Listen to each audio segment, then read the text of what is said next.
Chapter 1. A Strange Woman. Help! Help!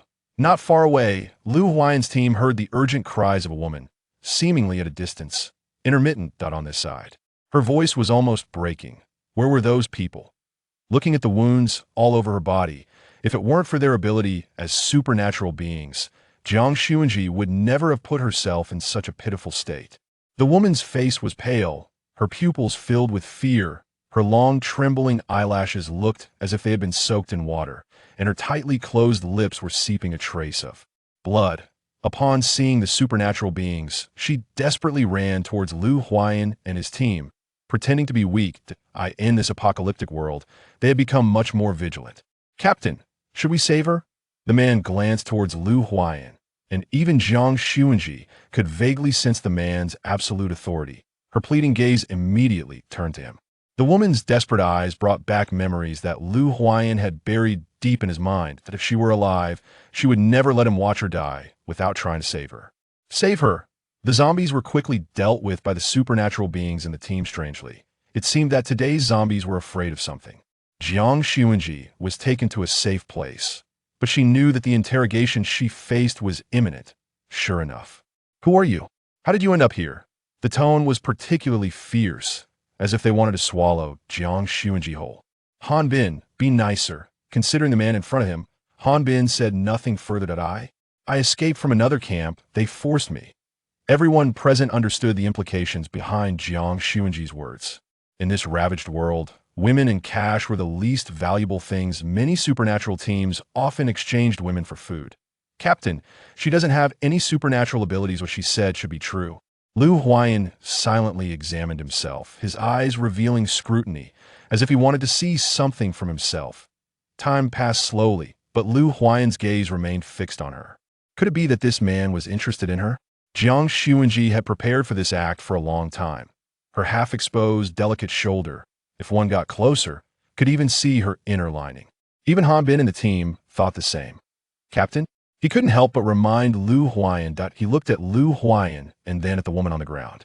"Let's go. Consider yourself lucky today." "Lucky?" Jiang Xunzhi walked slowly behind their team, revealing a sly smile. "Fool, I think the lucky one is you. If it weren't for me, your team would have suffered casualties today. Rest assured, once she finds news of her father, she certainly wouldn't make things too difficult for them. In this world where zombies roamed in hordes, the camps led by zombies and supernatural beings were at odds. And her true identity was actually a high-level zombie. A few days ago, while on her way to find her father, Jiang Xunzhi accidentally caught the scent of her father's presence on a supernatural being who belonged to their camp. They must have seen her father, so the safest way was to blend in among them. This was also a well-planned act by Jiang Xunzhi in Area A's camp. With a delicate beauty appearing in the team, everyone inevitably associated Jiang Xunzhi with Lu Huayan. Facing so many scrutinizing eyes, Jiang Xunzhi pretended to be timid, shrinking behind Lu Huayan. The man in front of her, who rarely smiled, was a fire-type supernatural being and also the leader of Area A. A woman who had appeared out of nowhere was now fussing over Lu Huayan. Jiang Xunzhi could see at a glance that it was a case of unrequited love. Since that was the case, she might as well lend Lu Huayan a hand. Pretending to accidentally fall onto Lu Huayan, Jiang Xunzhi exclaimed, reminding the woman of her presence. What surprised Jiang Xunzhi was that Lu Huayan actually held her arm at the same time. The woman's arm was extremely cold, which puzzled Lu Huayan, and in the next moment, Jiang Xunzhi quickly withdrew her arm. "Who are you? Why are you here?" The same question was asked for the second time that day. Seemingly frightened, Jiang Xunzhi suddenly hid behind Lu Huayan, completely relying on him. This appearance seemed to evoke a stronger protective instinct in the man. Although Han Bin was initially unfriendly towards Jiang Xunzhi, he later personally apologized to her. That day, they had also saved someone who would have thought that person turned out to be an undercover agent sent from Area B, causing the information to be leaked and supplies to be taken by Area B. Thus, Jiang Xunzhi understood. Min Chuyao, she's just an ordinary person, don't make a big deal out of it. From the moment she saw this woman, Meng Chuyao felt uncomfortable all over, always sensing that something unfavorable would happen. Seeing Meng Chuyao continuously obstructing, Han Bin directly handed the decision-making power over to Lu Huayan. "Captain, how should we arrange for Xunzhi?" In a short time, Hanbin had already regarded Jiang Xunzhi as one of their own. Even Jiang Xunzhi was unsure whether Hanbin was genuinely foolish or pretending. Jiang Xunzhi was hurriedly handed over to Hanbin for arrangements. This was the first time Meng Chuyao had lost face in front of Lu Huayan, but she could only show her gracious side. Why don't we think of a way to make her disappear? After all, she's not the only one missing in our camp recently. Chuixiu said this entirely to calm Meng Chuyao's current emotions. After all, she relied on Meng Chuyao to establish herself in this camp. Chapter 2 Seductive. Handle it cleanly. Yes, soon as the words were spoken, Chuixiu immediately understood, feeling fortunate that the person who offended Meng Chuyao was not herself. Meng Chuyao was filled with unease. She always felt that Lu Huayan treated that woman differently from others. As long as it was a woman who posed a threat to her, she would never let it go easily, preferring to misjudge than to give up. She didn't know where she was arranged, but it was very quiet. It seemed that only she lived upstairs. This is our captain's room. Since he has made it clear in front of everyone that you are under his protection, it must be agreeable to arrange you here. Jiang Xunzhi slowly followed Hanbin, watching him walk back and forth, patiently explaining the layout of the room to her in order. She just didn't know whether it was Lu Huayan's intention to arrange her in this room, or if Hanbin took it upon himself. If it really was Lu Huayan's intention, then she had misjudged him. He was probably just like those stinky men outside, only interested in her appearance. Well, anyway, the real reason for coming here isn't for them. That if Lu Huayan really has taken a liking to me, wouldn't that also benefit my plan? Late at night, after a busy afternoon, Lu Huayan dragged his weary body into the bathroom. Due to limited conditions, he mostly took cold shower. As usual, when he was about to lie down in bed to sleep, he suddenly sensed a breath near his ear. Before Jiang Xunzhi could react, she was forcefully pinned to the bed in a rather ambiguous position of male on top, female below. Chief, with a timid expression staring at Lu Huayan, her body under the blanket was completely naked. The moment he recognized Jiang Xunzhi, Lu Huayan slowly loosened his grip. Why are you here?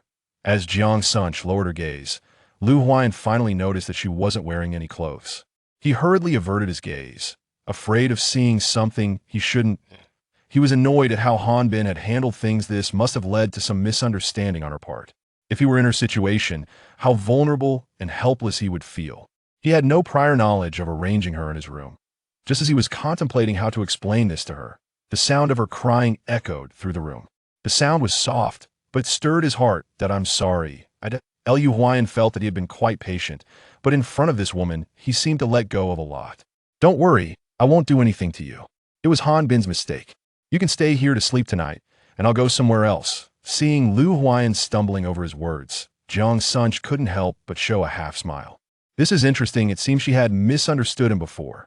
You don't need to feel burdened about this. As long as I'm here, you can stay here without anyone making things difficult for you.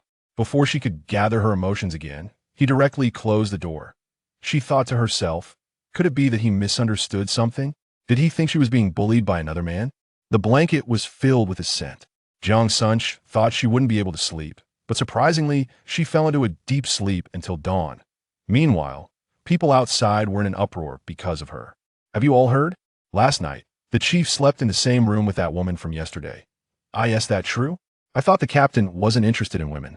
Actually, Lu Huayan went to the training ground last night, and he had dragged Hanbin along. That night, Lu Huayan made it clear to Hanbin what the consequences of speaking out of turn were. Hanbin had endured a lot because of his awkward walking posture. He couldn't let his image outside be ruined like this. When he saw Jiang Xunzhi, he hurried over to curry favor.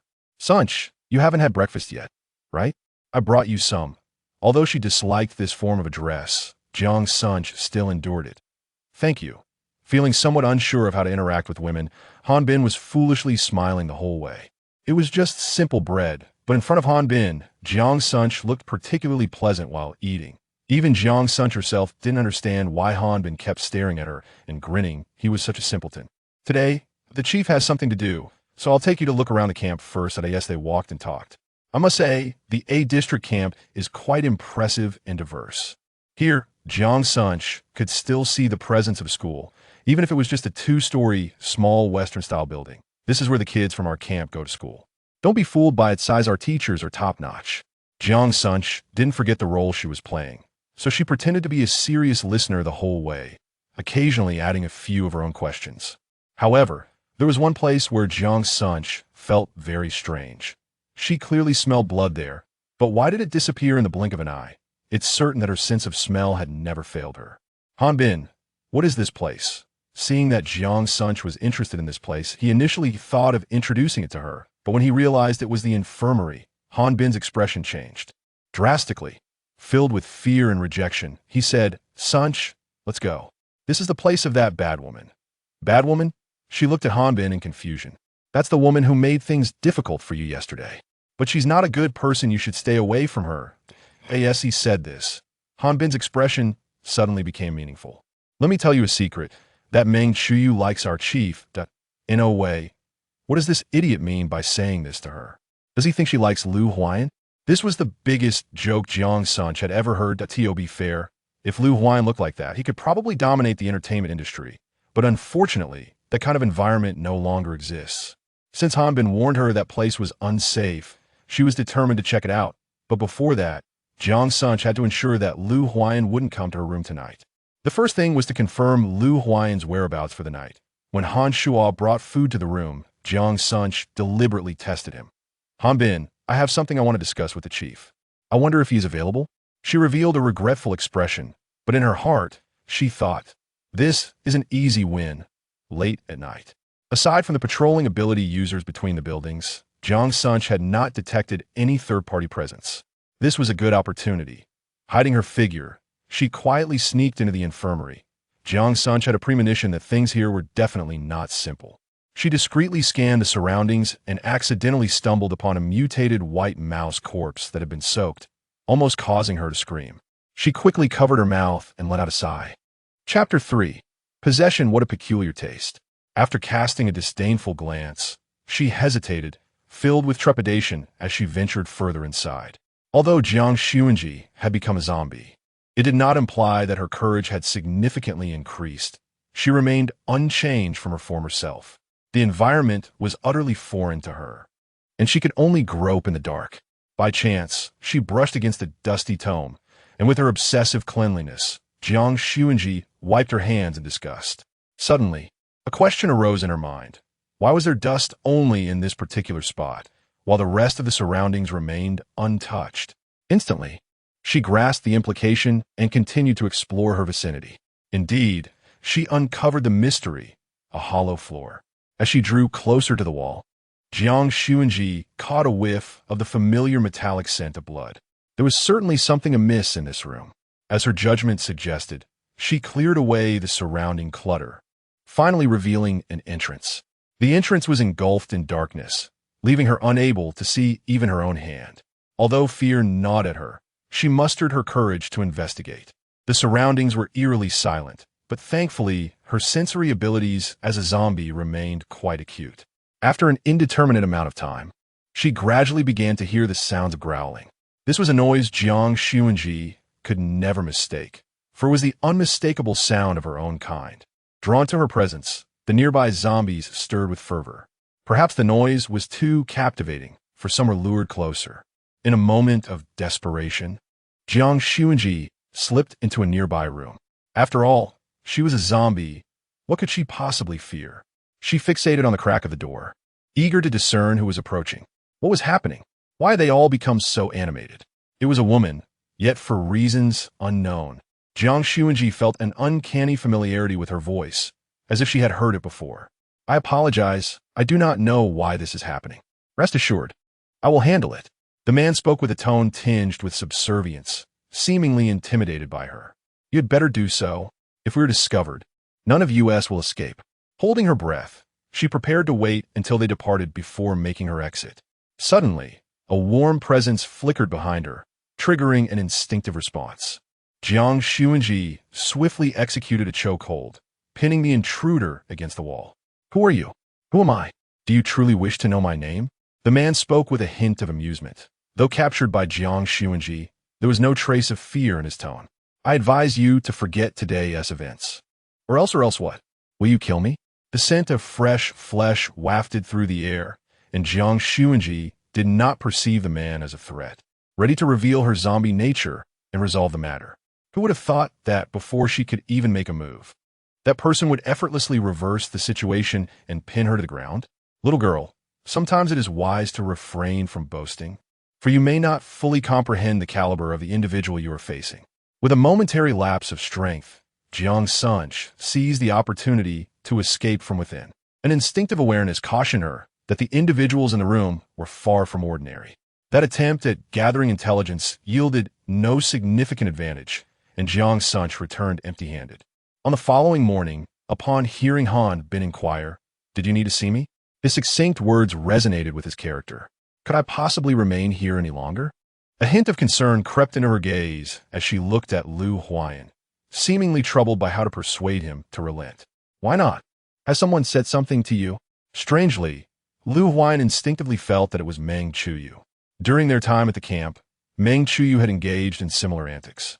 But Lu Huayan had previously deemed them inconsequential and had not truly held it against her. Even if she crossed the line, he would merely assign her a task. Moreover, given Meng Chuyu's capabilities, he could not entirely disregard the opinions of others. He hastily waved his hand. "No, it's just that. I feel too ordinary, not knowing what to do. Am I really that useless?" The girl's dark eyes glistened, reflecting shattered light, as she looked at herself with a sense of grievance. At that moment, her gaze seemed to materialize, penetrating through layers of barriers and striking at his heart, rendering him weak. "Don't cry," he blurted out, his tone remarkably gentle. Had Han Bin been present, he would surely have mistaken Lu Huayan for someone possessed. Unsure how to comfort her, Lu Huayan left his hand suspended in midair, devoid of further action. Through the glass, Jiang Xunzhi felt a tinge of disappointment. It appeared that Lu Huayan still lacked the necessary fervor towards her. Thus, she resolved to ignite that flame herself. Since Jiang Xunzhi's arrival at the camp, rumors about her had only proliferated, many of which involved Lu Huayan. Gossip reached Meng Chuyu's ears while she was toying with a rabbit. Upon hearing the news, the pressure she exerted caused the lively creature to succumb to stillness. Her face contorted with a hint of anger. Jiang Xunzhi. Cui Xiao remained silent, her trembling form betraying her emotions. "Didn't you say you would help me? Accelerate the process. I want her gone from this camp by the day after tomorrow at the latest." Cui Xiao's eyes widened, her mouth struggling to form words. "All right, I will." Jiang Xunzhi remained oblivious to everything within this place. However, her primary concern at that moment was the secret within the infirmary regarding that peculiar individual. She could no longer seek information from Han Bin. An idea surfaced in her mind, though it required her to endure some hardship. In the infirmary, a woman furrowed her brow as tears streamed down her cheeks, her face etched with anguish. She couldn't help but let out a cry. In the next moment, Han Bin spoke up, reminding her to be more careful, noting that his sister was already sweating from the pain. A slender hand grasped Han Bin's dark skin, creating a striking contrast. "Brother Han Bin, the doctor has been very careful. It's my fault for being so clumsy," Jiang Xunzhi lamented, her self-reproach softening Han Bin's previously sour demeanor. In her quest to ascertain the situation in the infirmary, Jiang Xunzhi had even gone so far as to fracture her own arm. However, it seemed that no valuable information could be gleaned. The doctor before her appeared to be merely an ordinary healer with supernatural abilities. For now, refrain from engaging in any strenuous activities. Remember, it takes 100 days to heal from a fracture. With the special medicine from Area, I am confident you will recover swiftly. Thank you, doctor. By the way, will I be able to seek your assistance again? He paused for a moment, then allowed a smile to grace his lips. Of course. Though next time it may be Dr. Cui and Dr. Meng on duty. Dr. Cui, Jiang Xunzhi was indeed aware that Meng Chuyu was a healer with extraordinary abilities. As for this Dr. Cui, Han Bin, recognizing that Jiang Xunzhi was new and unfamiliar with the people here, took it upon himself to introduce her. She was the woman who stood beside Meng Chuyu that day. However, I must advise you against seeking her out, for she is merely Meng Chuyu's sycophant. While such a characterization may appear somewhat harsh, Han Bin's words, though coarse, held a kernel of truth. She was curious to know what secrets might be unveiled if Lu Huayan were to discover that Meng Chuyu had surreptitiously established a hidden passage. As Jiang Xunzhi inadvertently brushed against her own arm, she momentarily forgot about her injury. Since she was indeed wounded, She resolved to maximize her utility. Upon learning of Jiang Xunzhi's condition, Lu Huan arranged for a young lady to attend her daily needs. Yet, how could Jiang Xunzhi allow such a splendid opportunity to slip away? It had been several days since she last encountered Lu Huan. Turning on the shower, she silently calculated the time. Chapter 4, Proximity. Just as Lu Huan, having shed his clothing and prepared to bathe, heard a commotion from next door, he instantly teleported to Jiang Xunzhi's door. The urgent knocking prompted a triumphant smile from Jiang Xunzhi. She remained silent, causing the person outside to grow increasingly anxious. After a prolonged wait for someone to answer, Lu Huan could no longer contain his impatience. "Forgive me, I am coming in." The moment he pushed the door open, he beheld the woman's fair ankle, followed immediately by her slender, well-proportioned calves. As Jiang Xunzhi fell to the ground, droplets of water splashed onto the floor, evoking a hazy and ethereal ambience. Apologies were in order. Without regard for the distinctions between genders, Lu Huan swiftly wrapped a towel around Jiang Xunzhi, lifting her with considerable force onto the bed. He gazed at her with lingering trepidation. Why not call Xiaobai? Xiaobai had been specially summoned by Lu Huan to care for Jiang Xunzhi. In Lu Huan's mind, Jiang Xunzhi was a frail woman who had escaped alone, initially mistaking his intentions towards her. Thus he resolved to offer her as much care as he could. "I thought I could manage alone, but I never anticipated that I apologize. It was unintentional." At that moment of turbulence, the towel inadvertently slipped, revealing expanse of skin. Such a tantalizing scene caused Lu Huan's heart to race uncontrollably. Stifling his peculiar feelings, he thought to himself, "Next time, I shall have Xiaobai assist you." In a room shared by a solitary man and woman, Lu Huan nearly let slip that he would help her himself. Yet he was not oblivious to the rumors circulating outside. Maintaining a certain distance was prudent. The woman's sudden realization appeared utterly naive. "Oh, right, I had forgotten." Despite having taken a cold shower, Lu Huan found no relief from the heat that consumed him. That night, he inadvertently dreamt a vivid dream, with Jiang Xunzhi as its subject. Upon waking, he sensed an unusual sensation beneath him, leaving Lu Huan filled with regret. In a hurry, he washed the sheets anew and hastily exited the room. Just then, he encountered Xiaobai. He intended to greet the leader, but it seemed Xiaobai was oblivious to his presence. Inside the room, upon awakening, Jiang Xunzhi found that Xiaobai had thoughtfully prepared breakfast. If she wished to venture outside today, she could simply inform him. Reflecting on the events of the previous night, she pondered whether the leader had any plans for the day. "Leader?" Xiaobai appeared somewhat perplexed, as the leader's whereabouts were beyond her inquiry. "When I arrived this morning, I noticed the leader leaving in a state of agitation. There must be something urgent at hand." Urgent? Jiang Xunzhi was not inclined to share that sentiment. Even in the adjacent room, not a whisper could be discerned. It was evident that Lu Huan was evading her. It seemed her plans had succeeded. Since he was avoiding her, it would be permissible for her to seek him out. The sweltering heat scorched the earth as Jiang Xunzhi ambled through the corridor, dragging her injured arm. This area was off-limits without permission. The guard at the entrance kindly warned her, but Jiang Xunzhi was well aware of the regulations. Indeed, within a minute, Hanbin hurried over from the side. "Sister, what brings you here?" Noticing the beads of sweat at her temples, Hanbin guided her to a shaded spot. "Brother Hanbin, I can't shake the feeling that there is something I need to communicate to the leader." Even the typically carefree Hanbin sensed that Jiang Xunzhi's words could pertain to the entire camp. In the leader's office, without pausing to knock, Hanbin burst in. Lu Huan frowned slightly and coldly instructed, "Go out and knock." Anxious, Hanbin disregarded the formality and rapped on the door again before entering. "Leader, Jiang Xunzhi says she has something important to tell you." Upon hearing her name, Lu Huan involuntarily twitched a finger. Did she specify what it is? Supplies.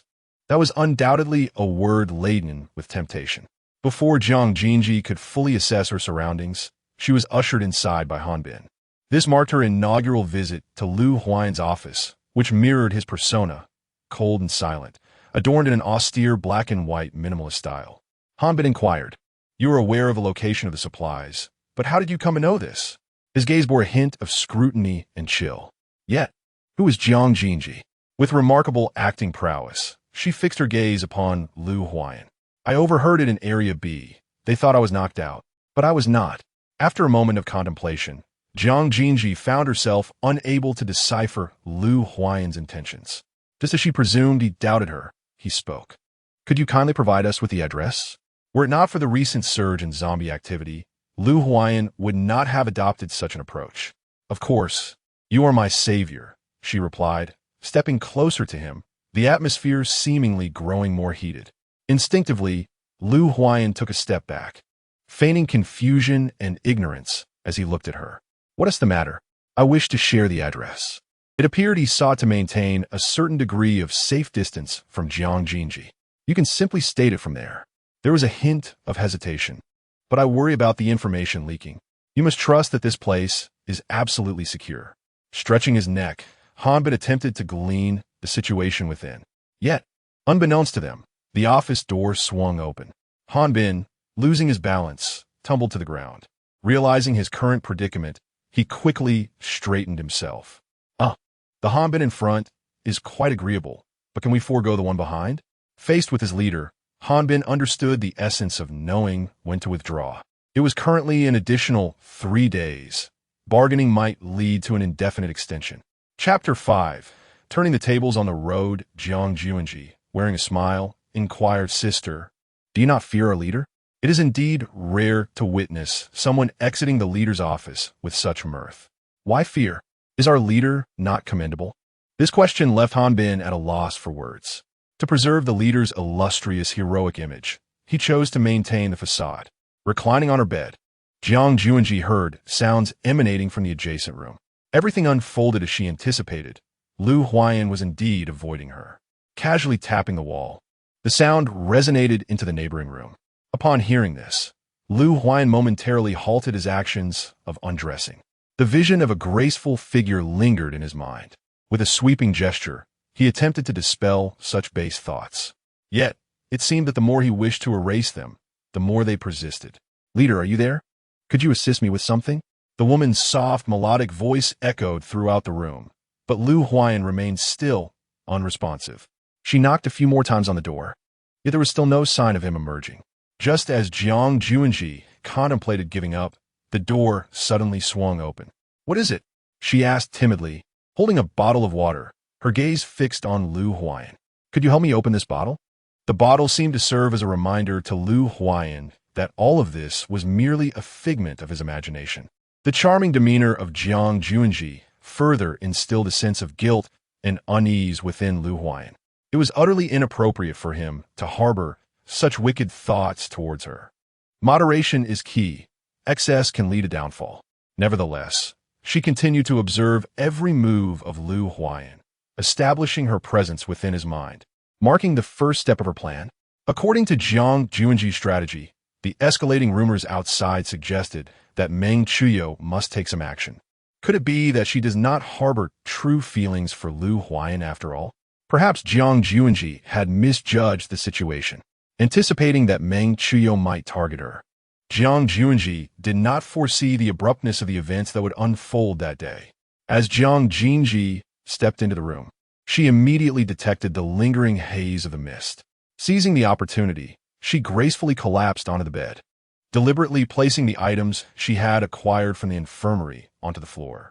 Observing the unconscious figure, Cui Xiu let out a sigh of relief.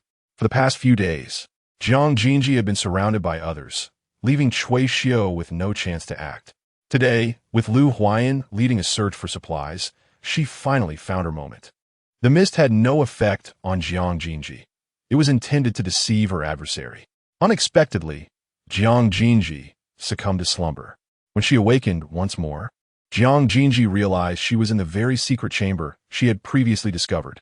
Remaining still, she listened intently upon hearing a sound. Jiang Xunzhi began to cry out loudly.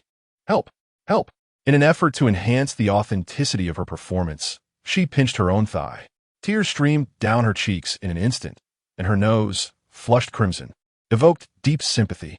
Cui Xiu cast a glance at Jiang Xunzhi and could not help but acknowledge that Jiang Xunzhi indeed possessed the allure to act in such a manner.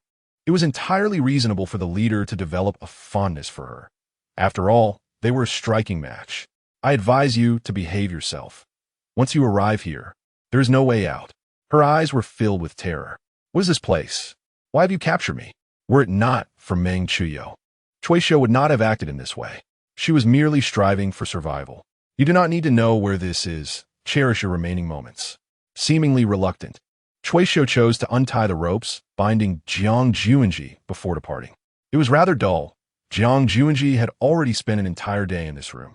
She was curious as to when they would finally realize her absence. What Jiang Sun was unaware of was that Xiao Bai, in her frantic search for Jiang Sun, had turned the entire camp upside down, even managing to track down the infirmary. In her haste, Xiao Bai inadvertently frightened away Meng Chuyo's patients. Such reckless behavior. Was she inviting punishment upon herself? With Lu Huayan absent, Meng Chuyo's words still carried considerable weight. Breathing heavily, she exclaimed, "Sister Chuyo, Miss Jiang is missing. The chief entrusted me with her care, yet now there is no trace of her. To seek someone who has vanished and come to me, what do you imply? Do you suspect that I have abducted her?" Naturally, Xiao Bai dared not voice such a thought, yet a sliver of doubt lingered in her mind. She had distinctly found Meng Chuyo's belongings in Jiang Sun's room. Unable to act independently, she resolved to wait for the chief's return. Meanwhile, Lu Huayan, following the address provided by Jiang Sun, discovered a substantial cache of supplies. Joy illuminated Han Bin's face as he declared, "Chief, we can finally breathe easy." Indeed, with the supplies having been seized, Lu Huayan had not enjoyed a peaceful night's sleep in quite some time. Thanks to Miss Sun, without her, we might never have found this place. When Lu Huayan mentioned Jiang Sun, his gaze softened with a hint of tenderness. For reasons unknown, an unsettling premonition stirred within him, as if foreseeing an impending event. The B District camp loomed like a formidable adversary, raising Han Bin's concerns. When Cui Xiu reported, Meng Chuyo was engrossed in manicuring her nails, indulging in leisure despite the grim subject of their conversation. "Is everything taken care of?" she inquired. "All arranged. After tonight, Jiang Sun will no longer exist in this world." Although Cui Xiu felt a pang of guilt, survival left her with no alternative. The survival rule in this apocalyptic world, self-preservation. This principle was firmly etched in her mind, and as for Jiang Sun, she could only wish her good fortune. Meanwhile, Jiang Sun, bored, began to pull threads from her clothing, the outside remaining eerily silent. Deciding to take a breath of fresh air, she summoned a flicker of her powers, effortlessly breaking open the iron door with a single wave of her hand. Chapter 6. Disappearance. The corridor was silent, and navigating through the darkness posed no challenge for Jiang Sun. After a thorough search, she concluded that the room contained nothing noteworthy aside from zombies. However, she was intrigued by the purpose of housing so many zombies in this place. Sensing she might unravel a secret, Jiang Sun found the situation quite fascinating. "Help! Help me!" It was that man. A blade of light instantly coalesced in Jiang Sun's hand as she cautiously approached the room. Unlike the surrounding chambers, this particular room appeared to be fortified with an additional layer of defensive abilities. However, it was not intended to safeguard the occupants within. Rather, it seemed to be designed out of fear of the individuals escaping. Lowering his voice, he inquired, "Who are you? What brings you here?" Initially, Jiang Sun was skeptical as to whether this individual was the same person he had encountered in the darkened chamber. Yet, the man's actions and words were decidedly contrary, suggesting he was not the same individual from before. Ji Xiangbei was captured here for experimentation, conducting research on living subjects. Quite impressive indeed. It seems that Area A harbors individuals with secrets yet to be uncovered by Jiang Sun.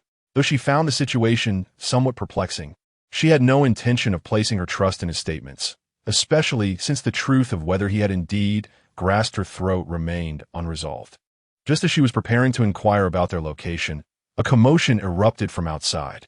Observing Jiang Sun's hasty departure, the man within the room sneered, a trace of malevolence evident in his smile. "How intriguing. We have ample time ahead of us." The sound of footsteps came to a halt at the threshold of Jiang Sun's chamber, and soon, the iron door swung open. Indeed, it was her. Unbeknownst to her, Jiang Sun had discreetly placed an item related to himself on her. The man, evidently accustomed to such occurrences, exhibited a sense of detachment. The moment Jiang Sun beheld the zombie, she struggled fiercely, her will to survive ignited. Yet, despite her desperate efforts, the man callously tossed her inside. Save your words for later. However, it seemed the man was somewhat reluctant, gripping her hand tightly. Are you leaving? Rendong embraced Guixiu fiercely, ultimately allowing her to depart. Such a poignant scene. Had it not been for the presence of a zombie nearby, Jiang Sun might have found herself casually enjoying sunflower seeds. Alas, that zombie cowered in the corner, too intimidated to approach Jiang Sun. So foolish, unable even to speak. Jiang Jun mocked the zombie and then lay down on the ground to sleep, the only discomfort being the rather dire environment. Meanwhile, Xiao Bai stood solemnly on the lookout tower, rushing towards them with urgency. It's bad. Leader, Miss Jiang has gone missing. A whole day of searching had convinced Xiao Bai that this was indeed an unfortunate incident. The defenses in Area A were so stringent that Jiang Jun, being an ordinary person, could hardly have escaped from there. Leader, someone must have taken Miss Jiang. Han Bin anxiously looked towards Lu Huayan, waiting for him to decide on a course of action. Xiao Bai, take Han Bin and conduct a thorough search once more. Leave no suspicious area unchecked. In the room, moonlight streamed through the window, revealing only a slight disarray on the bed. Lu Huayan speculated that she must have been taken away without any warning. Indeed, he discovered an item there, a personal identification card. Each individual in Area A is issued a unique ID card upon joining, signifying their identity within the area. The two had found no leads soon arrived. Leader, there are no results. The person must still be in the camp. Bring the spatial ability users to explore the suspicious areas. Lu Huayan's resolute tone immediately made Han Bin understand. The commotion in the camp had already awakened everyone, yet they were unaware of the unfolding events.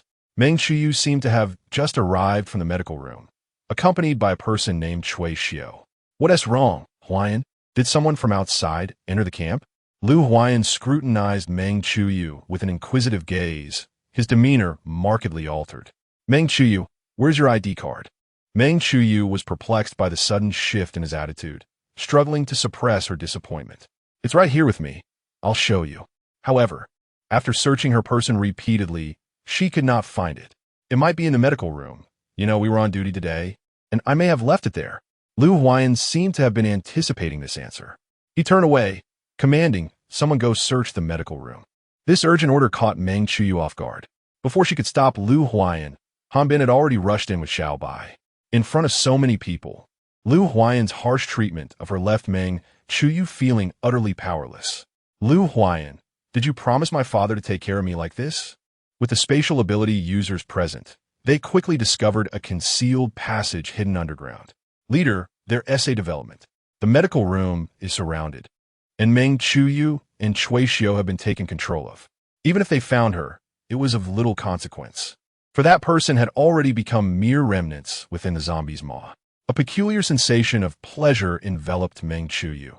As long as Lu Huayan's gaze rested upon her, she felt capable of enduring anything.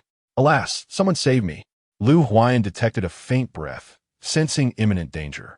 As he burst through the door, he found Jiang Xunzhi sprawled on the floor, her arm already marred by a zombie's bite, dark blood seeping onto the ground. The zombie had been incinerated by Lu Huayan's swift action.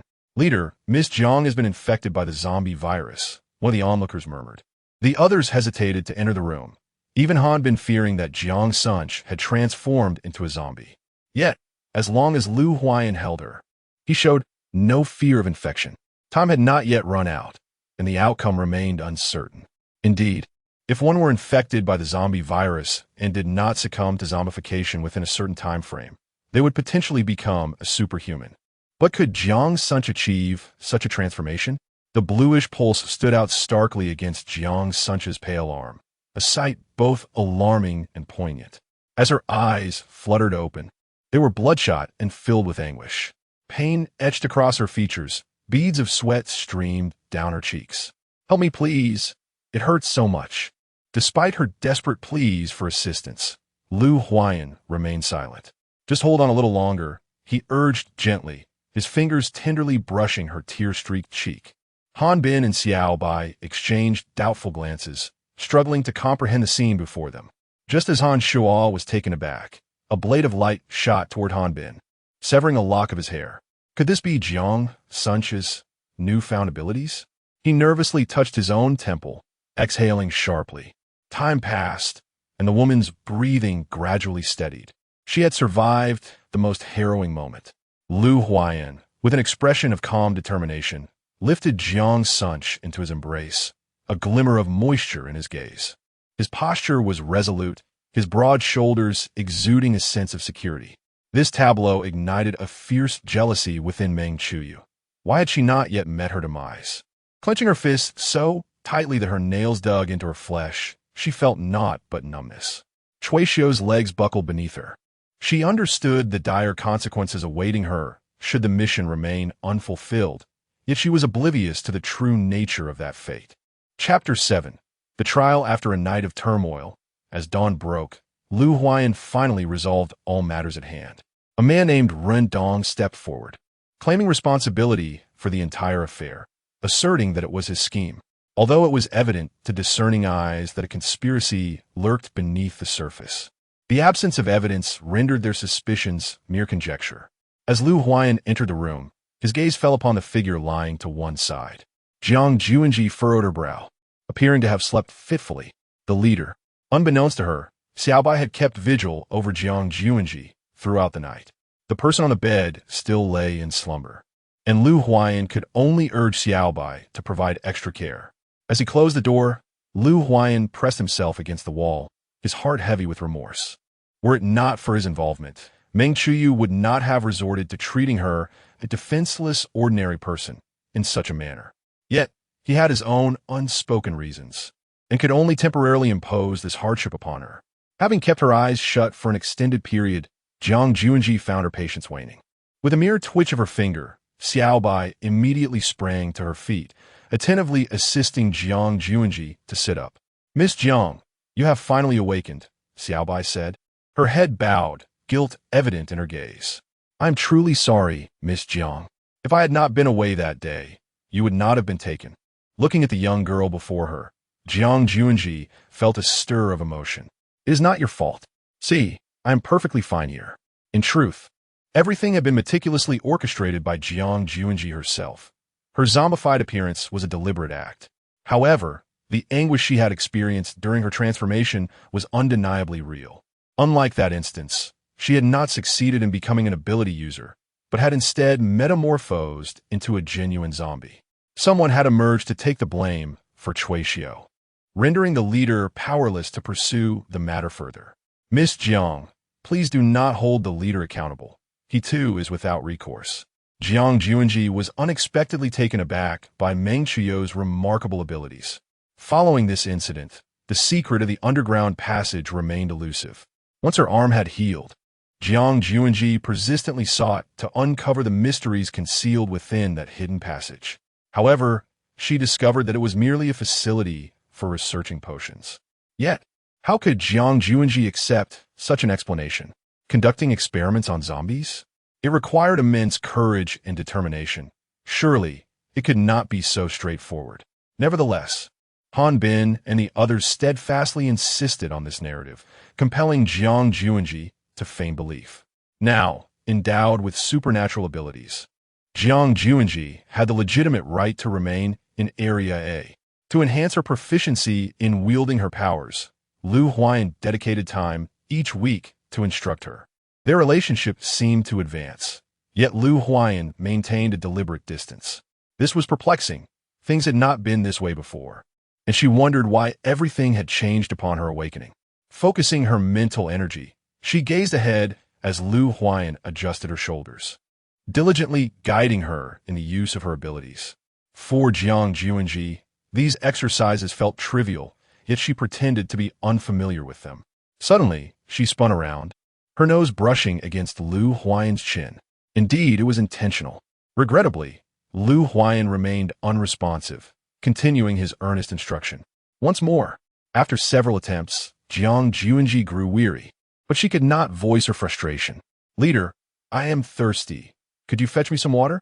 Seizing the moment, she promptly seated herself on the ground. This fool.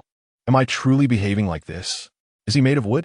Yet, Jiang Xunzhi remained oblivious to the rigidity that had overtaken Lu Huan's demeanor.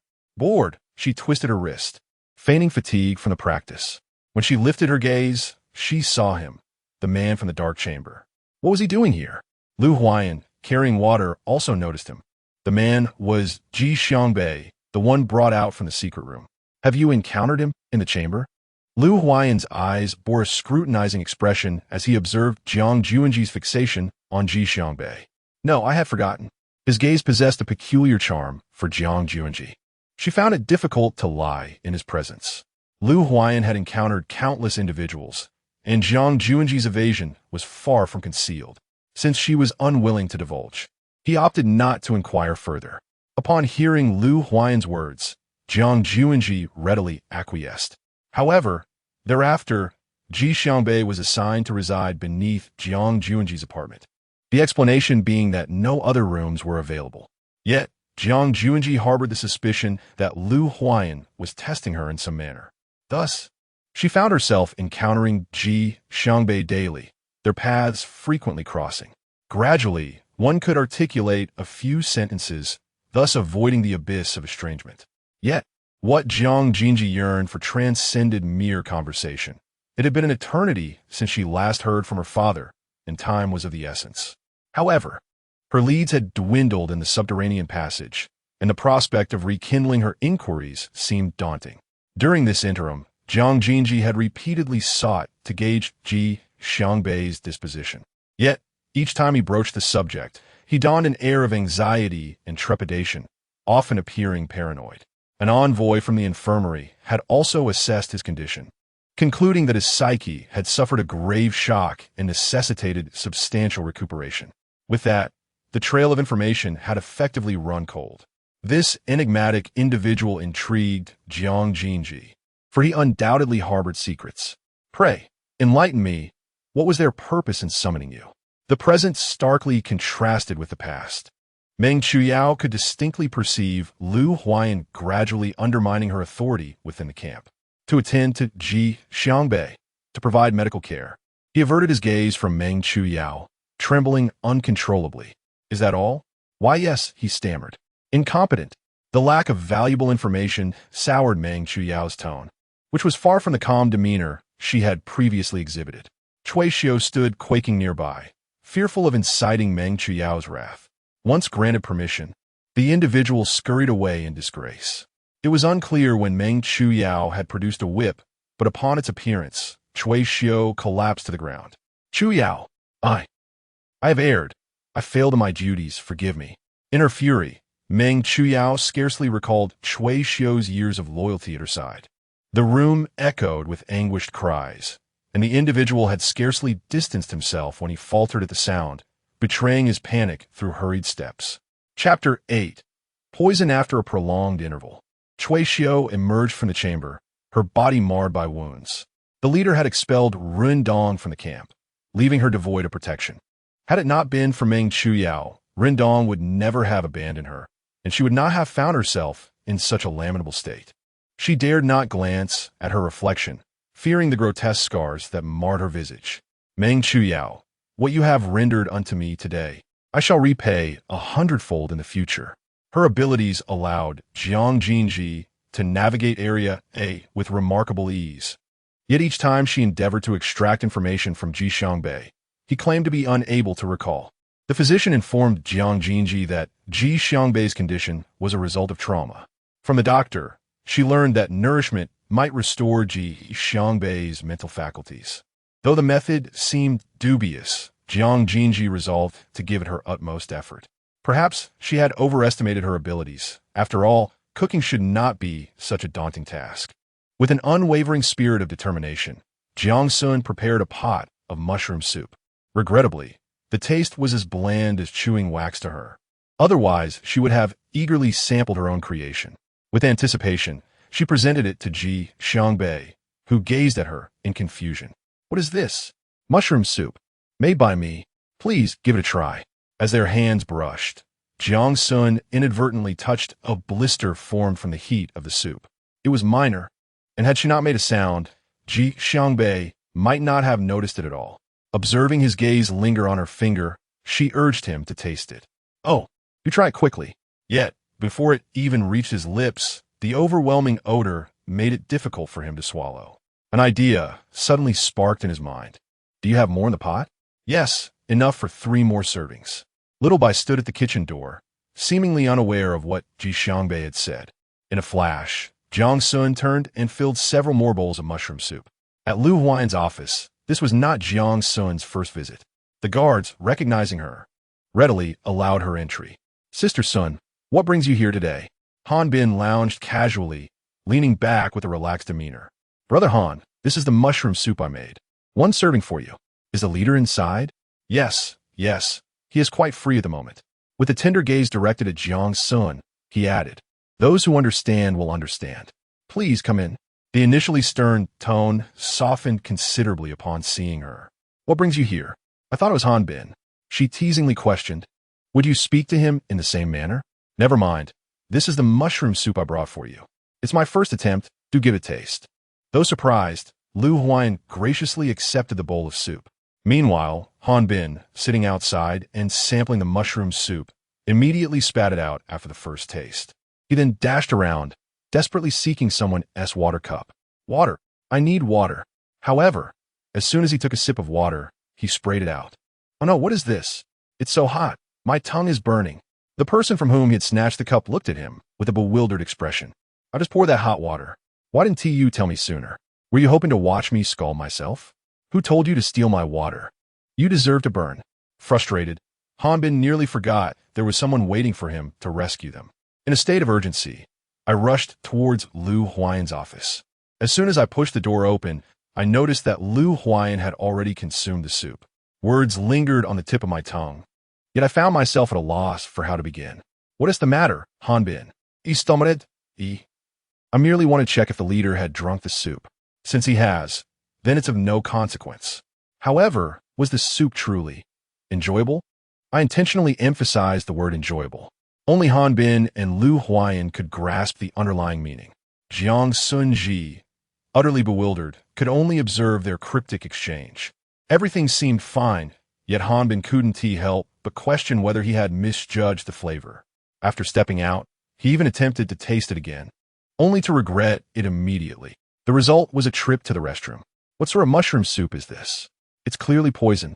Meanwhile, the stoic Lu Huayan had managed to drink 2 liters of water throughout the night. No one was aware of his internal struggle against the urge to vomit.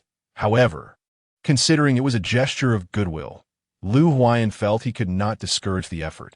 From that moment onward, Lu Huayan and Ji Xiangbei reached a mutual understanding. Jiang Xunzhi was forbidden from entering the kitchen. Now, as an extraordinary individual, Jiang Xunzhi could not comfortably remain in the background. Under Meng Chuyu's strong recommendation, this marked Jiang Xunzhi's first outing as part of an extraordinary team on a mission. Yet, Meng Chuyu began to speak with a sarcastic tone. They were on a mission, not an excursion, and certain individuals would do well to maintain their composure rather than cower in the rear. Jiang Xunzhi has comprehended the situation. However, she is currently playing the role of a delicate white lotus, and thus cannot afford to confront her openly. Nevertheless, there are certainly those who stand in support of Jiang Xunzhi. I shall ensure the protection of all my subordinates. There is no distinction between the weight of individuals.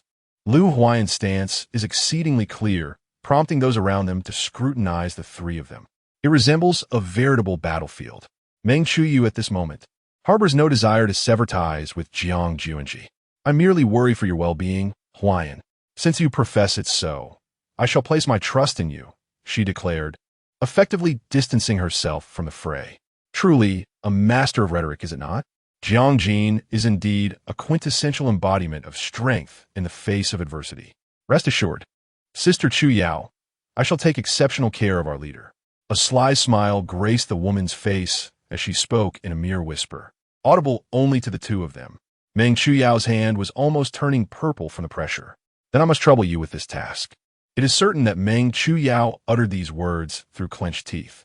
During Jiang Xunzhi's inaugural mission, it was perplexing that Lu Huayan would permit Ji Xiangbei, an ordinary individual devoid of any extraordinary abilities, to accompany them. Could it be that Lu Huayan harbored suspicions regarding some hidden secret within Ji Xiangbei? It appeared that a captivating spectacle was about to unfold. The mantis stalks the cicada, unaware of the oriole behind.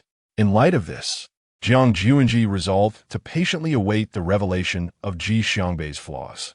The objective of this expedition was to explore a town in proximity to their camp. If this were indeed the case, Jiang Xunzhi could unequivocally inform them of the overwhelming numbers present, suspecting they might be sent by that individual to trace her whereabouts. However, Jiang Xunzhi chose to keep such insights concealed. She had promised Lu Huayan that she would remain by his side, regardless of the circumstances. Thus, she resolved to embrace the role of a mere bystander. This town had dramatically transformed from its former urbanity, now characterized by decay, filth, and an oppressive atmosphere. The group maintained vigilance regarding their surroundings, prepared to communicate promptly should any incidents arise. They were divided into 3 smaller teams, each assigned distinct tasks. Given Jiang Xunzhi's still developing proficiency in her abilities, Lu Huayan consistently kept her close. Chapter 9. The Hidden Place. Through experience comes knowledge.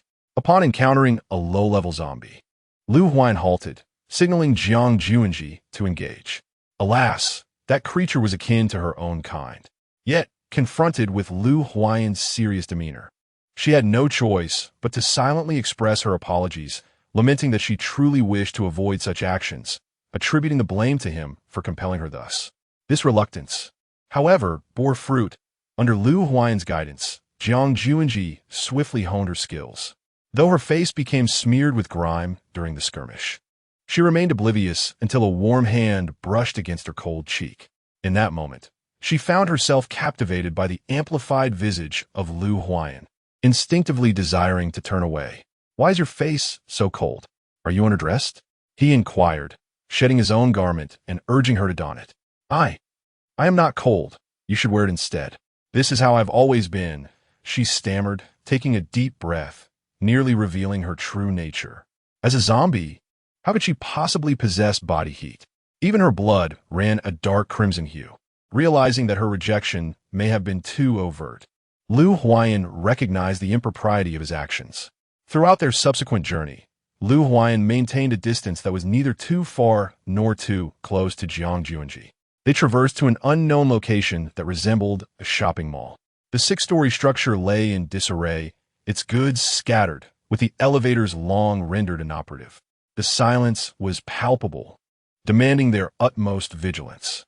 As her words faded, Jiang Xunzhi sensed the presence of a high-level zombie, wielding mind control over the lower-tier zombies, directing them toward their position. The zombies seemed to launch a coordinated and purposeful assault, catching them somewhat off guard. The essence of Jiang Xunzhi was never to inflict harm. Rather, she merely feigned fear to evade their onslaught. To an observer, it would have been evident that everything was merely a pretense. The zombies attacked ferociously, and we, in our weakened state, decided to separate.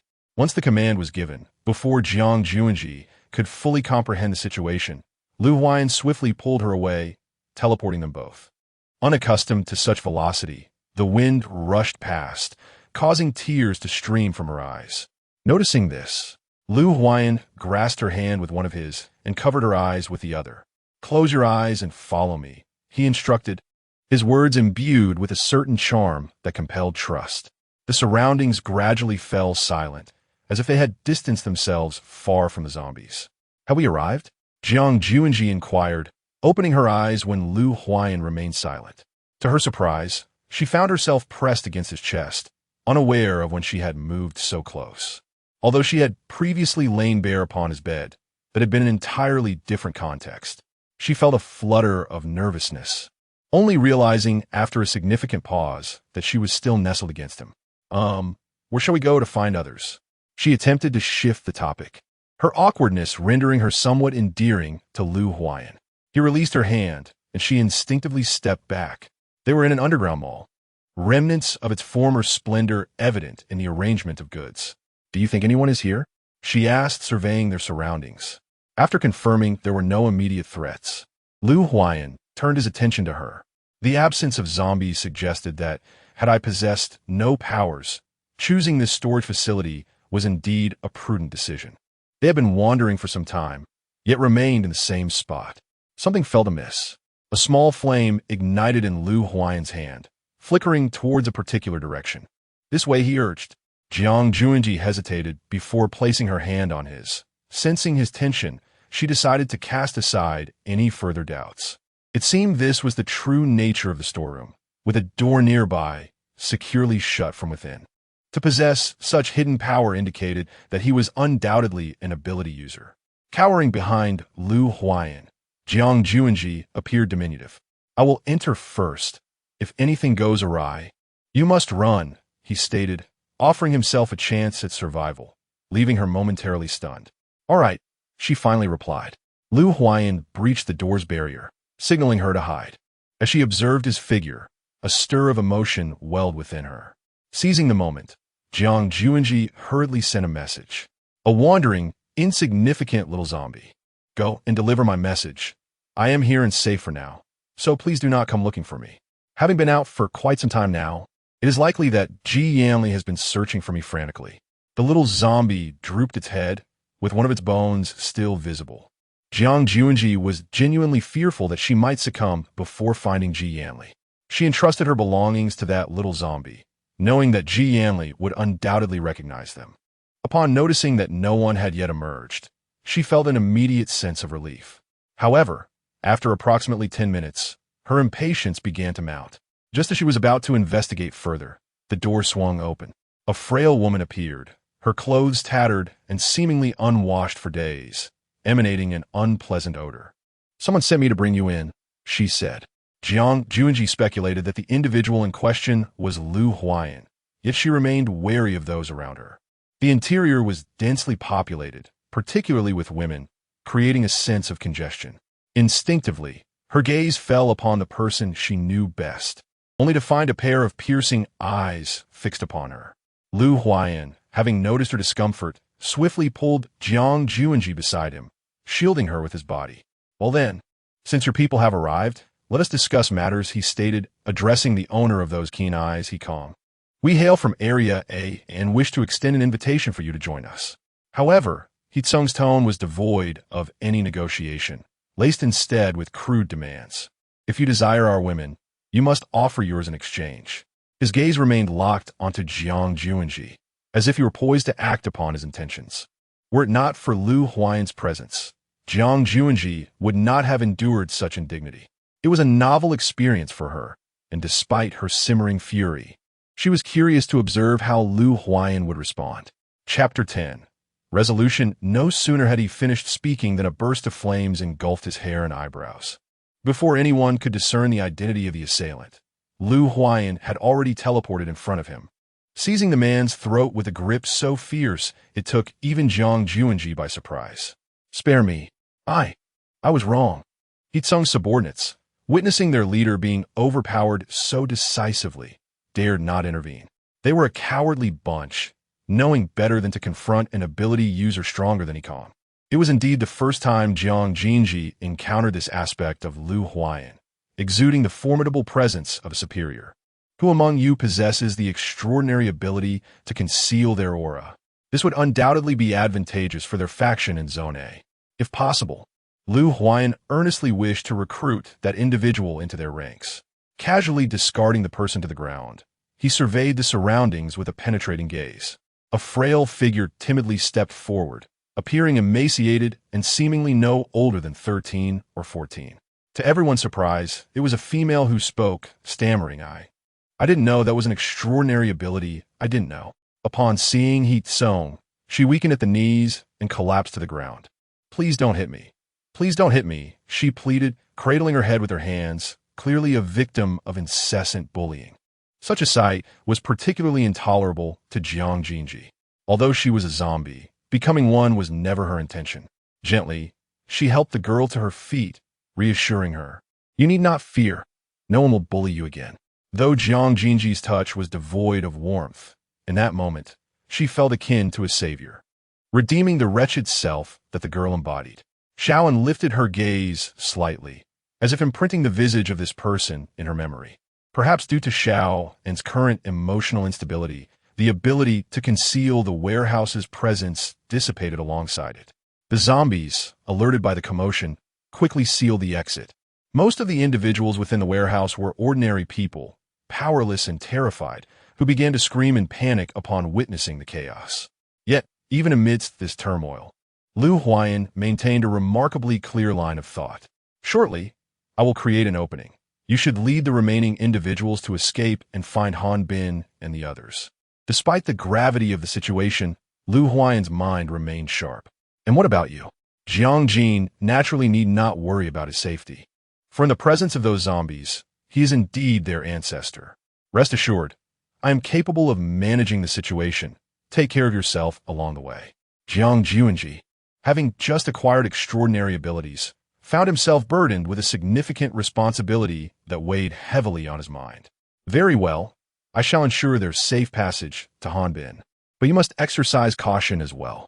With a radiant blade of light, he sliced through the scattered zombies, seizing the opportunity to lead the group to safety. As he glanced back, he beheld a mountain of fallen corpses surrounding him. In that moment, a question lingered in his thoughts. If he were to discover his true identity, would he treat himself with such indifference? Xiaoan, visibly anxious, tugged at Jiang Xunzhi's sleeve, relying on him for support. Leading such a large group was undeniably a daunting task. However, to their surprise, they had encountered not a single zombie during their prolonged journey. Yitzhong, noticing the absence of others nearby, felt a surge of malicious intent. In the blink of an eye, Jiang Xunzhi found his limbs ensnared by solidifying ice. It's you, he realized, regretting his momentary lapse in vigilance that allowed an ambitious individual to remain at his side. Seeing Jiang Xunzhi rendered immobile, Yitzhong wore a triumphant smile. As he reached out with his lecherous hand, he was met with an unexpected flash of light that severed his palm before he could make contact. He cried out in agony, clutching his wounded hand as blood trickled down his arm. The onlookers instinctively covered their mouths, fearful of becoming the next victim of Yitzhong's fate. Loosening his stiffened limbs, Jiang Xunzhi cast a disdainful glance at Ikong Remember. Should you dare to lay another hand on me, be wary of your other hand. He removed his blood-stained coat and led the remaining survivors away. Yitzhong, seething with rage, glared at Jiang Xunzhi's retreating figure, lamenting that he would never witness retribution. As footsteps halted beside him, Yitzhong prepared to look up, only to find himself gushing blood from a severed throat, silenced forever. A wretch like you should not squander resources, he muttered disdainfully as he wiped the blood from his hands. The scent of blood attracted countless zombies, turning Yitzhong's lifeless body into their meal. After Lu Huayan incinerated the remaining zombies, he discovered Jiang Xunzhi's blood-stained coat amidst a horde of ravenous undead. Enraged, Lu Huayan methodically dispatched each zombie with ruthless precision. A sense of helplessness washed over him, yet he felt powerless to intervene. At that time, Lu Huayan had yet to awaken his abilities, while his sister had sacrificed herself before him, torn apart and devoured by zombies in a desperate attempt to save him. With reddened eyes and drained of energy, Lu Huayan slowly picked up the discarded clothing. I'm sorry, I failed to protect you. The words lingered in the air, their intended recipient shrouded in ambiguity. The true source of guilt within Lu Huayan's heart likely remained a secret known only to himself. Time passed, though its measure was uncertain, until the presence of Han Bin's extraordinary ability prompted Lu Huayan to rise. Upon encountering Lu Huayan, Han Bin regarded him with evident dissatisfaction, seemingly oblivious to the stormy expression that marred Lu Huayan's countenance. Forgive me for saying this, but Chief, leaving the girl from Sun behind is one thing. Yet why have you picked up this blood-stained garment? As he reached out to grasp it, his eyes inadvertently met Lu Huayan's icy gaze, causing him to instinctively retreat a step. Feeling somewhat guilty, he muttered, Never mind, I shall seek out the girl from Sun. Navigating through the ranks, his gaze fell upon Jiang Sun, who was tenderly comforting Xiaoan. The joy of seeing her outweighed the sadness, and he loosened his grip on his jacket. A flicker of sadness, which had been difficult to conceal, vanished in an instant upon witnessing her safety. In the fleeting moment of their gaze, Jiang Xunzhi discerned a glimmer of joy akin to a treasure regained in Lu Huan's expression, just as she prepared to scrutinize his countenance once more. That particular gaze had vanished from his eyes. Surely, she must have misinterpreted. How could Lu Huan ever exhibit such an emotion towards her? Despite Jiang Xunzhi's unwavering confidence, she found it hard to believe in such a brief span of time. Chapter 11. The Zombie King. Originally, Jiang Xunzhi intended to approach Lu Huan to offer a greeting. But unexpectedly, Shaoan clutched her arm tightly, imploring her not to leave. Observing this, Jiang Xunzhi felt compelled to remain. However, she noted the absence of Ji Xiangbei among the crowd, a perplexity lingering in her mind. Where could Ji Xiangbei have gone?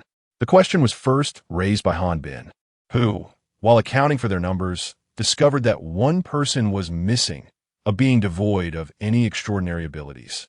Leader Ji Xiangbei is missing. Upon hearing this news, Lu Huan maintained his composure, merely stating that he would lead a team to search for him. You stay here with everyone. I will take a team to look for him. Han Bin nodded silently, cautioning Lu Huan to be careful. Meanwhile, Ji Xiangbei, separated from the group, was quietly searching for some trace of something. He murmured to himself, "Why is there nothing here? Where could it possibly be?"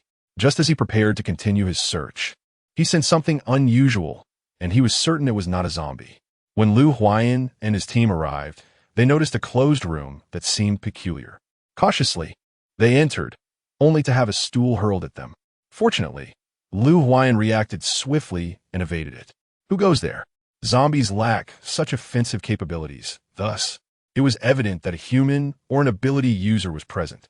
Upon hearing a voice, trembling hands were raised in surrender. It's me. I am Ji Xiangbei."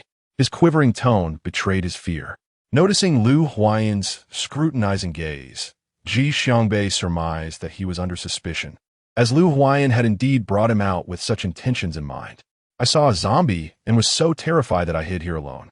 Perhaps due to the previous misunderstanding regarding Jiang Xunzhi's fate, Lu Huan seemed to lack the inclination to interrogate Ji Xiangbei further, merely reiterating the importance of staying with the group, for such an opportunity might not present itself again. On the return journey, Jiang Xunzhi found herself unable to seize a moment to connect with Lu Huan, as he was preoccupied with various matters. Remarkably, the group that set out initially had returned with many more members.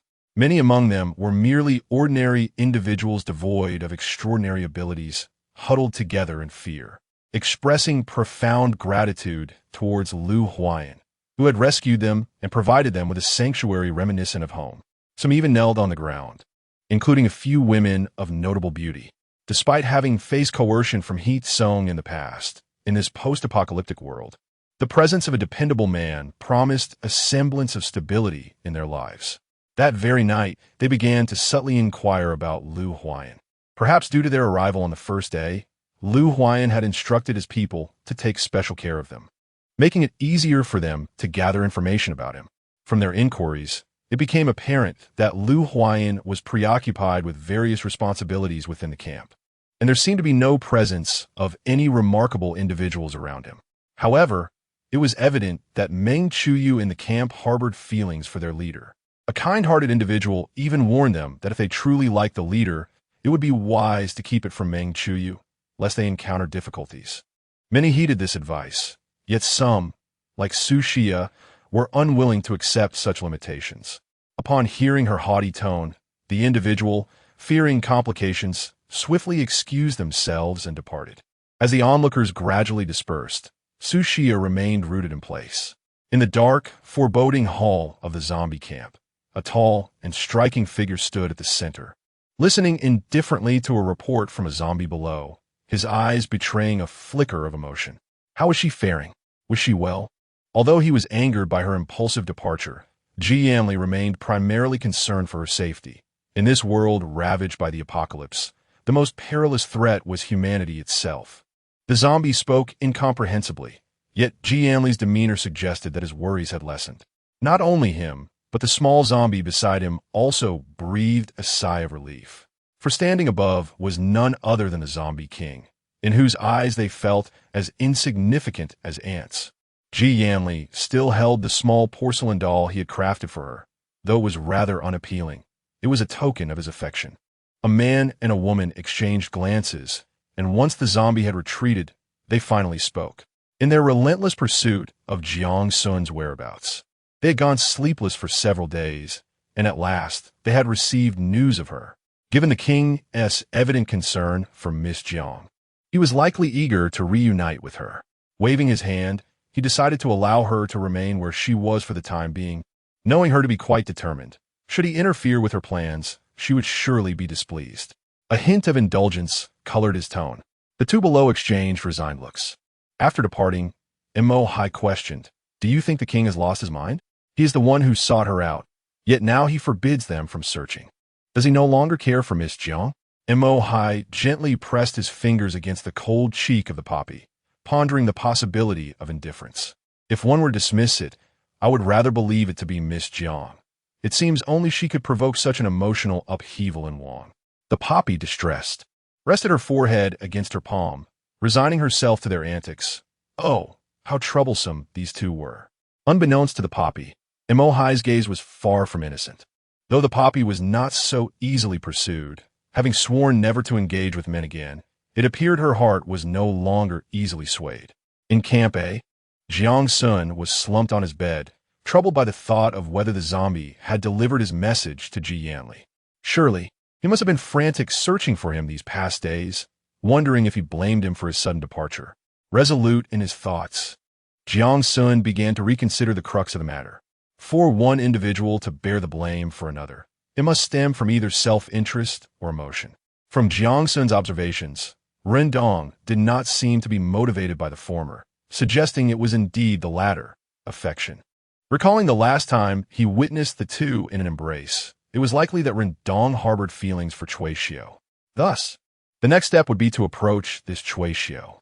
Under the pretense of retrieving some bandages from the infirmary, Jiang Xunzhi was abruptly halted by the piercing scream of Xiao, and before he even reached the infirmary door. Chapter 12. Belonging his instinctive reaction was that Xiao was in danger.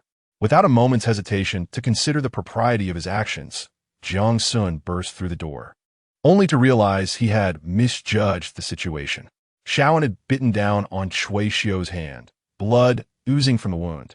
While Meng Chuyu hurriedly prepared a sedative to calm Xiao, surprisingly, upon seeing Jiang Xunzhi, Xiao quieted down and released her grip, dashing towards him. Had it not been for Lu Huayan catching Jiang Xunzhi by the waist just in time, he would surely have found himself on the ground from Xiao's reckless charge. Grateful for Lu Huayan's timely intervention, Jiang Xunzhi was nonetheless taken aback by the intensity of Xiao's reaction.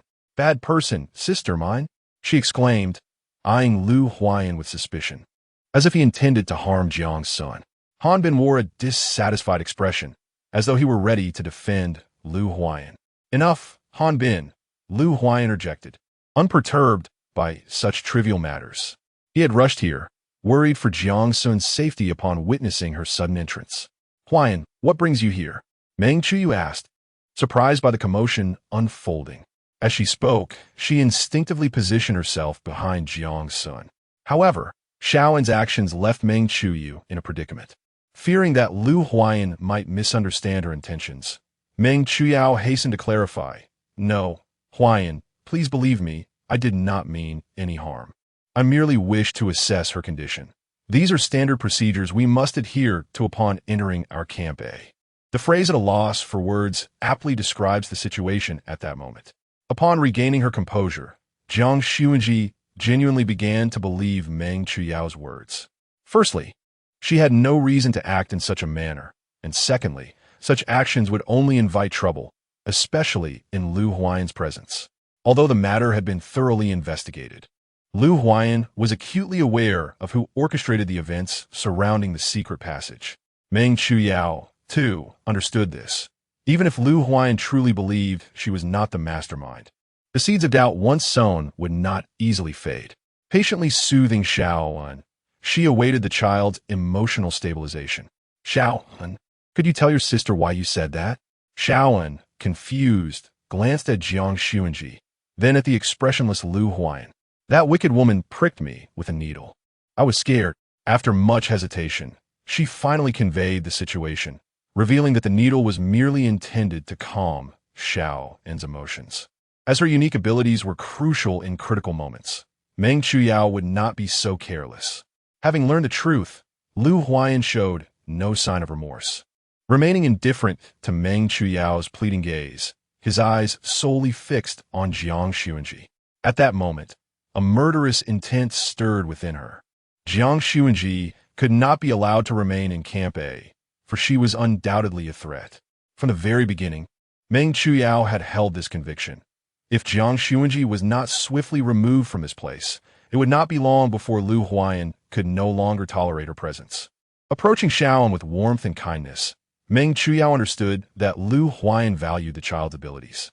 If she could foster a good relationship with Xiaoan, it would likely lead to more private interactions with Lu Huayan.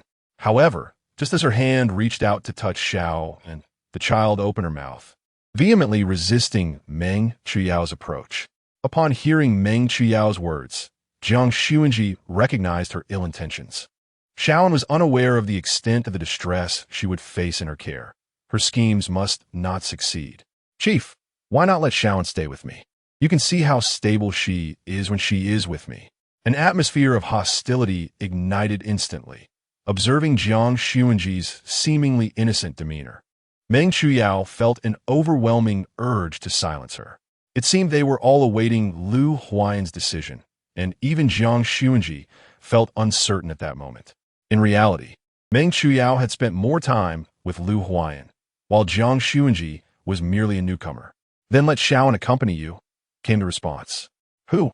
Jiang Jun's immediate reaction was to think of Meng Chuyao. However, the moment she lifted her gaze, she found Meng Chuyao staring at her with a look of hatred. No, could it be directed at herself? Indeed, the direction pointed out by Lu Huayan was indeed towards her. It seemed that in Lu Huayan's heart, Meng Chuyao was not of such great importance after all. Surprisingly, this thought brought her a hidden delight, leaving her momentarily astonished by the transformation she had undergone. Once everyone had departed, Meng Chuyao could no longer contain her fury. She wreaked havoc on the items atop the medical room's table, unleashing her anger as if only this could soothe her tumultuous emotions. Why doesn't she just die? Ignoring the injuries on her hands, Cui Xiao cowered in fear nearby. Witnessing Cui Xiao's trepidation only fueled Meng Chuyao's rage. Are you afraid of me? What is it that frightens you? Speak. Cui Xiao, her throat gripped tightly, could not utter a word, her face turning a shade of purple. Initially, she thought she might perish in such a manner, which, for Cui Xiao, could be seen as a form of liberation. Yet, unexpectedly, Meng Chuyao's actions abruptly ceased as she collapsed to the ground. After an indeterminate amount of time, Meng Chuyao finally stopped tormenting Cui Xiao and stormed away in a fit of fury. The startled Cui Xiao, in a daze, beheld Jiang Jun appear before her. She never anticipated Meng Chuyao would treat her in such a manner. Did she intend to continue following her? This scenario had undoubtedly repeated itself on numerous occasions. Yet each time, Cui Xiao chose to endure. However, human patience is finite, a truth that Jiang Jun deeply understood. Do you think you are any different from her? You all regard me merely as someone of potential use, a pitiable figure. To you, I am but a stepping stone for your ascent. Considering the current turmoil that Cui Xiao had experienced, Jiang Jun did not take her words to heart. After placing the medical supplies beside her, Jiang Jun departed. Chapter 13. Embarrassment. Though Xiaoan was young, her unique abilities compelled her to grasp certain pertinent matters. The training ground. When Jiang Junji brought Xiaoan here, Lu Huayan was already waiting. Good morning, Chief, he greeted Lu Huayan warmly. Yet at that moment, Lu Huayan found himself ensnared in a dilemma. How should he greet her? A simple hello? Yet, would that not come across as rather impolite? Perhaps a wave would suffice, but such a gesture felt exceedingly foolish. Lost in his own turmoil, Lu Huayan failed to notice Jiang Junji's suddenly frosty demeanor. What could have happened in just one night that led to this? Did she perhaps feel that Meng Chuyo had been wronged the previous evening, leading to her current disposition towards him? As Lu Huayan longed to engage with Jiang Junji, he observed her speaking directly to Han Bin, with Xiao following suit. Consequently, his raised hand appeared somewhat awkward. The trio huddled together, their conversation a mystery to him. Just as Lu Huan approached, they abruptly ceased their chatter. He feigned a cough, attempting to draw their attention, but they remained unresponsive.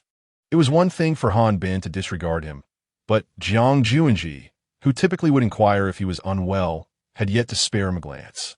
Her earlier demeanor seemed a stark contrast. Had he inadvertently upset her?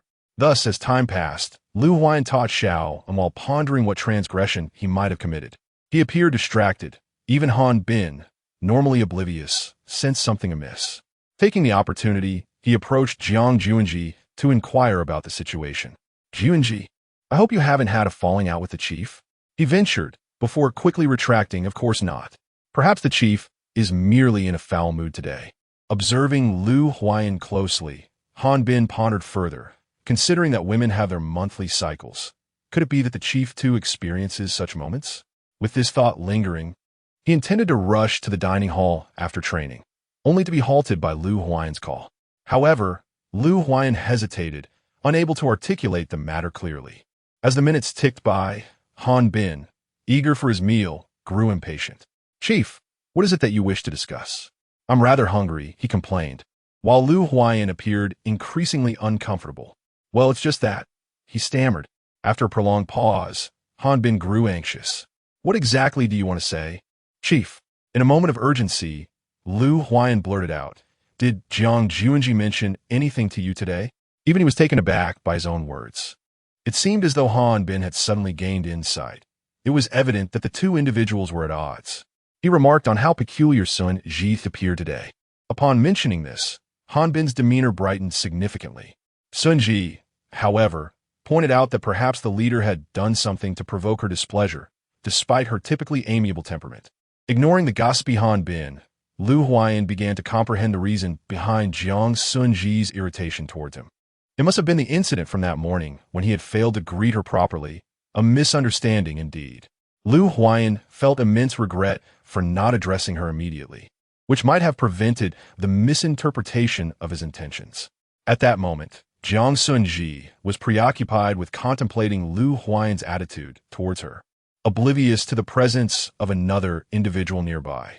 Ji Xiangbei's plate was remarkably simple, consisting solely of vegetarian fare. Yet, Jiang Xunzhi found it curious that Ji Xiangbei seemed to have never consumed meat. "Feeling down? Would you care to share?" she inquired. "Not really. And Ji Xiangbei, are you following me? It seems you appear wherever I go." Yet, Jiang Xunzhi was not exaggerating. There was indeed some truth to her observation. Initially, she believed it was her own imagination, thinking not every man was drawn to her, especially since Ji Xiangbei was not her usual type. However, as their encounters increased, she found herself compelled to reconsider this suspicion. In contrast, Ji Xiangbei showed no signs of guilt. He openly acknowledged his actions. "What if I have feelings for you?" he proposed. The chopsticks slipped from Jiang Xunzhi's grasp, but she quickly regained her composure. "Absolutely not." She vehemently dismissed his statement. Perhaps realizing that his words had little effect, Ji Xiangbei felt disheartened. "If you do not believe me, then I shall have no choice but to demonstrate my intentions through my actions." Jiang Jun believed that Ji Xiangbei was merely jesting, never anticipating that his antics would become widely known. Each morning, he appeared punctually by Jiang Jun's side. The others were more than willing to facilitate a union, naturally eager to assist Ji Xiangbei. However, Han Bin held a differing opinion. Bursting through the door with his characteristic fervor, he remarked to the onlookers, who had grown accustomed to this scene, that Sun Ji would emerge with a disheveled appearance after being scolded. No sooner had he spoken than Han Bin found himself in just that predicament.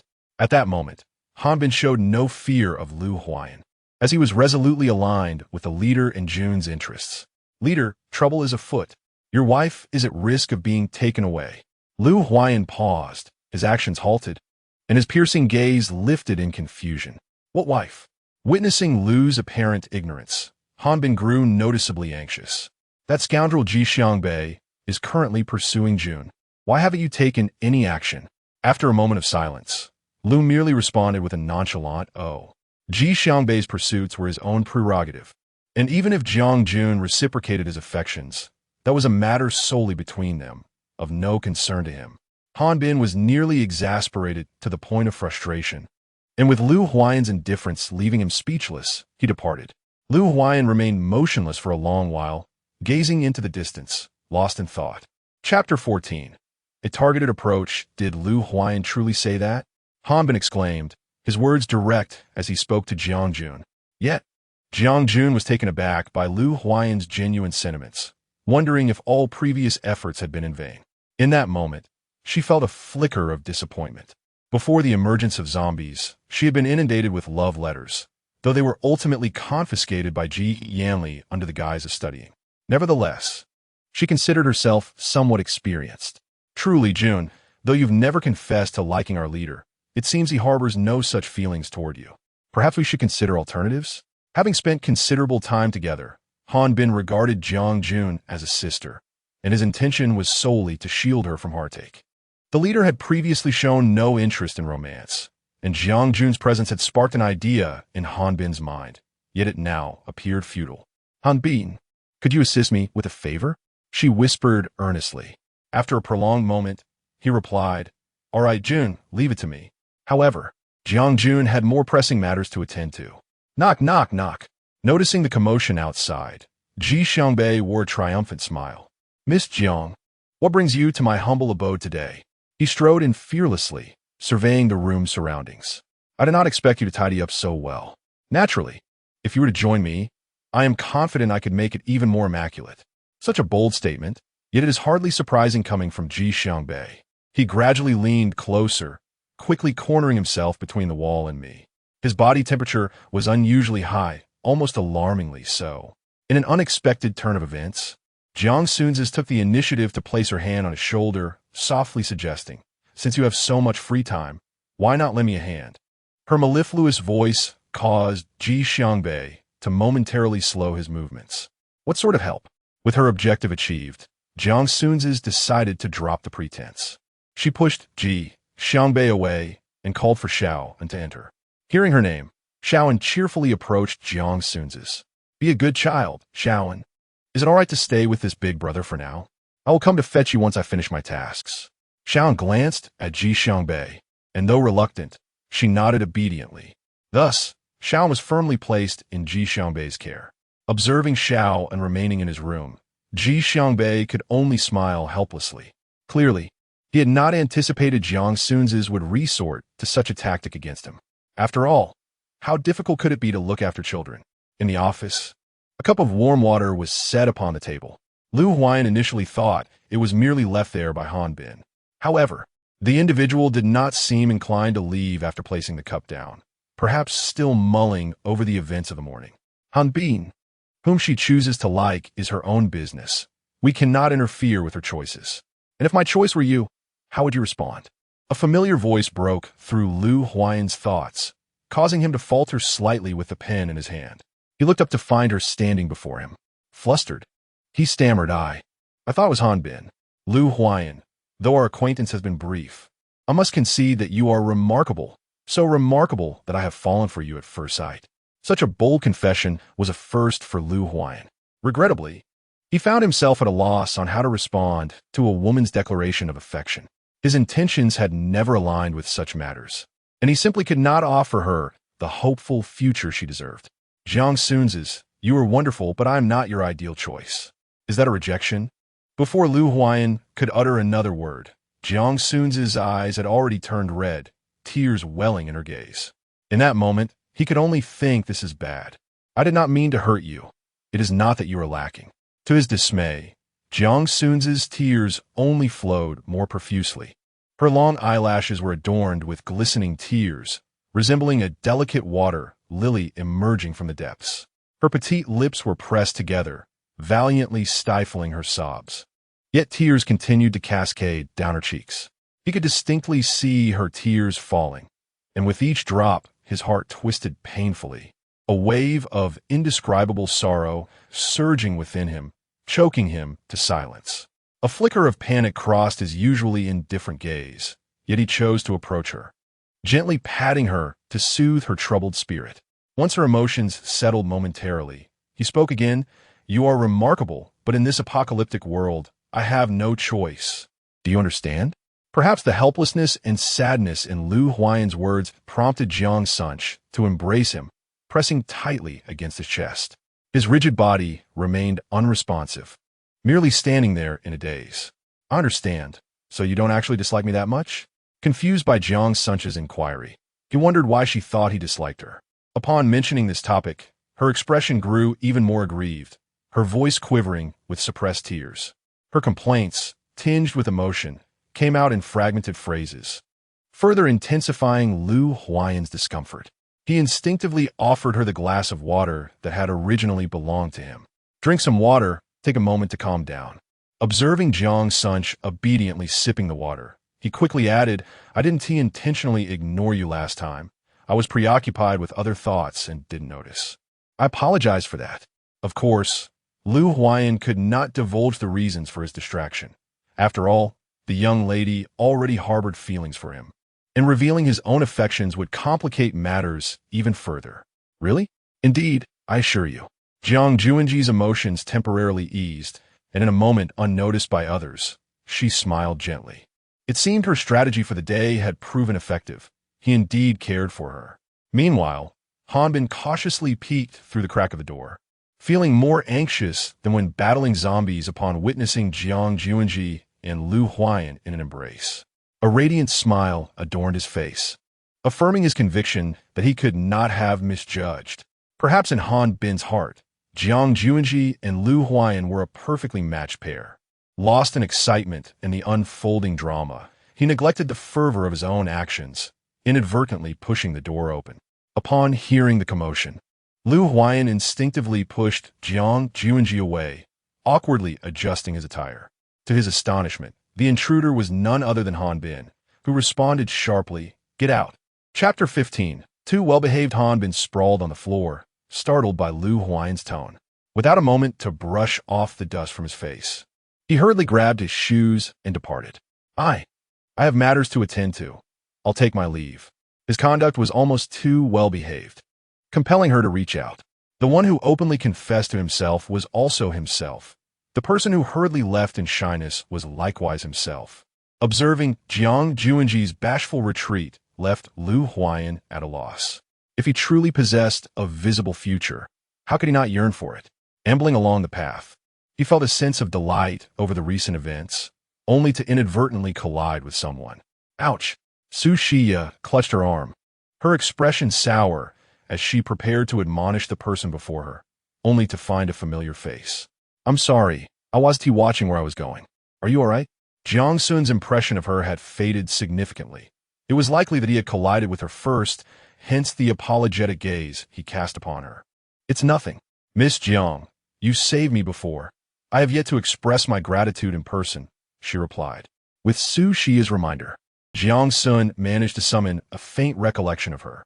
There is no need to dwell on that. Simply reside here at ease. If Jiang Sun was not mistaken, the expression that had just crossed her face did not reflect the warmth of friendship. Another duplicitous individual. Understanding this, Jiang Sun preferred not to prolong their interaction and excused himself, departing first. As he walked away, a gaze filled with resentment was directed at her. What of her abilities? What was there to be so arrogant about? Once she had successfully entangled herself with Lu Huayan, this camp would surely bend to her will. Not far away, Meng Chuyu continued to observe the unfolding events. Upon seeing Su Shiya's jealous glare, she recognized an opportunity had arisen. Who was she? Hui Xiu stood silently, being Meng Kuyu.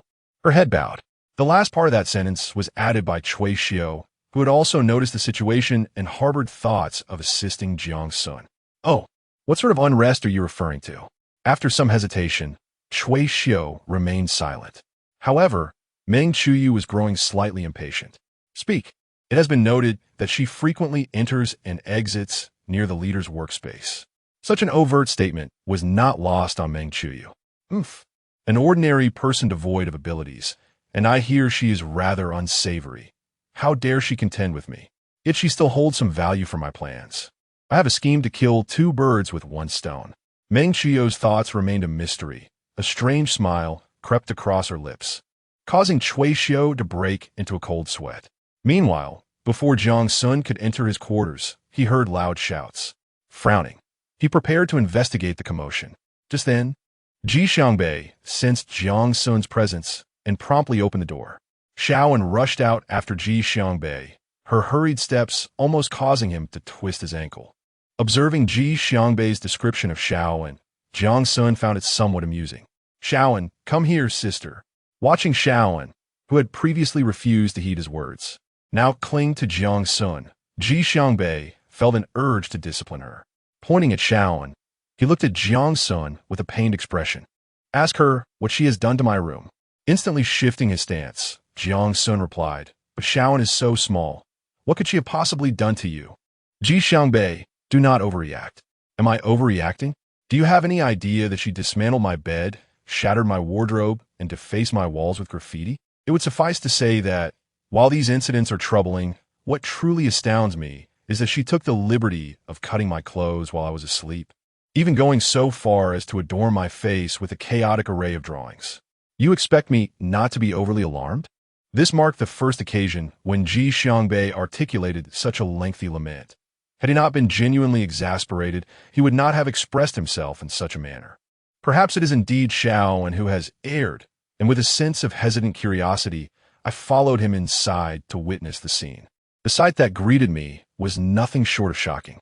This was no longer a room fit for human habitation. It resembled a refuse dump, littered with debris swirling about. Upon entering, Jiang Jin was seized by an uncontrollable fit of sneezing. Once outside, he found himself at a loss on how to face Ji Xiangbei. His conscience weighed down by a sense of guilt that prevented him from meeting his gaze. "Perhaps you should stay in my room for the time being, while I take Shaoan elsewhere," he suggested. However, it was not in Ji Xiangbei's nature to allow two women to vacate their quarters. "No, absolutely not," he retorted, slamming the door shut with force, as if to release the pent-up fury within him. He had forgotten his earlier proclamation. How difficult can it be to care for a child? After today's events, it was clear that Ji Xiangbei would no longer be inclined to assist me with Shaoan. "Your sister is a bit upset today." Shaoan, perceptive as she was, noticed Jiang Jin's genuine displeasure, prompting her to adopt a more compliant demeanor. Sister, she called, tugging at Jiang Jin's sleeve repeatedly in an attempt to soothe her. To her surprise, Jiang Jin found herself softened by the gesture, eventually letting out a deep sigh. "I cannot remain exasperated with you. However, you must promise me never to act so recklessly again, as it may cause unnecessary troubles for others." Although it was uncertain whether Shaoan fully comprehended the gravity of her words, she nodded in acknowledgement, signaling her understanding. Nonetheless, Jiang Jin could not simply let it rest. As Shaoan was under her care, it was her responsibility to rectify the mistakes made. Chapter 16. Incomprehension the following morning. Just as Ji Xiangbei was about to surrender to slumber after a night of diligent tidying, a series of knocks at the door once again disrupted his rest. His patience was worn thin, leaving him ill-prepared to engage with Jiang Jin. "What is it?" he asked, his tone cold and uninviting, causing Jiang Jin to momentarily falter. Yet, summoning her courage, she replied, "I have come to help you tidy up the room. I sincerely apologize for yesterday. That won't be necessary. I have already cleaned the room.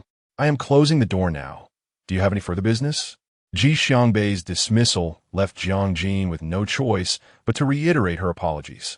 As she walked away, the more she pondered the situation, the more she felt that something was amiss.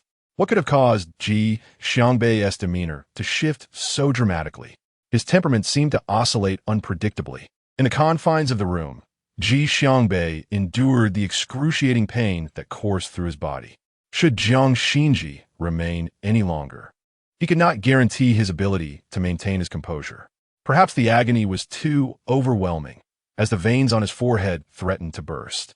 His hands clenched the bedclothes tightly, striving to suppress any sound. After a prolonged period, he lay drenched in sweat upon the bed, as though he had endured a harrowing ordeal. Such occurrences had long since become a recurring nightmare for him. Each time he bore the torment with a similar stoicism. Whenever he contemplated ending his suffering, the mere thought of that person still drawing breath compelled him to cling to life, driven by the desire for vengeance, a goal that had persistently fueled his will to survive. Jiang Xunzhi distinctly recalled her previous statement about not requiring Su-She's gratitude. Yet, she continued to seek her out repeatedly. "Miss Jiang, this is an apple one save for you," she offered, presenting the fruit with both hands as though it were a treasured possession. In the stronghold of the undead, she had long since lost her appreciation for such things. What intrigued her more was the underlying motive of this individual, or rather, the purpose behind her persistent approach. Upon hearing that Jiang Xunzhi intended to train, Su-She's eyes flickered with opportunity. "Focus your attention and attempt to control your abilities with your mind," instructed Lu Huayan, who unconsciously altered his tone to embody that of a teacher. His demeanor was particularly earnest and serious, perfectly aligning with his characteristic style. Under pressure, Jiang Xunzhi could only slightly restrain her powers. After all, in Lu Huayan's eyes, she was merely someone who had just awakened her abilities. And achieving such a level of proficiency in a short span was no small feat. Your abilities are quite unique. You can condense air and shadows into anything you can imagine, which is a notable advantage for you. He analyzed Jiang Xunzhi's powers without any hint of concealment. "So, is my ability impressive?" She feigned pride, seeking praise from Lu Huayan. Taken aback for a moment, he had not anticipated such a question from her. "Indeed, it is impressive. But what I truly hope for is your own growth as a person, rather than just the prowess of your abilities. In this apocalyptic world, possessing a special power is not necessarily a significant advantage. What matters is how you maximize its potential." Perhaps it was this mindset that prompted Lu Huayan to dedicate himself so wholeheartedly to her instruction. Even Ji Yanli had not treated her with such earnestness. Their perspectives differed. Ji Yanli believed that with his protection, Jiang Xunzhi had no need to master formidable powers, while Lu Huayan consistently aspired for her to develop, at the very least, the ability to protect herself. It is undeniable that Jiang Xunzhi was not one to willingly live under the shadow of another. The previously harmonious training atmosphere was abruptly disrupted by a sneaky figure. Su-She had secretly followed Jiang Xunzhi and, upon encountering Lu Huayan, her gaze momentarily flickered. How could she let such a splendid opportunity slip away? Thus, she attempted to slip inside. However, she unwittingly fell into the hands of patrolling guards and, without any instructions, was immediately deemed a suspicious individual. "Let me go. I am from Zone A," she protested. Hearing the commotion, Jiang Xunzhi instinctively halted her training, casting her gaze towards the source of the disturbance. "What is happening?" Lu Huayan inquired, his brow furrowed, revealing a hint of irritation at the interruption. "Chief, there is a sneaky person attempting to enter the training ground. I suspect she is a spy.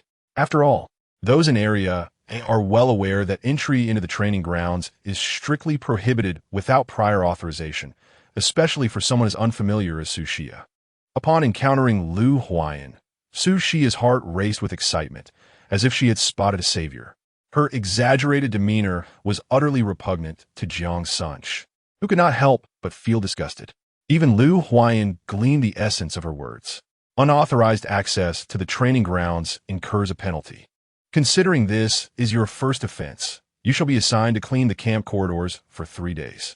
This punishment could be deemed lenient. Yet Su-She gazed at Lu Huayan in disbelief. Confusion clouded her mind as she pondered why Lu Huayan's demeanor towards her was so frigid. After all, her appearance was supposed to be her ultimate asset, yet he barely spared her a glance. She instinctively shifted her gaze to Jiang Xunzhi, who seemed to comprehend the reason behind Lu Huayan's indifference. He already had someone in his life who suited him perfectly. A flicker of jealousy and resentment crossed Su-She's face, but Jiang Xunzhi captured it with keen clarity. Observing her with quiet scrutiny, it appeared yet another woman had set her sights on Lu Huayan. Jiang Xunzhi could not comprehend why everyone seemed to direct their animosity towards her. It was not as if she had caused Lu Huayan to harbor disdain for them. Meng Qiu's behavior could be overlooked, but now there was also Su-She, which was truly vexing.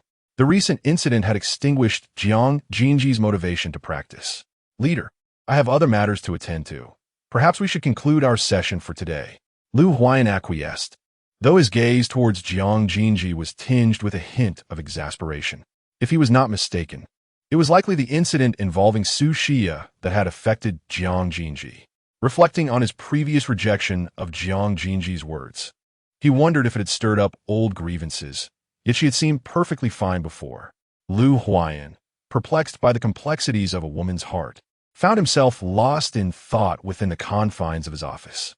Meanwhile, Xia, who had been dismissed, was escorted to Meng Qiu's office by Cui Xiu. Xia had heard whispers about Meng Qiu before, so when Cui Xiu brought her along, her immediate reaction was one of refusal. Chapter 17, Reputation at Stake. Cui Xiu's tone was exceedingly brusque. "Miss Su, I advise you to come with me quietly. Otherwise, I cannot guarantee your safe departure." Perhaps it was Cui Xiu's menacing tone that instilled fear in her, for Xia trembled as she followed closely behind. Initially skeptical of the rumors surrounding Meng Qiu, her trepidation now reached its zenith. The office was shrouded in darkness, enveloped in an atmosphere of silence. "You've arrived?" The woman, initially facing away from Xia, swiftly turned to face her. Sensing the warmth in her tone, Xia gradually relaxed her guard. "I hear you've been ousted from the training ground?" Noticing the worry on Xia's face, Meng Qiu spoke gently. "Do not fret. I am not here to cast blame. I merely feel it unfair on your behalf. There is no rule forbidding entry. It is merely Jiang Xunzhi's intent to monopolize the leader's attention, thus ensnaring him." One must admit, Meng Qiu's skill in distorting the truth was quite remarkable. Convinced by Meng Qiu's assertions, Xia could not help but feel a swell of impatience. What must I do to win the leader's favor? As Meng Qiu realized her objective was within reach, a sly smile crept across her face. Cui Xiu observed this exchange keenly, her mind calculating the underlying schemes. Ren Dong awaited her summons. She was determined to succeed and withdraw gracefully, not wishing to squander his efforts on her behalf. That night, a note warned Jiang Xunzhi to be wary of Xia. Yet, who had sent her such a message? A particular person flashed through her mind. Could it be her? But why would she offer assistance? The contents of the note warranted further scrutiny, prompting Jiang Xunzhi to exercise greater caution. At present, the secrets of the underground passage remained unresolved. Jiang Xunzhi was reluctant to entangle herself in such troubles. However, before addressing these matters, she needed to pay a visit to Ji Xiangbei. Since the moment she encountered Ji Xiangbei 3 days ago, Jiang Xunzhi had not received any news from him. What could a living person be doing indoors for 3 days? With this question lingering in her mind, Jiang Xunzhi decided to knock on Ji Xiangbei's door. To her surprise, there was complete silence within. Experimentally, she knocked again, yet still there was no response. At that moment, she realized that Ji Xiangbei's door was not locked. Although she knew it was rather impolite, she chose to open the door. The room was eerily quiet, seemingly devoid of Ji Xiangbei's presence. Just as she pondered where he might have gone at such a late hour, she suddenly heard a groan, as if he were enduring some torment. Fumbling to turn on the light, she discovered Ji Xiangbei lying on the floor, his face contorted in pain, his lips bloodied from his own biting. Though the reason for his condition eluded her, the scent of his blood intensified Jiang Xunzhi's own craving for it. She found herself in a state of uncontrollable desire, her eyes glistening with a fierce hunger, as if she might succumb to the urge to bite into Ji Xiangbei's veins. As she struggled to suppress her cravings and staggered towards the door, a hand unexpectedly seized her, throwing her to the ground. Perhaps disoriented, Ji Xiangbei's lips lunged toward Jiang Xunzhi's face. Fortunately, at the last moment, she turned her head away. In an attempt to push him off, she realized to her dismay how heavy he was, pinning her down. Amidst the struggle, a drop of sweat fell onto Jiang Xunzhi's face. Ji Xiangbei's flushed complexion suggested a fever. There was no time to ponder further. The urgency to save him eclipsed everything else. Jiang Xunzhi utilized his extraordinary abilities to turn Ji Xiangbei onto his side. One hand pressed against his forehead, revealing an astonishing heat. The person who had been in slumber was now awake, his eyes stained with crimson veins, a sight that invoked alarm. Ji Xiangbei strained to support his own body, his gaze somewhat unnatural. Though he had not fully awakened, he was not oblivious to any movements around him. "What did you see?" Concerned that Jiang Xunzhi might witness his distress, Ji Xiangbei wrestled with the dilemma of whether to silence him permanently. At present, his own matters remained unresolved, and he could not afford to expose himself. What did you see? Perhaps he was not feverish. Jiang Xunzhi sensed that Ji Xiangbei wished for him not to witness something. If that were the case, could this be leveraged as a means of control? He tentatively uttered an ambiguous remark. What if you saw it? And what if you did not? As they locked eyes, neither discerned any advantageous information from the other's lips. Should you have seen it, it would seem you would not leave here unscathed today. Huh, such audacity. Were it not for Ji Xiangbei's current frail state, she might have genuinely believed his words. Observing the unwavering calm in Jiang Xunzhi's gaze, he couldn't help but feel a tinge of disappointment. Approaching Ji Xiangbei step by step, she remarked, "Look at your current state before speaking such words. Perhaps then they would hold some credibility." I assure you, Jiang Xunzhi is not easily intimidated. After retrieving the pillow that had fallen to the ground, Jiang Xunzhi cast a displeased glance in his direction. As she prepared to leave, Ji Xiangbei felt an unexpected sense of reluctance. "Jiang Xunzhi, I am privy to your secret." It proved quite challenging to witness Jiang Xunzhi flustered. Although it was but a fleeting moment, Ji Xiangbei managed to capture it. "On that day, when the mission was executed, I saw it all." His initial reaction was to acknowledge Ji Xiangbei's identity as a zombie. Yet he refrained from articulating it, holding onto a sliver of hope. Secretly harnessing his abilities, he appeared to be bracing for the worst. "Do you believe anyone would take your words seriously?" Upon finishing her words, Jiang Xunzhi departed without a backward glance. This left Ji Xiangbei in a state of deep frustration. Indeed, he found himself momentarily powerless against her. He pondered when he might finally witness her displaying a semblance of pleading, for that would undoubtedly be a most intriguing sight. In truth, that day he had merely observed Jiang Xunzhi's remarkable ability to communicate with the undead. Yet Ji Xiangbei speculated that this might be a manifestation of her concealed extraordinary power. Returning to his chamber, Jiang Xunzhi let out a quiet sigh of relief. Had Ji Xiangbei been intent on causing him trouble at that time, he likely would not have departed so smoothly. His words served merely as a warning. Yet what troubled Jiang Xunzhi was the uncertainty of what Ji Xiangbei had truly witnessed and whether he would divulge this matter to Lu Huayan. Presently, Jiang Xunzhi lacked the confidence to fully resolve this predicament and could only proceed one step at a time. With these thoughts weighing heavily on his mind, he found himself restless, tossing and turning in bed until the late hours of the night. To avoid disturbing the slumbering Xiao and beside him, Jiang Xunzhi decided to rise and take a stroll. Perhaps due to the late hour, the surroundings were devoid of anyone save for the patrolling personnel. Looking up at the moon overhead, Jiang Xunzhi couldn't help but recall his father. If his father were here, he would undoubtedly inquire, "Gigi, do you know where the North Star is?" In his childhood, Jiang Xunzhi could not have remembered, but as he grew older, he would smile and point in the direction of the North Star, proudly informing his father that he had learned its location. Unfortunately, now everything had changed, and a wave of mixed emotions surged within him. In the solitude of Jiang Xunzhi, it was perhaps unexpected to encounter Lu Huayan at this moment. Unable to sleep? Indeed. "Chief, do you have any family?" Sensing Jiang Xunzhi's longing for her loved ones, Lu Huayan's gaze inadvertently fell. "Yes, but they're no longer with me." Observing the melancholic expression on Lu Huayan's face, Jiang Xunzhi felt a pang of guilt. It was never her intention to unearth his wounds. "I am sorry, Chief. I was unaware. It is of no consequence." Lu Huayan seemed unperturbed, as if this were merely a relic of the past.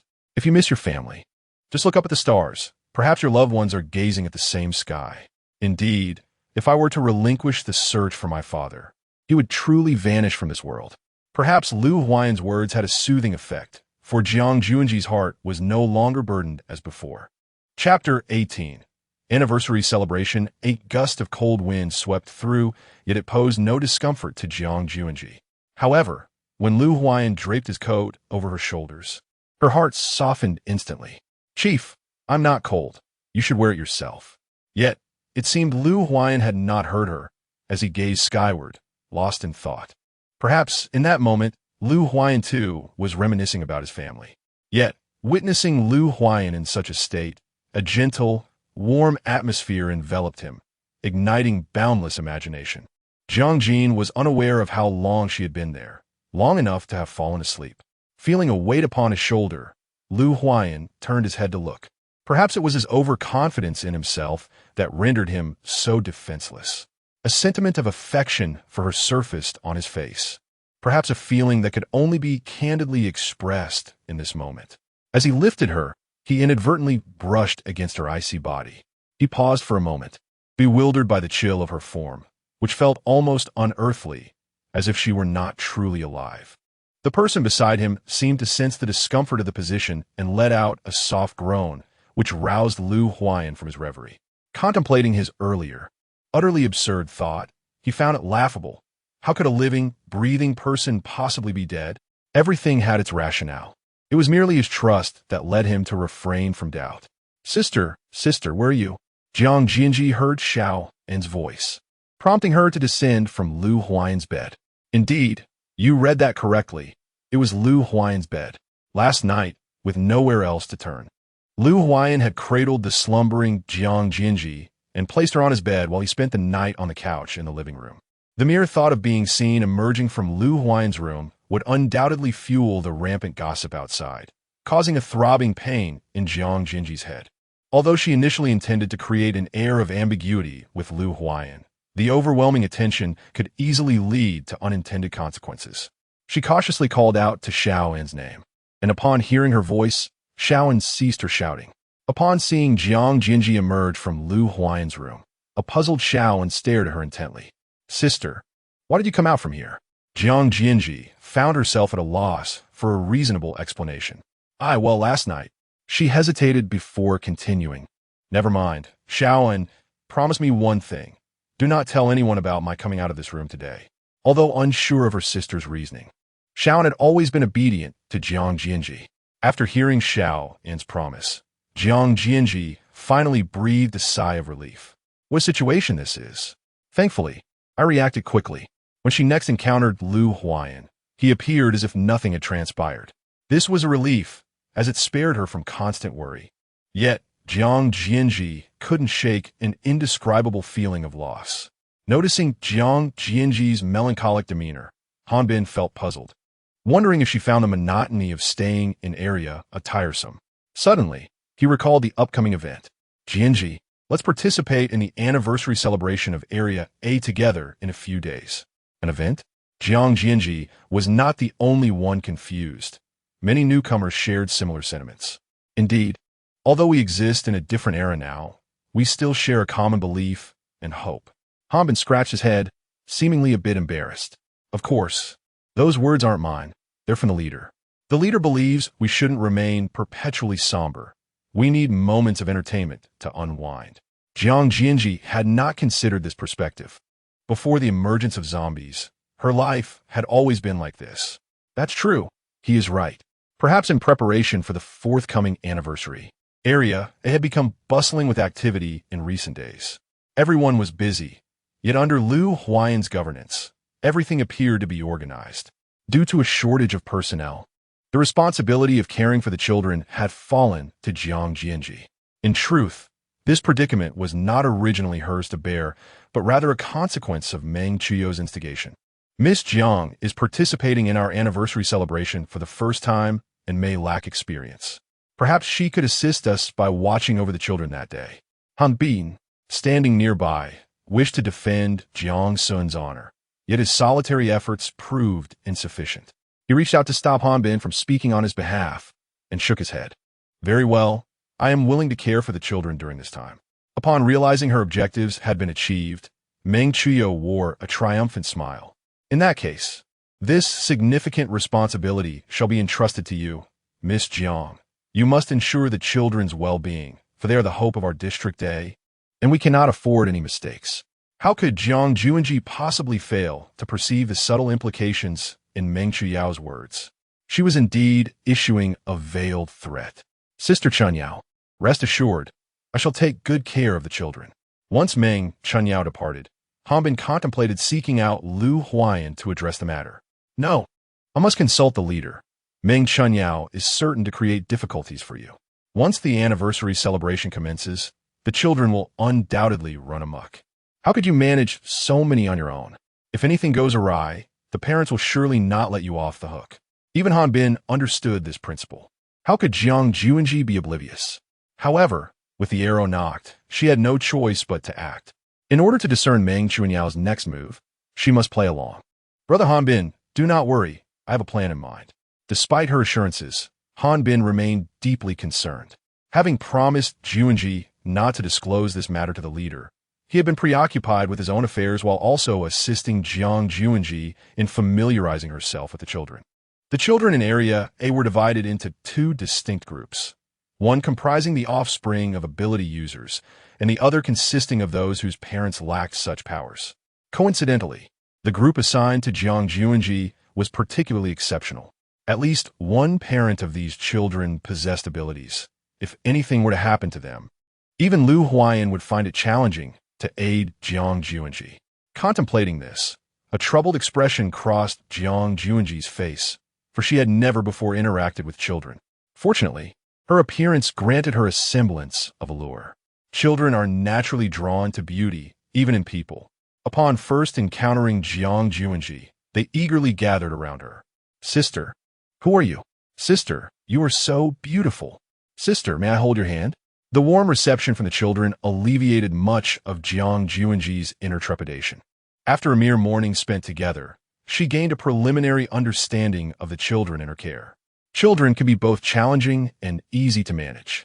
As long as one strikes the right balance, they will heed your guidance. Chapter 19. The Spy After a Morning Apart. The teacher looked at the well-behaved children seated quietly and began to express her astonishment. Miss Jiang, I expected you would struggle to manage them. It seems I was overly concerned. Receiving such praise from the teacher, Jiang Xunzhi felt compelled to adopt a humble demeanor. Not at all. The children are quite obedient. By the way, do you have any further suggestions regarding them? At such a crucial moment, gaining additional insights would undoubtedly benefit Jiang Xunzhi. However, sensing some unease, the teacher's expression began to reflect a growing anxiety. Miss Jiang, you have performed admirably and no longer require assistance. However, I have other matters to attend to. It seems likely that Meng Chuyu wishes to place her in a difficult position, as she too is caught between two parties. Jiang Xunzhi does not wish to impose further on her. I have no further matters. You may leave. The teacher sighed with relief before swiftly departing. For some inexplicable reason, although everything unfolded as she had anticipated, Jiang Xunzhi felt an unsettling unease within her, as if something significant were about to occur. Indeed, the subsequent developments surpassed her expectations. When the anniversary event commenced, Han Bin made a point to seek out Jiang Xunzhi. His words hinted at dissatisfaction. Does Sister Sun Ji truly not require my assistance in approaching the leader? This caught Jiang Xunzhi off guard. Brother Han Bin, we are adults now. The notion of needing someone to make decisions for us is unnecessary. Rest assured, I can manage. The children are remarkably obedient. Seeing her resolute stance, Han Bin arranged for Xiao Bai to assist her. Having grown familiar with Xiao Bai, she welcomed the arrangement. Amidst the throng of people, Jiang Xunzhi walked at the rear, keeping a watchful eye on the children. Initially, she had not intended for them to join, but for reasons unknown, she received an unexpected notification from above. It was not difficult for Jiang Xunzhi to deduce the source of this notification. Consequently, she remained vigilant over the 25 children, anxious that any moment of inattention might lead to unforeseen mishaps. However, what Jiang Xunzhi could not have anticipated was the necessity to guard against zombies. As the collective gaze of the crowd was fixed upon the leader's team of supernatural beings, Jiang Xunzhi found herself captivated by Lu Huayan. Radiating brilliance, he stood there, exuding a mesmerizing aura. Clad in a sleek black coat that accentuated his exceptional figure, the tear mole beneath his eye became increasingly prominent, and his features appeared more aloof. Emanating an air of unattainability, Jiang Xunzhi suddenly realized that the distance between herself and him felt equally vast. How could a man as proud and reserved as he be drawn to a zombie? As this thought crossed her mind, an undeniable sense of loneliness enveloped her. Lowering her head, she inadvertently averted her gaze from Lu Huayan, who was looking at her. Coincidentally, this moment was noticed by Meng Chuyu, who had been keeping a close watch on Lu Huayan. Instantly, a powerful sense of crisis surged within her. Contemplating her forthcoming actions, she temporarily subdued her emotions and subtly signaled to the person beside her, Cui Xiao. Upon receiving Meng Chuyu's directive, Cui Xiao understood that the plan had already commenced. What followed was beyond her control. Even if she wished to intervene, she found herself utterly powerless. Soon, these minor disturbances were drowned out by the enthusiasm of the crowd. Amidst the throng, perhaps no one noticed Su Xia's presence. She quietly blended into the group surrounding Jiang Xunzhi, hoping to accomplish something, but before she could act, she was apprehended by Xiaobai. "Who are you?" The abrupt voice was jarring, causing everyone to turn and fix their gaze upon Su Xia, who was holding a child. She stammered, attempting to explain, yet her words appeared feeble. I just thought the child was adorable and wanted to hold her." Su Xia never anticipated that at this moment, Jiang Xunzhi would be so vigilant over the child. "Your words are sweet, but I clearly saw you trying to take the child away, and yet you still attempt to argue. Having spent considerable time in Area A, Xiaobai's words carried weight, and naturally, the crowd believed her. At this juncture, some began to speculate whether Su Xia was a spy sent from Area B. "I think so too. Area B has long coveted our Area A. You women are likely a spy dispatch from Area B." As the crowd erupted in fervor, it seemed they had already concluded Su Xia's identity as a traitor. In a state of panic, she desperately defended herself. I am not a spy from Area B. I truly am not." Jiang Xunzhi stood by, coldly observing Su Xia. How could this unfounded newcomer so accurately locate the child? Surely, there must be someone else behind her. As the crowd began to suspect her as a spy, Su Xia grew increasingly anxious, casting a desperate glance towards Jiang Xunzhi for help. "I apologize. Su Xia is someone I invited to assist me with the child. There has been a misunderstanding." Remarkably, this statement seemed to have an effect as the hostile gazes directed at Su Xia began to dissipate, allowing her to breathe a sigh of relief. She regarded Jiang Xunzhi as her savior and approached him directly, warmly taking his arm as if previous tensions had never occurred. Suppressing his inner resistance, Jiang Xunzhi felt utterly helpless. Under his veiled intervention, the matter was finally concealed. However, Su Xia now seemed to shy away from his gaze, avoiding his eyes. "Speak. Who prompted you to act this way?" "It was my own idea. Once you're cast out, the leader will wholeheartedly devote himself to me." "How absurd," Jiang Xunzhi mused, perplexed by Su Xia's misplaced confidence. "Do you truly believe I would take your words to heart? Or do you think me as foolish as yourself? Do you genuinely think that the person behind you will allow you to be with Lu Huayan? I fear that apart from me today, she will employ the same methods to deal with you in the future." "No, that won't happen, Sister Chuyu." In her panic, Su Xia inadvertently let slip a secret. Jiang Xunzhi was not the least surprised by this revelation. Had it not been her, he might have lost his composure. Chapter 20. The out-of-control zombie. Meanwhile, Xiaobai was particularly puzzled as to why Jiang Xunzhi had so readily let Su Xia off the hook, given that her suspicions were the most substantial. Trusting in Jiang Xunzhi, Xiaobai decided not to dwell on it for the moment. "Rest assured, as long as you cooperate with me, I will help you cover this up, and you will not face any repercussions." This promise was exceedingly tempting to her, as she weighed the potential benefits of aligning with either party. Noticing Su Xia's wavering resolve, Jiang Xunzhi remained patient. "It's fine. You can give me your answer after the event concludes." The gathering continued, yet Jiang Xunzhi could no longer catch sight of Lu Huayan, though he vaguely noticed Ji Xiangbei. In the blink of an eye, Ji Xiangbei's figure vanished from view. Assuming he had merely imagined it, Jiang Xunzhi did not pay it much heed, until an unexpected occurrence transpired. Perhaps everyone was so immersed in joy that they failed to notice when a zombie had infiltrated their midst. When a severed arm fell to the ground, the crowd initially thought it was a prank. However, the bright crimson blood that followed confirmed the grim reality of the situation. "Ah, help! The zombies are here!" The cries echoed, drawing the relentless pursuit of the undead. At the moment, Jiang Xunzhi caught sight of the zombies. She comprehended the true extent of Meng Chuyo's ruthlessness. Xiaobai was gripped by panic, suddenly at a loss. Do not fret. Take the children to a safe place to hide. I will divert the zombies' attention. Remember to inform the leader in due time.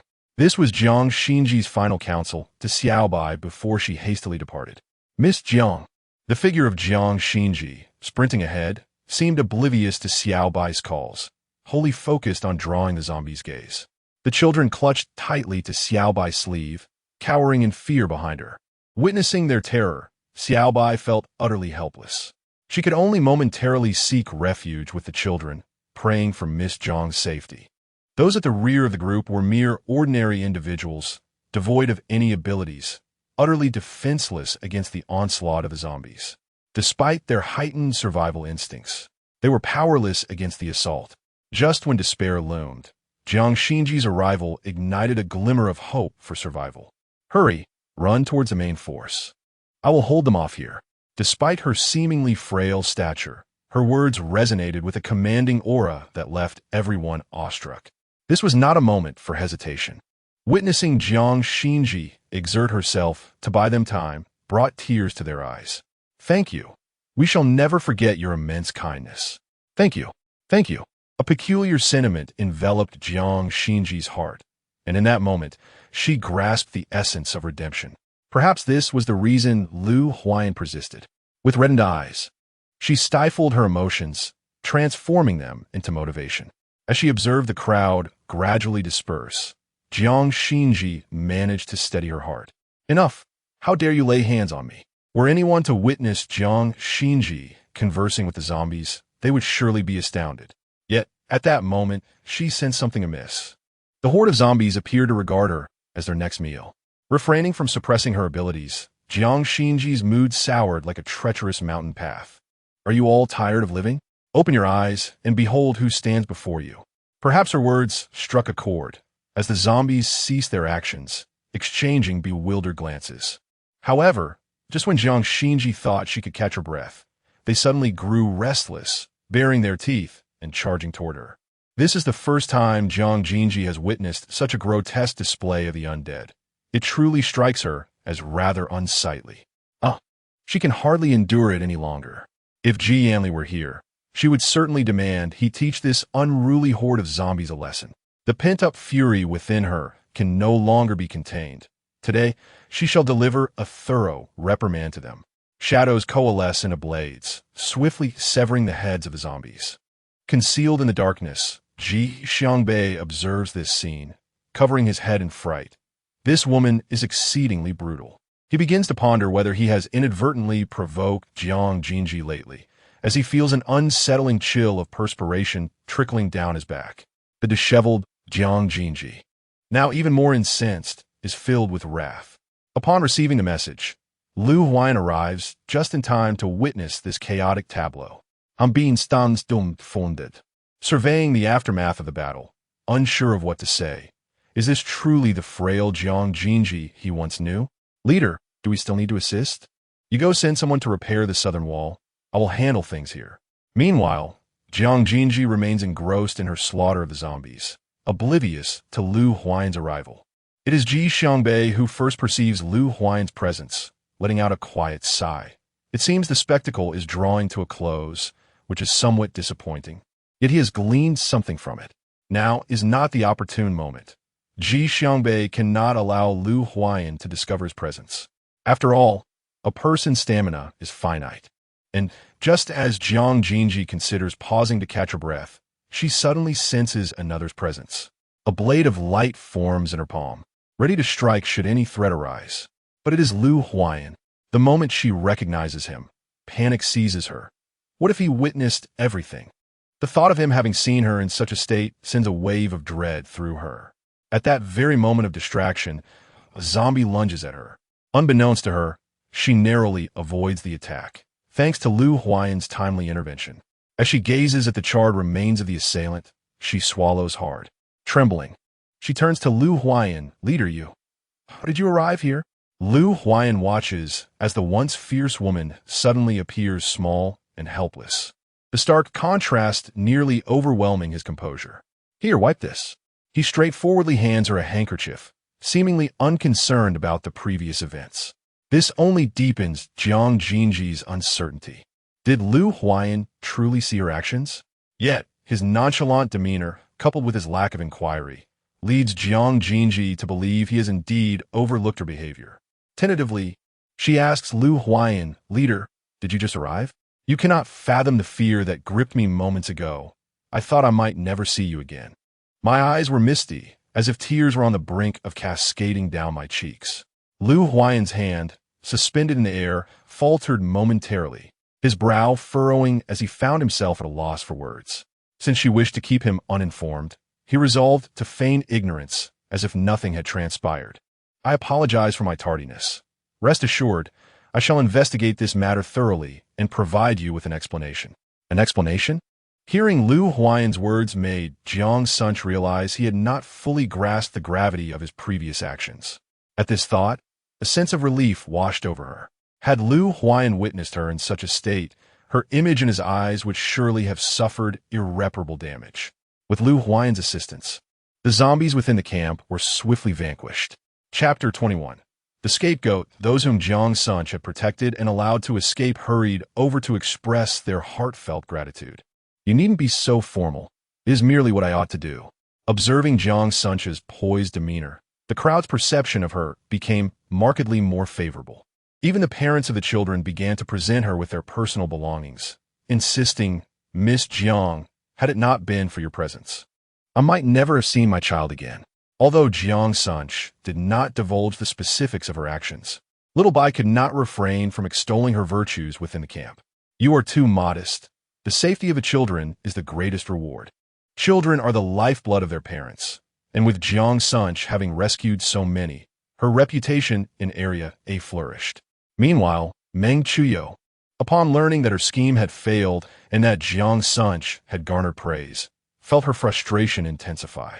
Why does she always seem to enjoy such good fortune? Cui Xiu remained silent, yet Meng Chuyo did not spare her from her ire. "Where is Su Xia? You are failing to manage even these trivial matters.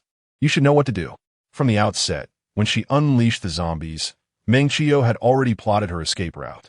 Su Xia would serve as the perfect scapegoat. Cui Xiu nodded, her demeanor growing increasingly reticent. Without any evidence, even if the investigation led back to Meng Chuyo, she could ensure her own safety. One cannot deny the cunning nature of Meng Chuyo's plans, which even eluded Cui Xiu. Prior to the zombie outbreak, Cui Xiu had received no inkling of impending doom. When Su Xia was brought in, she appeared far from her former composed self. Her hair was disheveled, and her clothing was in disarray. "Chief, I had no part in this. I was entirely unaware." The calm and collected demeanor she once possessed was now a distant memory. Yet, how could Lu Huayan possibly take her at her word based solely on her fleeting protests? "Then why did you pick up the child?" With an undeniable sharp gaze, Su Xia appeared momentarily speechless, grappling for words to express herself. Suddenly recalling the words Jiang Xunzhi had whispered to her, a flash of inspiration struck her. "It was Meng Chuyu. She compelled me to act this way, threatening me." Upon mentioning Meng Chuyu's name, Hanbin instinctively glanced at Lu Huayan. "Chief, shall I bring her here?" "Go ahead." This matter transcended the simple involvement of Meng Chuyu and her companions. It concerned the safety of the entire A district. If incidents like today's zombie invasion were to recur, the morale of the A district would surely waver. Anticipating her summons, Meng Chuyu exhibited no surprise upon seeing Hanbin. "Huayan, is there something you wish to discuss with me?" Her probing gaze scrutinized Meng Chuyu, yet the latter exhibited no signs of unease. "Su Xia claims you orchestrated an incident during the event. Do you have any explanation?" Unable to restrain herself, she cast a glance towards Su Xia, who, at that moment, dared not lift her eyes to meet Meng Chuyu's impossible.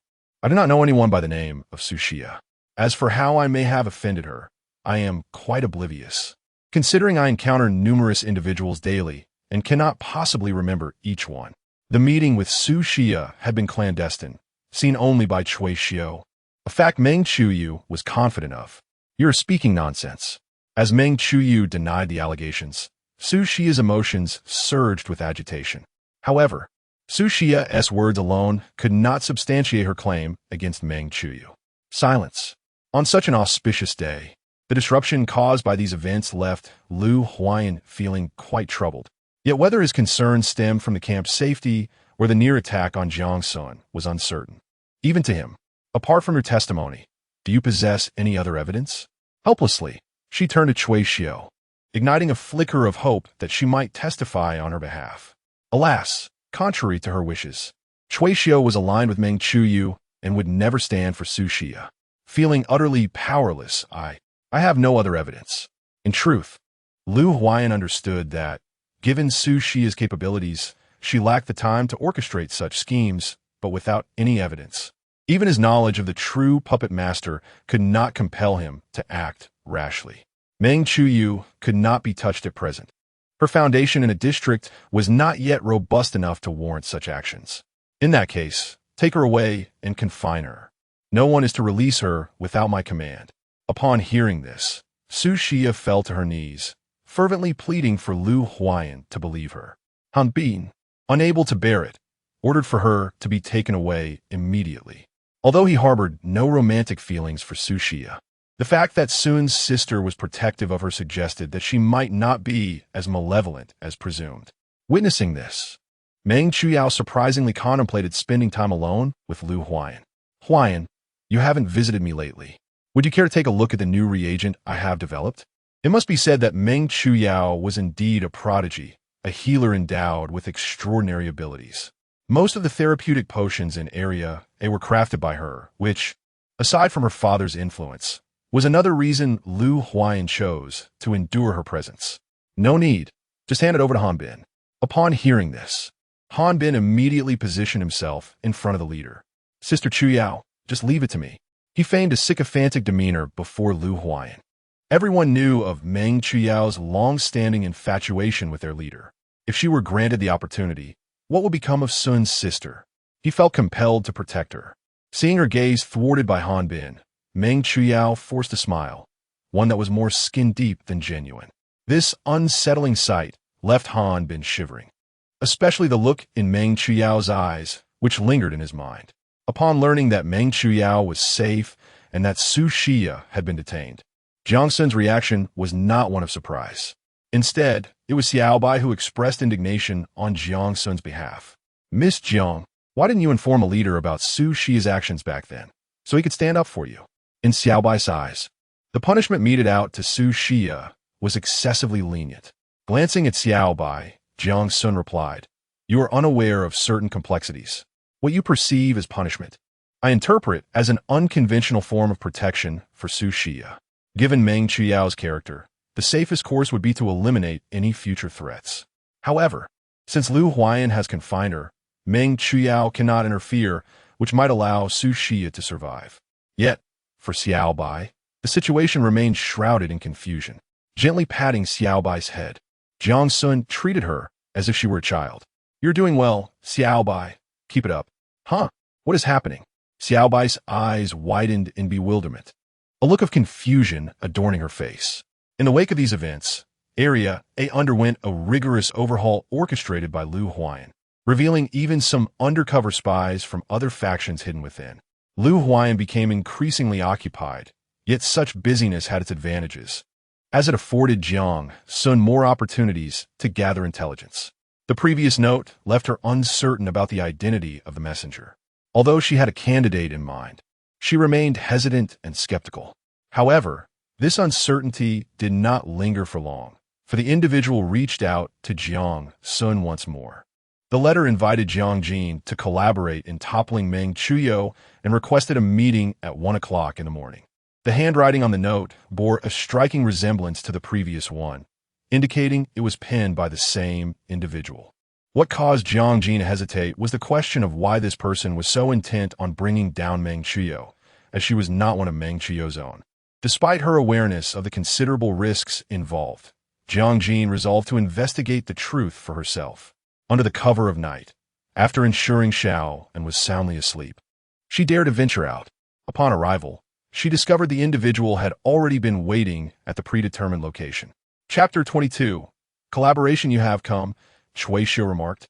seemingly certain of Jiang Jin's arrival as she turned to face her. Jiang Jin was not at all surprised to see her.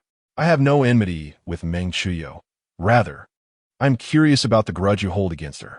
She idly toyed with her fingers, appearing more intrigued by Cui Xiu's matters. Rolling up her sleeves, she revealed a myriad of mottled scars, laid bare for Jiang Jin to see. Under the moonlight, Jiang Jin found herself taken aback. Apart from the exposed areas, Cui Xiu's body bore no signs of health. You guessed correctly. These are all her doing.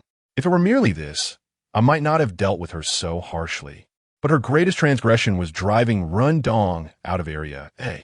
At the mention of Ren Dong, Cui Xiu seemed to touch upon her most vulnerable emotions, and tears began to flow. Were it not for her feelings for Ren Dong, Cui Xiu would not have endured such humiliation until now.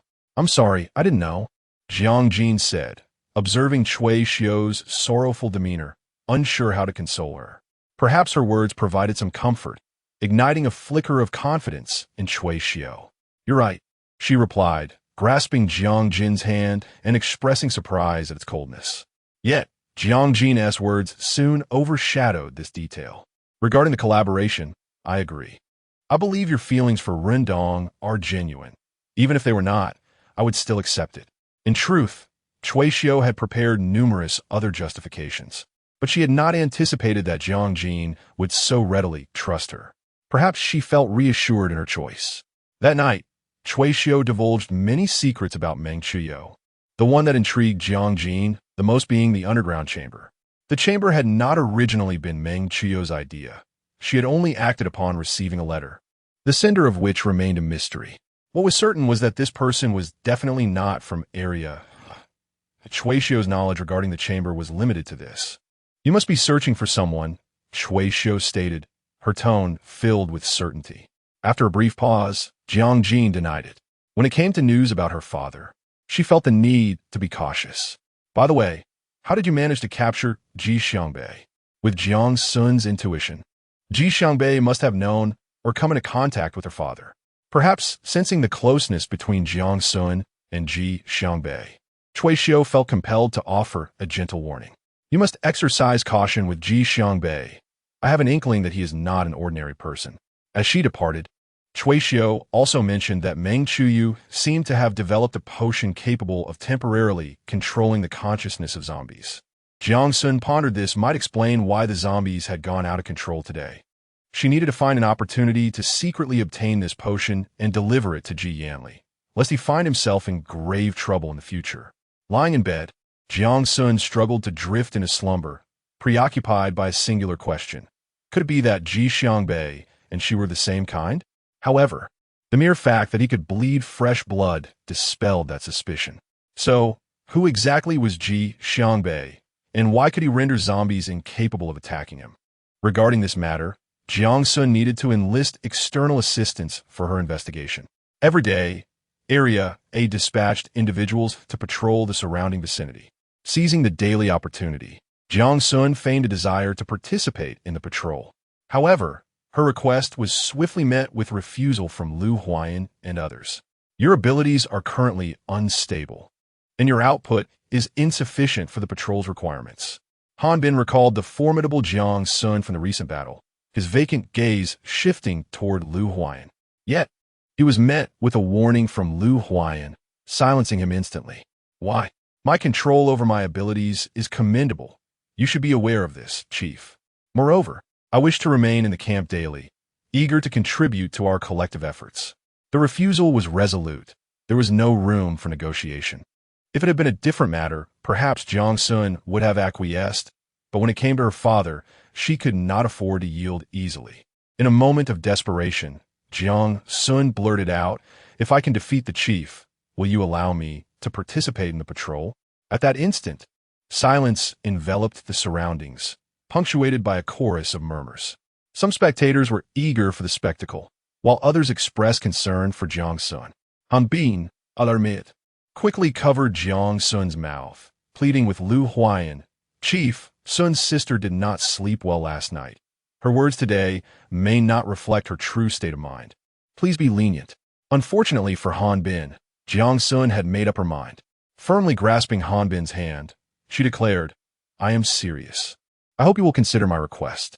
Lu Huayan regarded Jiang Xun intently before finally conceding. Very well, I agree to your request. The news of Jiang Xun's intention to challenge the leader spread rapidly, leaving everyone in disbelief. However, Han Bin was deeply troubled, pacing around Jiang Xun for the better part of the day. Sun, what are you thinking? The leader is none other than the most formidable individual in our district. How dare you oppose him? Jiang Xun replied, Brother Han, I merely wish to contribute my share, yet the leader looks down upon me. Jiang Xunzhi was acutely aware that Lu Huayan did not look down upon her. Rather, his intentions were to protect her. However, she felt compelled to confront this challenge. I am sorry, leader. I must impose upon you for the time being. Nonsense. How could the leader possibly think less of you? You are overthinking it, my dear. Yet, no matter how Han Bin implored Jiang Xunzhi, her resolve remained unyielding. Despite Han Bin's efforts to persuade her until he was parched, she showed no inclination to retreat. The contest was scheduled for the following afternoon. The training ground, typically deserted at that hour, was now teeming with onlookers, although the patrollers endeavored to maintain order. The overwhelming crowd, eager for spectacle, rendered their efforts futile. They were eventually granted temporary access. It would be disingenuous to claim she felt no anxiety. Jiang Xunzhi understood that even if she exerted herself to the utmost, she would not be a match for Lu Huayan. Yet, she could not concede defeat. She wagered on Lu Huayan's compassion towards her. There was still time to withdraw. A cold, indifferent voice echoed in her ears. Do not give up. Observing Jiang Xunzhi's indomitable spirit, Lu Huayan found himself genuinely vexed. Let's await the outcome. Although Jiang Xun sought to conceal his true capabilities, he had no choice but to unleash his power, exerting a mere fraction of his strength. Yet, it was effortlessly countered by Lu Huayan. Jiang Xunzhi was acutely aware that if Lu Huayan were to take the matter seriously, she would likely find herself unable to withstand even a single move. The audience was intently focused on the two competitors on the challenge platform. Despite the apparent disparity in strength between Jiang Xunzhi and Lu Huayan, there remained a considerable number of supporters for Jiang. Among them, Han Bin found himself in a state of indecision, torn between wanting to cheer for his leader and not wishing for Xunzhi to suffer defeat. He was truly caught in a dilemma. Chapter 23. The Beauty's Scheme Flunky. Xiao Bai cast a contemptuous glance at Han Bin. The remark provoked Han Bin to drop the flag he had been waving in support, storming angrily toward Xiao Bai. Su Xiao Bai, are you trying to provoke me? What do you mean by that? Xiao Bai, unfazed, replied, whatever you interpret it as, that is precisely what I mean. With a disdainful look, she shoved him aside, exclaiming, Get out of my way. I want to watch Miss Jiang. As Han Bin lay on the ground, he observed Xiao Bai fervently cheering for Xunzhi, momentarily at a loss for words. All he could do was stand there and threaten you. Just wait. He picked up the fallen flag, seemingly attempting to challenge Xiao Bai. While Xiao Bai rallied for Jiang Xunzhi, Han Bin shouted encouragement for Lu Huayan. Go, leader. Go. Miss Jiang. The two exchanged glances, neither willing to concede. Under their spirited leadership, the morale of the crowd soared, resembling an impassioned rally. Meanwhile, the two contestants remained oblivious to the commotion outside the arena. After several exchanges, it became evident that Jiang Xunzhi was at a disadvantage. While Lu Huayan remained on the defensive, she realized she could not continue in this manner, as it would only deplete her energy without any strategy to defeat Lu Huayan. A fleeting thought crossed her mind. She was engaging in a gamble. Although she had anticipated Jiang Xunzhi's moves, she had not foreseen the sudden turn of events. For reasons unknown, Jiang Xunzhi's powers spiraled out of control, sending a blade of light hurtling back towards her. Without regard for the ongoing match, Lu Huayan summoned all his abilities to create a barrier for Jiang Xunzhi. In an unexpected twist, the woman who had been down on the ground suddenly rose, conjuring a luminous blade that pressed against Lu Huayan's neck. Upon sensing this, Lu Huayan realized that the outcome of the match had already been determined. For reasons unknown, as she gazed at Lu Huayan's back, Jiang Xunzhi felt a pang of guilt and sensed a hint of solitude emanating from him. Leader, I'm sorry. Before she could finish her sentence, he spoke. Since you have one, let it be as you wish. Lu Huayan seemed to have no further words for her, nor did he inquire about her reasons for acting as she did. Even at this moment, Jiang Xunzhi finds herself unable to comprehend Lu Huayan. The crowd, filled with excitement, watches the competition unfold, never anticipating such an unexpected conclusion. Disappointment looms large, with even rumors circulating that the leader willingly conceded to fulfill Jiang Sun's desires. However, Jiang Sun does not share this belief. It seems that Lu Huayan is drifting further away from her. After the contest concludes, Xiaobai and Hanbin rush towards her in haste. "Miss Jiang, are you all right? Sister Xunzhi, how did you manage to make the leader concede?" Jiang Sun is uncertain whether she should divulge the truth, opting instead to deflect. "It was I who requested the leader's concession." Observing her with an expression that suggests understanding. "Anbin divisa plafel. Sister Xunzhi, I must say, the leader certainly harbors feelings for you. Otherwise, he wouldn't have chosen to concede so readily." Had this been before, Han Bin's words might have held some credence. Yet Lu Huayan's current demeanor leaves her in a state of confusion regarding his true feelings towards her. On the day of the inspection, Han Bin, accompanied by Xiaobai, expressed his concerns to Jiang Sun for what felt like an eternity. As the time draws near, she finds herself still wanting to wait. Her gaze is drawn persistently in one direction, as if she is anticipating someone's arrival. Han Bin, observing her closely, remarks, "Sister, the leader has unforeseen matters to attend to and may not be able to see you off. I am not waiting for the leader. I am merely glancing around." What Jiang Xunzhi did not realize was that even Xiaobai could discern her odd behavior at that moment. In the end, Jiang Xunzhi still failed to catch a glimpse of Lu Huayan. Watching Jiang Xunzhi's departing figure, Xiaobai felt a surge of indignation. In Area A, who was unaware that Jiang Xunzhi and the leader were already a couple, Hanbin cast a helpless glance at Xiaobai and let out a deep sigh. "How could I know? Ever since the leader's competition yesterday, his demeanor has been off." Even a matter of Hanbin escorting Jiang Xunzhi seemed to fail to pique the leader's interest, as if he were unfamiliar with Jiang Xunzhi altogether. It would be inaccurate to say that the leader did not harbor feelings for Xunzhi. After all, the past interactions were not fabricated. The more Hanbin pondered, the more perplexed he became. He needed to hasten and inquire about the leader's state of mind. In a hurried rush, Hanbin darted away, leaving Xiaobai feeling as though a gust of wind had swept past her. In the blink of an eye, he vanished from her sight. The office door certainly required replacement. Once again, it was kicked open recklessly by Hanbin, only to reveal an empty room. After scrutinizing the surroundings, Hanbin confirmed that the leader was indeed absent from the office. How strange, where could he be?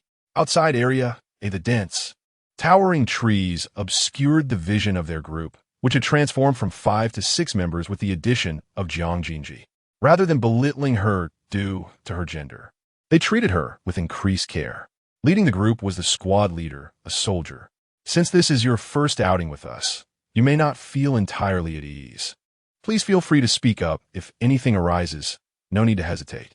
Observing the soldier's benevolent demeanor, Jiang Xunzhi could not help but lower her guard. "Thank you." This was both to facilitate observation and to guard against mutated plants.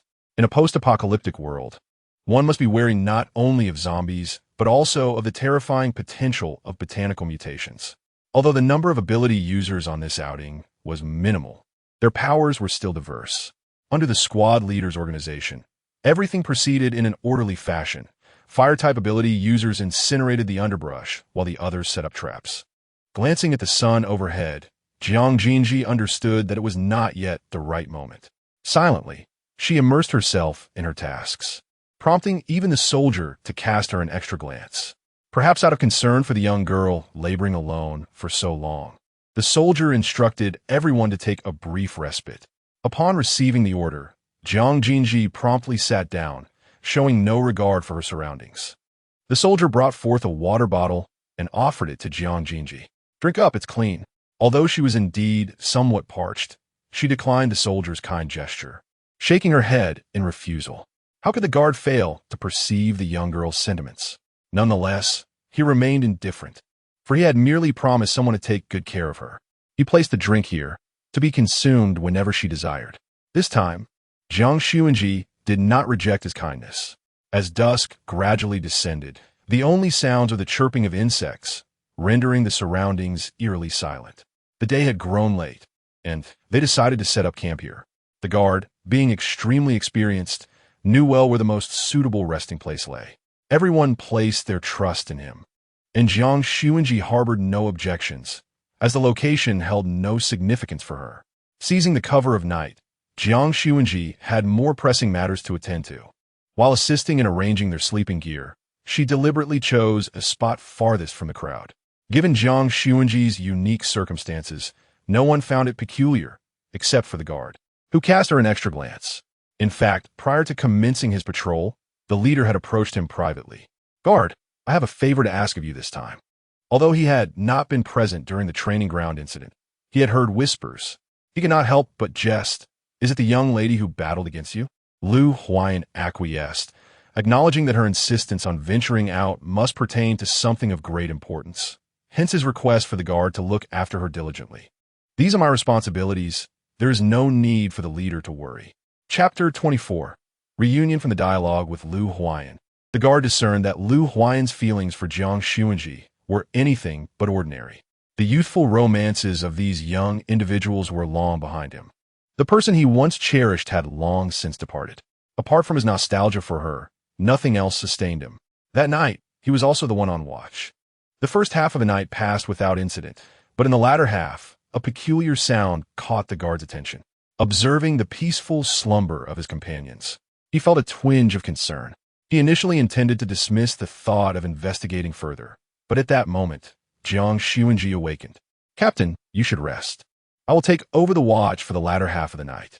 Fearing her request might be denied, she added that she was somewhat restless. Meeting Jiang Xunzhi's resolute gaze, the guard hesitated. Jiang Xunzhi nodded subtly, fully aware that the opportunity had indeed arrived. Shortly after the guard departed, she carefully surveyed her surroundings and stealthily slipped away, guided by the moonlight. However, she remained oblivious to the shadow lurking nearby, fixated on her figure. Only after Jiang Xunzhi had departed did it begin to follow her at a measured pace. How peculiar! Although the sensation of presence lingered, there was no sight of anyone. Jiang Xunzhi had come specifically in search of zombies, yet to her astonishment, the undead she had sensed earlier had suddenly vanished without a trace. This unexpected turn of events heightened her vigilance. Suddenly, the sound of hurried footsteps reached her ears. The figure approaching appeared notably tall and walked with an urgency towards her. Mistaking it for being discovered, Jiang Xunzhi felt a surge of tension. But then, a voice called out to her, "Xunzhi, wait!" Upon gazing deeply into the eyes of the person, a wave of joy swept over her. Yanli, ever since she had fled, despite the numerous hardships and adversities she faced along the way, Jiang Xunzhi had never revealed her fragile self to anyone. Yet, it was this very person who allowed her to unveil her true nature. Yanli could no longer contain the overwhelming longing within him. He swiftly enveloped Jiang Xunzhi's slender waist, drawing her tightly into his embrace as if she were a cherished treasure. "You truly are heartless, leaving for so long. Have you missed me at all?" Though his words carried a tone of reproach, they were imbued with deep affection. "I have missed you dearly. I truly long for you, and for Sister Poppy." Their reunion in such circumstances was indeed rare. "How have you been these days? Have you faced any hardships?" Yanli had always prioritized Jiang Xunzhi above all else. How could he not be concerned for her well-being now? "I am fine. I have been well taken care of," she replied, almost slipping and mentioning Lu Huayan's name. Sensing her unusual demeanor, Yanli attributed it to their time apart, believing she might simply need to readjust. Had it not been for the little zombie Jiang Xunzhi had sent to inform him of her whereabouts, he might have searched the area exhaustively. Upon hearing Yan Li's request for her to leave, Jiang Xunzhi instinctively rejected the notion. Yan Li, too, noticed a resistance. What is the matter? For reasons unknown, an unsettling feeling lingered within him. Jiang Xunzhi's deep concern for her father had always been apparent to Ji Yanli. Ever since Jiang Xunzhi's mother departed, her father had become her sole remaining kin in this world. However, contemplating Jiang Xunzhi's current identity and her entanglement with the realm of supernatural beings was hardly a sustainable strategy. Yet, upon inadvertently witnessing the earnest plea in her eyes. His heart softened immediately. Very well. Jiang had never been adept at refusing Jiang Xunzhi. He understood that once she made a decision, even he would struggle to persuade her to reconsider. She confided in him all the matters she wished to investigate, entrusting him with the task of inquiry. When Jiang inquired about her recent life in area, Jiang Xunzhi instinctively concealed the details regarding her relationship with Lu Huayan. Nevertheless, Jiang, her childhood companion, could easily perceive the subtle shifts in her demeanor. Ever since they were young, whenever Jiang Xunzhi lied, she would inadvertently avert her gaze, unable to meet his eyes directly. Consequently, Jiang discerned that there were certain truths she had withheld from him. Emotion urged him to uncover the underlying issue, yet reason forbade him from probing further. He had always known that the young girl had matured and harbored her own secrets. A silent frustration lingered within him, while his outward composure remained unshaken. As time grew late, Jiang Xunzhi began to worry about the guards seeking her out. After hastily conveying her thoughts, she left in a flurry. Under the moonlight, her departing silhouette stirred a profound longing within him, leaving him with unspoken words. After a lengthy pause, he reluctantly turned away. In a deserted area, Lu Huayan approached slowly, as if awakening from a frozen stupor, a chilling smile escaping his lips, laced with unmistakable mockery. He surmised that the commotion was likely orchestrated by Jiang, intended to create an opportunity for their encounter. "Are you well? Have you encountered anything unusual?" The guard shook his head, feeling a twinge of perplexity. He had sensed something amiss, yet upon investigation, everything appeared normal. There was little time for contemplation, as dawn would soon break. The next shift had already awakened, allowing Jiang Xunzhi the chance to rest. This outing had been relatively smooth, aside from the small interruption caused by Jiang's personal visit. However, having issued a challenge to Lu Huayan, she feared that gaining his trust would be a daunting task in the future. Hanbin found Lu Huayan only in the dead of night. He was puzzled, for when he had visited the office in the morning searching for the leader, it had been entirely empty. How had the leader suddenly appeared there? Yet at that moment, Hanbin's attention was diverted, for the leader's demeanor seemed distinctly unusual. The pervasive scent of alcohol enveloped the room as the leader continued to drink deeply. Tentatively, Hanbin inquired, "Leader, are you all right?" However, he appeared to be utterly oblivious to Hanbin's words, continuing to indulge in his drink as if he were preoccupied with some troubling matter. One could only speculate that perhaps something had transpired at the camp, an issue the leader was unable to resolve, hence his current demeanor. Summoning his courage, Hanbin thought to himself, "Leader, in times of difficulty, you still have us. If you find yourself unable to cope, do not hesitate to share with us, and we shall devise a solution together." Lu Huayan hesitated momentarily as he grasped the bottle, leading Hanbin to believe he had struck a chord. Yet, Lu Huayan seemed distinctly uninterested in his words, which only served to heighten Hanbin's anxiety. "Leader, please do not act this way. It truly pains me to see you like this. Xunzhi would not wish to witness your distress either." Strangely, upon hearing this, Lu Huayan's emotions appeared to waver even more. With a mocking expression, he retorted, "Hanbin, do you truly believe that Jiang Xunzhi has feelings for me?" Not understanding the sudden shift in the leader's topic, Hanbin felt a glimmer of hope at Lu Huayan's willingness to continue the conversation. "Of course, it's so apparent," he replied. "Indeed, if even you can see it, how could I possibly be oblivious? But have you considered that perhaps she desires everyone to think this way?" Lu Huayan's words were perplexing, leading Hanbin to ponder whether the leader's despondency stemmed from thoughts of Xunzhi. He sought to delve deeper into the matter, hoping to unveil what had transpired. Unfortunately, Lu Huayan did not afford him that opportunity. "Leave me be. I wish to be alone for a while." With the leader's dismissal, Hanbin reluctantly departed. Perhaps their relationship had yet to be firmly established, which could explain the leader's melancholic disposition. Chapter 25. Turmoil on the day he left. Lu Huayan did not come to see him off, yet Jiang Xunzhi remained hopeful. Perhaps he had been preoccupied with official duties last time and had no time to spare. However, the one person she yearned to see did not appear. Xiaoan and Xiaobai had received the news early on and waited at the entrance for Jiang Xunzhi. Naturally, The absence of the person she wished to see left Jiang Xunzhi feeling somewhat disheartened. Sensing her mood, Xiaobai spoke up, "Miss Jiang, the leader set off early this morning on a mission and was quite rushed, which is why he could not find the time to see you off. Yet, for reasons unknown, Jiang Xunzhi felt a lingering unease upon hearing Xiaobai's explanation, akin to the calm before storm. I understand. It's all right." What she had initially thought to be a simple task soon turned into a nightmare when, 3 days later, the team that was supposed to return as scheduled went completely silent. The news of the leader's disappearance undoubtedly sent shockwaves through Area A. Panic gripped the community, and various rumors circulated regarding the leader's vanishing.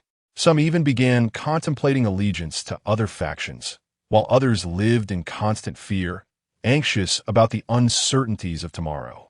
However, Meng Qiuyu remained composed and resolute, issuing a stern edict that any further dissemination of false rumors would be met with severe consequences. Consequently, the fear of retribution silenced the whispers, albeit temporarily. Such a measure, however, could not serve as a lasting solution. Thus, all individuals endowed with extraordinary abilities in Area A were summoned to the conference room. Today, I gather you all, aware that suspicions abound regarding the recent intensification of rumors surrounding the leader's disappearance. I wish to assure you that our leader will undoubtedly return safely, and during this interim, I implore you to steadfastly maintain your convictions. Nevertheless, mere words may not suffice to convince this diverse assembly of gifted individuals. As anticipated, Ms. Meng, while we respect you in light of your position, how can we trust in the absence of Lu Huayan, who has left us without a trace? With Lu Huayan gone, those who lurk in the shadows have begun to stir restlessly. Among them is Chao Xing. With an air of arrogance, expressed his thoughts, showing no trace of the respect he once held. Where one voice of dissent arises, another inevitably follows. It seems prudent to swiftly designate a leader to maintain order within our ranks, lest we remain a headless faction. I concur, with the fate of our leader unknown. We cannot allow Area A to remain leaderless. Jiang Xunzhi sat in the back, her gaze turning icy as she observed the grotesque visages of those before her. Under Lu Huayan's governance, she had never perceived that the previously serene District A concealed such sordid elements. At that moment, Jiang Xunzhi felt a twinge of indignation for Lu Huayan. He had labored tirelessly to establish District A, yet now it seemed few cared for his solace. Meanwhile, Meng Qiuyu, firmly gripping her own wrist, occupied the higher seat, maintaining an air of calm amidst the relentless onslaught of accusations. She lifted her delicate hand and forcefully hurled a glass of water to the floor, silencing the entire conference hall. Some were momentarily daunted by Meng Qiuyu's demeanor. It was undeniably a source of embarrassment to be intimidated by someone so youthful. Leading the charge in indignation was Chao Chong and his cohort. "We mean, Meng Qiuyu, are you threatening us?" "Certainly not.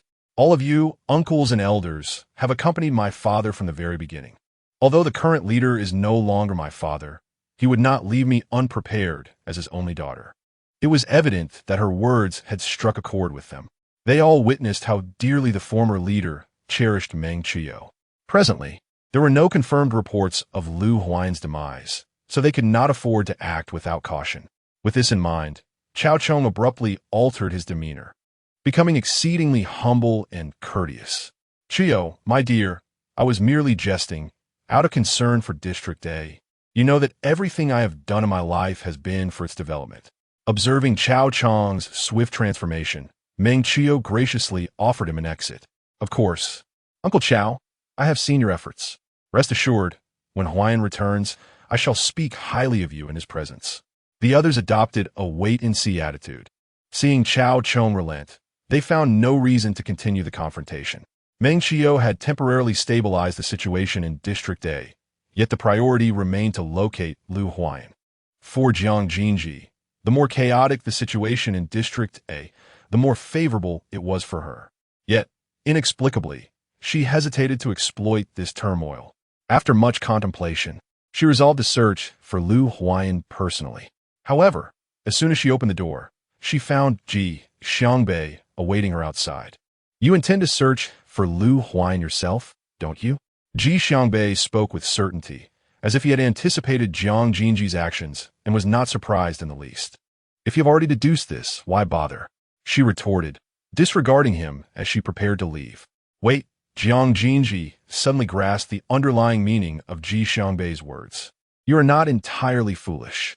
At this moment, in a dilapidated building, Lu Huayan lies weakly in a corner, beads of sweat trickling slowly from his temples. Chief, hold on a little longer. The signal has been sent out, and the rescue team will arrive shortly. His subordinate, consumed with anxiety, intermittently wipes the sweat that flows from Lu Huayan's forehead due to the pain. It is not so simple to endure his own body. The rescue team may not come. As time slips away little by little, Lu Huayan has already surmised that all of this is likely the result of infighting within Zone A. From the initial encounter with a zombie attack to the prolonged wait for rescue that never arrives, every incident serves as a reminder to Lu Huayan of his negligence. Observing that only one brother remains by his side, Lu Huayan's gaze turns cold and piercing, a flicker of dark crimson light igniting in his eyes. The sanguine hue resembling a stain of sweet blood tainting his gaze. These are the brothers who have fought alongside him through life and death, and now, nearly all have perished. After enduring so much, it seems he still cannot bring himself to harden his heart. Besides hatred, there remains only self-reproach and a profound sense of guilt. Chapter 26. The one involved is bewildered, while the onlooker sees clearly. Jiang Xunzhi quietly analyzed the current situation with Ji Xiangbei, pondering ways to resolve this intricate dilemma. However, she was caught off guard by Ji Xiangbei's unexpected inquiry. Let's escape together. I know your intentions lie elsewhere, but if you leave with me, I will provide you with the answers you seek. To be frank, Ji Xiangbei's words were incredibly alluring, yet she hesitated. Doubts crept in regarding whether Ji Xiangbei truly knew the whereabouts of her father. What if he was deceiving her, unaware of the truth? At that moment, two conflicting voices echoed within her. One urged her to agree to Ji Xiangbei, while the other insisted on locating Lu Huayan. She found herself at an impasse, the urgency of time pressing upon her, with the decision to stay or leave resting solely on her thoughts. Ji Xiangbei, perceptive as he was, granted her the time to contemplate. Conflicted emotions enveloped Jiang Xunzhi. The news of her father was paramount, was it not? Why should she forsake such an opportunity for someone so seemingly trivial? After successfully persuading herself, Jiang Xunzhi resolved to bid farewell to those she knew. Han Bin had been elusive, preoccupied with matters concerning the leader, rendering her unable to locate him. However, she did encounter Xiao Bai, who mistakenly believed Jiang Xunzhi was troubled, while in truth, guilt weighed heavily on her heart. Even Xiao Bai was concerned for Lu Huayan, yet she was prepared to leave without a second thought. For a moment, Jiang Xunzhi found herself at a loss for words. After parting with Xiao Bai, she wandered aimlessly, uncertain of her destination, until she stumbled upon a guard. Noticing Jiang Xunzhi's despondent demeanor, the guard, having experienced similar trials, couldn't help but speculate. Miss Jiang, are you worried about the leader? To be honest, I believe the leader is exceptional. He will surely navigate through this peril. There were matters the guard had promised to keep confidential, yet at that moment, he felt compelled to share. Actually, the day before you joined us on the mission, the leader sought me out personally, earnestly requesting that I ensure your safety. He described you as a clever young woman, with plans in mind, and he did not wish to impose upon you. It was evident to me that you hold a special place in his thoughts. Feeling somewhat apologetic for his abruptness, the guard mused, I am growing old and perhaps rambling. Just take my words to heart. The matter of emotions must ultimately be resolved between the two involved. Observing Jiang Xunzhi's distracted state, the guard couldn't help but reflect on the clarity of an outsider's perspective in contrast to the confusion of those directly involved. After absorbing the guard's words, Jiang Xunzhi hesitated. It seemed Lu Huayan had been watching over her from afar, yet she was now choosing to depart at such a critical juncture. For reasons unknown, she felt averse to the notion of Lu Huayan harboring such feelings for her. Ji Xiangbei was still unaware that Jiang Xunzhi had changed her mind. To him, his proposal appeared to be a surefire success. From the outset, he had discerned that Jiang Xunzhi was not an ordinary individual. nor was she someone who intended to linger here for long. However, as the appointed time approached, Jiang Xunzhi had yet to make her appearance. He seemed to grasp her choice, yet he was puzzled by it. A hesitant expression manifested on his face, for he could not comprehend why she would forego such a splendid opportunity.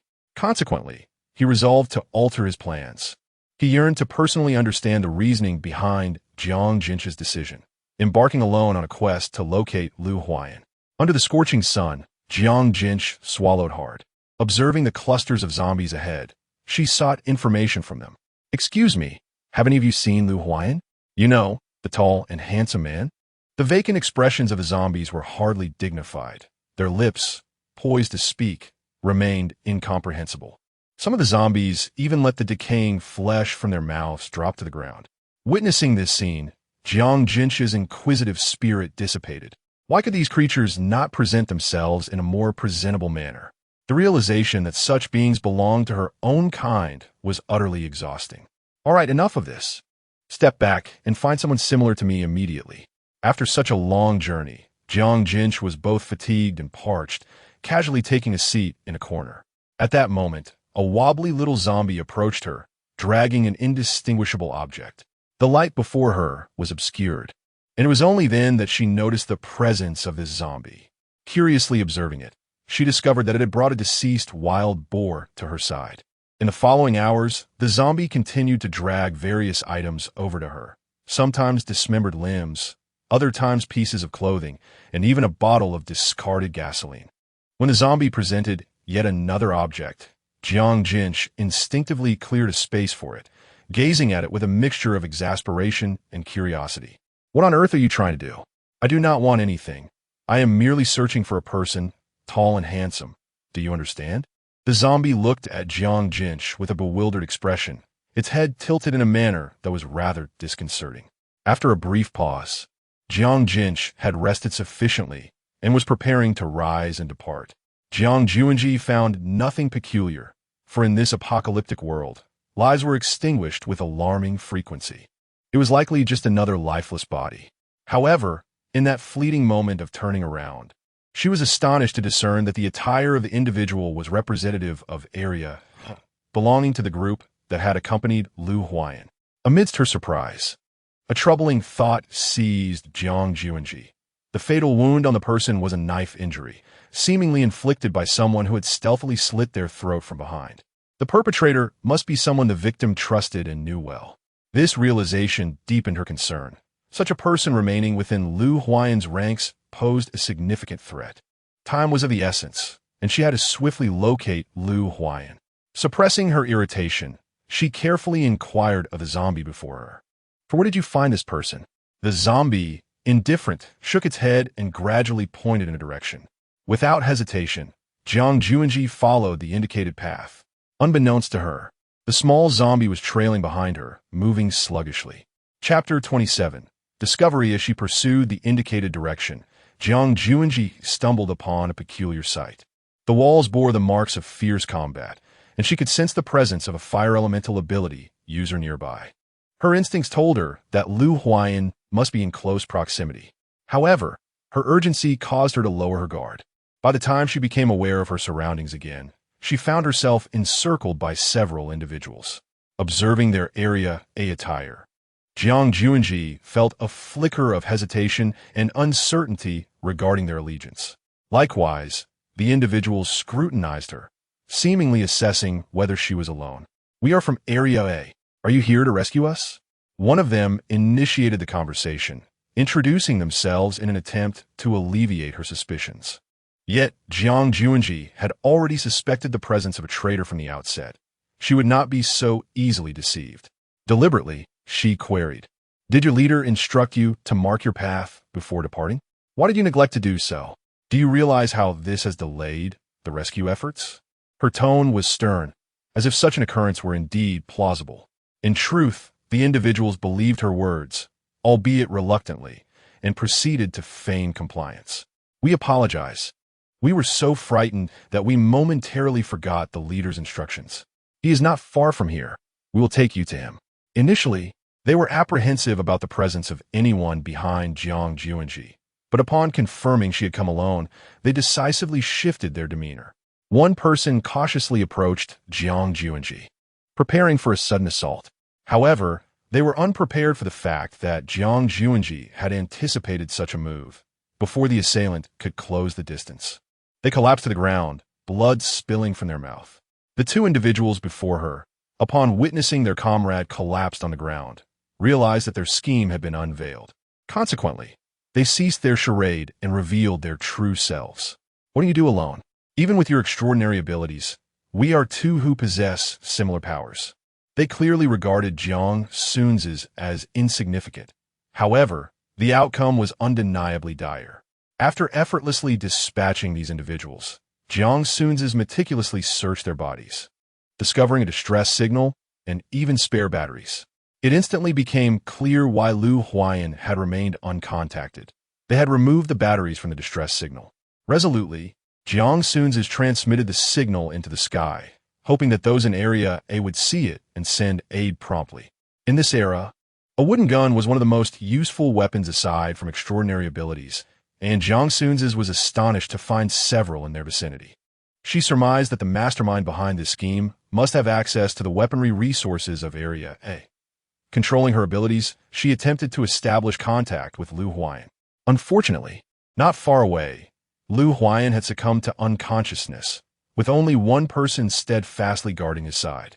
Sensing Jiang Xunzhi's powers, that individual dared not act recklessly, for they were the last remaining protector of the leader. Any hasty move could potentially expose the leader's whereabouts. Thus, no matter how persistently Jiang Xunzhi tried, her efforts fell into silence like a stone cast into the sea. Anxiety gripped her. Time was of the essence. Once the signal was dispatched, both those who wished to rescue Lu Huayan and those who sought to harm him would undoubtedly spring into action. To avert greater risks, she needed to locate Lu Huayan before the main forces arrived.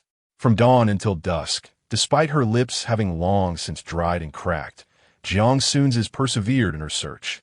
She would not yield, even for the slightest trace. Initially uncertain, she became increasingly convinced that he must have been hidden away, likely due to a lack of trust in her. Although searching each place seemed a waste of precious time, she had no alternative at that moment. Jiang Jin had exerted every effort to dispatch nearby zombies for a search, yet their inherent nature often led to the revelation of their identities, resulting in dismally low efficiency. The zombie that had trailed him during the day continued to follow closely, seemingly fixated on him. At this moment, Jiang Jin had neither the inclination nor the time to engage in conversation. He was solely preoccupied with the search for Lu Huayan. The nocturnal temperature variance was still quite pronounced. Although Jiang Jin had no need for sustenance, he remained acutely sensitive to the external climate. A series of disconcerting groans emanated from the zombie, creating a jarring dissonance within the environment. It was then that Lu Huayan awakened, instinctively bracing for an impending zombie attack. However, upon lifting his gaze, he found his weary subordinate collapsed beside him in slumber, and a moment of realization washed over him. Struggling to prop himself up, he endeavored to drape his clothing over his subordinate. Yet, before he could approach, the subordinate stirred, instantly adopting a guarded posture and scanning the surroundings. Witnessing this display filled Lu Huayan with an acute sense of sorrow and compassion. Rest a while, the door is secured, and the zombies outside will not breach our sanctuary, he gently urged. The subordinate hesitated, yet the sight of his injured leader compelled him to persist. Chief, I am not weary. I shall wait for the rescue before I succumb to sleep. Lu Huayan refrained from uttering any discouraging words, as he too was uncertain of when help would arrive, or if he would ultimately meet his end here. In a fleeting moment, he thought he heard Jiang Jin's voice. Recalling the scene from his departure, he realized that Jiang Jin had always harbored affections for someone else, and his proximity had likely been a means to extract information. Perhaps Jiang Jin had been playing a role all along, truly a resident of Zone B. To Lu Huayan's astonishment, he found himself emotionally drawn to such a person. He could not bear to expose Jiang Jin's true nature, for he was reluctant to witness her suffer punishment in Zone A. Yet, he could not shake the concern that in his absence, Meng Chuyu might impose difficulties upon her. Lu Huayan, the voice echoed once more, prompting an involuntary smile from him. Laced with scorn, lost in his thoughts, he failed to notice his subordinate's expression shift. Suddenly alert, he pressed himself against the wall, ready to unleash his wooden firearm at the slightest noise from outside. The zombie had informed him of two discernible presences nearby, one significantly weaker than the other. Upon receiving this news, Jiang Xunzhi had hastened to locate him. "Lu Huayan, where are you?" The woman's voice, tinged with desperation, resonated urgently. Rationality insisted he had not misheard. Yet, why would she seek him out? Was his disappearance not an ideal opportunity for her to escape? The gaze of the subordinates towards Lu Huayan was fraught with hesitation. As they contemplated whether to open the door, the figure outside appeared to be the woman embroiled in rumors with the leader, suggesting she was likely safe. Observing his subordinate's silent cue, Lu Huayan found himself reluctant to reveal his current state to Jiang Xunzhi. Even a man of his stature wished to preserve a semblance of dignity in the presence of a woman he favored. As the leader hesitated to make a decision, the subordinates were left in a state of uncertainty. Just as disappointment began to set in and they prepared to depart, a sudden call echoed from the adjacent room. "Leader." Before the subordinates could fully comprehend the situation, Lu Huayan succumbed to unconsciousness once more. Upon closer inspection, it became evident that the leader had been enduring immense pain, as the bandages around his midsection had long since soaked through with blood. At the sound of the call, Jiang Xunzhi rushed over, only to discover Lu Huayan sprawled on the ground, accompanied by a man whose allegiance was unclear. She conjured an ethereal blade, pressing it against the man's throat. Her voice cold as she demanded, "Who are you? Did you injure Lu Huayan?" The subordinate hastened to clear his name. "No, we were ambushed during our mission. The leader sustained severe injuries while protecting me. Are you here to rescue us?" The urgent circumstances left little room for further inquiries, as Jiang Xunzhi noticed blood seeping from Lu Huayan's wound. Chapter 28. Sacrifice. Recognizing that their current location was no longer safe, Jiang Xunzhi and the stranger worked together to transport Lu Huayan to a more secure place. Upon exiting, they found that the zombie had withdrawn, prompting a sigh of relief from Jiang Xunzhi. The subordinate, still oblivious to the full scope of the situation, cast a worried glance at Jiang Xunzhi. "It's all right. We'll take Lu Huayan and leave together." Throughout their journey, the subordinate remained on edge. However, he saw no signs of zombies lurking nearby. He attributed their fortunate circumstances to divine intervention, believing that rescue would soon arrive. Though acutely aware of Lu Huayan's grave injuries, Jiang Xunzhi was momentarily entranced by the sight of his wound. The long, deep gash was fully revealed as the bandages were removed, and without any coagulant, blood continued to ooze forth. She had anticipated severity, yet never to this extent. It was imperative to procure anti-inflammatory medication, lest the wound worsen. The man understood the dire consequences of their predicament. Before Jiang Xunzhi could voice her concerns, he volunteered to seek out a pharmacy. "Miss Jiang, I understand your significance in the leader's heart. Thus this task is mine to undertake. I carry a wooden gun." With that, he dashed out, leaving Jiang Xunzhi momentarily dazed. This was indeed his reckless choice. Concerned for Lu Huayan's safety, she could not bear the thought of leaving him alone here, especially if there remained any remnants of that group. She would never gamble with Lu Huayan's life.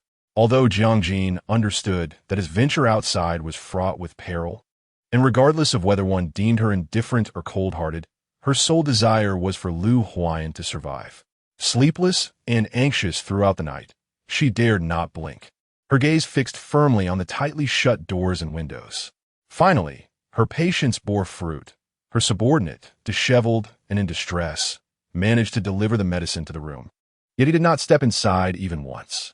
She observed as his veins burst, dark blood streaming from his arm, a clear indication that he was on the brink of becoming a zombie. Nevertheless, he chose to persevere and bring the medicine here, illustrating that, in his heart, Lu Huayan held more significance than his own life. At that moment, Jiang Xunzhi could hardly bear to look at him, her heart heavy with guilt. Had she been the one to seek the medicine last night, perhaps he would not have met such a fate. Just then, Lu Huayan's body began to convulse, leaving no room for sorrow. Jiang Xunzhi swiftly rebandaged Lu Huayan's wound, carefully placing him on her lap. With a forlorn gaze directed towards the door, a sudden crash echoed, and she surmised the inevitable conclusion.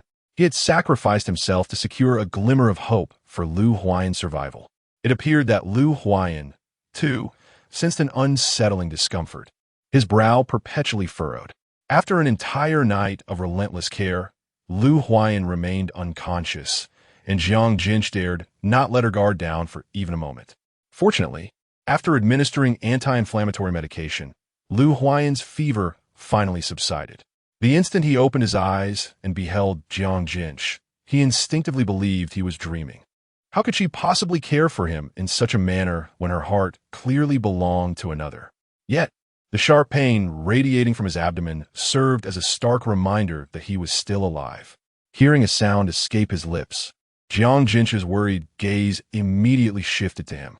"How do you feel? Are you in great pain? Is there anything I can do?" Every inquiry emanated her profound concern for him. Yet he wondered why she maintained such a demeanor when he was gravely injured. She could have easily chosen to depart. Lost in the observation of Lu Huayan's injuries, Jiang Xunzhi remained oblivious to his indifferent attitude towards her. As he attempted to rise, she instinctively reached out to assist him, but was met with his refusal. "No need, I can manage on my own." Although taken aback for a moment, Jiang Xunzhi quickly regained her composure. She briefly recounted the current situation to Lu Huayan, assuring him that the signal had been sent and Meng Chuyu would likely arrive soon. Her soft, melodious voice lingered in his ears, yet Lu Huayan found it difficult to absorb her words. "Did you come alone?" Expecting him to remain silent, she was startled when he suddenly posed a question. Avoiding his gaze, she replied, "I suspect someone intended to harm you, so I thought I would come and see if I could find you. Fortunately, I did." She braced herself for his reprimand, yet he remained silent. Just as Jiang Xunzhi believed he would not speak, he finally uttered, "You shouldn't have come." For reasons unknown, Jiang Xunzhi felt that Lu Huayan's demeanor towards her had shifted, lacking something it once had. Contemplating his injuries, she reasoned that perhaps the pain had rendered him too weary to engage in conversation, and she could understand that. The atmosphere fell into a sudden quietude, and at that moment, Lu Huayan noticed the absence of another presence in the room. That person had steadfastly protected him during his time of injury, never leaving his side. Where had they gone? Jiang Xunzhi knew who Lu Huayan was inquiring about, yet she found herself at a loss for words. Lu Huayan, being astute, immediately harbored an ominous suspicion. Nevertheless, he remained undeterred, and seeing his resolute and stubborn expression, Jiang Xunzhi acquiesced. He had transformed into a zombie in his quest to procure medicine for her. Although she had anticipated this dire outcome, accepting the truth remained an arduous task. His fingertips began to tremble violently, his lips pressed tightly together, and his eyes took on a hue reminiscent of snow, turning crimson, revealing both rage and anguish. Observing Lu Huayan's demeanor, Jiang Xunzhi felt as though something was lodged in her throat, making it difficult to breathe. After a prolonged pause, she finally spoke, her voice tinged with a slight tremor. "Lu Huayan, please don't be this way. He wouldn't wish for you to feel like this." A series of muffled sobs echoed in her ears, compelling Jiang Xunzhi to embrace Lu Huayan, attempting to help him regain his composure. After a considerable time, Lu Huayan brushed his hand across Jiang Xunzhi's arm, his gaze now resolute, devoid of the sorrow that had lingered moments before. Noticing the dark circles under her eyes, he urged, "Rest for a while. I am here." His tone conveyed an undeniable authority, and Jiang Xunzhi, having endured 2 sleepless nights, was utterly exhausted. After imparting numerous reassurances to Lu Huayan, she curled up in a corner and succumbed to slumber. As she lifted her gaze, seeing Jiang Xunzhi's restless, sleeping form, Lu Huayan pondered deeply. He questioned why she had chosen this moment to remain in area, risking danger to seek him out personally. If he were to claim that she bore no feelings for him, he would find it hard to believe. She could not let go of him, thus opting to ensure his safety herself. This reasoning served as a comforting narrative in Lu Huayan's mind, yet he wondered if her true feelings aligned with his assumptions. Chapter 29. Alienation. Uncertain of how long she had slept, it was long enough for her to be awakened by a cacophony surrounding her. Wait, wasn't it just herself and Lu Huayan in this room? In an instant, Jiang Xunzhi sprang awake, swiftly tackling the person before her, her ethereal blade poised against their throat. Had Han been spoken any slower, he might not have been standing there unscathed. With a sense of lingering dread, he touched the wound on his neck. Gazing at Jiang Xun's guilt-ridden expression, he found himself at a loss for reproach. Instead, he began to comfort her. "It's all right, Xunji, I'm fine. You have worked hard guarding the leader for 2 days." Though Jiang Xun had been asleep, her heart remained vigilant, existing in a state of half-wakefulness. She had intended to rest briefly, yet she had unexpectedly drifted off completely. Instinctively searching for Lu Huayan, she was dismayed to find no trace of him. Upon witnessing Han Bin, Jiang Xunzi found herself devoid of any lingering anxiety. If there were anyone in Area A who fervently wished for Lu Huayan's safe return, aside from Meng Chuyao, it would indeed be Han Bin. During the journey back, Jiang Xunzi could not help but ponder. Surely, there existed a faction within Area A that was deeply troubled, for their plans had undoubtedly unraveled. This time, a significant upheaval was imminent. Yet, an unsettling feeling gnawed at Jiang Xunzi, akin to the sensation of having forgotten something crucial. The moment she laid eyes on Ji Xiangbei, the memory surged back.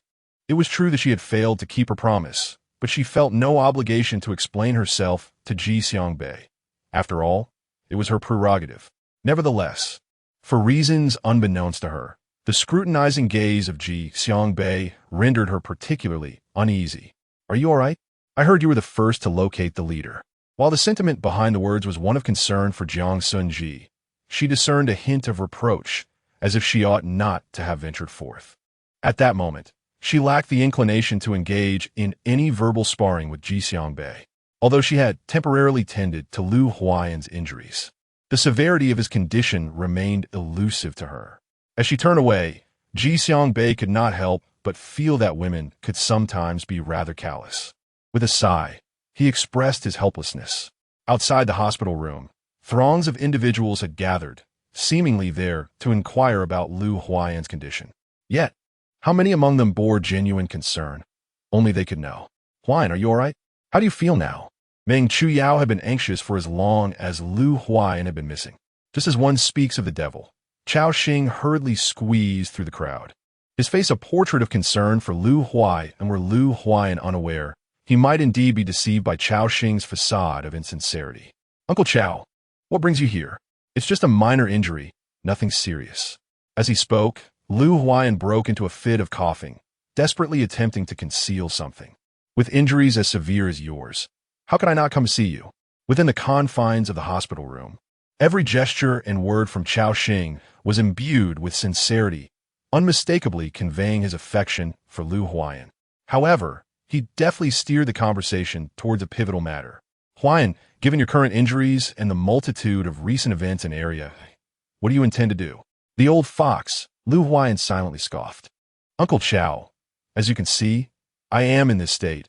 It will likely take some time for my injuries to heal. I fear I shall have to trouble you to manage the affairs of Area A for the time being." Upon hearing Lu Huayan voluntarily suggest that he oversee the matters of Area, Chao Xing was filled with delight. Meng Chuyao was vehemently opposed. Yet since it was Lu Huayan's proposal, she could not contest it and remained silent at his side. Once the crowd dispersed, Meng Chuyao finally voiced her discontent. Why allow Chao Xing to take charge when his suspicions loom so large? Is this not akin to inviting a wolf into the fold? Although Meng Chuyu did not explicitly articulate the remainder of her thoughts, Lu Huayan grasped the essence of her concerns. "I have devised a plan. It is time to address matters in Area A as well." Sighing deeply, Lu Huayan proved once again to be a source of reassurance, as he too could discern what was evident to anyone.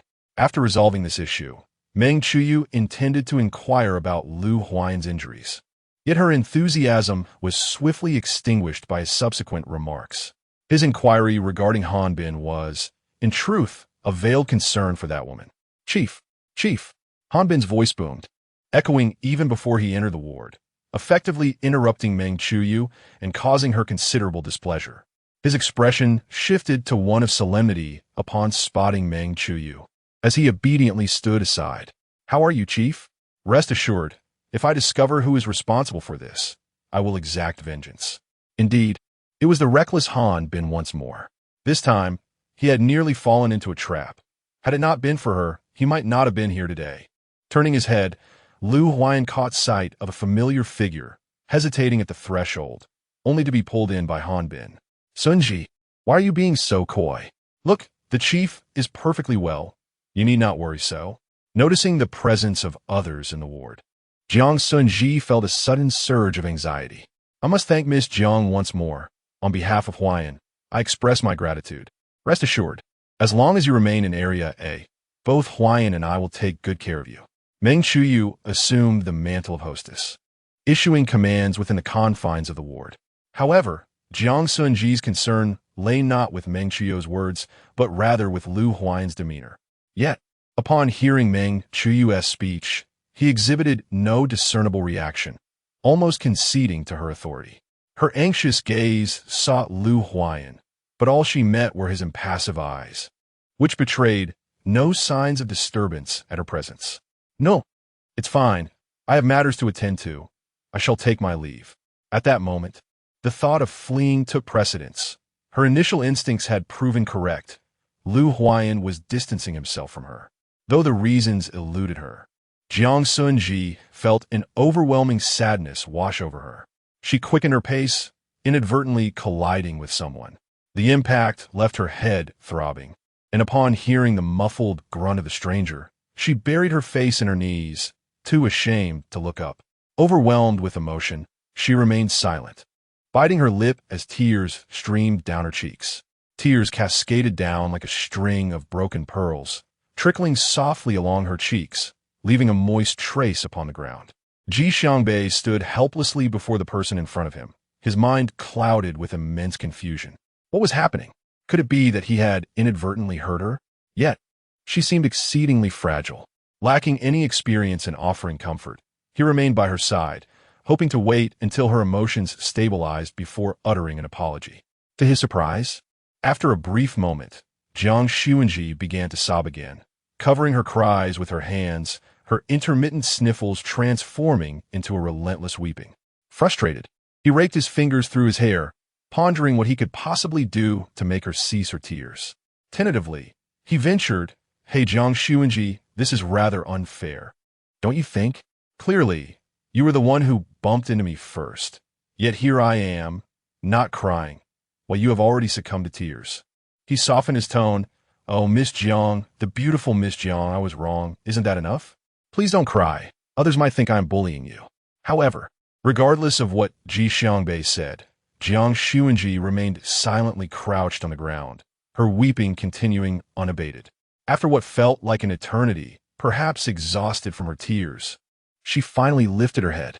Her slightly tilted face glistened with moisture, yet her exquisite, ethereal beauty appeared pallid and devoid of color, evoking a sense of deep compassion. Ji Xiangbei stood transfixed, gazing at her for an extended moment, until her voice broke through his reverie. "I'm sorry, it's not your fault. It's my own." Her words were tinged with a hint of sobbing. Perhaps due to her prolonged crouching, she wobbled slightly as she attempted to stand, her body swaying precariously. In a moment of urgency, Ji Xiangbei swiftly grasped her arm. Her skin felt unnaturally cold. "Though you did not acquiesce to my suggestion, it shouldn't come to this." Jiang Xunzhi's body halted momentarily, clearly cognizant of the matter to which Ji Xiangbei referred. "Do you truly possess information I yearn to uncover? Or is there something within me that you find worthy of exploitation?"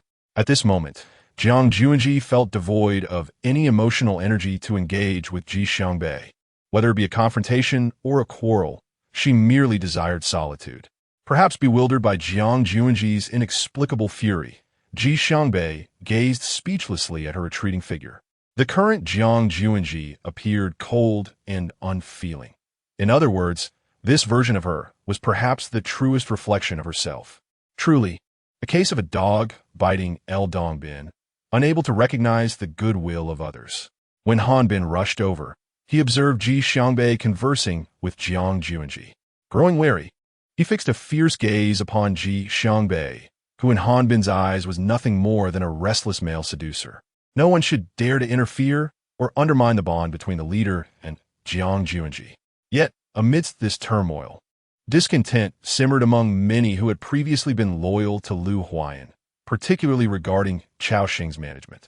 Daily, visitors frequented Lu Huayan's hospital room, ostensibly under the pretense of checking on his well-being, but in reality, most were merely speculating on his thoughts. Leader, you may be unaware that Chaoxing regards him as the sovereign of Area A, overseeing matters both large and small, leaving us devoid of any real authority. It was not only he who resented Chaoxing. Others too bore grievances, yet they suppressed their dissatisfaction for the sake of Lu Huayan. Having entrusted the affairs of Area A to Uncle Chao, it follows that his will aligns with mine. They came seeking Lu Huayan's intervention. Yet his response was not to their liking. Faced with one another, they departed in frustration, their faces etched with anger. Outside the door, Chaoxing's subordinates eavesdropped, delighting in the visible ire of the departing visitors. However, they failed to notice Han Bin, who had been intently observing the commotion from within the room. Are you certain they were truly dismissed by Lu Huayan? Chaoxing asked, still incredulous. Indeed, I swear every word I spoke is the absolute truth. Looking at the individual on the ground, as if trying to glean something from his expression, he finally assisted him to his feet with deference. I am doing this for our future. Should this plan succeed, Area A will be under our command, and your benefits will be plentiful. Upon hearing Chaoxing's words, the man immediately quashed his doubts and expressed his loyalty in kind. Initially fearing that Lu Huayan might suspect him, it now seemed otherwise, signaling that it was time to prepare for the next phase of his scheme. Lu Huayan's strength should not be underestimated. Eliminating him would mean resolving the pressing concern that weighed heavily on his mind. He quietly instructed his subordinates to await good news in silence. Despite the heartbreak she experienced during her last visit, Jiang Xunzhi could not help but concern herself with Lu Huayan's condition. Fortunately, Han Bin was adeptly navigating the situation.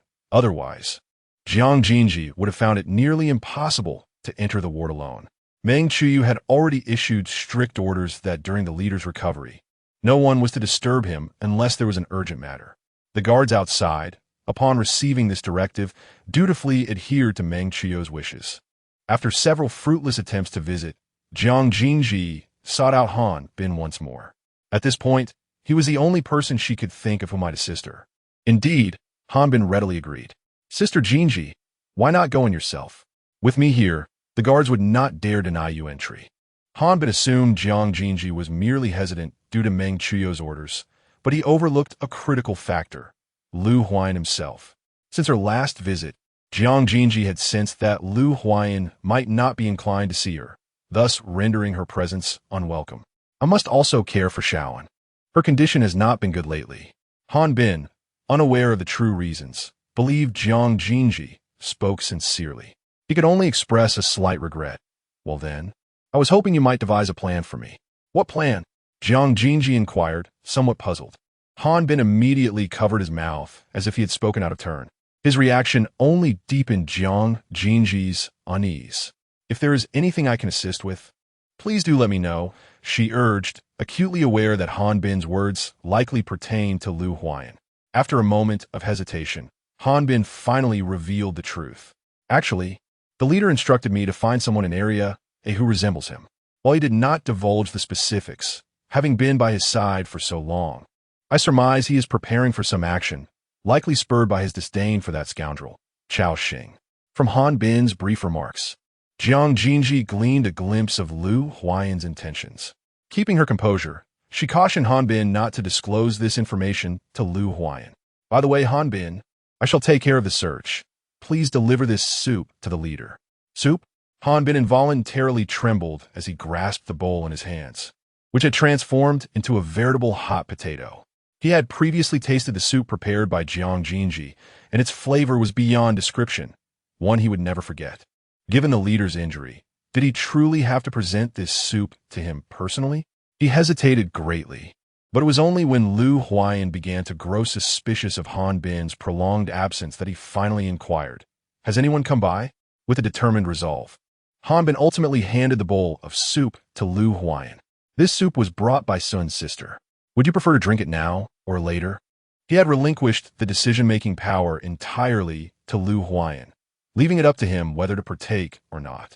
Upon hearing that familiar name, Lu Huayan furrowed his brow, his expression shifting through a myriad of emotions, rendering his countenance a complex tapestry of inscrutability, gradually settling into a profound contemplation, thick as fog.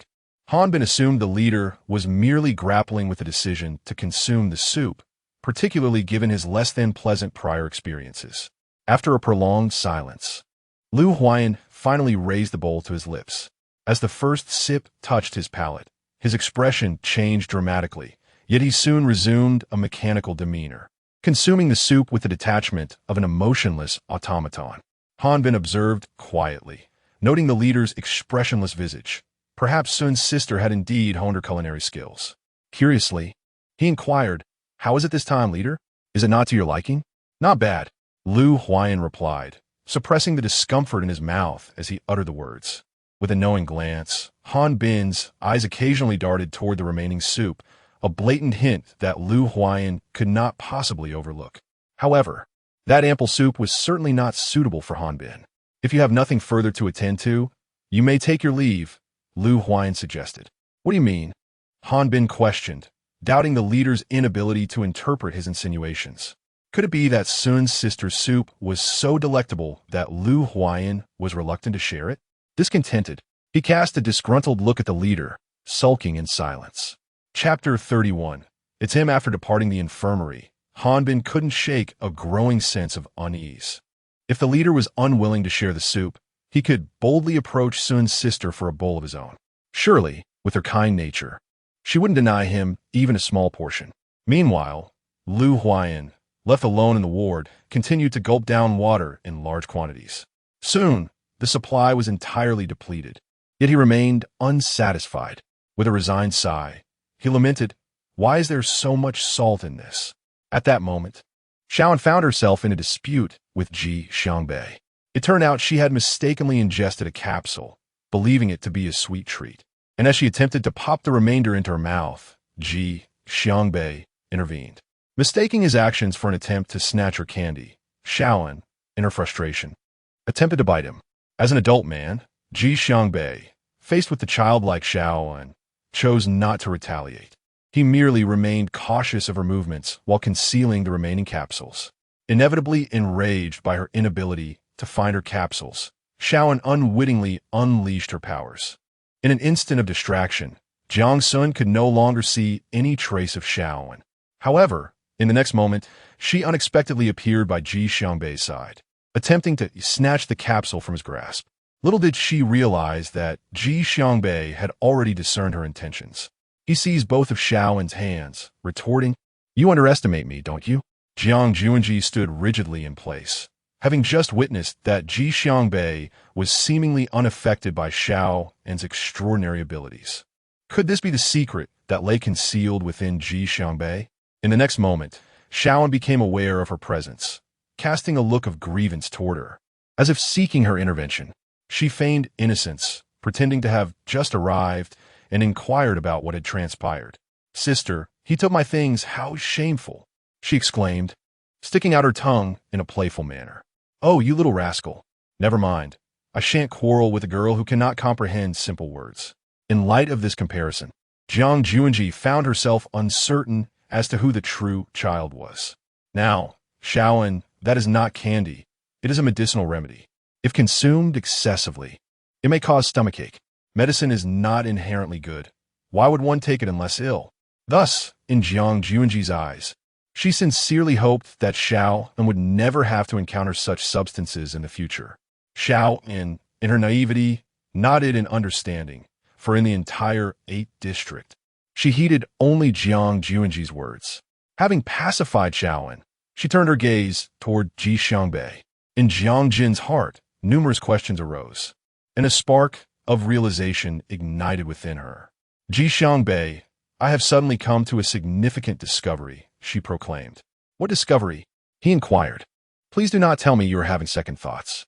I must remind you that opportunities are fleeting, yet if you beseech me, I might reluctantly consider your request." Such narcissism from Ji Xiangbei was a rare occurrence. With a resigned smile, she replied, "I apologize, but that is not the matter at hand. I merely noticed a striking resemblance between you and Lu Huayan. Upon hearing Jiang Jin's words, Ji Xiangbei's expression soured as though he had swallowed a fly. Ugh, Jiang Jin, I implore you, do not compare me to Lu Huayan. While I am aware of your feelings for him, such comparisons are utterly unnecessary.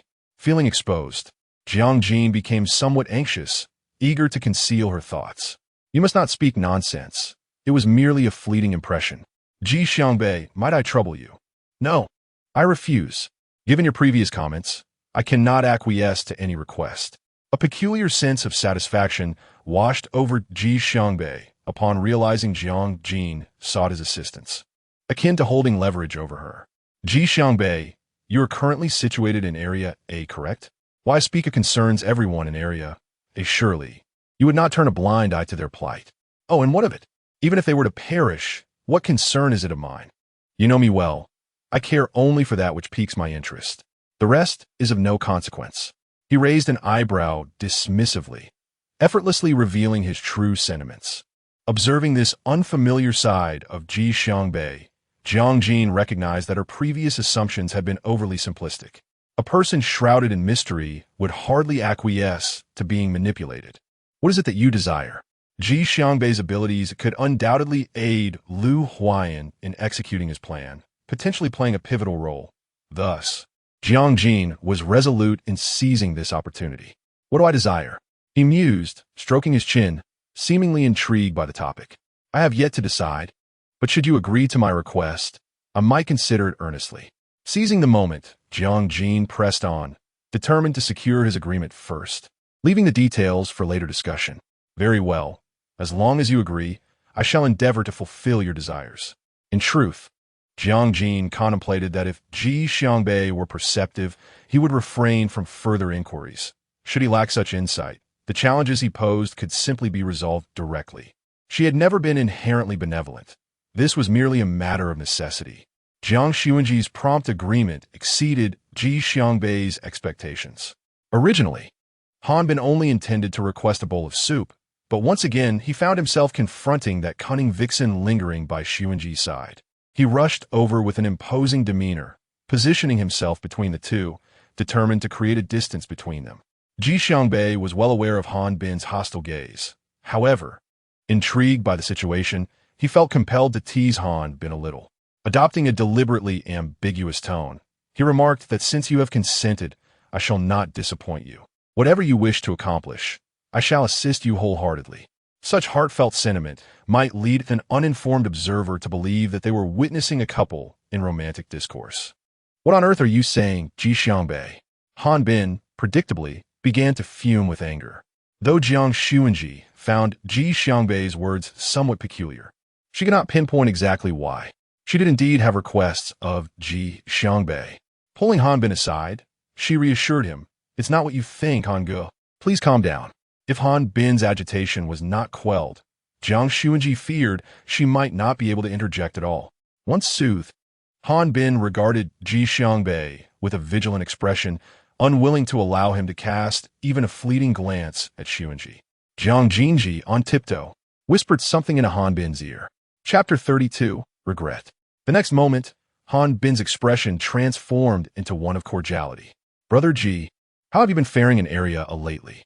The obsequious demeanor sent a shiver of fear through Ji Xiangbei, prompting him to take a significant step back. No, keep your distance. Speak plainly. Spare me the nauseating flattery." Ji Xiangbei expressed his strong aversion to Han Bin's current behavior, casting a pleading glance towards Jiang Jinji. "Actually, I need a favor from you. It's quite simple. That is," as Jiang Junji's voice dwindled, Ji Xiangbei's patience wore thin. "If you have something to say, just say it. Since I have already made a promise, I shall not retract it." Han Bin's gaze shifted subtly as he discreetly nudged Jiang Junji's arm, urging her to continue. Meanwhile, Jiang Junji felt a surge of delight, anticipating Ji Xiangbei's response. With no reservations left, she boldly expressed her desire for him to lie in the hospital bed, pretending to be Lu Huayan. The moment the words escaped her lips, Ji Xiangbei immediately turned to leave, only to be swiftly halted by Jiang Junji's quick grasp. "You said it yourself. You must keep your word." Clearly, She was attempting to maneuver him, and by now, Ji Xiangbei was well aware of her intentions. However, having committed herself in front of Han Bin, she realized that if she did not acquiesce, rumors would likely spread throughout area, given Han Bin's character. Let go. I never said I would refuse. However, if you continue to hold on to me, the outcome may not be as you expect. With that, before Ji Xiangbei could fully process his reaction, Jiang Xunzhi released her grip. Observing the spot where she had just held him, a slight smile graced the corners of his mouth. Perhaps Ji Xiangbei failed to notice that under Jiang Xunzhi's influence, he had developed a touch of warmth and humanity. Fearing that Ji Xiangbei might reconsider, Jiang Xunzhi hurriedly pulled Han Bin away from the scene. Breathless from running, Han Bin still could not shake off thoughts of the soup. As Jiang Xunzhi caught her breath, Han Bin hesitated. Xunzhi, is there any of that soup you made for the leader left? Prompted by Han Bin's inquiry, Jiang Xunzhi finally grasped the situation. Yes, Han Bin, would you like some? The soup she had longed to share appeared before them, its sheen enticing Han Bin's appetite. Rubbing his hands together in anticipation, he intended to ask if she had tasted the soup herself, but his eagerness made him forget that detail. Upon taking his first sip, his expression froze instantly. His body stiffened, especially around his mouth, as he felt momentarily speechless. The only word echoing in his mind was salty. Water. Water. Han Bin feared he would eventually perish at the hands of Xunzhi. In a panic, Jiang Xunzhi hastily handed him a glass of water, still believing the soup was simply too hot. Take your time. Haste makes waste. What? He looked at her with a dazed expression. Yet soon, the overwhelming flavor in his mouth provoked him, and unable to bear it any longer, Han Bin lifted the kettle and drank deeply. Jiang Xunzhi was evidently aware that the soup might not be too hot. She picked up another clean spoon and tentatively took a sip, only to spit it out the next moment. Her expression reflected her dismay. Wait, didn't that mean Lu Huayan had also tasted his own soup? In that fleeting moment of panic as she dashed out, Jiang Xunzhi thought to herself that she was doomed. The doctor had previously advised Lu Huayan to maintain a healthy and light diet, yet she never anticipated that her soup would turn out to be so regrettable. She could only pray that Lu Huayan had not consumed much of the soup, thus providing her a glimmer of hope. To be frank, in the brief moment it took for her to drink some water, when she lifted her gaze, Han Bin had completely lost sight of Jiang Xunzhi. He even searched beneath the dining table, but found no trace of her. Scratching his head in confusion, he wondered if he had been so overwhelmed that he had conjured an illusion. Was it possible that Xunzhi had never been at his side? This thought sent shivers down his spine, transforming an innocuous situation into a paranormal affair in his imagination. After an indeterminate amount of time had passed, when Jiang Xunzhi finally arrived at the hospital room, she was drenched in sweat. The guards outside had received Han Bin's message, so this time they did not obstruct her as they had before. As she cautiously stepped inside, the sight of Lu Huayan peacefully asleep made her footsteps considerably lighter. Spotting the well-packaged meal box, Jiang Xunzhi let out a sigh of relief. It appeared untouched, perhaps indicating that Lu Huayan had not yet had the chance to drink the soup. Though faint, she nonetheless heard a sound. Was he turning over? Her body froze momentarily, and when silence returned, she dared to move again. What? Trying to steal something? A languid voice echoed in her ear. Stiff with trepidation, she hesitated to turn around, realizing she had been discovered. How could she possibly explain her actions without making them seem so peculiar? Fortunately, her reflexes were relatively swift. Hopefully, Lu Huayan would not suspect her. At that moment, Jiang Xunzhi still believed that Lu Huayan had not tasted the soup she had prepared, unaware that he had already cleaned the meal box. Observing Jiang Xunzhi's every action, Lu Huayan could easily deduce her intentions. It was merely an exercise in self-deception. Curiosity piqued. He prepared to witness how she would continue her performance, pondering how she might react if he chose not to engage with her charade. Jiang Xunzhi's hand hesitated in midair, filled with uncertainty. Observing the woman poised to flee, Lu Huayan suppressed the laughter bubbling within him. He discovered that teasing her was, in fact, a rather delightful pastime. I am quite famished. Do you wish to witness my hunger? The look of vulnerability in her eyes instantly softened Jiang Xunzhi's heart. However, this soup was truly unsuitable for Lu Huayan to consume. In those fleeting seconds of hesitation, she nearly confessed the nature of the soup to him. Chapter 33. Life and Death. The doctor advised against consuming anything cold, and this soup had indeed cooled. You must adhere to medical advice, she proclaimed before hastily fleeing, fearful that Lu Huayan might utter something astonishing in the next moment. Lu Huayan's hand, suspended in the air, remained frozen for a while before he erupted into raucous laughter. After a moment, lost in thought, he stifled his amusement. Had he never witnessed her reliance on another, perhaps he could have indulged himself without restraint. Yet at present, he grappled with his own internal conflict. She might harbor feelings for him, but compared to that other man, what was his standing in her heart? Given their time spent together, could she truly abandon the past and remain by his side? Although Lu Huayan had never engaged in romantic pursuits, he possessed unwavering confidence in those he chose to pursue. At some point, when Jiang Xunzhi reopened the lunchbox, she found it utterly empty. Did this imply that Lu Huayan had consumed the soup, or perhaps discarded it? After all, given the unpalatable nature of her concoction, it was unlikely he would have finished it entirely. Could it be that men experience something akin to mood swings? Jiang Xunzhi observed that Lu Huayan's emotions seemed perpetually unstable, though she could not pinpoint the source of this turbulence. However, whenever she thought of the soup, she deeply questioned whether she lacked the talent for cooking. Others created culinary delights, while she crafted poison. Sighing at the empty lunchbox in her hands, she resolved that if she were to cook again, she ought to taste it herself first. The turn of events unfolded swiftly. Ji Xiangbei had been sleeping in the hospital room for quite some time, yet he remained unaccustomed to the pervasive scent of disinfectant. This odor undeniably stirred painful memories within him. His mind was filled with the sounds of machinery, and the sensations of pain felt all too real. Noticing Ji Xiangbei drenched in cold sweat, Jiang Xunzhi quickly sensed something amiss. She softly inquired, "Ji Xiangbei, what troubles you? Are you all right?" Ji Xiangbei kept his eyes tightly shut, seemingly ensnared in a nightmare, and despite Jiang Xunzhi's persistent calls, he did not open them. Even the typically decisive Jiang Xunzhi was at a loss for how to proceed, silently hoping that nothing untoward would occur that day. However, in truth, what one worries about often comes to fruition. Hearing the muffled sounds emanating from outside the door, Jiang Sun knew they had arrived. With unwavering focus, she fixed her gaze upon the ward door, already beginning to harness her spiritual energy. In the darkness, she could vaguely discern two men, each possessing formidable strength. Upon noticing the presence of a woman in the ward alongside Lu Huayan, they exhibited no surprise.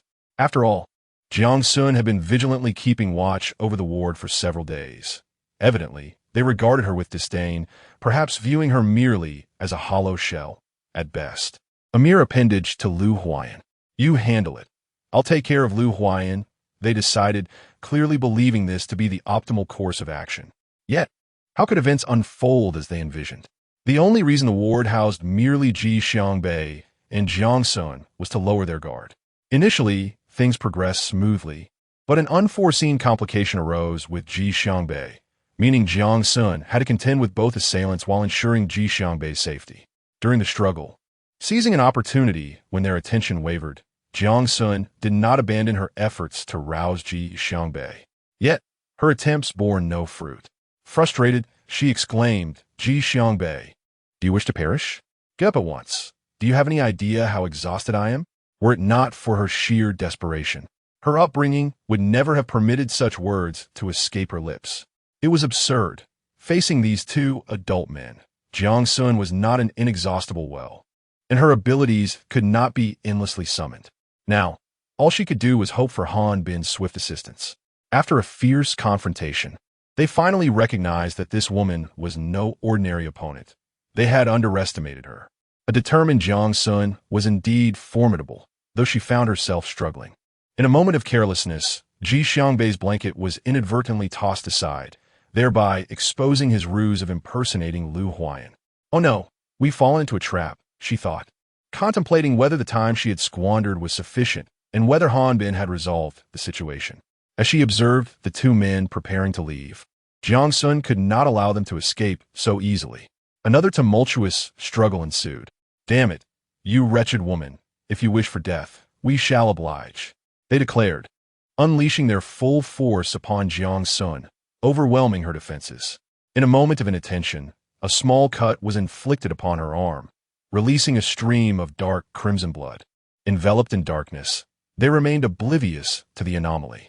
Yet, a sense of urgency washed over Jiang Xun. If exposed to light, her true identity would be easily revealed. This was perilous, but the stakes were their lives.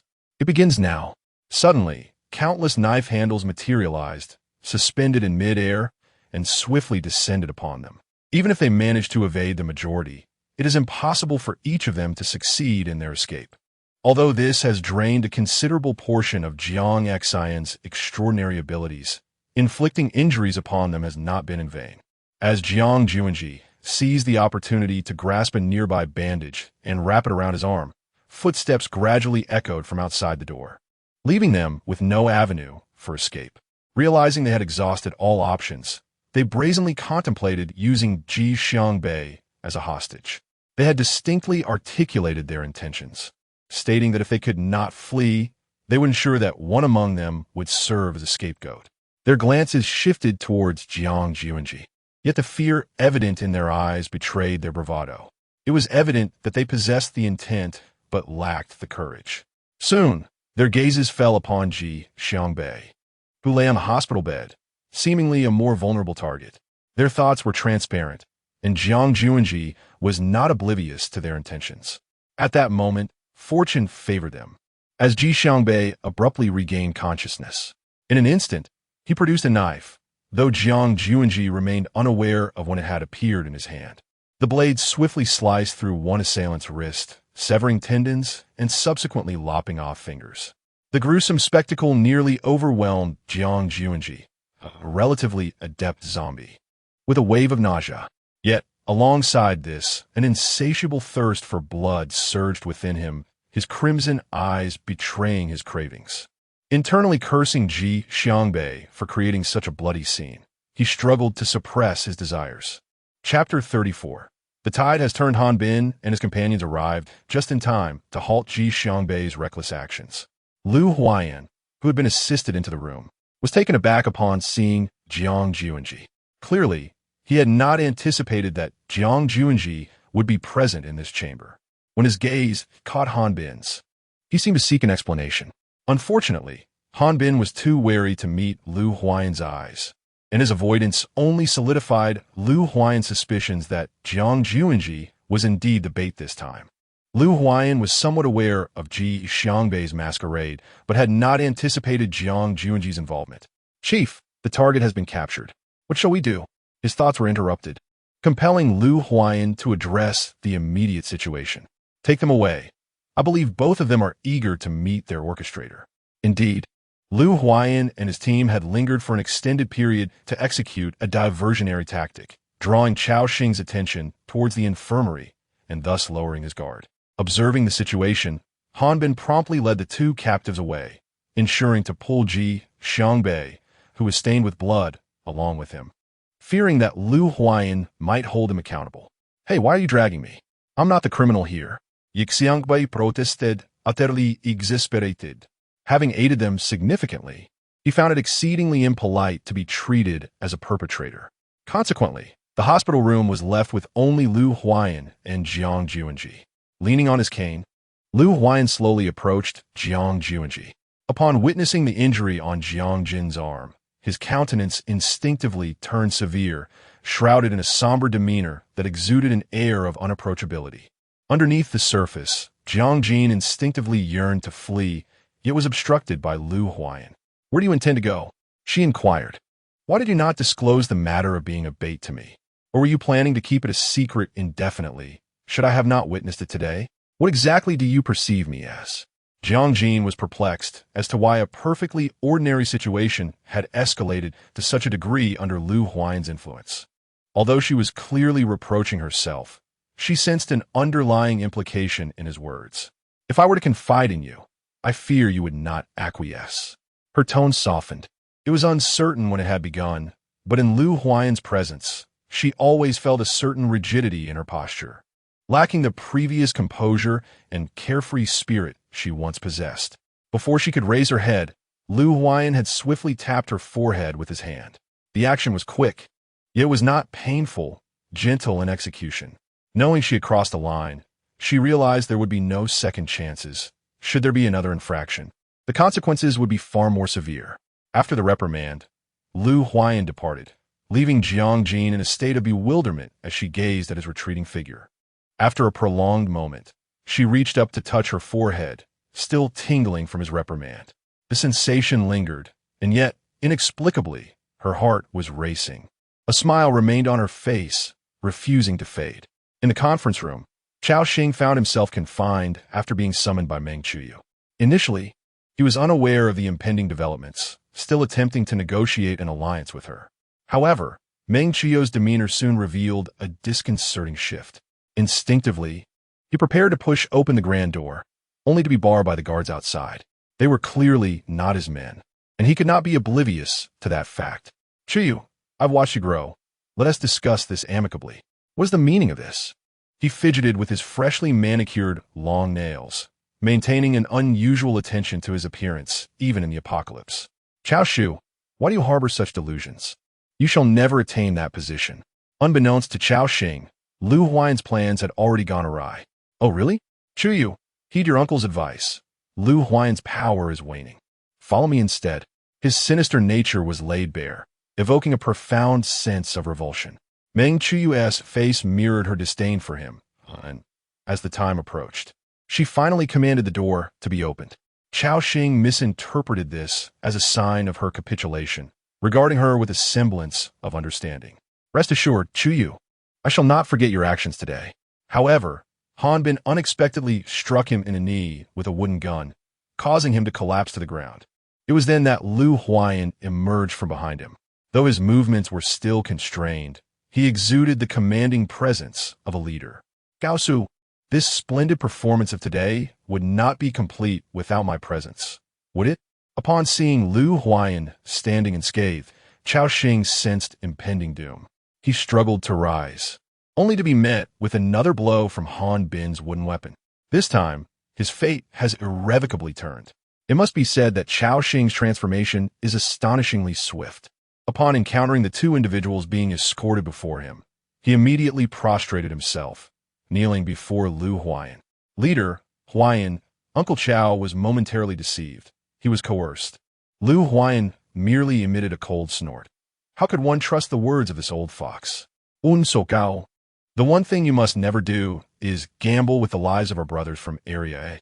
As soon as he closed his eyes, Lu Huayan could vividly envision those brothers, one after another, standing resolutely in front of him.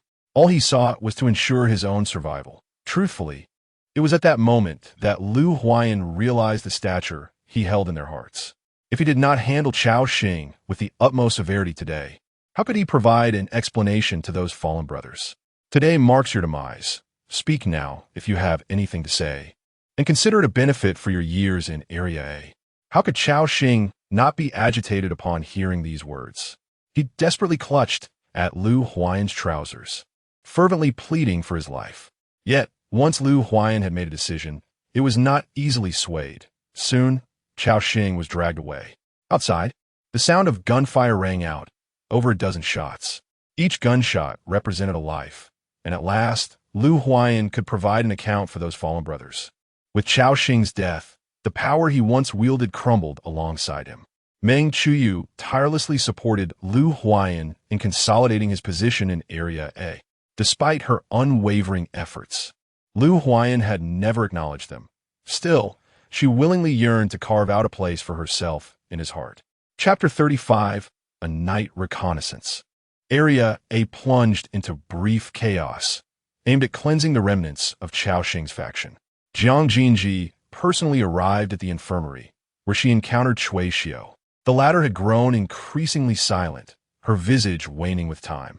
Ostensibly, Jiang Xunzhi came to procure medication, yet her true intention was merely to seize this opportunity to meet with Cui Xiu. Ji Xiangbei, appeared to be unaffected by the peculiar abilities at play. Cui Xiu momentarily hesitated while retrieving the prescribed medication for Jiang Xunzhi, soon finding what she needed. No wonder the zombies had once regarded him as inconsequential. Such a person, once motivated by intent, could undoubtedly stir a considerable commotion. So, do you still intend to confront him? With a mocking laugh, Cui Xiu retorted. When did I ever claim I would confront him? Shouldn't you be paying more attention to Meng Chuyu? Though they shared a cooperative relationship, Jiang Xunzhi could not fully place her trust in Cui Xiu. Unperturbed, Cui Xiu replied, I have some leads, but with the ongoing purge in Area A, it is not yet the appropriate time to act against her. No one in Area A desires Meng Chuyu's demise more than I do. Nonetheless, before leaving, Cui Xiu kindly cautioned Jiang Xunzhi. Meng Chuyu seems to be concocting something. It should pertain to you. She casually took her own medication, as if her visit had solely been for that purpose. Upon returning to her residence, Jiang Xunzhi found Ji Xiangbei waiting for her outside her door, looking rather grim. That day in the hospital, He scrutinized her with an odd intensity, as if anticipating her next words. Did I say or do something strange? After a moment of hesitation, Ji Xiangbei decided to voice his thoughts directly. Jiang Xunzhi, intent on extracting information, replied, Yes, you said many things. You said everything. Had Jiang Xunzhi remained silent, Ji Xiangbei might have genuinely believed he had uttered something inappropriate. However, observing her tone, he promptly lowered his guard. I did not say anything inappropriate, did I, Jiang Xunzhi? Realizing he had seen through her fade, Jiang Xunzhi chose to abandon her pretense. Exhausted from the charade, she had little desire to continue feigning with Ji Xiangbei. Are you looking for someone? The hand that was poised to open the door hesitated in midair, and Jiang Xunzhi, having had her thoughts deciphered, could only feign ignorance. The next moment, she opened the door and walked in with a calm demeanor, leaving Ji Xiangbei outside to ponder whether he had indeed guessed correctly. Once inside her room, Jiang Xunzhi struggled to suppress her racing heartbeat, fearful that her earlier display might betray her. She was uncertain of what Ji Xiangbei truly knew, but it was imperative to ascertain his real identity. Meanwhile, in the zombie encampment, Poppy observed the disheveled Mo Hai, her heart tightening. Yet, this was not the most opportune moment to act. Wang, the individual you instructed me to investigate has been identified. It is evident that the current Ji Yanli has sensed something unusual, or perhaps it is that Gigi has deemed this person to be extraordinary. What have I uncovered? This individual is named Ji Xiangbei. Strangely, I searched the remnants of the government database and found no trace of his identity. He appears to have emerged from thin air. Moreover, he was discovered by individuals from Area A 6 months ago, and at the time, the surrounding zombies refrained from approaching him, as if they were struck by fear. Are you suggesting that he is highly likely to be a zombie himself? The fact that no zombies dare to come near him certainly raises questions about his true nature. However, Mo Hai's expression grew somber. Just a glance at Ji Yanli made him feel that the matter was far from simple. According to the zombies in the vicinity at that time, Ji Xiangbei had escaped from an underground chamber, drenched in blood, and there were others searching for him, indicating he is not a zombie. Indeed, Ji Yanli's countenance darkened, his brows furrowing as he contemplated a difficult decision. Observing this, Mo Hai chose to withdraw first, followed by Poppy. Not far away, Poppy scrutinized the dust-covered Mo Hai, and having known him for so long, this was the first time she had seen him in such disarray.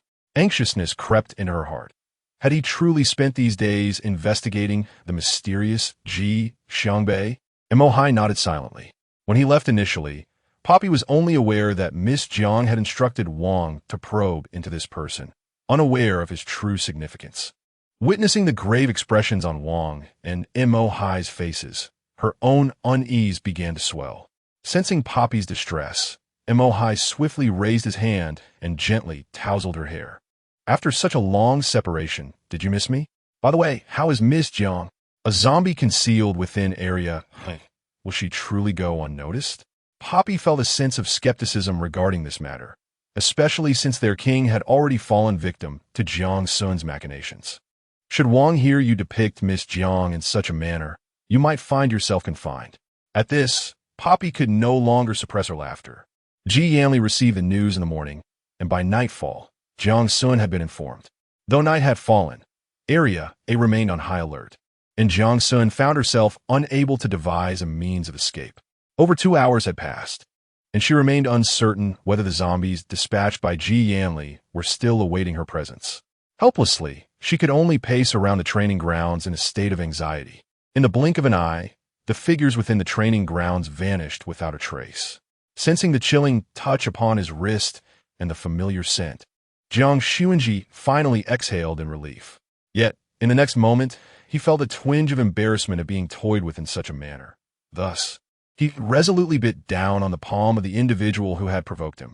Though his bite was not particularly forceful, it was sufficient to leave a mark on the skin. "Yanli, you are truly childish," he remarked, turning to face the radiant smile of Ji Yanli himself.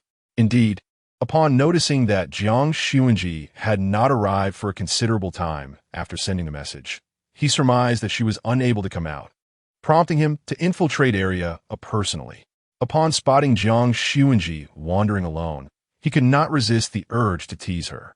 Little did he expect to be discovered so swiftly by the girl. "I thought you might not recognize me," he said, his tone tinged with a hint of reproach.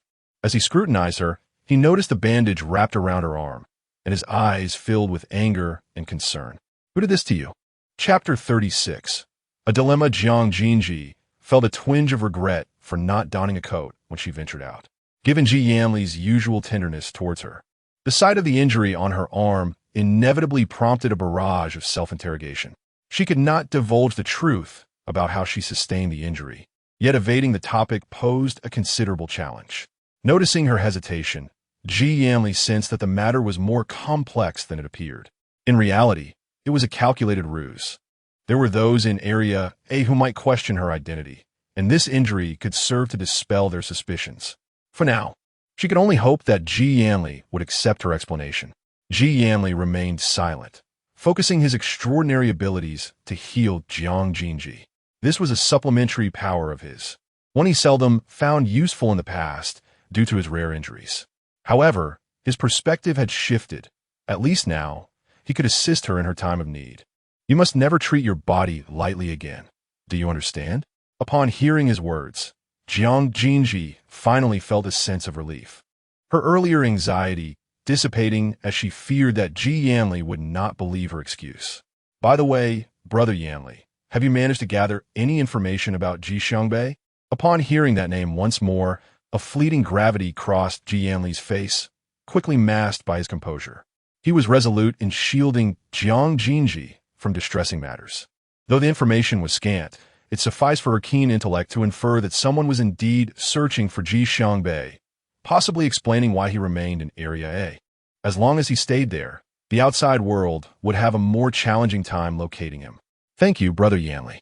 Without his assistance, she would likely not have acquired such information so swiftly. You flatter me. If I had not cared for you, you would have long since reported me to Uncle Jiang during your childhood."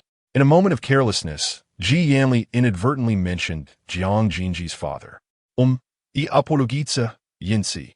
I did not mean to bring it up. Uncle Jiang holds a significant position in Jiang Jin's heart, occasionally provoking a twinge of jealousy in Ji Yanli. When Jiang Jin's sorrows are mentioned, Ji Yanli is filled with remorse. "Brother Yanli, it's all right. I will certainly uncover news of my father. It is merely a matter of time." Bestowing Jiang Jin with an encouraging glance, he himself is uncertain whether Uncle Jiang still exists in this world. Reluctant to witness her sadness, he continuously motivates her to persist, as it at least nurtures a flicker of hope within her heart. As the hour grows late, Jiang Jin prepares to bid farewell to Ji Yanli. However, having finally reunited with her, Ji Yanli finds it difficult to part ways so swiftly. Concerned about the injury on her arm, he feels an overwhelming urge to take her away.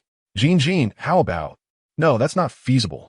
Before he can finish his thought, Jiang Jin anticipates his intentions, but she genuinely cannot leave at this moment. Realizing her tone has become excessively fervent, she quickly moderates her voice. "Brother Yanli, you know me. I will not squander this opportunity. Moreover, I am aware that you have dispatched zombies near Area A. Even if, hypothetically, I were to encounter trouble, I am confident I could retreat unscathed. Seeing Jiang Xunzhi's steadfast determination, Ji Yanli finds it challenging to counter her resolve. He hopes that her decision to remain in Area A is solely for her father, for otherwise, he would not permit her to stay any longer. Although he resides outside of Area, he is not entirely oblivious to the rumors circulating within it. His allowance for her presence there stems merely from his trust in her. After bidding Ji Yanli farewell, Jiang Jin finally attains the clarity needed to gather her thoughts. The recent information regarding Ji Xiangbei proves to be exceedingly valuable. Perhaps it could serve as a means to test him. If even the slightest hint of unease crosses Ji Xiangbei's countenance, it would affirm her suspicions. After surveying her surroundings and confirming her solitude, Jiang Jin departs, blissfully unaware of Meng Chuyu concealed in the shadows. She had not anticipated such a fortuitous turn of events that night, which conveniently presents her with an opportunity. In the quiet of the night, the clandestine rendezvous of Jiang Xunzhi with a man stirred thoughts in Meng Chiyou's mind about how Lu Huayan would react if he were to learn of this affair. This notion invigorated her spirit, yet she found herself perplexed. She had never before encountered this man in Area A. Could it be that he was someone from outside, visiting in secret? This contemplation led Meng Chiyou to question Jiang Xunzhi's true identity. The coincidence of Lu Huayan stumbling upon Jiang Xunzhi alone on that particular day seemed too fortuitous, and a wave of suspicion washed over her once more. Meng Chiyou chose not to confide her doubts about Jiang Xunzhi to anyone, preferring instead to wait for substantial evidence that would deliver a fatal blow to Jiang, ensuring she would have no chance of redemption. Recently, Han Bin had been unusually diligent in his visits, driven by guilt over the incident where Jiang Xunzhi was hurt as a result of his role as bait. He frequently brought her gifts, such as canned fruits, which were clearly rewards he had received for completing his tasks, treats he could hardly bring himself to consume, yet he offered them all to her. Despite Han Bin's fervent kindness, Jiang Xunzhi would be disingenuous to claim she was not moved. However, had he not harbored such feelings, perhaps her gratitude would have been even deeper. Hesitating, she looked at him, munching on a banana he had peeled for her, her cheeks slightly puffed. Could you perhaps speak a few kind words on my behalf to the leader? Struggling to swallow the last morsel, she articulated her request more clearly. What? If it weren't for the constraints of the stage, I believe Han Bin could have easily feigned tears. Yet, she felt a twinge of sympathy for Jiang Xunzhi, realizing her words might not carry weight with Lu Huayan. With a pained expression, she addressed Han Bin. It's not that I don't want to help you, but I fear my words may prove ineffective with the leader. She waved her hand dismissively, indicating her intentions were sincere, yet her hands were tied. However, Ambin's emotions surja. Jiang Xunzhi, you underestimate your influence. If anyone has the power to sway the leader's decision, it is undoubtedly you. There's no need for doubt. I implore you, please assist me. Given his earnest plea, Meng Chiyou surmised that should she refuse him, she would likely find herself restless that night. Chapter 37. The little hamster before Jiang Xunzhi could seek out Lu Huayan herself. He had already come to her. In the city of Jiangjun, suspicions began to arise regarding whether Lu Huayan and Han Bin had conspired to orchestrate these events deliberately. The items Lu Huayan brought were indeed quite abundant, including rare delicacies like red dates and brown sugar. Jiangjun was somewhat perplexed by Lu Huayan's intentions. As these items were laid out on the table, the scent of the red dates became rather overpowering. Even Ji Xiangbei, who was napping in the room, caught a whiff of the aroma, perplexed by the sudden influx of a red date fragrance. He muttered in confusion, "What's going on?" Meanwhile, Shaoan discreetly indulged in the treats, seemingly enjoying them, grabbing one after another. "What are these?" Unable to suppress her curiosity, Jiangjun questioned the significance of Lu Huayan's generous offering of red dates. "These are for replenishing your energy," Lu Huayan replied. At that moment, Jiangjun's mind was engulfed by a large question mark. She had merely sustained a minor injury to her arm, not a life-threatening wound, making this gesture feel rather excessive. However, faced with Lu Huayan's kindness, she found herself reluctant to voice any objections. "Thank you, Chief, but isn't this a bit too much?" "Too much? There are still several boxes in the warehouse. If you finish these, you can take more, he responded. Jiang Xunzhi sighed, realizing that conversing with these men could often be quite challenging, and she did not wish to complicate matters for herself. How is your wound? Let me take a look. Oh no, her injury had already been treated by Yin Li, and if Lu Huayan saw it, he would undoubtedly be puzzled. With a slightly resistant expression, she seemed to recoil from Lu Huayan's attempt to touch her.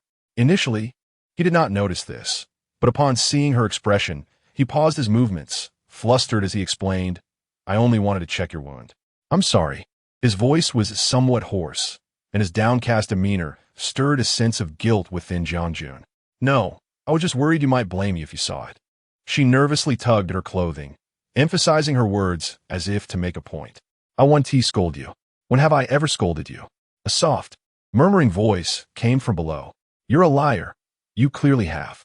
Lu Huayan was baffled, unable to recall any instance when he had reprimanded her, and he was certain he had never uttered a harsh word to her. With a scoff, he elongated the sound. Oh, then tell me, when have I scolded you? Since Lu Huayan had granted Jiang Xunzhi this opportunity, she decided to be forthright and express her feelings about his previous indifference towards her. The last time I visited you in the hospital, you clearly did not want to see me. And the time before that. Previously, Lu Huayan had only recognized her tendency to exaggerate, but today he suddenly perceived her ability to distort the truth. He confessed that his doubts about Jiang Xunzhi arose after witnessing her in the company of another man. However, he eventually came to terms with his own feelings. Since he could not escape them, it was better to confront them directly. What belonged to him would remain his, and if it did not, he had confidence in his ability to make her his own. This decision was bolstered by Lu Huayan's belief that Jiang Xunzhi harbored genuine feelings for him. As for that man, his concern lay solely with Jiang Xunzhi herself. How come you never displayed such eloquence before? No, you have always been articulate. Otherwise, how could I have been deceived? He uttered the last sentence so softly that Jiang Xunzhi only caught the first half, leading her to assume that the latter part was of little significance, so she chose not to dwell on it.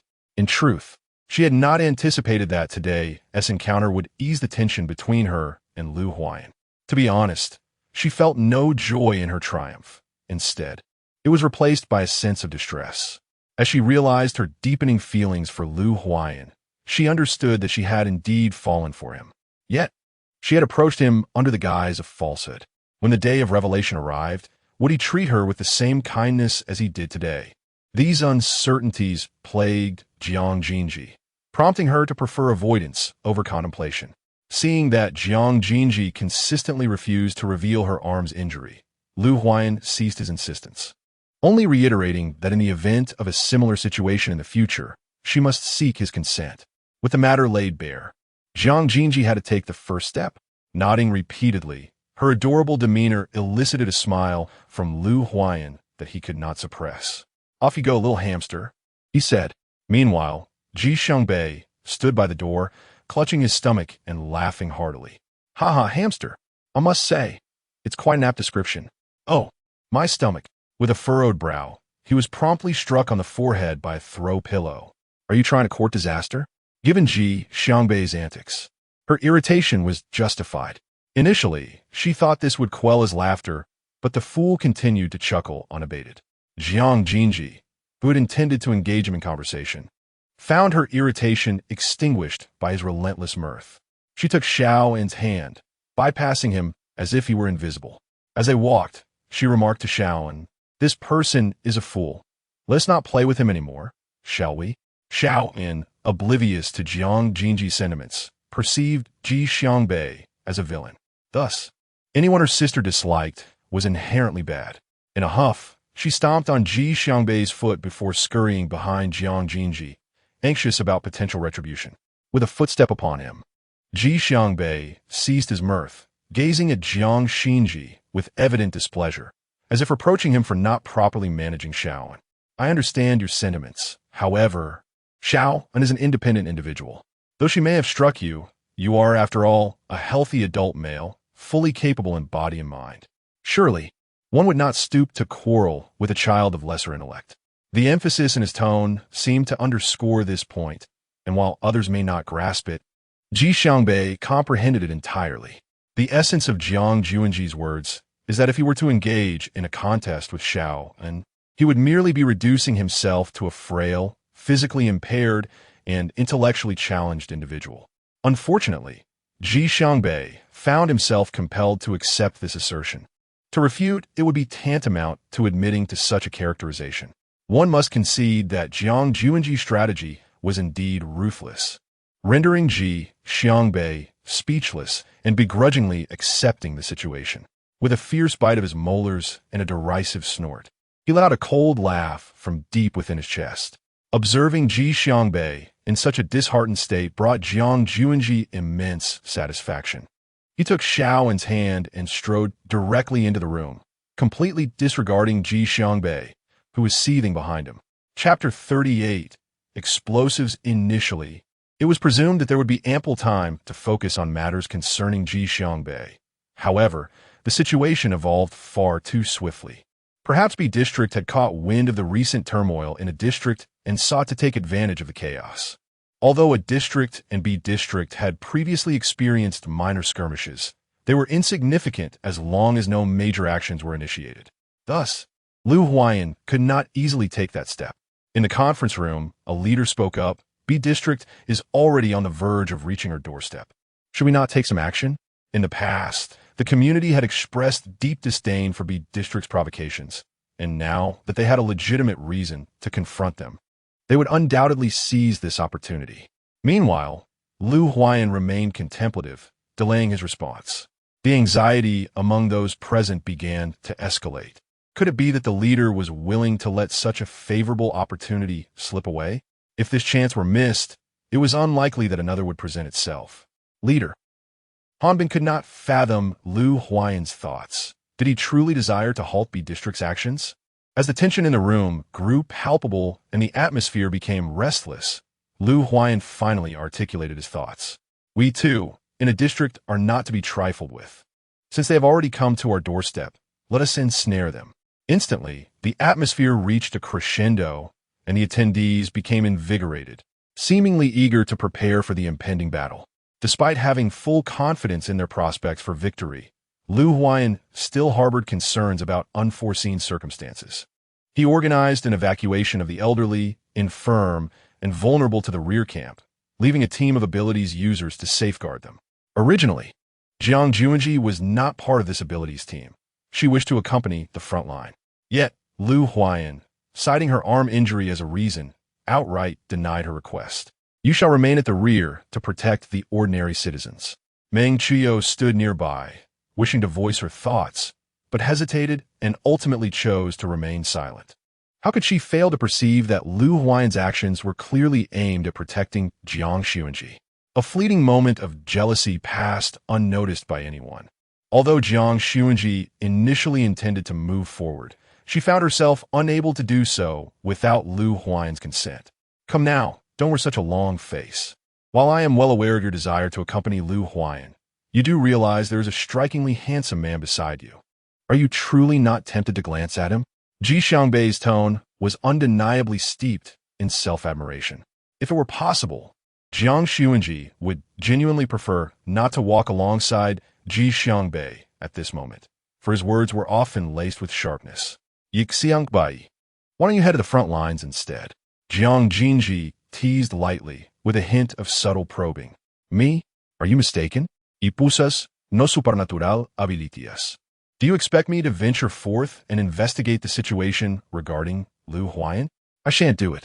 He was indeed conspicuous among the crowd, especially with that little lamb by his side. The incident arose when the main group departed and the lamb had strayed. Upon noticing this, Jiang Xunzhi promptly thrust the lamb into Ji Xiangbei's hands. Initially, Ji Xiangbei was exceedingly reluctant, yet under Jiang Xunzhi's veiled threats, he eventually took hold of the lamb. Observing Ji Xiangbei move ahead, Jiang Xunzhi hastily followed suit. You have no supernatural abilities? At the mention of these words, Ji Xiangbei's body stiffened momentarily before he quickly regained his composure. Have you taken the wrong medicine? Can you not sense whether or not I possess any abilities? Doubt began to creep into Ji Xiangbei's mind, questioning whether Jiang Xunzhi had discovered something and was deliberately testing him. However, he could not afford to reveal anything while remaining in the dark. The elongated tone of Jiang Xunzhi's words suggested he truly knew something. In reality, Jiang Xunzhi indeed held knowledge of Ji Xiangbei's concealed secret. He feared that some individuals might intentionally obscure the truth, much like himself. Casting a sidelong glance at Ji Xiangbei, Jiang Xunzhi feigned profundity before swiftly departing with Ji Xiangbei and the little lamb, leaving no room for response. Had she uncovered something, or had that group approached? Uncertain if this probing bore any fruit, Ji Xiangbei remained silent for an extended period, quietly seated in a corner. This place was a natural cavern. Unless one was familiar with the surroundings, they would likely not find it easily. Jiang Jin stood guard here, awaiting the victorious news of Lu Huayan. The individuals from Zone B had indeed arrived, but most were delayed by the traps hidden within the forest. Speaking of Zone B inevitably brings to mind one person, Gu Beichun. Before the apocalypse descended, Gu Beichun and Lu Huayan were sworn enemies. It was unexpected that even in this new world, they could not escape their fated rivalry. Chief, the traps have been mostly dealt with. When shall we launch our assault? Gu Beichun observed the distant zombies and suddenly conceived a brilliant idea. Send our explosives near the camp of Zone A. We ought to present them with a proper greeting, don't you think? His subordinate immediately grasped Gu Beichun's plan, leading a team stealthily toward the vicinity of Zone A's camp. The thunderous explosion created a gaping void in the open space outside Zone A's encampment. Hanbin, standing on a watchtower, saw this and hurriedly descended. Chief, those scoundrels from Zone B have placed explosives at our doorstep. Upon hearing the explosion, Lu Huayan had already been aware of the situation. Everyone, be cautious. The zombies are likely to arrive soon. Hanbin cast a fierce glare in the direction of Zone B, internally cursing them profusely.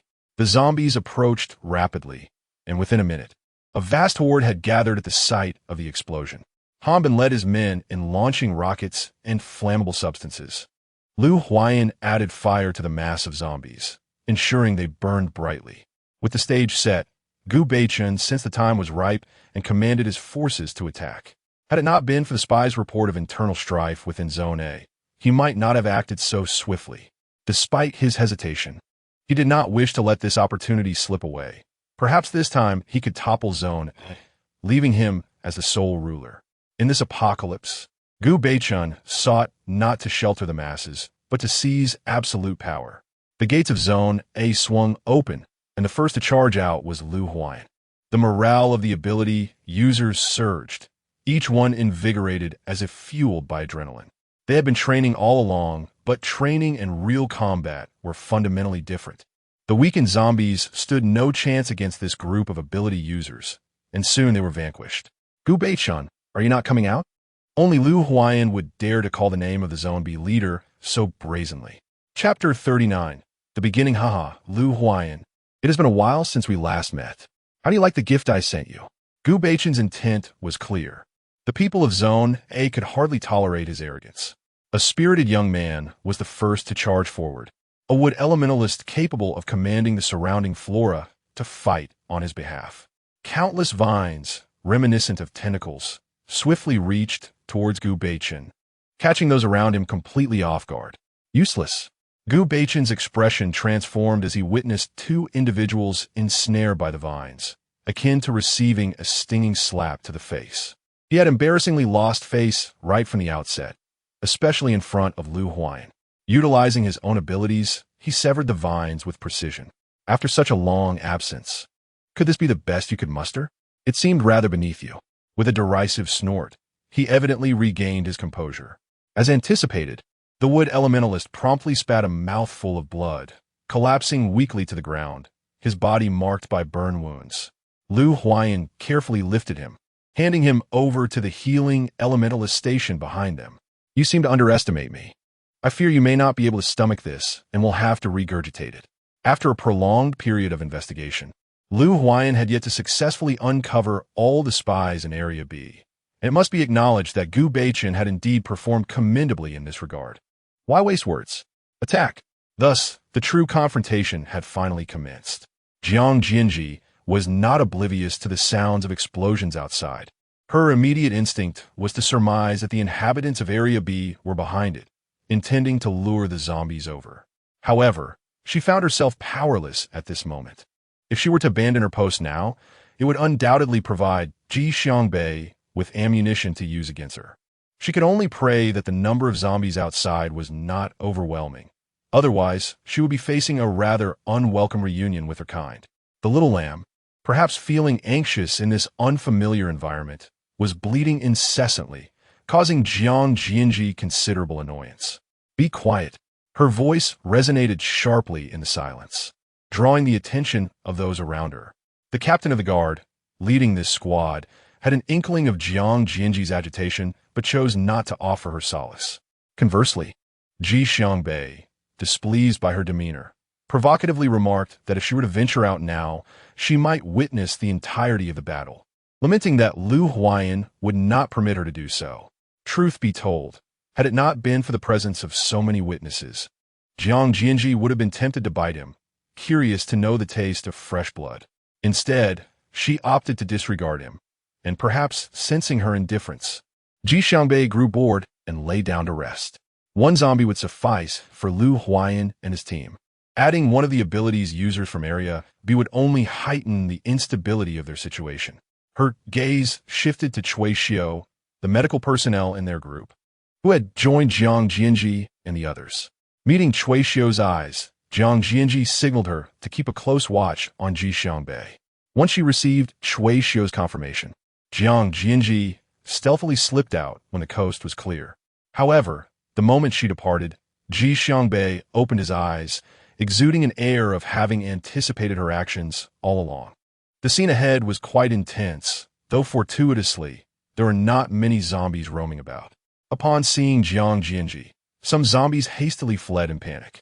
Searching for Lu Huayan among so many was indeed a challenge, yet for reasons unknown, Jiang Xunzhi immediately spotted his figure. The adversary he was engaged with appeared formidable. As Jiang Xunzhi noted, several close calls where the opponent almost gained the upper hand. Strangely, she did not see Han Bin anywhere, although Meng Chuyao was nearby, tending to the wounded. In her desire to assist Lu Huayan, Jiang Xunzhi seamlessly joined the fray. A beam of light sliced through the air, and Gu Beichun, caught off guard, was struck. Observing the wound on his arm, his expression shifted to one of fierce determination. Upon catching sight of Jiang Xunzhi, the man's dark eyes narrowed dangerously, a chilling, bloodthirsty smile curling at the corners of his lips. A beautiful woman rescuing a hero? Indeed, it was a splendid spectacle. The moment Lu Huayan laid eyes upon Jiang Xunzhi, a flicker of panic crossed his gaze, but in the next instant, he positioned himself to shield Gu Beichun's view. "Did I not expressly tell you not to come here? Leave at once. I will assist you. I promise not to hinder your progress." The resolute tone in her voice conveyed an unmistakable determination. Should Lu Huayan refuse, she would undoubtedly remain steadfast in her refusal to depart. "Rest assured, none of you will escape today," Gu Beichun remarked, having long been informed of Lu Huayan's ambiguous involvement with someone in Area A, presumably this very woman before him. Indeed, she possessed an alluring beauty. Her visage was strikingly serene and ethereal, devoid of any worldly distraction, yet her eyes shimmered with an assertive intensity, captivating and radiant. Although clad in a dark coat, her figure was far from concealed. Noticing Gu Beichun's gaze linger upon Jiang Xunzhi for an extended moment, a surge of fury ignited within Lu Huayan. His attack methods remained unchanged from the past, yet the transitions in his maneuvers were notably swifter, infused with a hint of urgency and wrath. The clash of their powerful energies resonated louder than the explosive sounds of a barrage of rockets. Amidst the swirling smoke and dust, their figures darted swiftly, with each collision of forces sending formidable gusts of air spiraling in every direction, prompting those nearby to cease their attacks and retreat to their respective camps. At that moment, Jiang Xunzhi felt an overwhelming sense of relief for having followed along. Otherwise, the cacophony of explosions might have drawn hordes of zombies for miles around. Yet, she remained vigilant, seizing every opportunity to utilize her abilities to create obstacles for Gu Beichun. Despite facing repeated setbacks, Gu Beichun was devoid of any compassion. He tore open a rift in the air, and in the blink of an eye, he materialized behind Jiang Xunzhi. Be careful. Lu Huayan's anxious voice resonated in Jiang Xunzhi's ears. Just as she turned, she suddenly sensed the presence of another person behind her. Before she could react, a pair of strong hands grasped her shoulders, pulling her close. Beautiful one, why not follow me? What Lu Huayan can offer, I can as well. Jiang Xunzhi felt a wave of regret wash over her for not being more cautious. Given his question, she decided to play along, effectively silencing his proposition. Very well, but you must release me. Jiang Jin never harbored fears of mortality. After all, she possessed no heartbeat. As long as her methods were not entirely thorough, she would not succumb easily to death. Yet, in the presence of this man, she felt compelled to feign fear and trepidation, if only to deceive him for the time being. Despite his surprise, Gu Beichun did not relent, casting a triumphant glance at Lu Huayan, as if to assert dominance. Chapter 40. A bite taken. How curious, Lu Huayan, your woman seems disinclined to follow you. The crowd in Area B erupted in cheers, while Lu Huayan remained steadfast, his worried gaze fixed upon Jiang Jin. Others may have been oblivious, but Lu Huayan could easily discern that Jiang Jin was deliberately behaving in this manner. Gu Beichun, do you think it appropriate to involve a woman in our previous matters? Had Gu Beichun not been defeated in the recent conflict, he might not have resorted to threatening Lu Huayan in this way. Little did Lu Huayan realize that the moment he spoke, he had already placed himself at a disadvantage. Indifference often breeds negligence, and it was evident that this woman held a unique significance for Lu Huayan. There was no remedy for his inadequacy. He conceded this fact. However, today, it would be exceedingly difficult for him to take her away. Clearly, if Gu Beichun did not attain his desires, he would not easily release Jiang Jin. As she felt a grip upon her wrists, Jiang Jin yearned to break free, at the very least to prevent herself from being used as leverage against Lu Huayan. Do you believe I hold great importance in Lu Huayan's heart? Not quite. I merely possess something he desires. She whispered softly, hoping to sway Gu Beichun's thoughts. Oh, then why not enlighten me about what it is that Lu Huayan covets from you? Though he inquired of Jiang Jin, his attention remained fixated ahead. What a cunning fox. Jiang Jin mused inwardly. Release me, and I shall disclose it to you. The pressure on her neck intensified, causing her face to flush visibly. Consider this a warning. Should you attempt any further tricks, the next demonstration of force will be far more severe. This overt threat made Lu Huayan's heart ache as he averted his gaze repeatedly. He understood all too well what Gu Beichun sought, yet he could not acquiesce. For now, he could only hope that Han Bin's actions would unfold swiftly, if only to temporarily shatter the stalemate. Lu Huayan, would you care to barter? Look at this exquisite beauty before you. Do you not feel a twinge of regret? Jiang Jinji dared not meet Lu Huayan's gaze at this moment. What if he softened?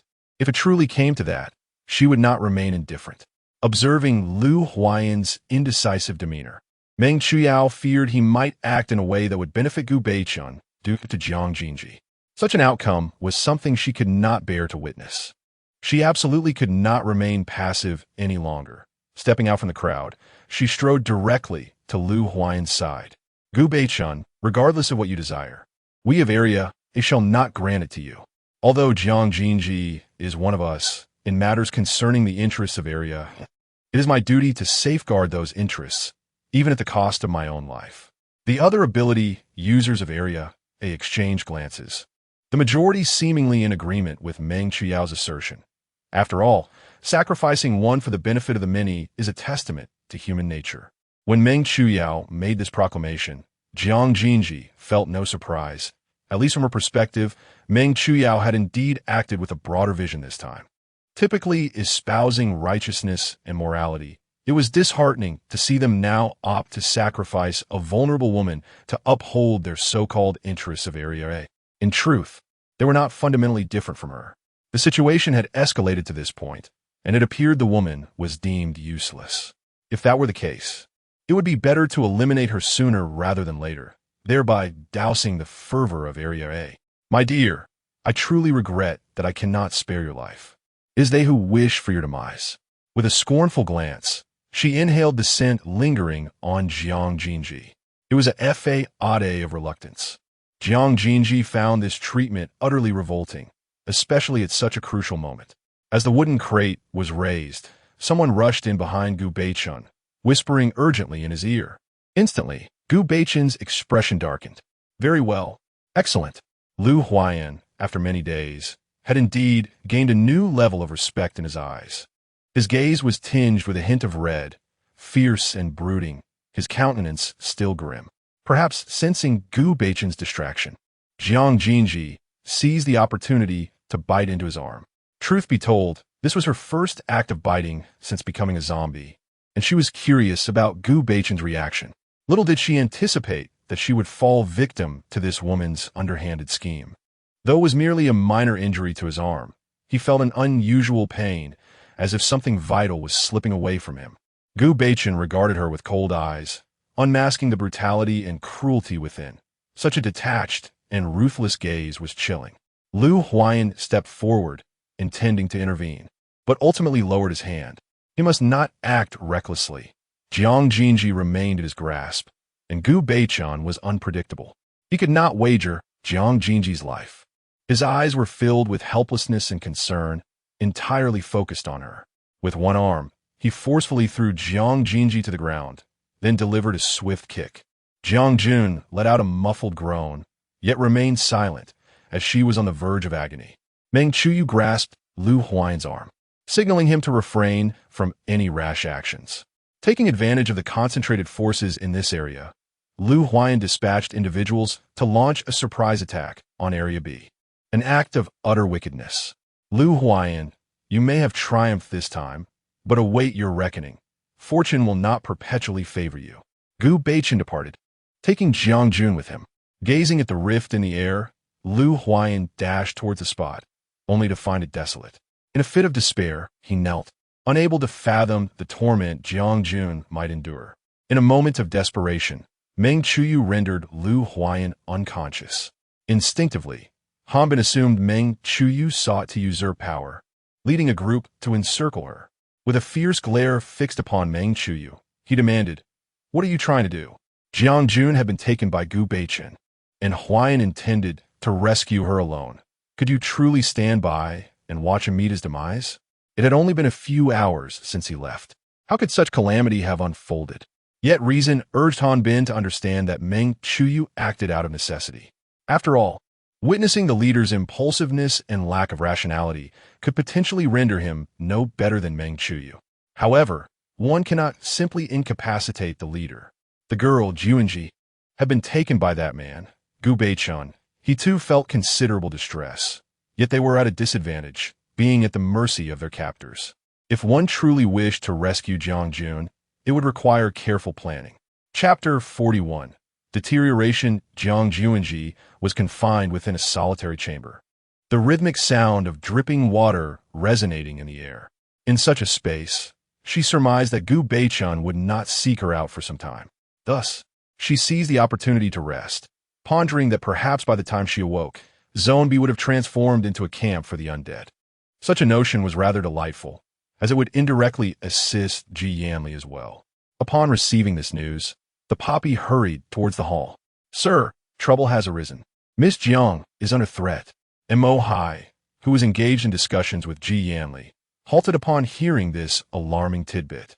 For in the heart of the king, nothing held greater significance than Miss Jiang. Reports from the vicinity of Zone A indicated that she was being threatened and assaulted by the leader of Zone B, and had subsequently been taken there. Poppy understood that if the king were to learn of these matters, he would undoubtedly erupt in fury.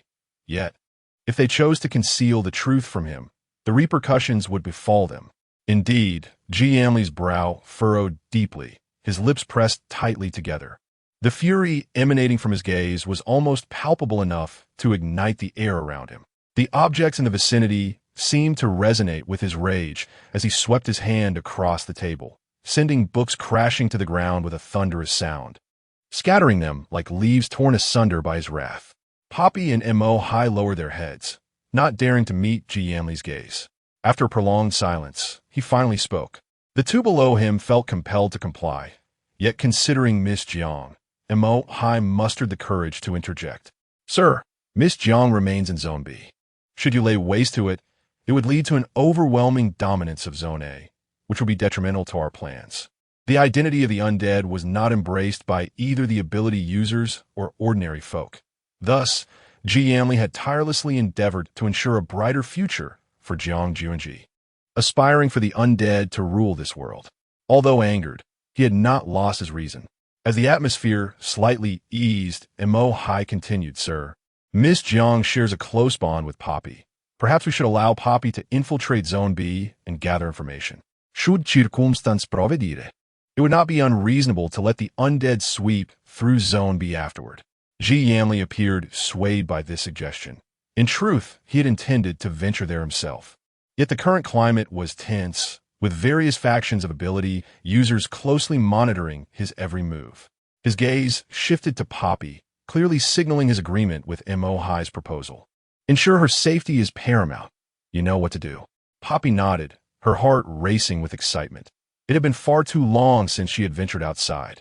Though this time she embarked on her outing with a mission, she believed that with Jiang Xunzhi's cleverness, she need not overly concern herself.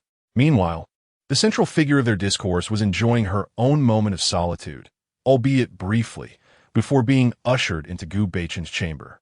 The room was shrouded in darkness, and Jiang Xun's keen sense of smell detected an unusual scent, the metallic tang of blood. As she fumbled in the dark for the light, a wave of dread washed over her upon its illumination. Before her lay Gu Beichen, but beneath him was not merely a woman.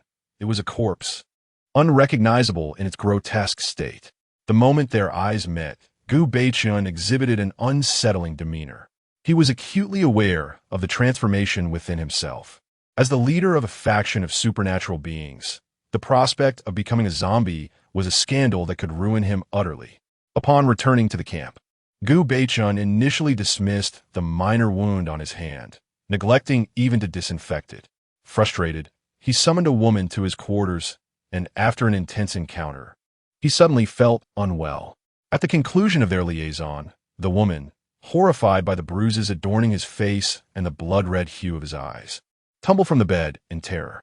In her panic to escape, she fell victim to Gu Beichen's uncontrollable hunger, receiving a vicious bite to her neck. Perhaps he struck a vital artery, for blood gushed forth. In the next moment, Gu Beichen tore a chunk of flesh from her neck. Though the guards outside heard the anguished cries, they had become desensitized to such sounds, having overheard them numerous times before. Initially concerned, they soon realized it was merely a facet of their leader's indulgences with women, and thus they ceased to pay heed. After a considerable interval, the room fell silent, prompting the guards to remove the cotton from their ears. They exchanged glances, a hint of sarcasm in their eyes. That was quite the ruckus from the leader. I could hear it even through the cotton.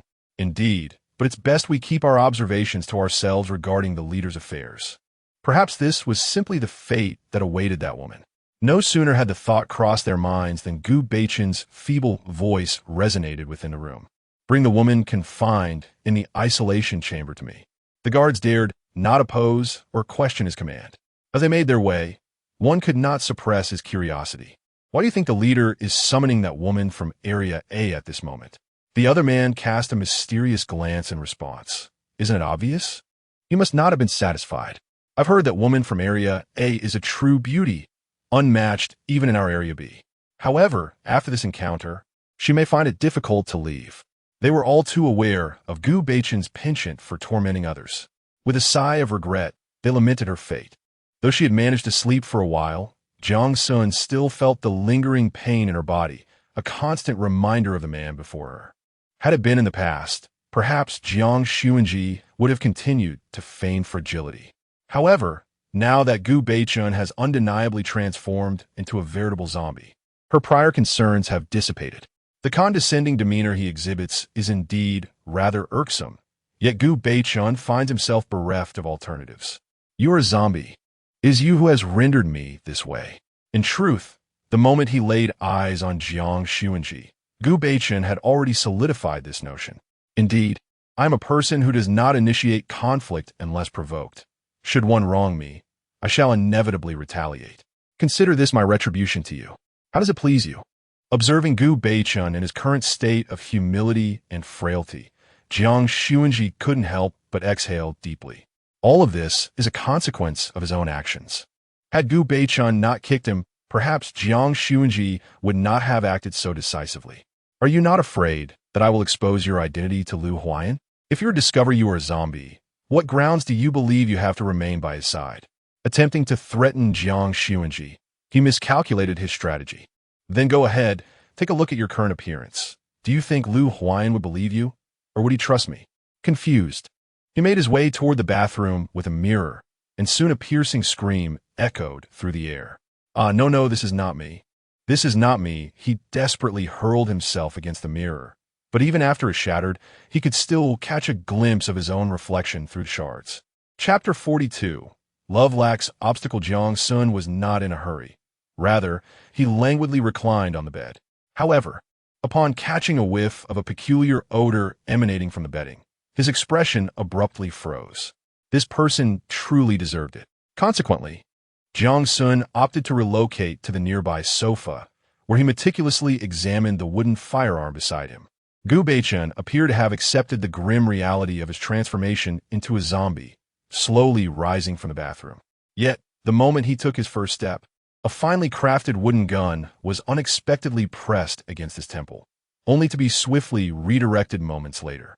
Not bad, this one's mine now. Jiang Xunzhi admired the wooden firearm, endlessly toying with it in her hands. Even now, Gu Beichun's gaze upon Jiang Xunzhi shifted, imbued with a newfound wariness and respect. What do you wish for me to do? Transforming you into a zombie was an unforeseen development. However, now that you have become one, it is imperative that you adhere to my commands. What I desire of you remains uncertain for the moment. I shall ponder it further. Casting a disdainful glance towards the disheveled bed, Gu Beichun's eyes followed suit. I shall have someone tidy it up. He assumed Jiang Xunzhi was enamored with the room. Yet upon recalling the events that transpired within its confines, an uncomfortable sensation enveloped her. No need, the confinement chamber suffices. After all, I presently stand as an adversary to your B district. I advise you to hasten in organizing your quarters, should others glimpse the state of your room. Your identity may be compromised at an alarming rate. Gu Beichun's gaze was sharp, suggesting ulterior motives. Upon exiting the room, they encountered no guards.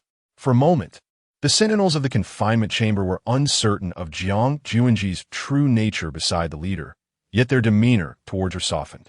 In the following days, Jiang Xunzhi thrived in the confinement chamber. Water was readily available, warmth was provided by blankets, and even the meals were meticulously prepared. In stark contrast, District A was anything but tranquil. When Lu Huayan awakened, clutching his head, he found himself already in bed. Fully aware that Jiang Xunzhi had likely been transported to District B, Meng Chuyu remained steadfastly by Lu Huayan's side, and upon his awakening, she inquired with heartfelt concern, "Huayan, would you like some water? Are you hungry?" However, to Lu Huayan, her demeanor appeared disingenuous. He had not forgotten who had rendered him unconscious. Enraged, he gestured dismissively, inadvertently knocking over the hot water she had poured for him, splashing it onto her arm. She merely let out a small sigh, seemingly unperturbed, her concern solely for whether Lu Huayan had been scalded. "You needn't go to such lengths. No matter your efforts, I shall not linger a moment longer with you." It must be said, Lu Huayan's words were rather harsh. Outside the door, Han Bin hesitated, contemplating whether to knock, and heard Lu Huayan's remarks. In matters of the heart, it is often the one who loves who bears the wounds. If love is absent, neither party is affected. Meng Chiyou's eyes brimmed with tears, yet she did not allow a single drop to fall before Lu Huayan. How long had it been since she had seen such an expression in his eyes directed at herself?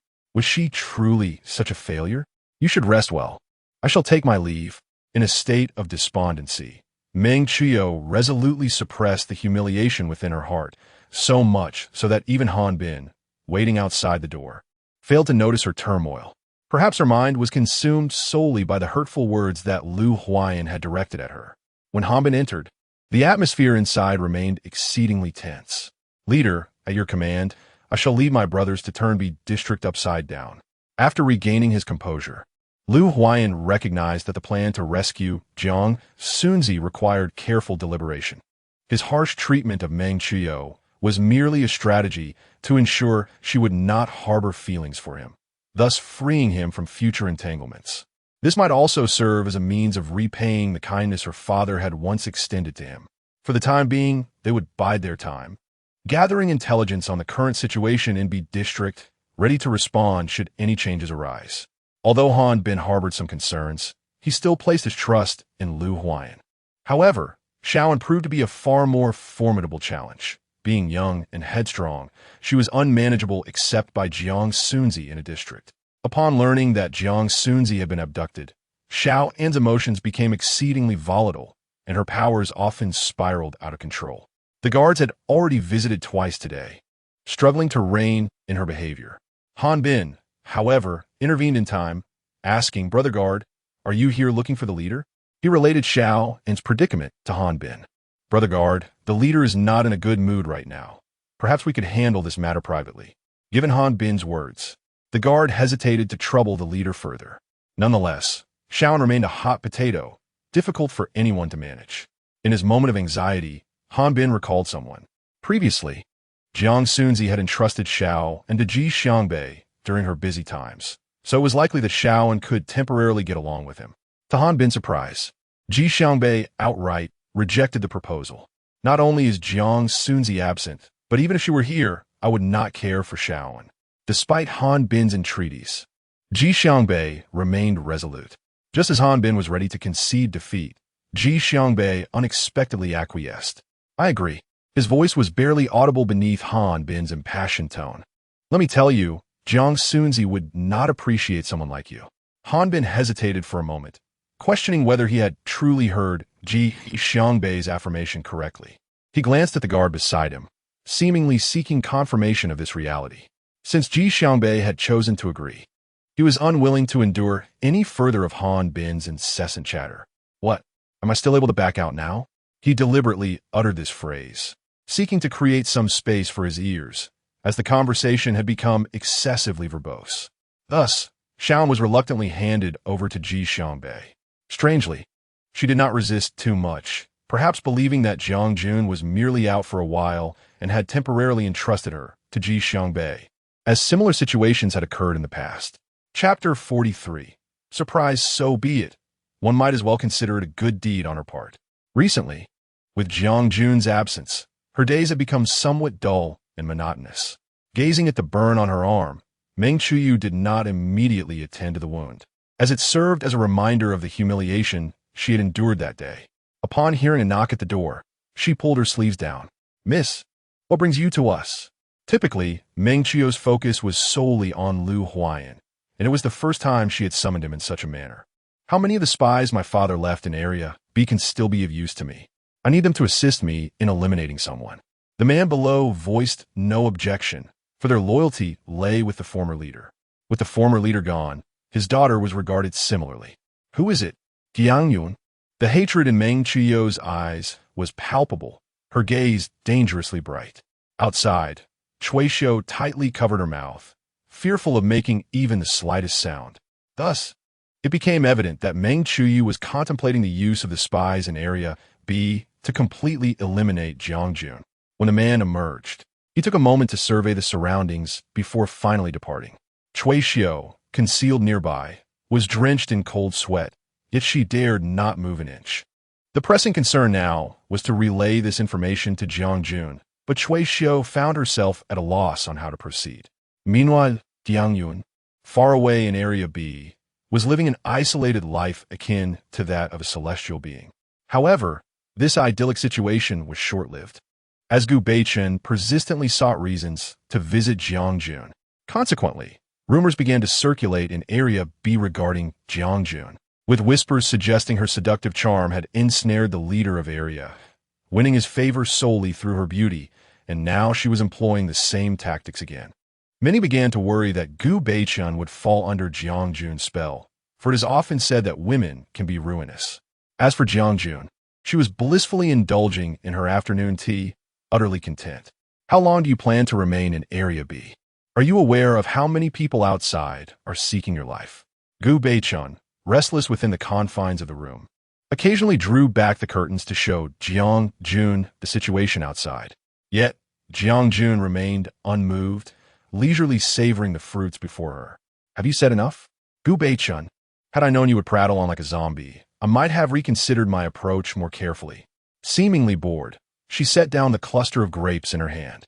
If the people from Area A come to rescue me, remember not to make things too difficult for them. As for you, just wait until the timing is right to make your move. Gu Beichun could hardly wait for Jiang Xunzhi to vacate his district, having come to terms with his existence as a zombie over the past few days. What significance did becoming a zombie hold? His abilities remained intact. After all, in this world, power is synonymous with capability.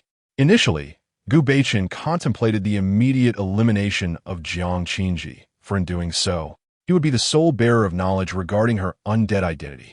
However, circumstances shifted. Jiang Xunzhi proved to be far from ordinary, and in her transformed state, she was not to be underestimated, having concealed her true strength until now.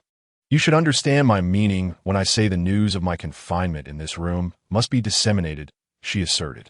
Having lingered in District B for several days, it was reasonable to assume that Lu Huayan had formulated a corresponding plan. Once the information circulated, it was not long before the night yielded a stir. The moment the fragrant smoke was ignited, Jiang Xunzhi instinctively covered her mouth and nose. If Lu Huayan's men were indeed coming to rescue her, they would not resort to drugging her. This alone indicated that the individuals approaching were not affiliated with him. In a shroud of darkness, the two intruders cautiously pushed open the door, their intent clear as they advanced directly towards the chamber where the bed lay. Unfortunately, they had fallen into a trap. Jiang Xunzhi was nowhere to be found upon the bed. As the lights flickered on, the two men attempted to leap from the window, only to discover that the escape route was ensnared with traps, sealing their fate the moment they stepped outside. The commotion drew Gu Beichun closer, his brow furrowed as he surveyed the two men kneeling on the ground. What is happening? He inquired, his gaze fixed intently on Jiang Xunzhi, seemingly seeking an explanation. These two must belong to your District B, right?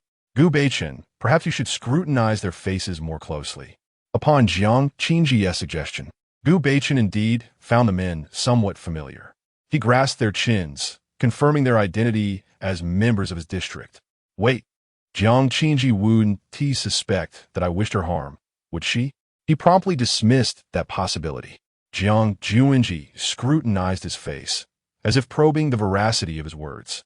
However, judging by Gu Beichun's instinctive reaction, this matter likely did not pertain to him. Though Gu Beichun was typically cunning and sly, they were at present akin to grasshoppers on the same line. Previously, Gu Beichun had attempted to resist him, and after failing, he should have grasped the wisdom of recuperation. Thus, such foolishness today did not seem characteristic of him. It would be best if it were not so. However, given that you are from District B, I presume you owe me an explanation. Naturally, with clenched teeth, Gu Beichun cast a piercing gaze at the two individuals. That night was destined to be restless, and Jiang Xunzhi, having been disturbed from her slumber, was no longer in a drowsy state. Therefore, upon hearing the commotion outside her window, she felt particularly irritable, internally muttering, "Is this never-ending? Once is not enough. They are thinking of returning for a second visit?" To swiftly address the approaching individuals, Jiang Xunzhi resolutely opened the windows and doors. A slender silhouette slipped inside, gradually making its way toward her bed. The sound indicated that it was a woman. Chapter 44. Sisterly Night Talks. Poppy's original plan was to teach that scoundrel Gu Beichun a harsh lesson, but she was suddenly informed of the assassination attempt on Jiang Xunzhi. In a state of urgency, she disregarded the inopportune timing and sought to confirm Miss Jiang's safety immediately. When a cold hand clasped around her neck, Poppy realized that Miss Jiang must have misunderstood something. Enduring the discomfort around her throat, a familiar hoarse voice uttered, "Miss Jiang, it is I, Poppy." Upon hearing Poppy's voice, Jiang Xunzhi felt an immediate sense of familiarity, and the moment she recognized the name, she released her grip. Subsequently, she enveloped Poppy in a warm embrace. Though both their bodies were icy, Jiang Xunzhi felt an overwhelming sense of reassurance. At last, she had reunited with a kin, and in that moment, tears of joy nearly brimmed in her eyes. "Oh, Poppy, it has been so long. How did you come to be here? Did that scoundrel Gu Baichen bring you?" Reassuring her, Poppy replied, "No, it was Wang who sent me." However, upon hearing this, Jiang Xunzhi's concern deepened. What if Ji Yanli learns of this? What shall we do? Seeing Jiang Xunzhi's reaction, Poppy was not surprised. Ji Yanli cared most for Jiang Xunzhi, and likewise, Jiang Xunzhi harbored the deepest fear of Ji Yanli. Yet this fear was not of dread, but rather a form of control. After all, Ji Yanli had always played the role of one who imposed discipline upon Jiang Xunzhi since childhood. When Wang learned of the situation, he flew into a rage, but fortunately, Emoheim managed to placate him in time. Otherwise, it would have been Wang coming here instead of me. Restless, Jiang Xunzhi finally let out a sigh of relief. Thankfully, that was quite a scare. However, "Miss Jiang, are you injured anywhere?" The words slipped out, still using the most unfamiliar form of address. Jiang Xunzhi felt quite displeased. Despite having corrected Poppy several times before, she would always forget. "Sister Poppy, Haven T, I mentioned it before? Just call me Xunzhi." She cast an unhappy glance at Poppy, whose affectionate gaze still regarded her as an elder sister, a fact that Poppy keenly observed. A smile danced in her eyes. "All right, it seems I've forgotten, but next time, I shall remember to call you Xunzhi." Finally, having someone by her side with whom she could share her innermost thoughts that night, Jiang Xunzhi recounted all her experiences of recent days to Poppy. The entire night was filled with Jiang Xunzhi's narration, while Poppy patiently listened to her words. Jiang Jin's differing sentiments towards Lu Huayan were confided to Poppy, who she never feared would betray her secrets. In contrast, Poppy would never disclose their intimate conversations. With the demeanor of a caring older sister, she advised Jiang Jin on safeguarding herself. "Poppy, do you truly believe I can express my feelings to Lu Huayan?" The disparity in their statuses loomed large in Jiang Jin's heart, a formidable mountain that often left her breathless. Suddenly, she found herself in deep contemplation, unable to conjure any excuses to reassure herself. Her heartfelt words stirred Poppy's long-buried memories. In those days, Poppy was merely an ordinary office worker, stepping into society alongside her college boyfriend. Initially, their entrepreneurial journey was fraught with challenges. To elevate her boyfriend's career, Poppy would immerse herself in social gatherings, often drinking to excess. She believed such hardships would not last long, and whenever she felt overwhelmed, thoughts of their future together would bolster her spirits. Tragedy struck during one of those gatherings when Poppy was drugged and assaulted, the betrayal coming from the very boyfriend she trusted implicitly. Upon discovery, he knelt before her, his demeanor abject as he pleaded for her not to report him, claiming his actions were motivated by a desire for a brighter future for them both. He vowed that despite the heinous act, he would still marry her. As a woman who placed immense value on her purity, Poppy compromised. However, she did not anticipate that such acquiescence would lead to further degradation. As his career flourished, he gradually forgot his promises. Nights filled with revelry and infidelity became the norm, and he even suggested that Poppy entertain clients, dismissing her feelings with disdainful words. "Since you're already tainted, what difference does it make to do it once or twice?" The contemptuous glances he cast her way remained etched in Poppy's memory. Gradually, she became numb to her disappointment. When the apocalypse loomed, that same man, in a desperate bid for survival, cast Poppy into a horde of zombies. The agony and despair of that moment were searing as she was torn apart. Fortunately, she did not succumb to becoming a mindless creature. Instead, she transformed into a conscious undead. She avenged her past misfortunes, vividly recalling the image of that man groveling before her. Poppy, are you all right?" Concern etched on Jiang Jin's face as she wiped the sweat from her brow. "I'm fine, just a bad dream. No need for concern," Poppy replied. Yet, Jiang Jin continued to observe her for some time, and upon confirming that Poppy was truly unharmed, she finally descended from bed. "Kill that woman in Area A. Kill her, kill her, kill her." The sounds from outside once again reverberated through the square, as each individual voiced their dissent. Poppy, with a grave expression, drew back the curtain and gazed out the window. Chapter 45. The Third Party. Do not worry, Sister Poppy. Let them speak. The louder their clamor, the more advantageous it becomes for me. Last night, Jiang Xun had already informed Poppy about Gu Beichen's transformation into a zombie. Observing Jiang Xun's self-assured demeanor, Poppy felt a sense of relief wash over her. Locking eyes with Jiang Xun, Poppy understood that her resolve was unwavering. The rescue operation had been thwarted by an external party. Consequently, the individuals dispatched by Lu Huayan could not extricate Jiang Xun. By the time the news reached Area A, it was already the second day since the incident occurred. Are you saying that someone intends to take Jiang Xun's life? The scout meticulously recounted the events of that night to Lu Huayan, whose expression grew increasingly somber. This indicated that someone desired Jiang Xun's demise. But who could possess such power to extend their reach into Area B? As Lu Huayan pondered this, Han Bin, in a state of urgency, burst in without permission. Chief, I have received a note. Given the urgency of the situation, Lu Huayan did not mind Han Bin's impulsive entrance. What does the note say? At that moment, Lu Huayan remained exceptionally composed and unruffled. Han Bin's eyes briefly widened in surprise, a reaction swiftly noted by Lu Huayan. The note warned a spy lurking in Area B.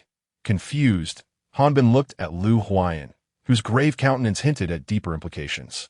It appears that our spy in Area B may have developed ulterior motives.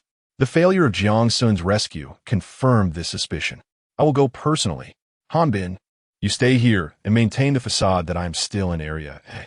As long as Jiang Xunzhi remains in Area B, his heart shall never find peace. For Gu Beichen is a man capable of anything. With the leader having solidified his plans, Han Bin could only strive to maintain order in Area A. Outside of Area B, the crowd was growing increasingly restless, and it was inevitable that Gu Beichen would be compelled to provide them with an explanation.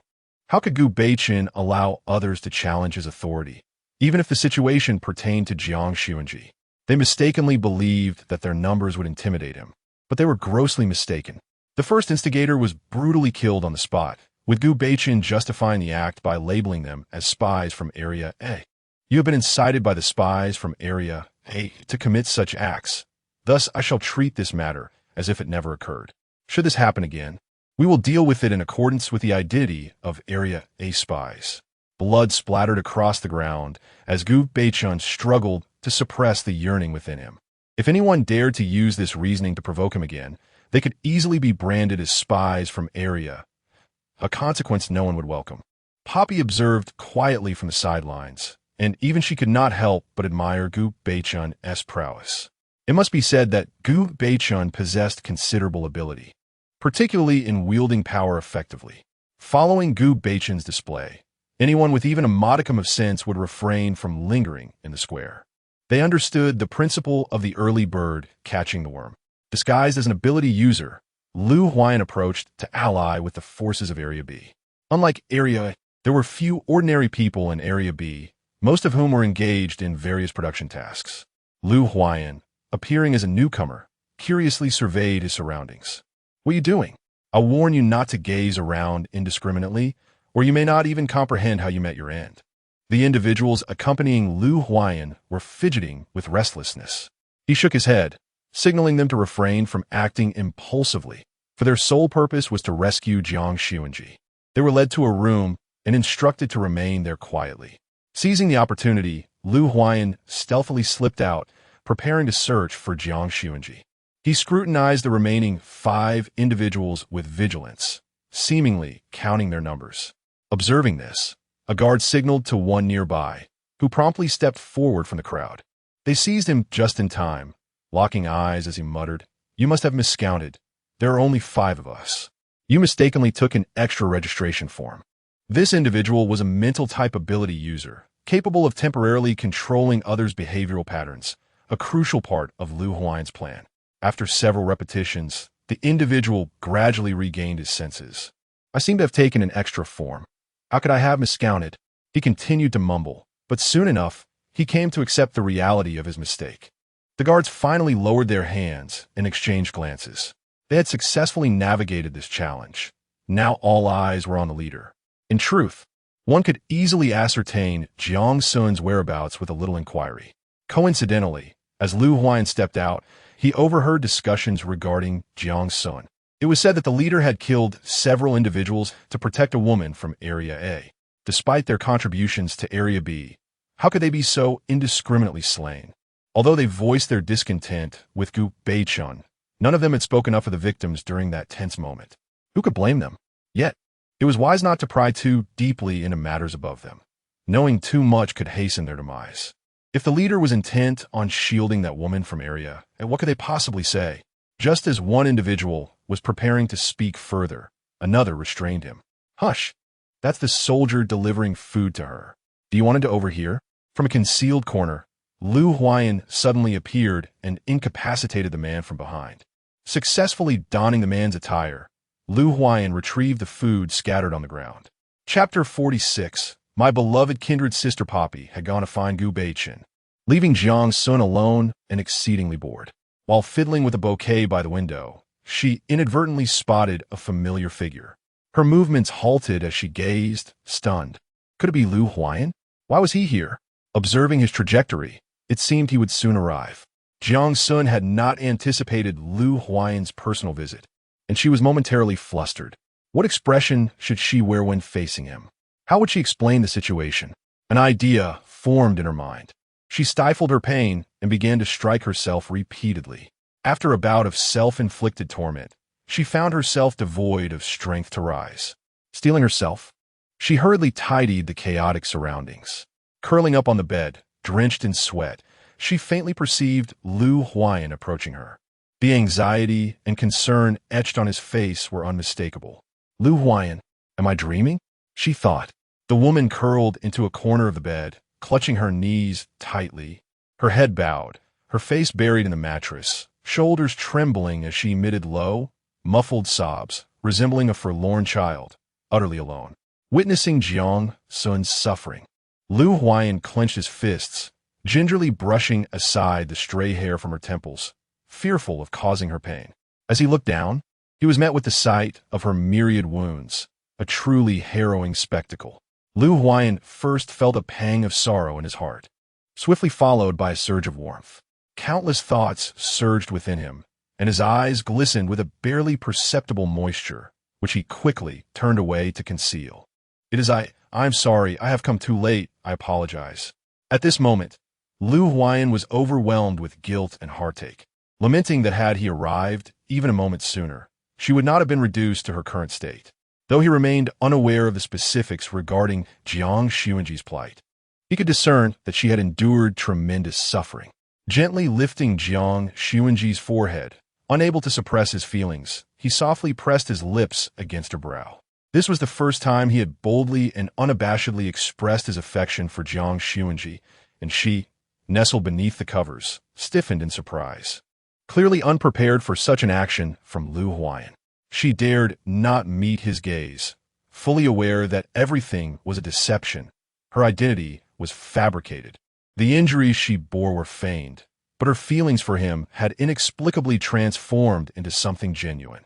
His tone was sincere and heartfelt, provoking a mixture of shame and distress in Jiang Xunzhi, who tremulously raised her hand to wipe away her tears. I'm sorry, Lu Huayan. Her weak voice echoed in his ears, and he mistakenly believed she feared burdening him, unaware that her words conveyed a deeper sentiment. Lu Huayan lowered his hand from her waist and gently took hold of her delicate wrist, intertwining their fingers.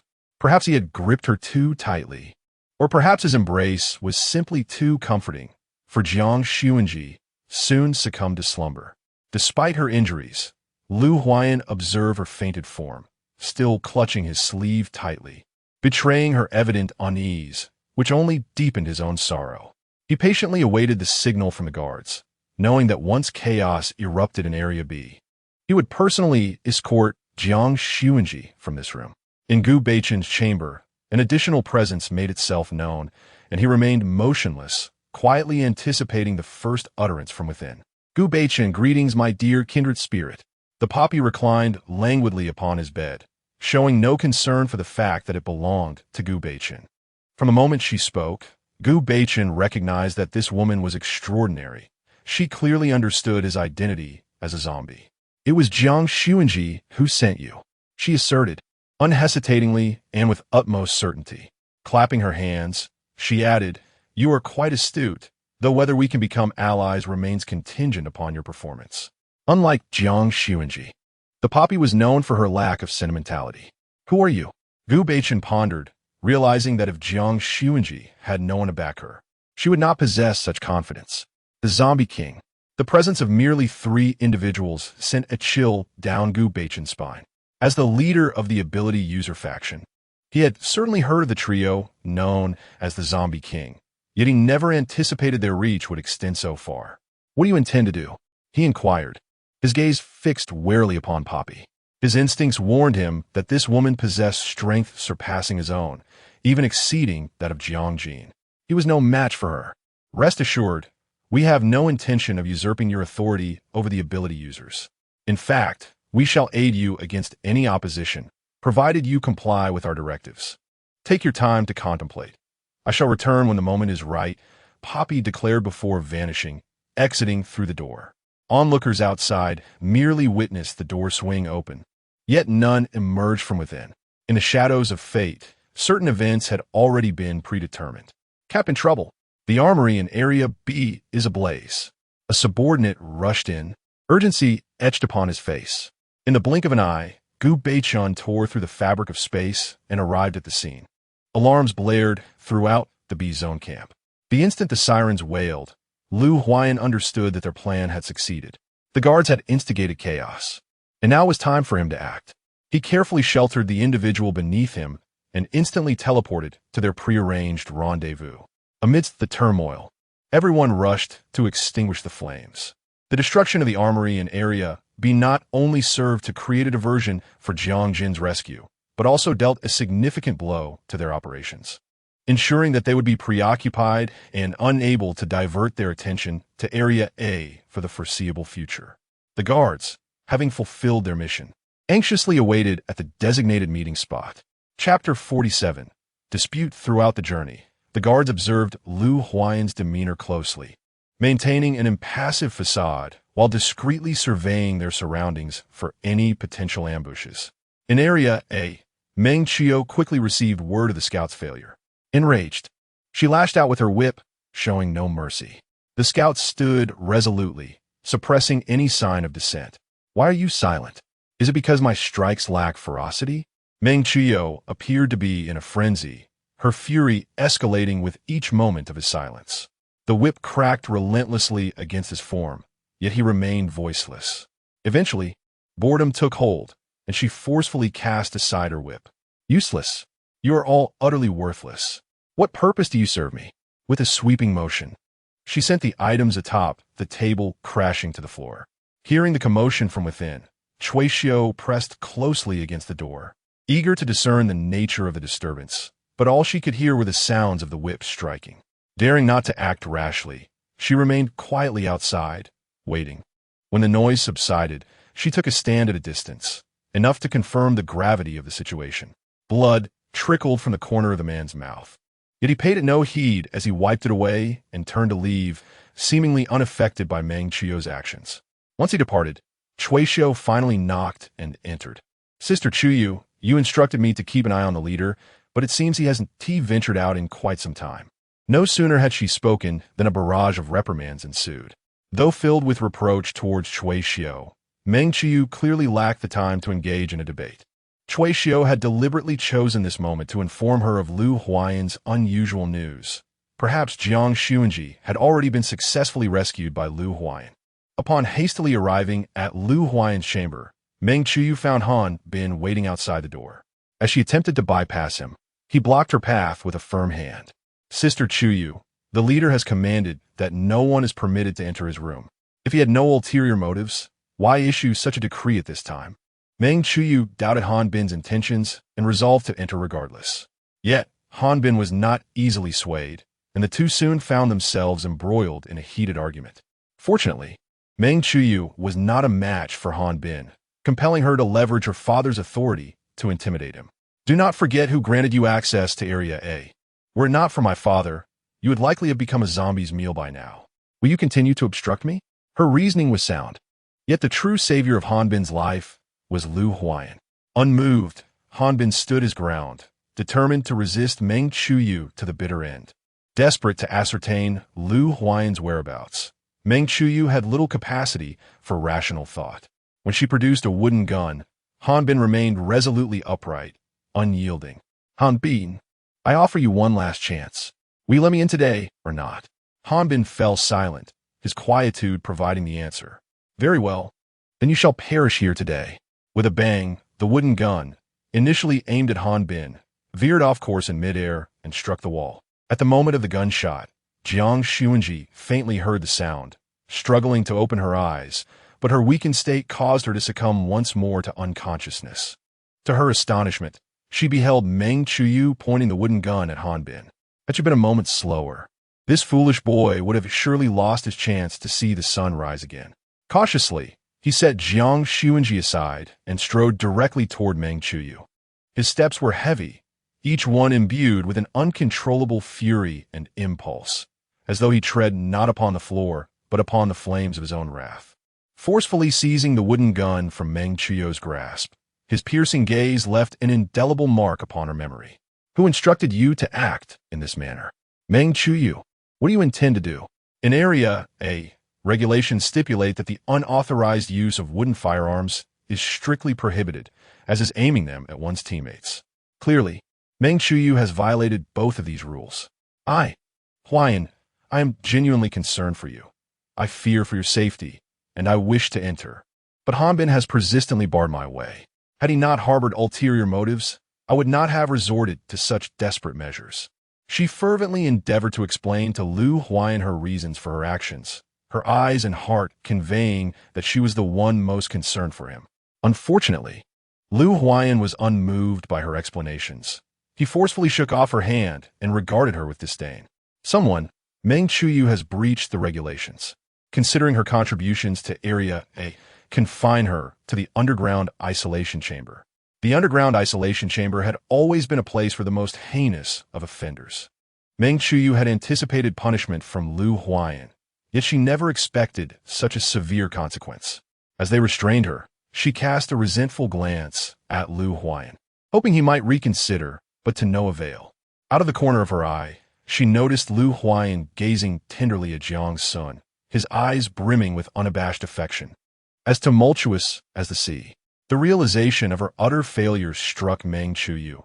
She had never felt so completely defeated. Hanbin, upon seeing Jiang Sun lying weakly on the ground, covered in injuries, reached out as if to touch her, but hesitated, fearful of worsening her wounds. He looked helplessly at Lu Huayan, seemingly inquiring why this had come to pass. Call Chuishio here immediately. Without further hesitation, Hanbin sprinted towards the infirmary at breakneck speed. With Meng Chuyu penalized, the most skilled healer available was Chuishio. When Chuishio arrived, Lu Huayan was delicately wiping the wounds on Jiang Sun's face with a damp cloth, his movements gentle, as if afraid to cause her pain. Leader, Chuishio is here. Hasten to let her attend to Sun. Lu Huayan set the cloth aside and stepped back slightly, yet his gaze remained fixed on the figure on the bed. Leader, perhaps you should step outside. Having so many gathered here is inconvenient for my examination.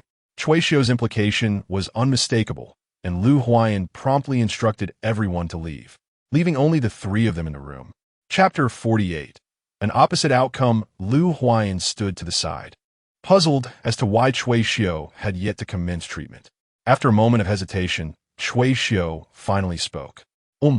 Leader, you also need to step outside. Momentarily taken aback, Lu Huayan pointed incredulously at himself. Chuishio nodded, affirming that he too needed to exit. Feeling somewhat awkward, he turned to leave, unaware of how he had become so compliant. While Hanbin anxiously awaited outside the door, he observed the leader exiting the room with an oddly synchronized gait. In the room, Chuishio, having treated numerous patients, immediately discerned that the injuries on Jiang Sun's body were self-inflicted. She refrained from inquiring about Jiang Sun's motives for such actions, yet she chose to awaken her in her own manner. At the moment Jiang Sun opened her eyes, she had expected the first person she would see to be Lu Huayan, but to her surprise, it was Chuishio. You already know? Huixiua nodded silently. Since you are aware, let's act as if you're not. Jiang Jun was utterly unconcerned that Cui Xiu would reveal the concealed details of her injuries. After all, a collaborative relationship still existed between them. However, Jiang Jun overlooked one crucial matter: the situation involving Meng Chuyu. When Cui Xiu brought this issue to Jiang Jun's attention, she was still in a state of bewilderment. Are you implying that Meng Chuyu has been confined by Lu Huayan? The leader is avenging you.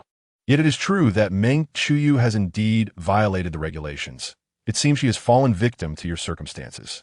Cui Xiu gently assisted in tending to Jiang Jun's wounds, her tone laced with envy, particularly since Ren Dong's whereabouts were still unknown. Upon hearing Cui Xiu's sigh, Jiang Jun placed her hand over Cui Xiu's. Do not worry. I have already entrusted someone to investigate Ren Dong's whereabouts. As long as he is still alive, we shall surely find him. Very well. Focus on your recovery. Do you require me to summon the leader? After careful contemplation, Jiang Xunzhi decided to let matters lie for the time being. She was not in the mood to engage with Lu Huayan. The more he treated her with kindness, the more uncertain she became in how to respond to him. Upon discerning Jiang Xunzhi's sentiments, Cui Xiu merely tucked her in before departing. I only wish to ascertain whether that woman is alive. After all, I have tended to Xiao and for several days. If she has perished, where would I seek recompense for caring for Xiaoan? She continuously reassured herself that her actions were merely driven by curiosity. As she saw Cui Xiu exit the room, Ji Xiangbei instinctively moved to approach, but halted, instead watching from a distance, trying to decipher the words forming on Cui Xiu's lips. I have tended to Miss Zhang's injuries. She awakened briefly, but has now fallen asleep again. If the leader wishes to visit her, I would advise waiting a while. Miss Zhang currently requires rest. As Cui Xiu departed, Ji Xiangbei discreetly concealed his presence and quietly withdrew. Doubts began to plague his mind. Could that woman be injured? No. It seems unlikely that anyone could harm her now. What Ji Xiangbei did not realize was that he had begun to harbor concerns for Jiang Xunzhi. When Gu Beichen arrived, the armory in Area B had suffered significant losses, with personnel casualties reported. Witnessing such devastation filled Gu Beichen with resentment. Lu Huayan, just you wait. Perhaps in the past, he might have felt somewhat outmatched, but now that he had allied with the zombie king, Lu Huayan was no longer a rival. The thought of one day trampling Lu Huayan beneath his feet brought a secret thrill to his heart. Even faced with the chaos of the armory, he found himself able to smile amidst the disorder. The individuals surrounding him, engaged in firefighting and logistics, observed their leader's demeanor with trepidation. Fearing he had been affected by some stimulus, rationality brought her back to calmness. With Jiang Xunzhi's intellect, any threats would surely leave traces. Thus, Poppy meticulously searched through the room until she finally found evidence left behind by Jiang Xunzhi in a secluded corner. It appeared to have been left in haste, and the handwriting was undeniably Jiang Xunzhi's. Upon discovering this, Poppy felt a sense of relief. By the time Gu Beichen regained his composure, both Jiang Xunzhi and Poppy had vanished without a trace. Since that day, Gu Beichen frequently awakened in the dead of night, plagued by nightmares, perpetually waiting for that woman to seek him out once more. The temperament of the leader of Area B underwent a dramatic transformation.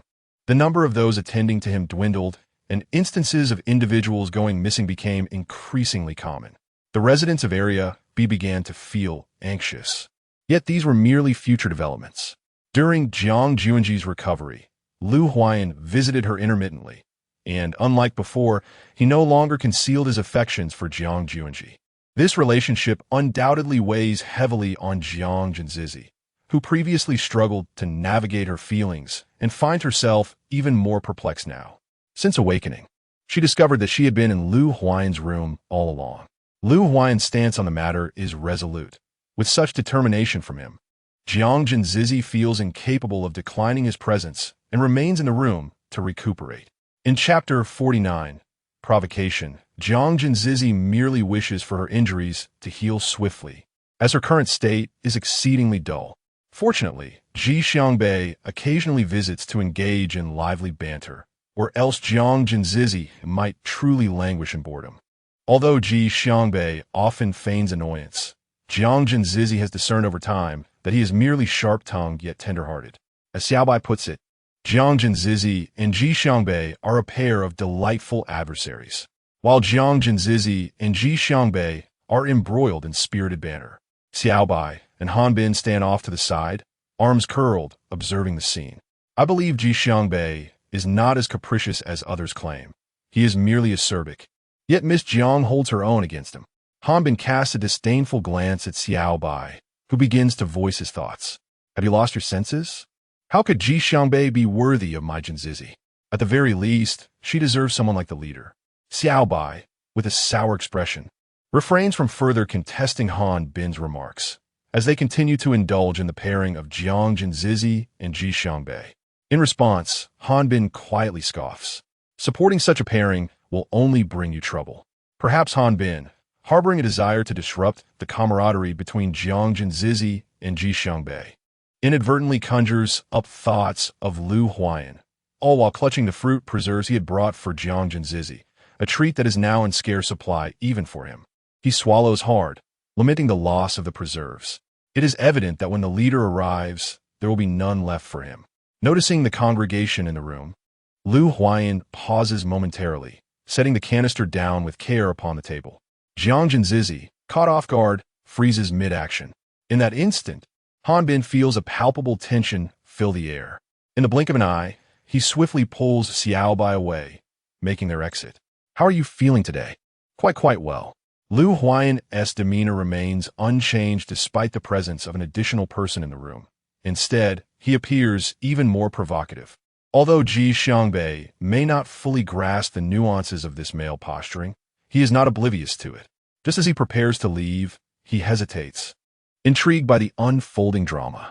Thus, Jiang Xunzhi finds herself encircled by two men upon the bed, an undeniably awkward predicament. Just moments ago, she had clearly observed that Ji Xiangbei intended to depart, yet for reasons unbeknownst to her, he suddenly altered his decision. Her gaze incessantly urged Ji Xiangbei to hasten his exit from this place, but he appeared oblivious, even feigning concern for Jiang Xunzhi. Did you not wish for water just now? Allow me to pour some for you. What is going on? Jiang Jin was filled with a myriad of questions. When did she ever express a desire for water? Yet, regardless of her personal inclinations, Ji Xiangbei's reluctance to depart was perplexing. She endeavored to stabilize the situation with Lu Huayan, the leader, and ventured, "Are you particularly busy these days?" She awaited Lu Huayan's acknowledgement of his busyness, so she could respond, "No worries, leader. You may attend to other matters. I have Xiaobai to look after me." However, Lu Huayan did not adhere to her script. He approached Jiang Jin's bedside and sat down directly, even picking up an apple, seemingly intent on peeling it. At least he still had time to visit. With this thought, Jiang Jin wiped away the non-existent sweat from her forehead, attempting to let time slip by. Yet, what was inevitable soon arrived. Ji Xiangbei brought over a glass of water, gesturing for Jiang Jin to drink. Wait, that hand did not belong to her. It was Lu Huayan's. The water was too cold, and she was still in recovery. For reasons unknown, Ji Xiangbei held the glass firmly, refusing to budge. The two engaged in a silent contest, neither willing to relent. Ji Xiangbei regarded the man before him, his lips pressed together in a thin line, his fingers tightening in disdain. Goodness, Jiang Jin felt a chill of apprehension for Ji Xiangbei. What was he doing? Was it a provocation? From a distance, Lu Huayan stood tall and composed, his gaze frosty, emanating an unsettling chill. Jiang Xunzhi contemplated that if the two of them continued in this manner, the first to succumb to the cold would undoubtedly not be either of them, but rather herself. In a state of anxious reflection, she pondered how to induce a temporary halt to their standoff, her mind racing to the brink of combustion, until at last she devised the most effective solution. A faint voice broke the silence of the room, suggesting, "If not, I can fetch the water myself." Yet this proposal seemed futile, as the atmosphere between the two grew increasingly forbidding. Han Bin pressed against the door, attempting to eavesdrop on their conversation, but the room remained eerily still. Outside, Xiaobai was growing increasingly anxious, even offering Han Bin a rather poor suggestion. "Why don't you lift me up so I can see through the window in the door?" After a moment's hesitation, Han Bin relented. "Dutiful lifting Xiaobai." Both of you get out. Jiang Xunzhi's piercing scream echoed from within, further piquing the curiosity of those outside. They exchanged glances and hastened their actions. However, just as Xiao Bai was hoisted up, the door swung open, revealing the guilty and awkward expressions of Lu Huayan and Ji Xiangbei. The shock caused Han Bin to unceremoniously drop Xiao Bai to the ground. Leaving the poor girl unceremoniously thumped onto the floor, her backside reddened. Struggling to regain her composure, she prepared to unleash a tirade, only to discover that Lu Huayan and Ji Xiangbei had already exited. What happened, leader? Why did Junji suddenly scream? The two, their expressions suddenly serious, exchanged knowing looks before departing in opposite directions. Han Bin, left hanging in anticipation of the gossip, found himself abandoned. The most unfortunate of all was Xiao Bai. Having just risen, realized that the main parties involved had already left. Intensifying her frustration, she had not only missed the spectacle, but had also taken a tumble. Grabbing Han Bin by the ear, she yanked him closer, exclaiming, "You're in for it now." Chapter 50, The Team Master Outside.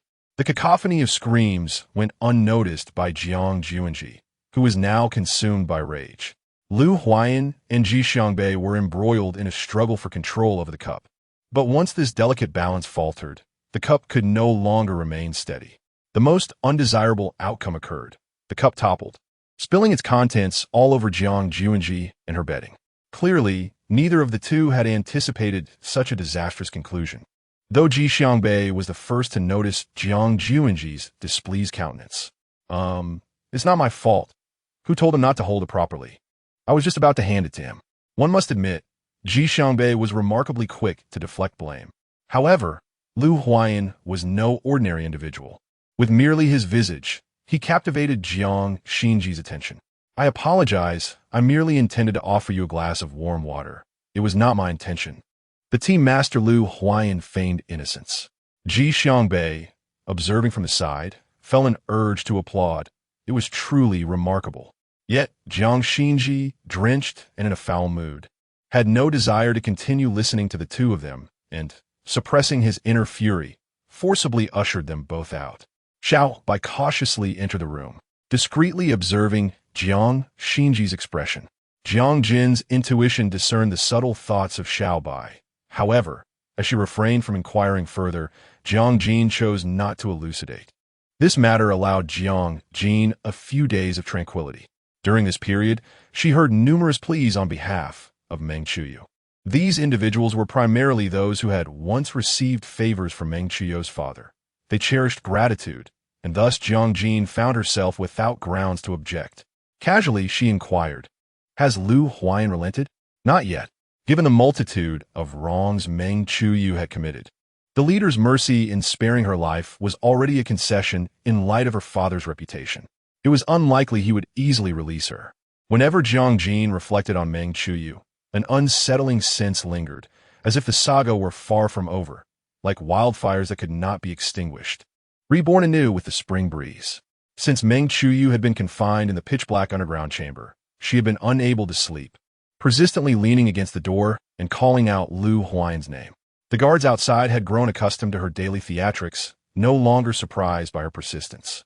Yet, how could Meng Qiuyu resign herself to a lifetime of confinement in such a place? Secretly, she offered substantial bribes to the guards, beseeching them to relay a message on her behalf. Humans are inherently self-serving. Under the lure of substantial gain, even the guard faltered, dismissing the gravity of his actions, failing to realize that such a seemingly trivial task could cost him his position. Upon receiving Meng Qiuyu's distress signal, several esteemed elders from area promptly convened in Lu Huayan's office to advocate for her. Lu Huayan, seemingly foreseeing this turn of events, had meticulously documented each of Meng Qiuyu's transgressions on his desk. The elders, upon witnessing her numerous misdeeds, were engulfed in a blend of sorrow and indignation, their faces marred by shame. Lu Huayan, naturally, did not intend to complicate matters for the elders. He merely felt that the guards of the underground chamber required a thorough overhaul. That night, the messenger on Meng Qiuyu's behalf was dismissed, and a new batch of guards was assigned to the underground chamber, rendering it impossible for anyone to act with impunity henceforth. Such decisive measures could only emanate from Lu Huayan. Meng Qiuyu could conceive of no one else possessing such authority. Unwilling to acquiesce, she resolved to fight rather than languish in perpetual captivity. She shouted for Lu Huayan, demanding his presence, claiming she had vital information to convey. The newly appointed guards exchanged glances, bewildered, as none possessed the authority to make decisions. After much hesitation, they ultimately relayed Meng Qiuyu's message to Lu Huayan. She claims to have something important to tell me? The leader inquired, while the guard nodded, too fearful to raise his gaze. Very well. I understand. You may leave now. Once the guard departed, he pondered whether the leader's words implied an invitation or a dismissal, scratching his forehead in frustration, clearly failing to grasp Lu Huayan's intent. Longing for Lu Huayan to come and see her, Meng Qiuyu remained by the door until night fell, yet he never arrived. After a sleepless night, she managed to doze off slightly as dawn approached. Sunlight streamed through the cracks, and the door swung open. The blinding light illuminated Meng Qiuyu's face, and upon seeing Lu Huayan, she hurriedly adjusted her attire. Despite the circumstances, she wished to present her finest self to him. Huayan, why have you come? I thought you would never wish to see me again. If you have something important to say, please do so now. This may be the last time I see you. Perhaps Lu Huayan's words struck a nerve, for she looked at him helplessly, her body trembling. Are you saying you no longer wish to see me in the future? Lu Huayan, do you not know that I have cherished you since the very first moment we met? What does this mean? Are you intending to abandon me? Her emotions appeared unstable, a reflection of her obsessive nature. Crouching down, Lu Huayan regarded Meng Qiuyu's disheveled appearance, his demeanor impassive as he spoke. I promised your father to take good care of you, but I have never treated you as a future wife. For all these years, I have made it clear that my feelings for you are devoid of romantic inclination. Yet, what have you done? You have irrationally assumed that every woman around me harbors ill intentions. He stifled his inner resentment, seemingly seeking justice for the innocent. You have driven away everyone in my life, attempting to leave only yourself by my side. But Meng Qiuyu, I am a human being, not a cold-blooded creature. I have the right to love someone too, and I hope you can understand that. Tugging at her disheveled hair, Meng Qiuyu cast a scornful glance at Lu Huayan. Can you be so certain that the one you love will reciprocate your feelings? Are you aware that Jiang Xunzhi has been secretly meeting other men? Do you not despise her for that? Why is all your favoritism reserved solely for her? With a furious strike against the nearby wall, her palm bled. Yet she showed no concern. Why? Meng Qiuyu understood that after today, Lu Huayan would likely never see her again. Chapter 51. The Regret of Confession. Leader. Hanbin observed the leader, who had been out of sorts all day, thinking he might be unwell. Perhaps you should rest today, leader. If anything significant arises in Area A, I will inform you. Lu Huayan rubbed his temples and took a deep breath. It's fine. Please continue. Recently, our numbers have increased significantly compared to before. Should we consider constructing more housing or implementing zoning regulations? Hanbin was met with a silence in response, and he waved his hand helplessly, looking at the leader. By the time Lu Huayan regained his senses, a considerable amount of time had elapsed. He cast an apologetic glance at Hanbin, seemingly expressing remorse for his own distraction. I'm sorry, I did not sleep well last night. Hanbin refrained from voicing his thoughts directly, recognizing that this was not merely a matter of fatigue. Lu Huayan was evidently burdened by unspoken concerns. Aware that continuing their discussion would yield little productivity in the current state, Hanbin advised Lu Huayan to rest properly before taking his leave.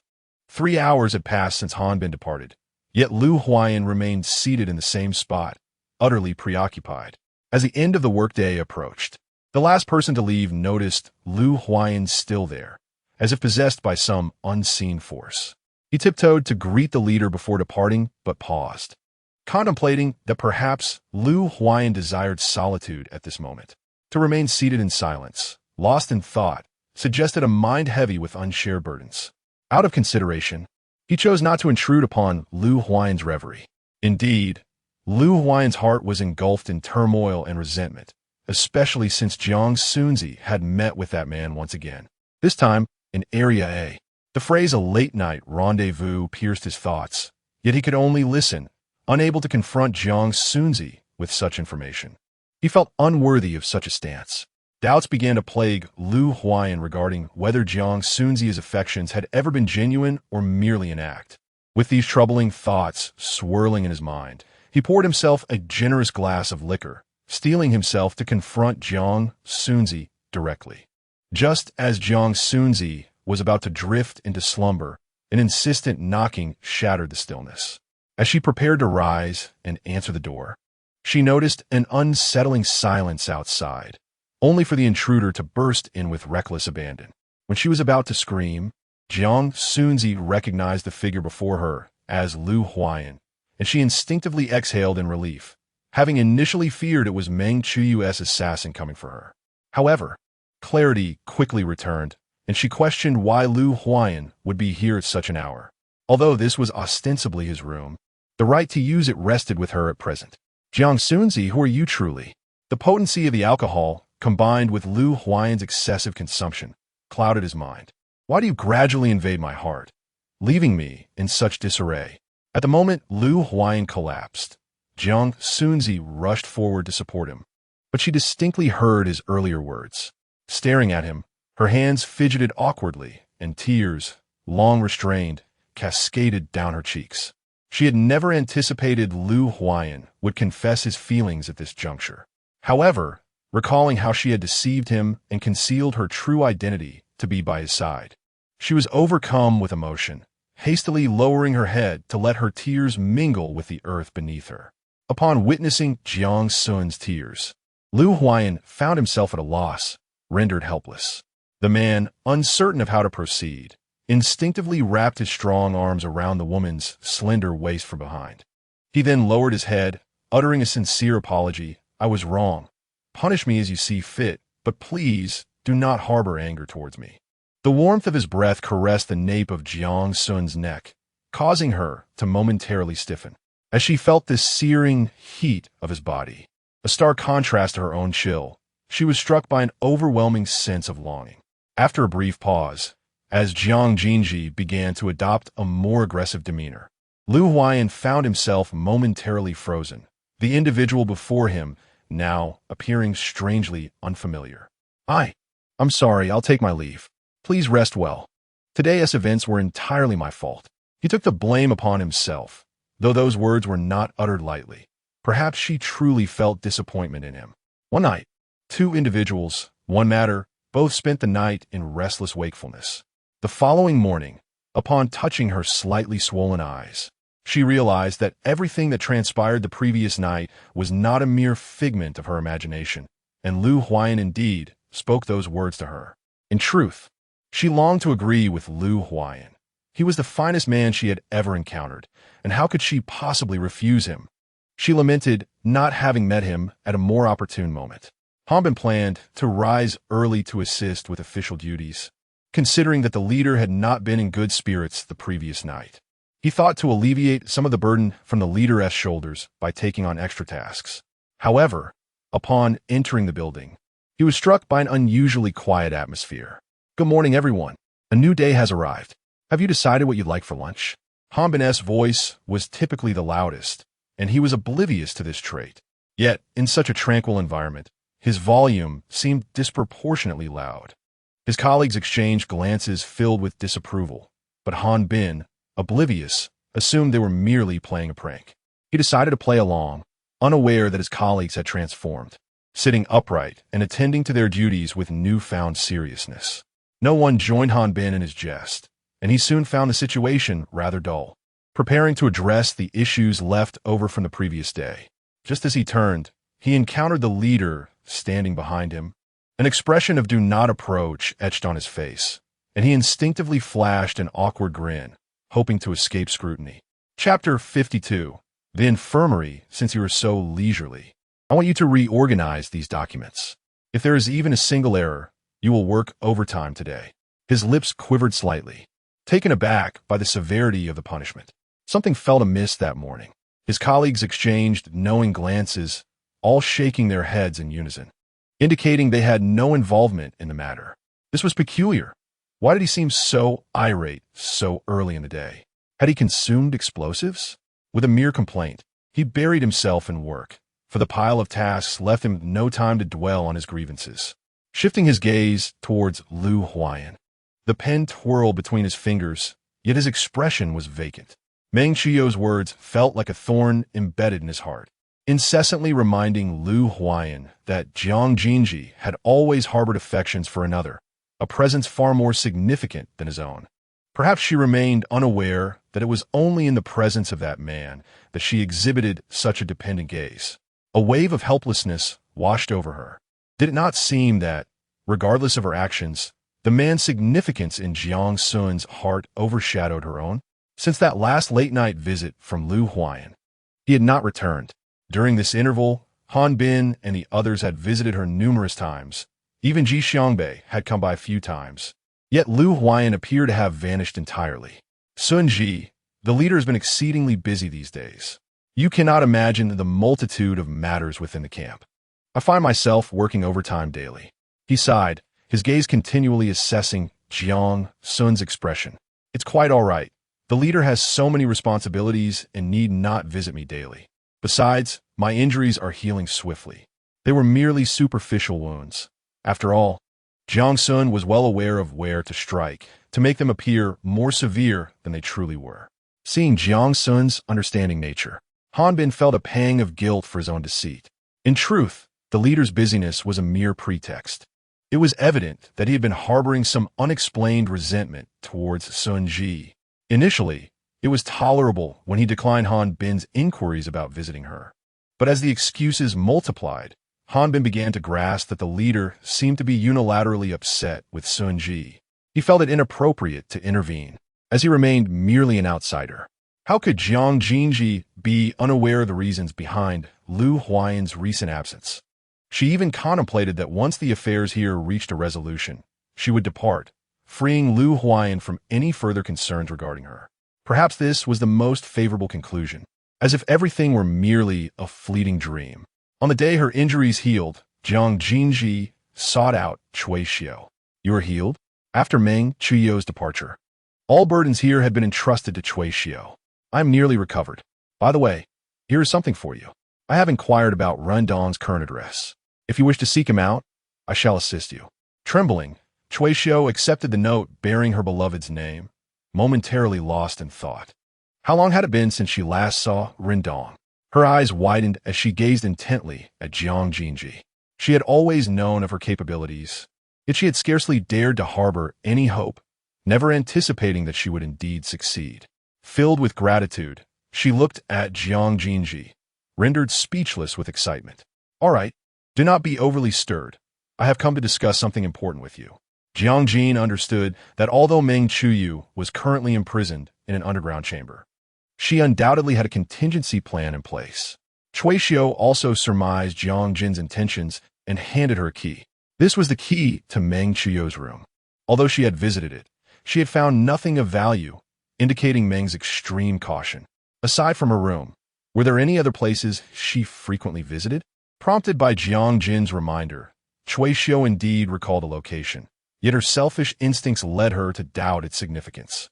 The laboratory could be considered the place where Meng Qiu spent the most time, aside from her room. The laboratory? Having been in Area A for quite some time, this was the first Jiang Jin had heard of the infirmary. With a hint of apprehension, Cui Xiu closed the door and cautiously glanced outside. This was a confidential matter for Area A. Apart from the relevant personnel and higher-ups, others remained uninformed. The infirmary was initially established by Meng Qiu for the purpose of researching the zombie virus and its antidote. On the last occasion, it was Meng Qiu who had manipulated the substances within to experiment on the zombies. Jiang Jin realized suddenly that the fundamental cause of the recent zombie outbreak was the machinations of Meng Qiu. It was no wonder that Lu Huayan had punished her so severely upon discovering that Meng had clandestinely established secret passages. He had always been aware of the truth. The audacity to create a virus from zombies was astonishing. Given Jiang Jin's current capabilities, she could not access the laboratory without the proper clearance, especially with its multiple layers of security. Gazing at the note in her hand, Cui Xiu tore off her identification badge from her neck and handed it to Jiang Jin. I am on duty tonight, but you must exit within an hour. Otherwise, we will both be discovered. Once the shift change occurred, Jiang Jin could impersonate Cui Xiu to gain entry. That night, dressed identically to her usual self, Cui Xiu entered the premises. The guards, focused on their posts, were accustomed to seeing the masked Cui Xiu pass through. Sweating profusely from anxiety, Jiang Jin was relieved to have successfully infiltrated the area. Following the map Cui Xiu had provided, she swiftly located Meng Chuyou's office. The room was dimly lit, as Meng was still in the underground chamber. Everything remained untouched since her last departure. In the darkness, Jiang Jin meticulously searched for any advantageous clues, her peripheral vision catching sight of some documents nearby. Soon, a dusty document bag captured her attention. The layer of dust indicated it had not been opened in quite some time, raising questions as to why it hadn't been discarded. Intrigued, Jiang Jin picked it up and brushed off the dust, revealing the bold words experimental data. Upon opening it, she found an array of perplexing figures, leaving her bewildered, as she could not decipher their significance. What she initially thought might be a clue now appeared to be of no use. Every drawer had been examined by Jiang Jin, yet nothing of value was found. Leaning against the desk, she pondered her next move when a sudden clicking sound startled her, as if she had triggered some mechanism. Curiously, she searched for the source of the noise and unexpectedly discovered a small hidden compartment beneath the drawer. Inside were several letters and sheets of paper, including a letter addressed to Meng Chuyou, signed by someone identified only as H. The letter explicitly stated to burn it after reading, yet for reasons unknown, Meng had chosen not to destroy it immediately. As time ticked away, Jiang Jin's expression grew increasingly grave. She appeared to have stumbled upon a secret. The letter demanded that Meng Chuyou establish a secret passage in Area A, presumably the one that Lu Huayan had destroyed. Alarmingly, the individual known as H also requested that Meng regularly provide a batch of living subjects for experimentation. Upon reaching this revelation, Jiang Jin suddenly recalled the earlier collection of data. Could it be that it too pertained to data involving living subjects?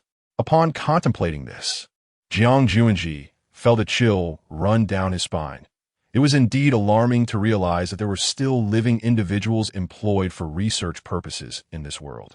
The person referred to as H must possess remarkable qualities, and perhaps the concoctions that Meng Chuyou was investigating were intricately linked to him. Immediately, Jiang Xunzhi shifted her gaze back to the papers below. The monotonous text materialized before her eyes, and astonishingly, it corroborated her suspicions. Overcome with trepidation, she covered her mouth. For if this document were to leak, it could potentially incite a considerable uproar. Chapter 53. The laboratory having gathered all the documents. The only regret lingered in the fact that Mr. H was exceedingly cautious, leaving neither his name nor address on the correspondence. Only Meng Chuyou was privy to the address, yet she would undoubtedly not divulge it easily. If this avenue was futile for Meng Chuyou, what alternative paths might exist? Observing the clock on the wall incessantly ticking away, she realized the time was drawing near. She had to depart, donning her mask and preparing to exit in a manner that appeared routine. Jiang Xunzhi was suddenly halted by a voice from behind. Cui Xiu, have you organized the materials I asked you to yesterday?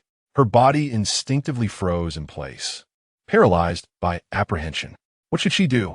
If discovered, what excuse could she possibly concoct to explain her current predicament?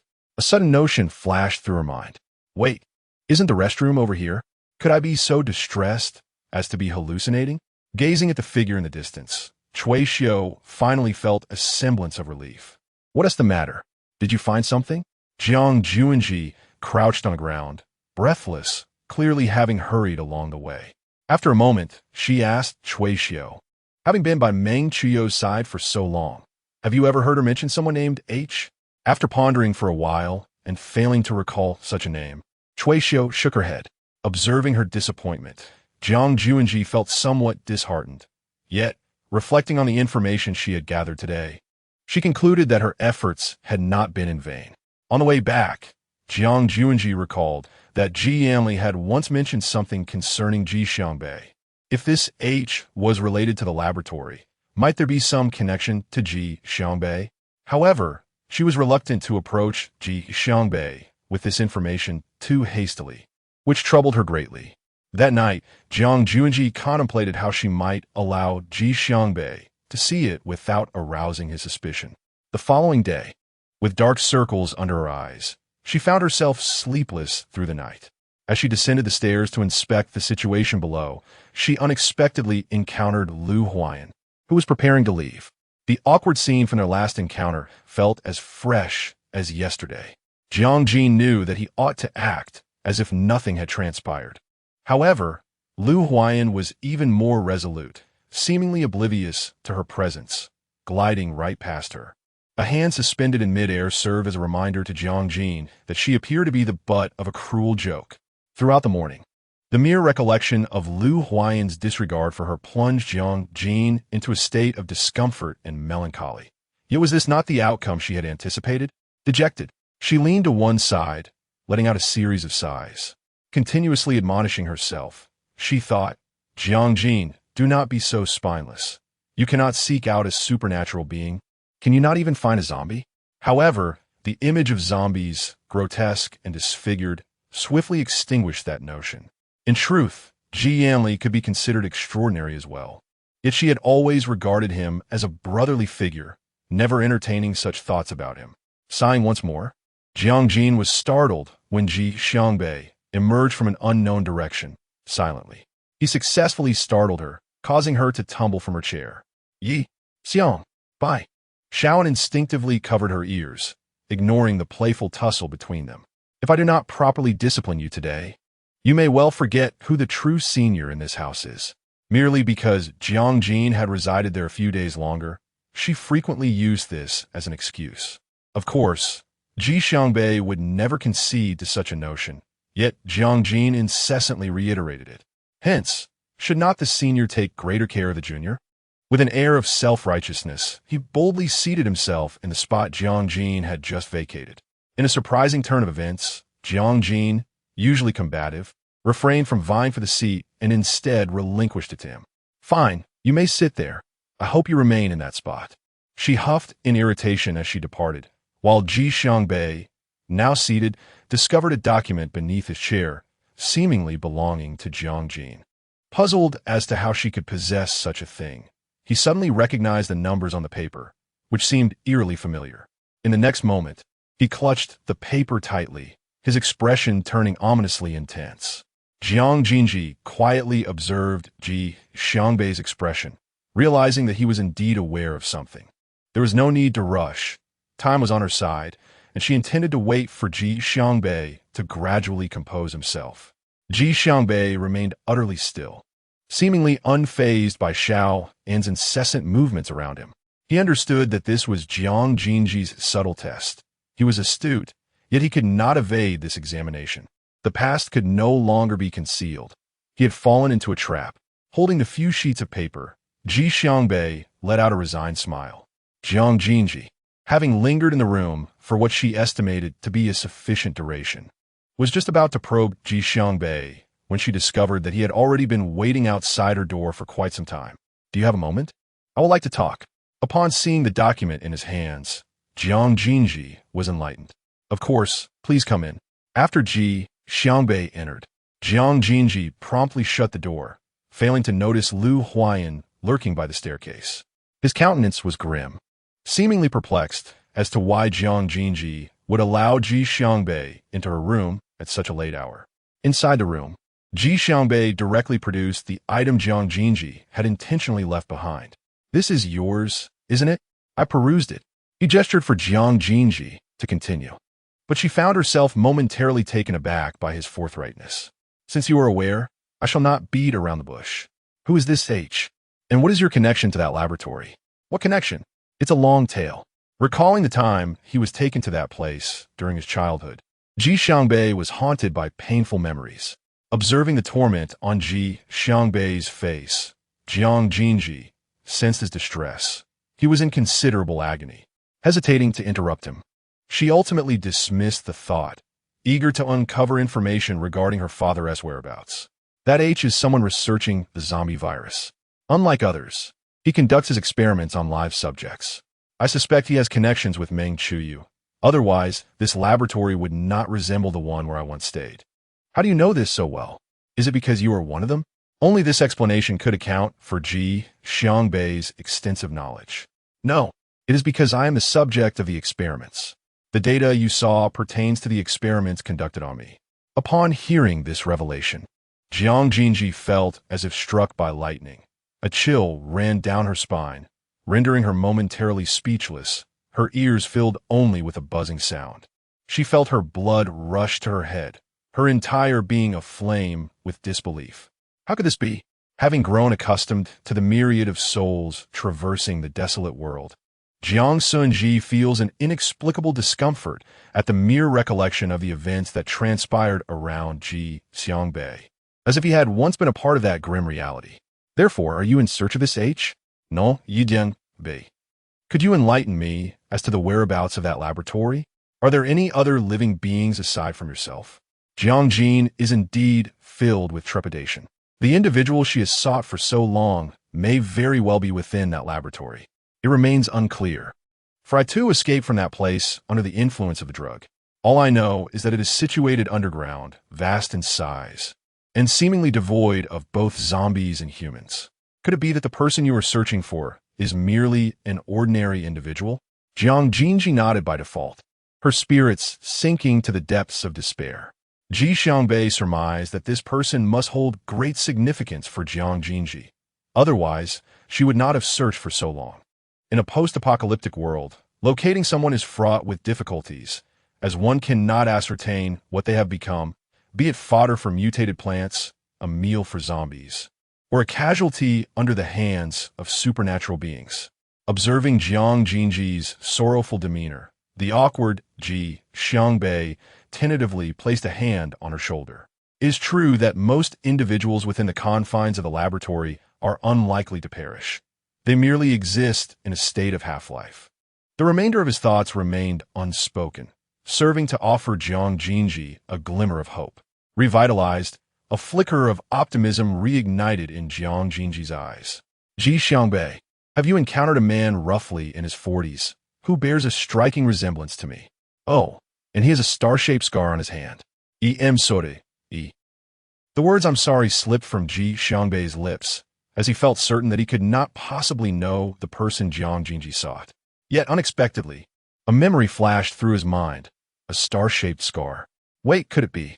Recalling that day when Ji Xiangbei had been injected with a serum, he fainted shortly thereafter. In his moment of disorientation, he vaguely remembered a hand with a star-shaped scar unbinding him from his restraints, subsequently aiding his escape through a ventilation shaft. Without this person, Ji Xiangbei might never have seen the light of day again. The hesitation in his expression only fueled Jiang Xunzhi's fervor.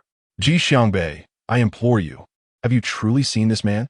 Overcome with excitement, she anxiously placed her hand atop Ji Xiangbei's. Lowering her gaze to their joined hands, Ji Xiangbei's demeanor grew increasingly awkward. I believe I have seen him. That day was.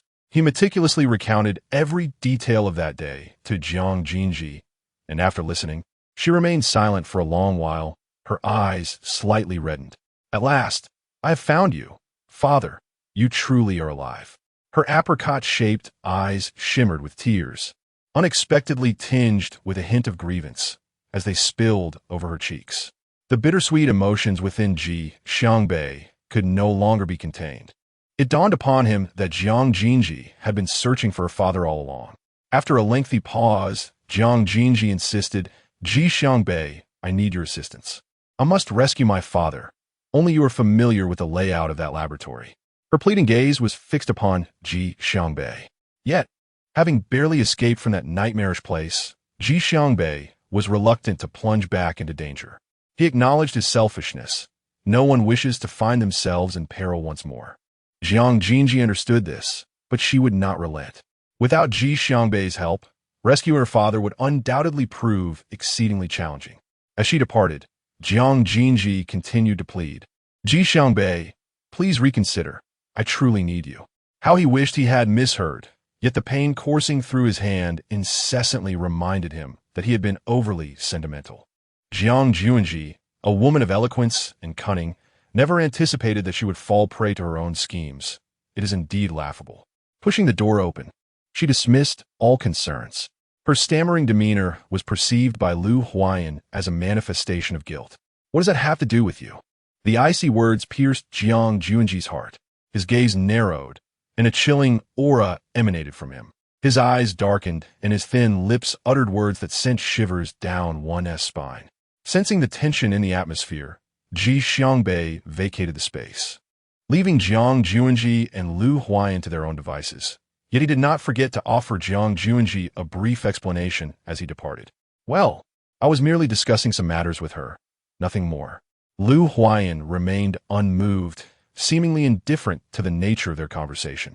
Even if Jiang Xunzhi wished to clarify, it required Lu Huayan's willingness to grant her that opportunity. After Ji Xiangbei's exit, Lu Huayan uttered not a single word, nor did he spare Jiang Xunzhi so much as a glance, rendering her far more wounded than earlier that morning. After a tumultuous exchange, Jiang Xunzhi's hair was in disarray. She began to seriously contemplate how to elucidate her position to Lu Huayan. In truth, Ji Xiangbei merely came to borrow something from me. It is not as you might think. No, Jiang Xunzhi, are you a fool? How could Lu Huayan ever believe such a statement? Perhaps she should confess, I acted intentionally to provoke you, to see you experience jealousy. Who will come to my rescue? How am I to communicate with Lu Huayan? An hour elapsed, and Jiang Xunzhi's mental state deteriorated, each proposed solution more absurd than the last. Chapter 55. The Clam and the Snipe Struggle. While the fisherman profits upon awakening once more, she was greeted by the enlarged visage of Ji Xiangbei. A ghost. Ji Xiangbei was perplexed as to why a perfectly normal person would be sleeping on the floor. Glancing at Lu Huayan's room, he quickly discerned the reason. They evidently had not reached an agreement the previous night. Do you need me to explain? He offered kindly, only to be met with Jiang Xunzhi's immediate rejection. No, it would likely only infuriate him further upon seeing you. Gathering her thoughts, Jiang Xunzhi deliberately sought out Lu Huayan at his workplace. The lobby was bustling with people, all appearing to be quite preoccupied. Even Han Shaw, who typically relished leisure, was currently engrossed in work. Is it inappropriate for me to seek out Lu Huayan at this hour? Hesitant, Jiang Xunzhi lingered outside the door.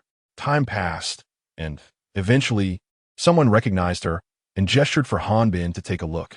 Setting aside his tasks, Han Bin rushed over. Sister Xunzhi, how long have you been here? Why don't you come inside? It's sweltering out here. Observing Jiang Xunzhi's unperturbed face, Han Bin felt a twinge of curiosity. Could it be that the physical constitution of individuals varies so dramatically? Am I intruding upon your work? I can certainly wait until you have finished before coming back. For reasons unbeknownst to her, Jiang Xunzhi's mind immediately linked this situation to that laboratory. Could the disappearance of ordinary individuals be the doing of H? She dared not speak out, for the matter lacked substantial evidence. Jiang Xunzhi was assigned to wait in Lu Huayan's office while he concluded a meeting. In the conference room, discussions were fervently underway regarding the emergence of a troubling situation. Lu Huayan, with a grave expression, appeared to be deep in thought. Chief, the disappearance of ordinary people must be taken seriously. They are part of a vulnerable demographic, and their ability to reproduce far surpasses that of those with abilities. If we aspire for sustainable development, we must safeguard the ordinary populace, one voice asserted. Indeed, I suspect B District might be behind this, another chimed in, a sentiment that found some followers, though others proposed a contrasting theory. We do not share that belief. It seems someone is attempting to manipulate the situation, diverting suspicion towards B District, hoping to profit from the discord between our district and B District. The two factions engaged in an incessant debate, eagerly awaiting direction from their leader, Lu Huayan. Since both sides hold firm to their claims, let one party investigate whether B District is indeed the culprit, while the other gathers intelligence. I shall accompany your faction personally, he decided. His willingness to personally join one side undoubtedly indicated his inclination towards their perspective, while simultaneously maintaining suspicion towards B District. The meeting finally concluded, yet the atmosphere remained somber, reflecting the complexity of the situation. Not to mention, since the last incident of the fire, B District had intensified its management, even uncovering numerous spies from a district. The task of investigating the truth behind the disappearances of ordinary people became increasingly daunting, especially with the rising number of zombies that seemed to be gathering in this area with purpose and coordination, leading to several near-catastrophic outings for their people.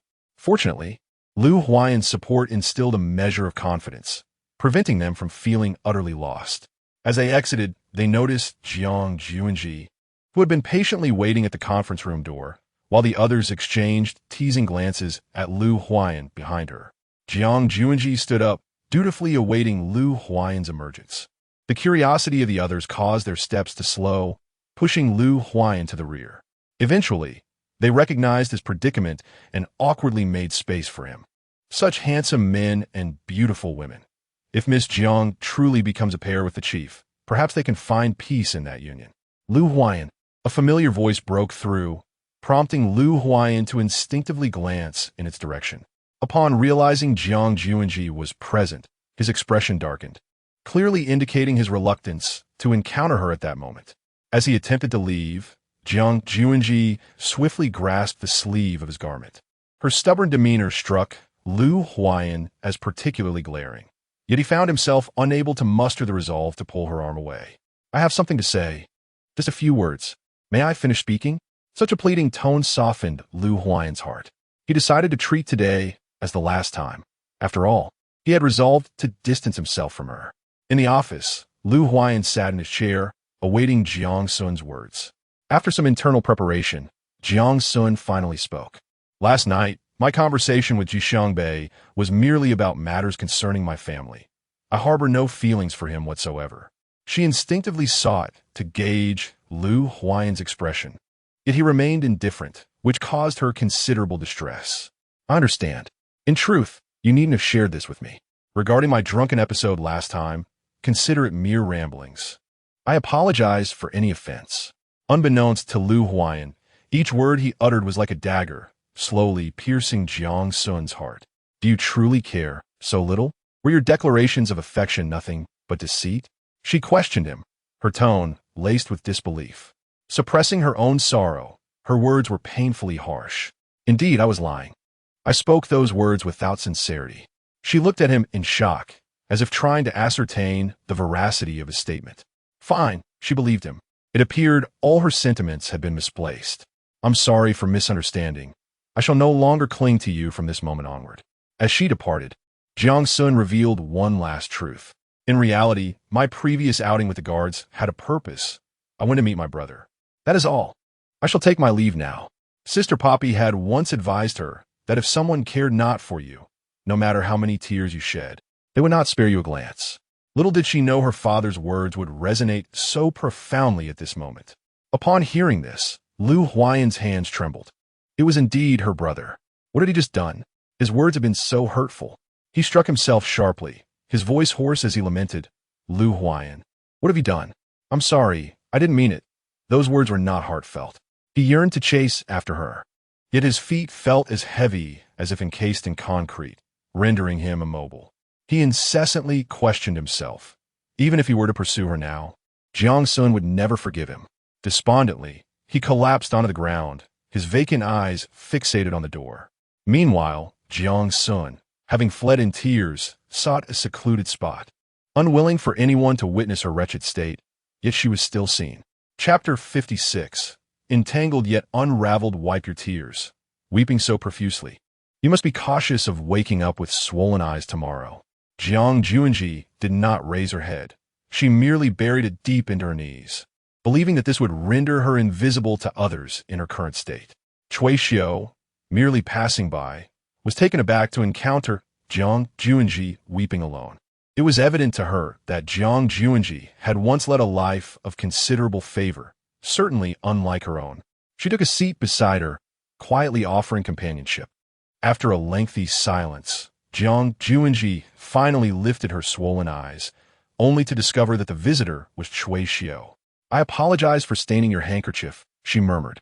Once Jiang Xunzhi had composed herself, Cui Xiu spoke, yet refrained from inquiring about the cause of her distress. "It's no trouble. Consider it a gift. This handkerchief belonged to my mother, and now I bestow it upon you. The embroidery is Suzhou style, My mother was quite skilled in this craft during her lifetime. Indeed, as Jiang Xunzhi examined the intricate patterns on the handkerchief, she marveled at the exquisite workmanship. Could you please keep my tears a secret? She pleaded softly, her vibrant spirit now replaced by an aura of frailty. Of course, Cui Xiu replied. I merely passed by and exchanged a few words with you. Beyond that, I'm unaware of anything else. Jiang Xunzhi smiled at Cui Xiu's understanding nature. The two sat together in quietude, occasionally glancing up at the sky. After a moment of silence, Jiang Xunzhi said, I am leaving Area A. As if bidding farewell, she initially did not grasp where Cui Xiu intended to go. But soon it dawned on her that, having learned of Rindong's whereabouts, Cui Xiu likely planned to seek him out. That's wonderful. Rindong must still be waiting for you. I wish you both all the best and smooth sailing ahead. This was her final blessing for them. Perhaps Cui Xiu had harbored malice towards her in the past, but those days were behind them. Why cling to bygone grievances?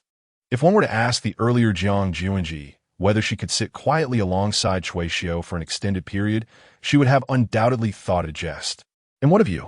For reasons unknown, Cui Xiu always felt that Jiang Xunzhi would depart.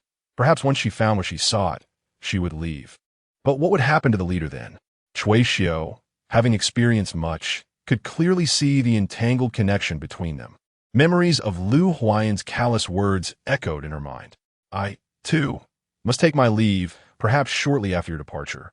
What Jiang Xunzhi was unaware of was that her words were laced with reluctance. She was clearly unwilling, yet compelled to utter such sentiments that contradicted her true feelings. The astute Cui Xiu refrained from mentioning Lu Huayan's name, recognizing that their affairs were matters for them to navigate independently. Her conversation with Cui Xiu left Jiang Xunzhi feeling increasingly justified in her decision to depart from Area A. Perhaps it was time to begin preparing for her departure. Upon returning to her room, Jiang Xunzhi entrusted a document to Xiao-en, offering her careful instructions. Xiao-en, if I'm no longer here, could you please deliver this to the leader? Xiao-en, who had been playing nearby, immediately clung to Jiang Xunzhi's legs upon hearing her words, desperately clutching her clothing as if fearing her departure. Sister, please don't go. I don't want you to leave. Gently stroking Xiao-en's hair, Jiang Xunzhi noted how her once dull and lifeless locks had now become vibrant and glossy under her care, a wave of melancholy washing over her. However, Xiao-en seemed to be lost in her thoughts, her emotions intensifying. Although her expression was not entirely coherent, Jiang Xunzhi discerned that she was afraid of experiencing pain once more. Suppressing her own sorrow, Jiang Xunzhi embraced Xiao-en tightly. Do not worry. This time, your sister will not be hurt again. Remember to eat and sleep on time while I am away. All right? Promise me, Xiao-en.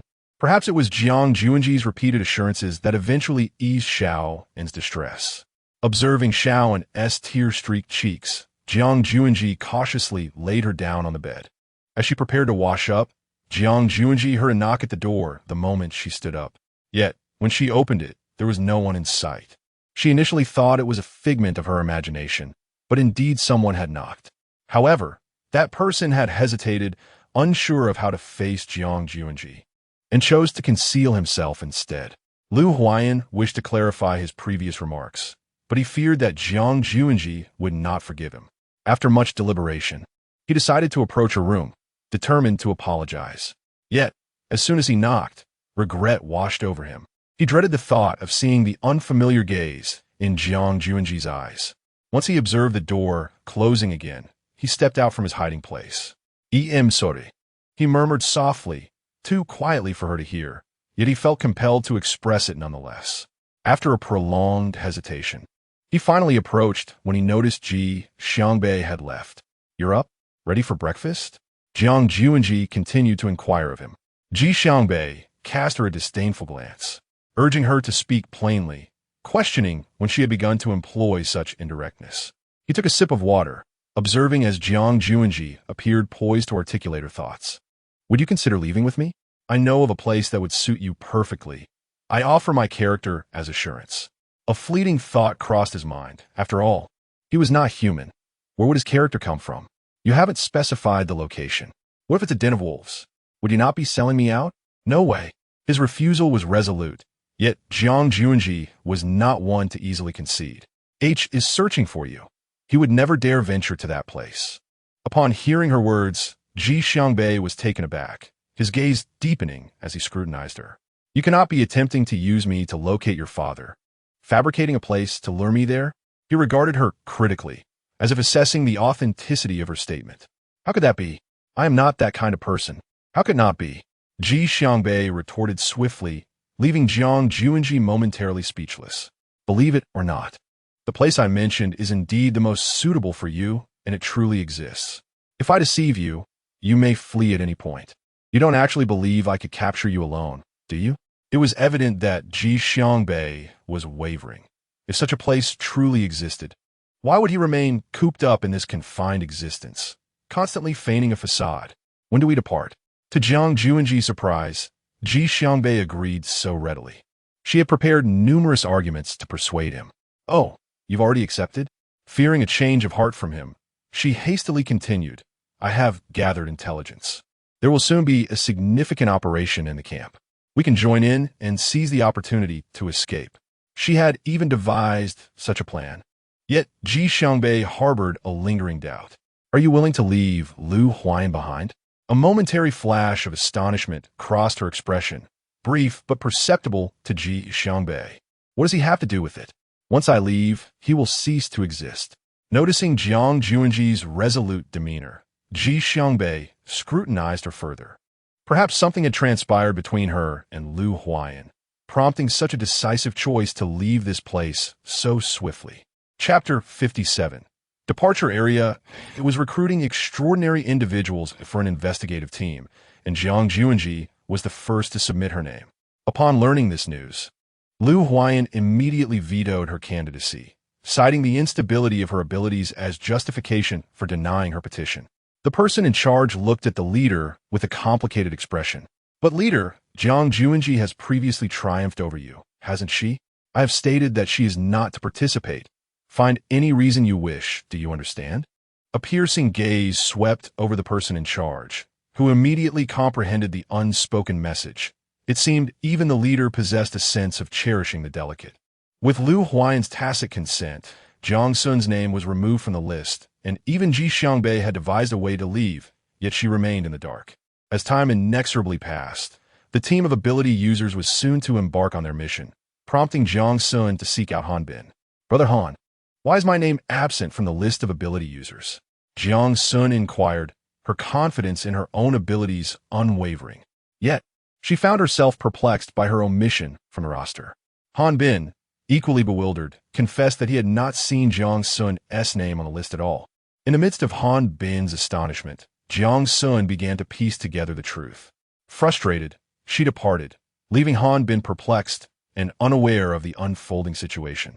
After a moment of contemplation, he surmised that the leader had likely issued a command prohibiting Jiang Sun from participating. Meanwhile, Lu Huayan had been anticipating Jiang Sun's approach, yet she had remained silent, perhaps unaware that he had barred her from joining. He had hoped to seize this opportunity to meet her, but it seemed fate had other plans. Unlike his usual instincts, Lu Huayan felt an unsettling anxiety this time, as if something unforeseen might transpire. On the eve of his departure, he found himself lingering outside Jiang Sun's door, uncertain of what he awaited. As dawn approached, the time for his departure drew near. Unbeknownst to him, Jiang Sun had already vacated her room, stealthily exchanging her identity card with a member of the ability user team. Ironically, the daunting nature of the mission had given her pause, yet once confirmed, changes could not be made. When Jiang Sun suggested her plan, it was readily accepted. She reasoned that since they were all from Zone A, it made little difference who participated, especially considering Jiang Sun's abilities might even surpass others. As the team assembled, Jiang Sun positioned herself at the rear, discreetly concealing her presence. In a moment of distraction, Lu Huayan thought he spotted someone resembling Jiang Sun, but quickly recalled that her door had been closed when he left that morning. It was impossible for her to be there. With a heavy heart, he redirected his focus to the gathering team of ability users as they prepared for their pre-departure briefing.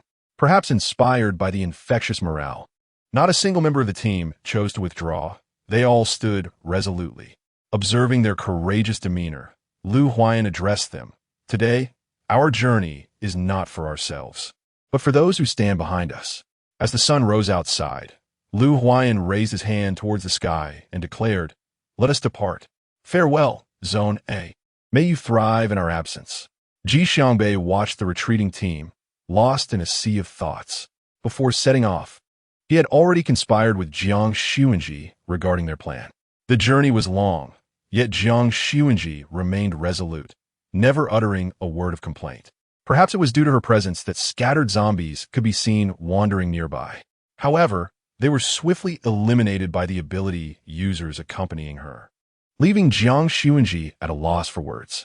She had hoped to send a message to Ji Yanli, but it seemed they had denied her even that opportunity. Every time she attempted to approach and dispatch a zombie, her fellow ability users would always act a moment faster. "You should stay behind us. Rest assured, we won't let you come to harm."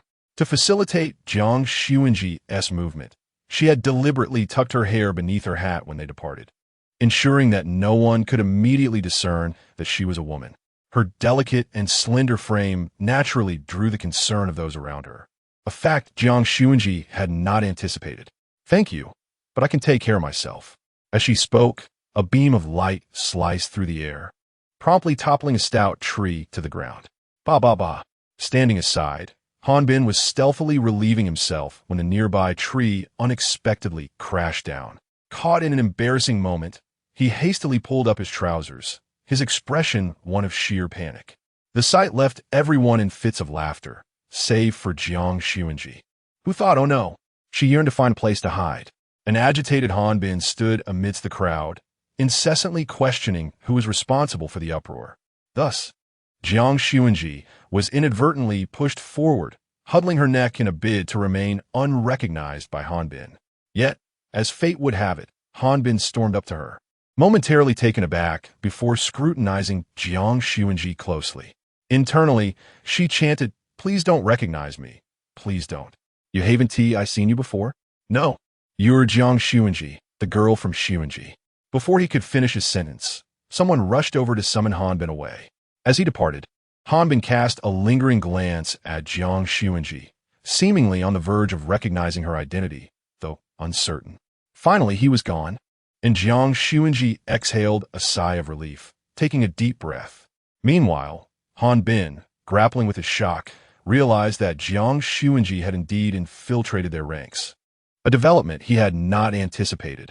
What should I do? He pondered. He remained distracted even when Lu Huayan began conversing with him. "Hanbin, Hanbin." Only upon hearing Lu Huayan's voice did he raise his head to meet the leader's gaze. But his opening words left Lu Huayan momentarily dazed. Upon receiving the news, Lu Huayan was initially engulfed in panic, yet he swiftly regained his composure. "I knew it." The air around him was thick with an aura that discouraged Hanbin from interjecting further. Hanbin found himself perplexed as to why the leader did not personally bring the individual over, as it would have alleviated the constant anxiety they endured. Nevertheless, he adhered to the leader's directives and proceeded accordingly. Chapter 58. A distasteful preference. Hanbin was truly foolish. He believed that by having someone keep watch over him, he could remain oblivious to their scrutiny. Concealed behind a tree, his large frame was hardly inconspicuous, yet he failed to select a sturdier tree for cover. The grim humor emerged when Jiang Xunzhi silently felled that very tree. Caught off guard once more, Hanbin decided to abandon his hiding place. Since he had already been discovered, was there any reason to continue concealing himself? Embarrassed, he clutched his head and approached Jiang Xunzhi with a sheepish grin. "Hey, what a coincidence. Xunzhi, you're here too." What a simpleton, Jiang Xunzhi thought to herself, suppressing the urge to mock him internally. Next time, remember to choose a sturdier tree. Upon hearing Jiang Xunzhi's remarks, Hanbin wished he could find a crevice in the ground to hide in, feeling utterly mortified. "So, Xunzhi, you're aware of it, huh?" Noticing Jiang Xunzhi's demeanor, Hanbin felt it prudent to take his leave after imparting a few words of advice. As he watched Hanbin's retreating figure, she reflected that, based on her understanding of him, if Hanbin had discovered her presence here, Lu Huayan would surely be aware as well. It seemed he genuinely harbored no feelings for her. Perhaps that was for the best. Falling for a zombie was hardly a favorable situation. Moreover, during her conversations with teammates over the past few days, Jiang Xunzhi had learned something troubling. Originally, Lu Huayan had an elder sister in this world, who, in a bid to save him and buy him time to escape, had been tragically consumed by a horde of zombies. The words they spoke echoed painfully in Jiang Xunzhi's heart with each utterance. If I were the leader, I would eliminate every zombie in this world. Indeed, these accursed zombies. Had it not been for these inhuman creatures, they would not have found themselves in such dire straits. As the group grew increasingly agitated, Jiang Xunzhi felt a deepening discomfort. Even if Lu Huayan genuinely liked her, how could he choose to be with her upon discovering her true identity? He would likely wish to strip her of her very being. With enemies so close at hand, how could he remain indifferent? It appeared that she and he were ultimately fated to be strangers, which might be for the best. Rather than allowing him to grapple with her identity, it would be better for her to vanish from his world entirely. Haunted by these thoughts, Jiang Xunzhi found herself unable to sleep. Seizing the opportunity while everyone else slumbered, she ventured out for a walk, only to unexpectedly encounter Lu Huayan. In the depths of night, I was unable to discern the expression in his eyes. However, since the day Han Bin sought me out, Jiang Xun had long been prepared, though he had not anticipated that the hour would be so late. It was my doing, entirely unrelated to that team member, who remained blissfully unaware. As I was about to depart, there was no need to burden others with my troubles. Was there? Somewhat conflicted, Lu Huayan contemplated approaching, yet feared that Jiang Xun would rebuff him. I apologize for the previous incident. I misunderstood you. Can you find it in your heart to forgive me? Despite knowing that Jiang Xun was nearby, Lu Huayan hesitated to seek her out, uncertain if she would absolve him for his former actions. He intended to come tonight to see how she was faring, but he never expected to encounter her at this moment. For a moment, she thought she would be met with his reproach. I came out voluntarily this time. I am part of Area A, and this is my responsibility. No one can make this decision for me. This statement was clearly directed at Lu Huayan, expressing her discontent with his unilateral dismissal of Jiang Xun's decision. Unsure of how to confront Lu Huayan, she resolved to leave the place for him. Wait, everything must have a beginning and an end. If a mistake is discovered, it should be rectified promptly. As days passed, although they had not encountered any large-scale hordes of zombies, the group had still suffered some losses, leading to a journey that was marked by frequent stops. Perhaps out of concern for another encounter with Lu Huayan during the night, Jiang Xun had refrained from attempting to signal the surrounding zombies in recent days. Before their arrival, everyone had been in high spirits, but after several days of weariness, their faces now reflected exhaustion. Fortunately, they were nearing their final destination. They discovered an abandoned building, which the group designated as a temporary stronghold. Following their assigned roles, Jiang Xun ventured out with a team to search for food. Xiao Jiang, you check over there, and I will look in that direction. We will regroup here shortly. As Jiang Xunzhi made her departure, the individual had specifically cautioned her to exercise caution. After finally extricating herself from the main group, Jiang Xunzhi seized the opportunity. Once she ascertained that her surroundings were devoid of any presence, she swiftly retreated to a secluded corner and discreetly slipped away. Outside, chaos reigned. While others hid from the zombies, Jiang Xunzhi sought them out. This area had already been cleared by Lu Huayan and his team, rendering the zombies elusive. In fact, Jiang Xunzhi nearly gave up without encountering any. It remained uncertain whether all the zombies had been exterminated or if they simply lacked the audacity to appear. Just as she was on the verge of surrender, she finally stumbled upon a zombie. However, upon seeing Jiang Xunzhi, the creature turned and fled. Bewildered, she instantly pursued it. One absurd scene, it was a person chasing after a zombie. To her astonishment, this zombie possessed remarkable speed. Panting heavily, Jiang Xunzhi eventually found herself drained of energy and resorted to unleashing a swift strike. Indeed, the zombie ceased its flight, standing still as it resumed its advance. With hands on her hips, she remarked, "Why do you run? Take a good look at who I am." The zombie trembled and turned its head, catching a whiff of the familiar scent emanating from Jiang Xunzhi, its eyes brightening instantly. It emitted a sound akin to a sob. As if it had encountered a long-lost relative, though Jiang Xunzhi recoiled in distaste, distancing herself. Upon recognizing her, the zombie began to chatter incessantly about its recent tribulations. The words that infiltrated Jiang Xunzhi's mind seemed to originate from a group of supernatural beings who had slain its companions. Fortunately, I escaped quickly and evaded disaster. Jiang Jin's expression was one of exasperation, her mind racing with thoughts on how to address the situation. It appeared that Ji Yanli required some serious instruction. The first task was to gather the surrounding zombies, as many as possible, but they must not harm anyone. The zombies rotated their eyes, seemingly perplexed by the concept of not causing injury. Upon meeting Jiang Jin's fierce gaze, one of the zombies reluctantly nodded, indicating its understanding. The second task was for them to attack her, to create a scenario in which it appeared she had succumbed to their hands. Clearly, the zombie was bewildered by such a request, but it dared not refuse. After all, this individual possessed power far beyond its own, and the loss of its life would be an effortless endeavor. Before departing, she made sure to inquire about nearby sources of sustenance from the zombies. Meanwhile, the members of her team grew anxious upon realizing Jiang Jin had vanished, each beginning to search for her in the vicinity, as if she had simply evaporated into thin air. Aware that her recent absence had caused concern, Jiang Jin felt a profound sense of guilt. Chapter 59. In the spotlight under the glaring stares of so many individuals, Jiang Jin instinctively took a step back, just enough to shield her form from view. Meanwhile, Han Bin had already, at Lu Huan's behest, inquired about Jiang Jin's situation. "Sister Jean, why have you been gone for so long?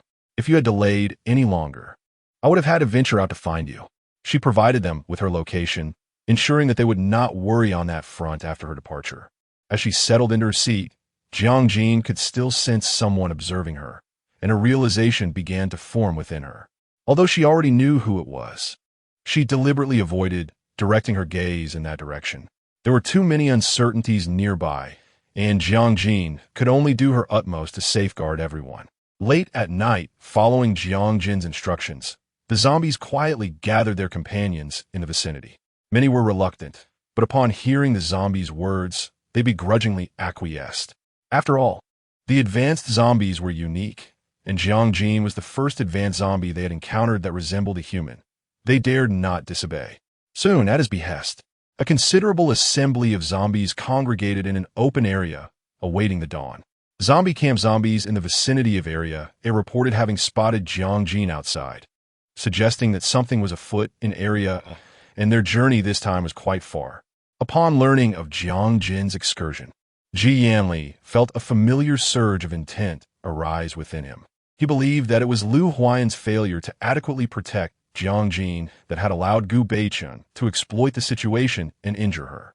Ji Yanli's ire was now directed at Lu Huan, given that Jiang Jin had already transformed Gu Beichun into a zombie. He resolved to show Lu Huan a glimpse of his displeasure. This time, her mission was to incite the people of Zone B to attack Zone A while the leader of Zone A was absent. Poppy was acutely aware that Jiang Jin knew well the affection that Jiang Jin harbored for the leader of Zone A, Lu Huan. If Jiang Jin were to discover this, what would be done? Anxiously, she pondered this in her heart. Upon noticing Poppy's distress, Mo Hai could not help but feel a surge of curiosity. "What troubles you? If it is inconvenient, I can convey this task to Wang on your behalf." Poppy shook her head, clearly indicating that her concerns lay elsewhere. "Montak Hai, could you go and find Jean? Inform her that Zone B intends to attack Zone A." Upon hearing Poppy's words, Mo Hai's immediate reaction was not to suspect Poppy of betrayal, but rather to conclude that this matter involved Miss Jiang. His expression grew grave. "Poppy, you must tell me the reason behind this, so that I may assist you." Realizing the gravity of the situation, Poppy could no longer continue to shield Jiang Jin from the truth. "Jean confided in me before that she has developed feelings for Lu Huan, the leader of Zone A. If she were to learn that Wang has ordered Gu Beichun to attack Zone A, how would she cope?" Poppy had always regarded Jiang Jin as her own sister and did not wish for her beloved sibling to be caught in such a predicament. It was evident that Mo Hai was taken aback by Poppy's revelation. In his view, Wang's affection for Miss Jiang indicated that he would never care for anyone else in his lifetime. If he were to discover that Miss Jiang had feelings for another, he would undoubtedly seek retribution against that individual. Hi, please help Jean. Will you go find her? It is too late. Wang has decided to personally seek out Miss Jiang and has commanded me to remain here. Therefore, Poppy, we absolutely cannot inform Miss Jiang of this matter. If Wang learns that we are secretly aiding her, he will not spare us. However, such a decision weighed heavily on Poppy. She did not wish for Jiang Jin to face love with such an imperfect conclusion. No, this cannot be. How can I knowingly allow such an outcome to unfold? Hai, understanding Poppy's character deeply, resolutely declined her request, taking on the mission to Zone B himself in her stead. Jianli also agreed, as he believed that the outcome would be the same regardless of who went. Confined within the room, Poppy called out desperately for Hai, but the room was constructed from special materials, rendering her unable to escape. Meanwhile, Jiang Jin remained oblivious to the impending visit from Jianli. She was merely preparing for the final arrangements. At dawn, all individuals present were divided into different teams, perhaps by Lu Huan's design. For Jiang Jin found herself assigned to the same team as him. Attempting to conceal her presence, Jiang Jin aimed to minimize her visibility, facilitating her plan to feign death and escape. Lu Huan was exceptionally busy nearby, while Jiang Jin opened the window to carefully observe the surrounding situation. To her surprise, she unexpectedly encountered a number of furtive zombies in this place. With a resigned sigh, she unwittingly drew Lu Huan's attention. Although those zombies were rather foolish and clumsy, Jiang Xunzhi preferred to keep them hidden from Lu Huan's gaze. She subtly turned her body to obscure their line of sight and casually remarked that there was nothing to worry about, merely taking a look. Noticing that Jiang Xunzhi appeared unfazed, Lu Huan refrained from pressing her further about what she had seen. Following their assigned roles, everyone gradually departed, with Jiang Xunzhi trailing behind Lu Huan. Their small team consisted of 5 members, and, aside from Lu Huan, Jiang Xunzhi was not acquainted with the others. Before long, the leader inquired, "Did we not clear out the zombies in this area a few days ago? How could there be so many still lurking?" This question sparked a sense of curiosity, yet Jiang Xunzhi felt no astonishment regarding the statement, as it was precisely her intention to act in this manner. "I don't know. Everyone, stay vigilant. This place is exceedingly strange." Stifling her amusement, she thought to herself, "Strange? It seems rather fine to me." Just as Lu Huan finished speaking, a horde of zombies unexpectedly converged from an unknown direction, launching a targeted assault towards Lu Huan and his companions. Jiang Jinzis, unable to contain herself, discreetly offered a thumbs up to the group of zombies. Remarkable, it seemed they were not entirely foolish. Faced with the onslaught of the undead, Jiang Jinzis could not remain stationary. She felt compelled to engage, if only symbolically. As she immersed herself in the moment, she completely regarded this horde of zombies as her adversaries, her fighting spirit surging as she frightened away the nearby zombies with her formidable prowess. However, as she beheld the few stragglers that remained, a sudden realization dawned upon her. She might have overstepped her bounds. How would she rectify this? The zombies would surely no longer trust her. It was inconceivable that they would assist her now. Feeling slightly dejected, she sat on the ground, prompting Lu Huan to misinterpret her demeanor as fatigue. He kindly offered her his water bottle. "Have a drink. Next time, you could hide behind me," he suggested. Jiang Jin remained silent, her demeanor shrouded in a veil of melancholy. However, to Lu Huan, it seemed as though she was merely vexed with herself, as she refused even a glass of water. Respecting her unwillingness, Lu Huan placed the water aside. He rubbed his temples in frustration, feeling quite exasperated. It appeared that a different approach was necessary. Upon standing, Jiang Jin noticed a jug of water beside her, seemingly left by Lu Huan. In her preoccupation with her thoughts, she had overlooked his gesture. Chapter 60. Anomalies. Ordinary people had vanished in this vicinity, and for reasons unknown, Jiang Jin felt an overwhelming discomfort here. An urge to tear apart the very fabric of a person growing ever stronger. Suppressing the turmoil within her, she followed him into an abandoned underground parking lot. The remnants of several luxury vehicles lingered, hinting that this place had once been a lavish community before the apocalypse descended. Sensing Jiang Jin's unease, Lu Huan halted. "What troubles you?" Are you feeling unwell? Jiang Xunzhi was indeed feeling unwell. It was not in the manner that Lu Huayan had presumed. Nevertheless, she acquiesced with a slight nod. Observing the beads of sweat forming on Jiang Xunzhi's forehead, Lu Huayan could not bear to compel her to continue walking alongside him. After much inner turmoil, he arrived at a decision. He was reluctant to entrust Jiang Xunzhi's care to anyone else. Lu Huayan hesitated, for he felt uneasy about leaving her in the hands of others. Yet as the leader, it was his duty to guide the team. Ultimately, after considerable deliberation, he chose to leave one person behind to attend to Jiang Xunzhi. Although he had not succeeded in remaining there himself, Jiang Xunzhi felt a sense of satisfaction, at least knowing that Lu Huayan would not stay behind. The pace quickened significantly, driven by the knowledge that Jiang Xunzhi awaited his return. Watching Lu Huayan's silhouette gradually fade from view filled Jiang Xunzhi with melancholy. Perhaps this was their final encounter. "Farewell, Lu Huayan," she murmured softly, a whisper unheard by the companion who remained with her. Before them lay an expanse of uncertainty, and Lu Huayan wished to venture forth to scout ahead, but was dissuaded by the two individuals behind him. "Leader, it is just the three of us now.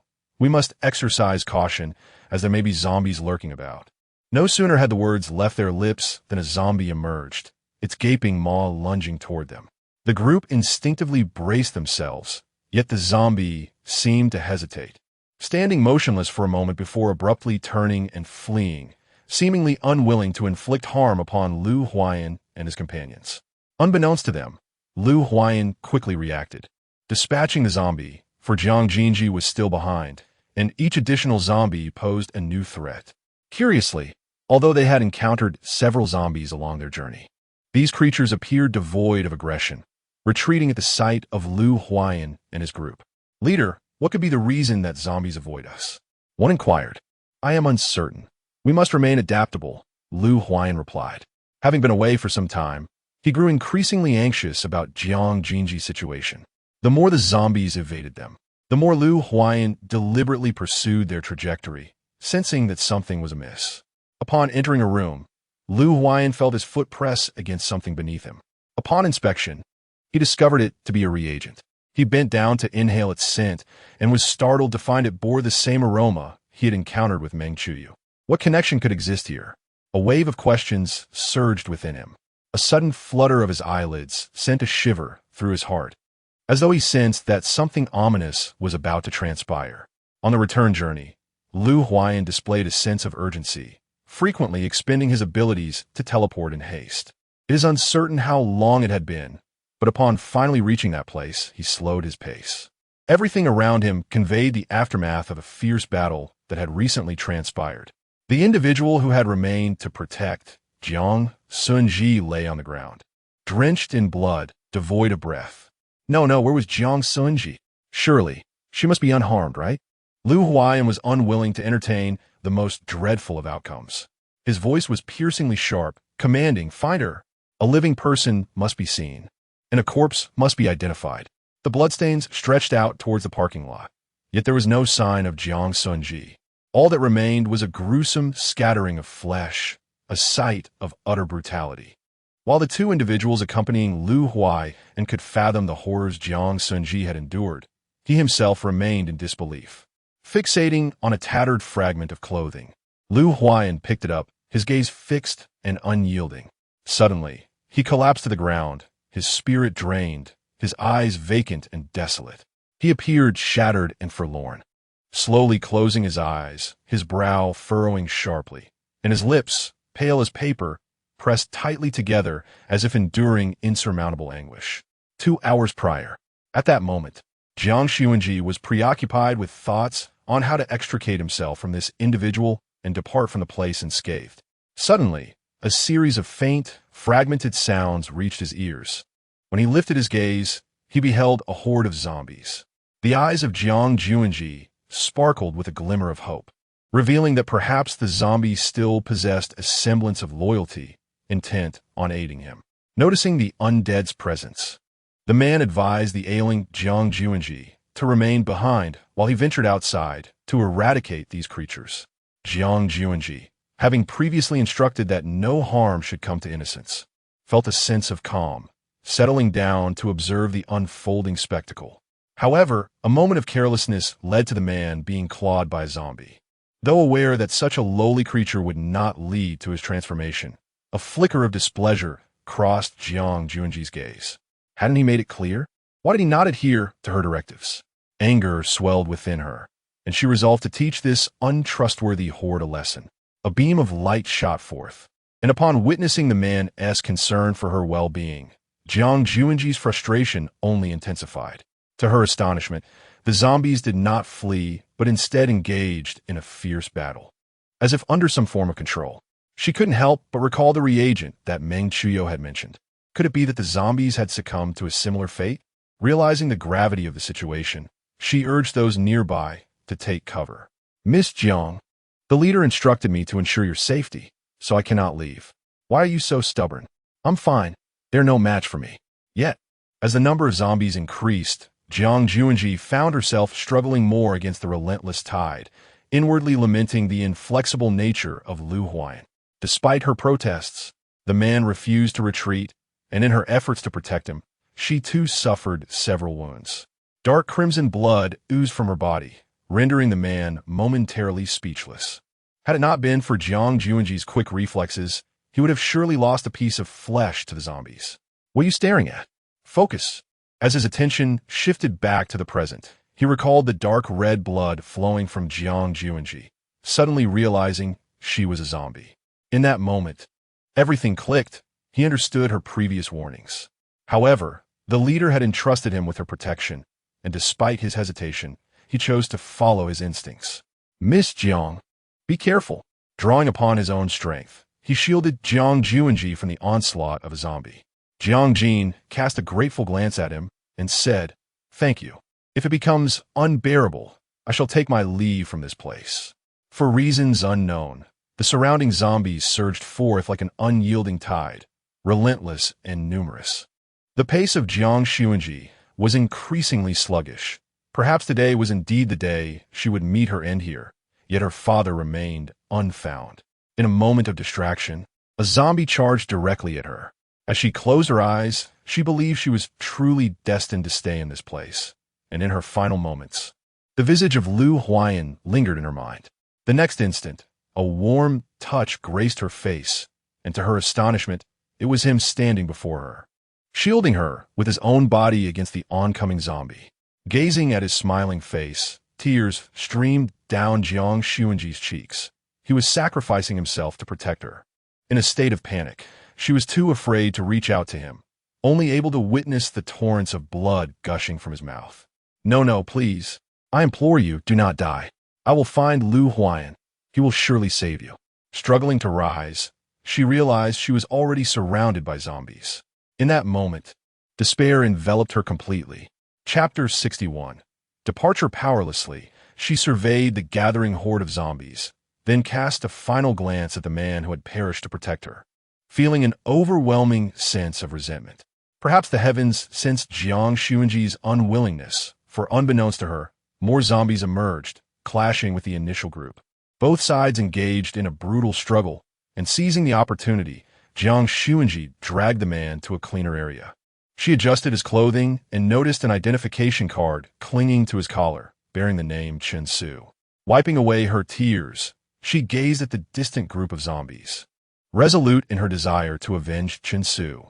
Emerging anew, Jiang Xunzhi seemed reborn, relentlessly channeling her mental energy as if tireless, until she finally collapsed to the ground after vanquishing the last zombie, bloodied and exhausted. Lying on the ground, she weakly spoke, "Chen Su, I have avenged you." In the next moment, she succumbed to unconsciousness. When Ji Yanli arrived, he found Jiang Xunzhi sprawled on the ground. Fear gripped him, relieved only by the knowledge that she had merely sustained superficial injuries and had exhausted her mental energy. "I'm sorry, I arrived too late." Carefully, he lifted her into his arms, closing his eyes as he dared not contemplate what her fate would have been had he arrived any later. The girl who had always been by his side, never having faced a moment of distress, now lay silently, evoking a profound sense of sorrow and compassion within Ji Yanli. He carried her away, and the area soon returned to its former tranquility, save for the chaos left behind. When Hanbin arrived, the first sight that met his eyes was the disarray scattered across the ground. Instinctively, he sought Jiang Xunzhi, but upon catching sight of Lu Huayan's anguished expression, understanding dawned upon him. Tentatively, he inquired of those around him, "Who is it?" "Miss Jiang and Xunzhi." Upon hearing that name, Hanbin cast a disbelieving and skeptical glance at the individual before him, clearly unable to accept the news of Jiang Xun's demise. Just hours ago, he had encountered the vibrant and lively Sister Sun. How could this be? Surely, you must be jesting. It is simply impossible. You must not have located Sister Sun. I refuse to believe it.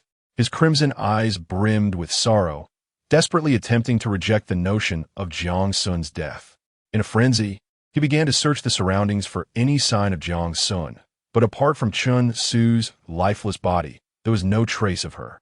Could it be that Sister Sun was merely playing a prank? In a whirlwind of emotions, Hanbin rushed to Lu Huayan's side and implored him, "Leader, Sister Sun must be joking with us. She is far too clever to have fallen victim to such a fate. Perhaps she is hiding somewhere, waiting for us to find her." However, at that moment, regardless of Hanbin's reassurances, Lu Huayan sat there with vacant eyes, clutching a tattered piece of fabric. If Hanbin's eyes did not deceive him, that fabric was unmistakably from the outfit Sister Sun had worn that very day. Despair engulfed him as he sank to the ground, tears of profound sadness spilling forth. "Sister Sun, why has it come to this? Why?"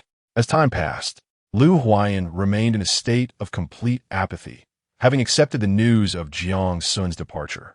He sat there, indifferent to the world around him, regardless of the attempts made by others to console him.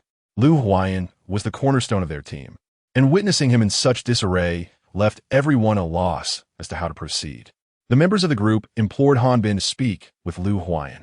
Under the pressure of their collective concern, Hanbin felt compelled to make an attempt. Death is irreversible. Despite his own profound grief, life must carry on. Approaching Lu Huayan, he gently stated, "Leader, we must move on. Our brothers are still waiting for us."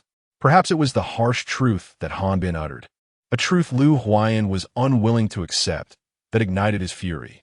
He cast aside the tattered fabric and struck Hanbin squarely in the face. "Should I hear you utter such words again, I will not show you mercy." Hanbin, witnessing the scene, merely wiped the blood from the corner of his lips and departed in silence. Let the leader find his calm. We shall handle the matters that lie ahead. For now, this was all they could do. Gradually, they began to accept the harsh reality. In Zone B, Gu Beichun was silently devouring a motionless figure when Mo Hai unexpectedly entered. Completely treating the space as his own, he strode in and took a seat without hesitation. Watching the man saunter into his room with such audacity, Gu Beichun felt a surge of wariness. "Who are you?" If that previous scene were to be revealed, it would undoubtedly raise suspicions.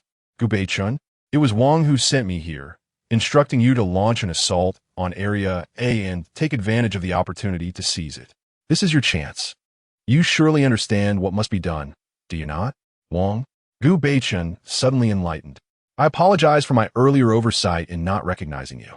However, it is not that I am unwilling to attack Area A, but rather that its current strength surpasses mine, and I fear I lack the odds of victory." Gu Beichun's mind was racing with calculations that were all too apparent to Mo Hai. "Rest assured, the assistance I provide will be unwavering."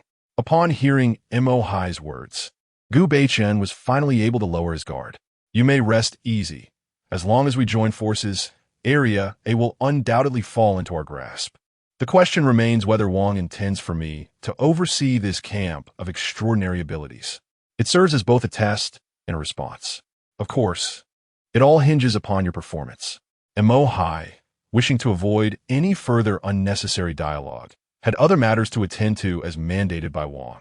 With a decisive gesture, he sent Gu Beichun crashing to the ground, followed by a relentless barrage of attacks that caused him to spew forth a copious amount of dark red blood, rendering him utterly disheveled.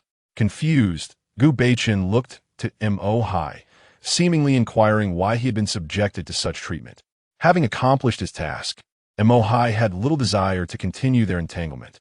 Although he was uncertain of Lu Huayan's true character, the fact that Miss Jiang chose him over Wang's affections suggested he must be far superior to the blustering Gu Beichen. Were it not for Wang's command, Mo Hai would have preferred to avoid any dealings with Gu Beichen altogether. Meanwhile, Gu Beichen struggled to rise from the ground, his eyes brimming with resentment. He glanced at Jiang Xun's figure in his arms, while Ji Yanli, fearing for her safety, endeavored to evade the relentless assaults of the zombie horde. He utilized his abilities to summon the surrounding zombies to aid him in fending off the attacks of these abnormal creatures. Yet, despite their assistance, Ji Yanli still found himself delayed for quite some time. The increasingly pallid complexion of Jiang Xunzhi filled him with a sense of urgency. However, this unusual circumstance inevitably drew the attention of Ji Yanli. Chapter 62. Return. Alarmed, Mo Hai hurried over. Upon encountering Mo Hai, Ji Yanli finally felt a semblance of relief. Dealing with those aberrant zombies had indeed drained some of his vitality, particularly as he had to remain vigilant to prevent them from harming Jiang Xunzhi. Ji Yanli harbored suspicions that Jiang Xunzhi's injuries were linked to this uncontrollable horde of zombies. Hearing Ji Yanli's words, Mo Hai also sensed something amiss. Yet he was prepared to report on the situation in Area B. Gu Beichen had already assured that an offensive against Area A would commence shortly, at which point our forces would provide support. Ji Yanli appeared indifferent to the situation elsewhere, his gaze continuously fixated on Jiang Xunzhi's condition. I understand, he replied. In a haze, Jiang Xunzhi could only recall the faces of Ji Yanli and Mo Hai, their words a blur, mentioning something about Area B and Area A. She longed to open her eyes, yet her body simply could not endure any longer, and she succumbed to unconsciousness once more. When she eventually regained consciousness, she found herself in the familiar confines of her own room. Struggling to sit up, she suddenly felt a tingling sensation in her arm. It was then she noticed Ji Yanli, who had been resting beside her bed, and she realized that he had been vigilantly watching over her. A flicker of gratitude shimmered in her eyes. Sensing the movement on the bed, Ji Yanli promptly awoke. Upon seeing that Jiang Xunzhi had regained consciousness, he rose swiftly from his chair, ready to assist her in sitting up. With genuine concern, he inquired about her well-being, asking if she felt any pain and urging her to inform him of any discomfort. She shook her head, replying softly that she was merely a bit thirsty. The moment Jiang Xunzhi awakened, she distinctly sensed that her body was no longer as frail as before, undoubtedly due to Ji Yanli's expenditure of his extraordinary powers to aid her recovery. A cup of water was swiftly brought to her lips by Ji Yanli, who initially intended to personally feed her. However, to his surprise, she declined his offer.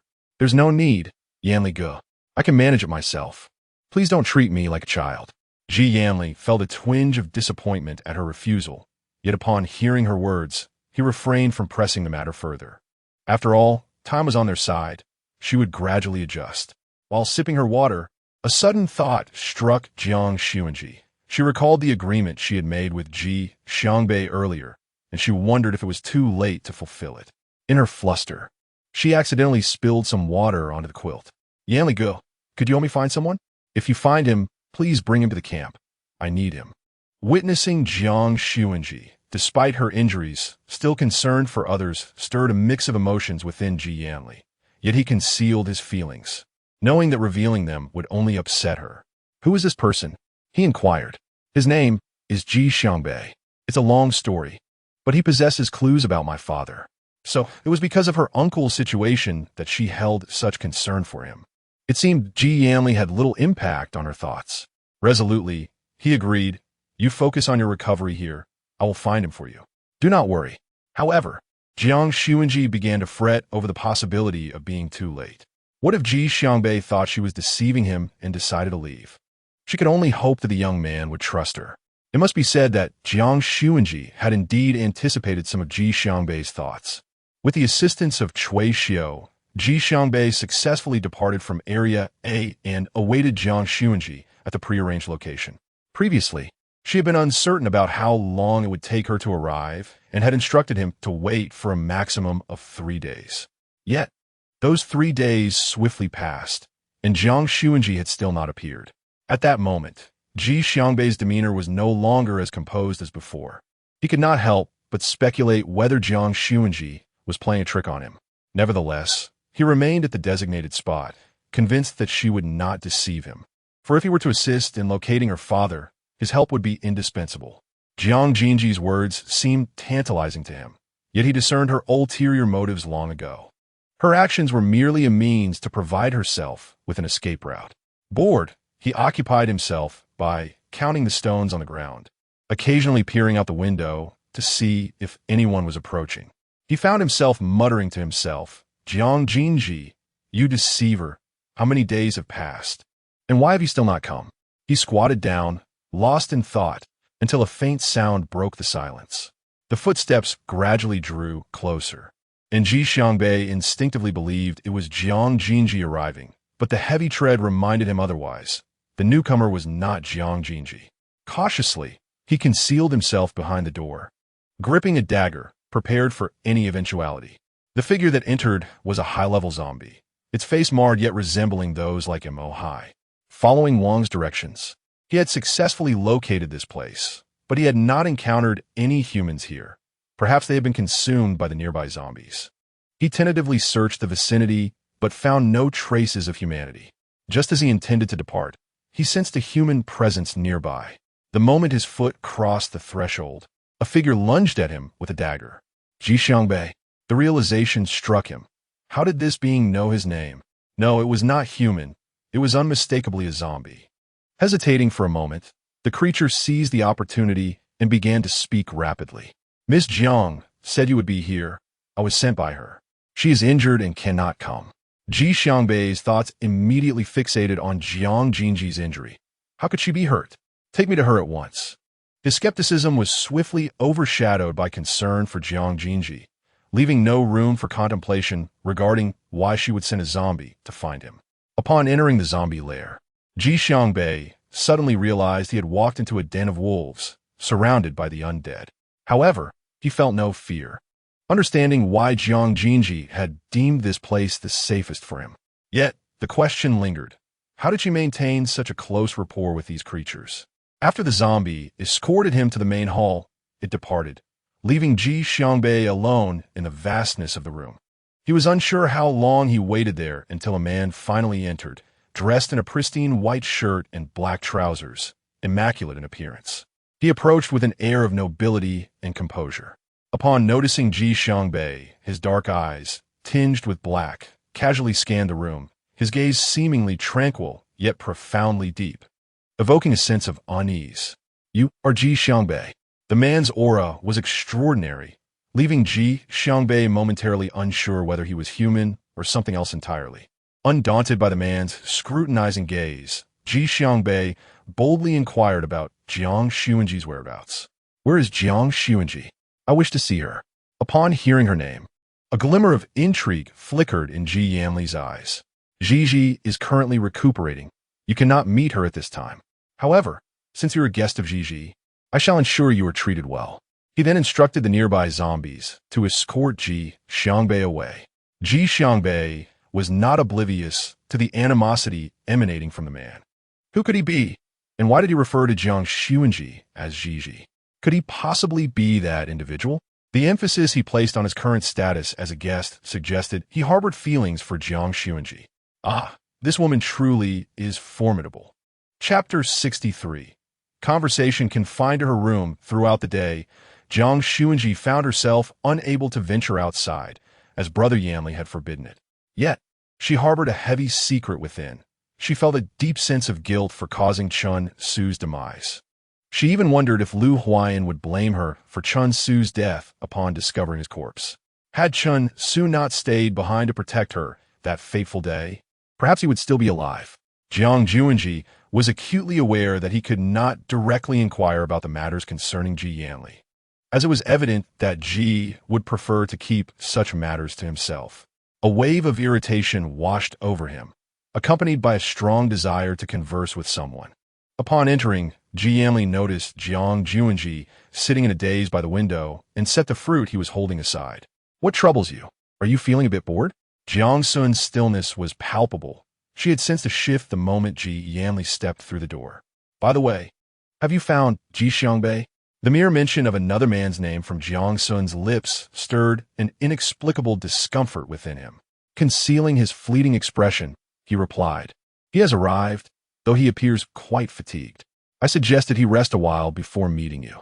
This notion of rest was merely an excuse concocted by Ji Yanli to prevent Xiangbei from encountering Jiji.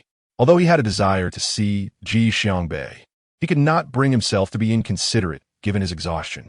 Noticing Jiang Xun's mood had somewhat dimmed, Ji Yanli once again proposed that Poppy come to keep her company. This time, Jiang Xun acquiesced, for she indeed had matters she wished to discuss with Sister Poppy. After being confined for several days, Poppy was finally allowed out thanks to Jiang Xun. Throughout their journey, Poppy pondered how best to comfort Jiang Xun, oblivious to the fact that a regular person had joined the ranks of the zombie camp. As she passed by, Xiangbei regarded Poppy with curiosity, finding it puzzling that the zombie camp had become so amicable as to welcome a superhuman. It could only be said that Xiangbei had perceived only half of the situation. When Poppy arrived, Jiang Xun was engaged in conversation with Ji Yanli, and from Poppy's perspective, they were indeed a striking pair. If given the choice, Poppy would have deemed Ji Yanli most suitable for Jiji. However, matters of the heart are unpredictable, and disinterest cannot be forced.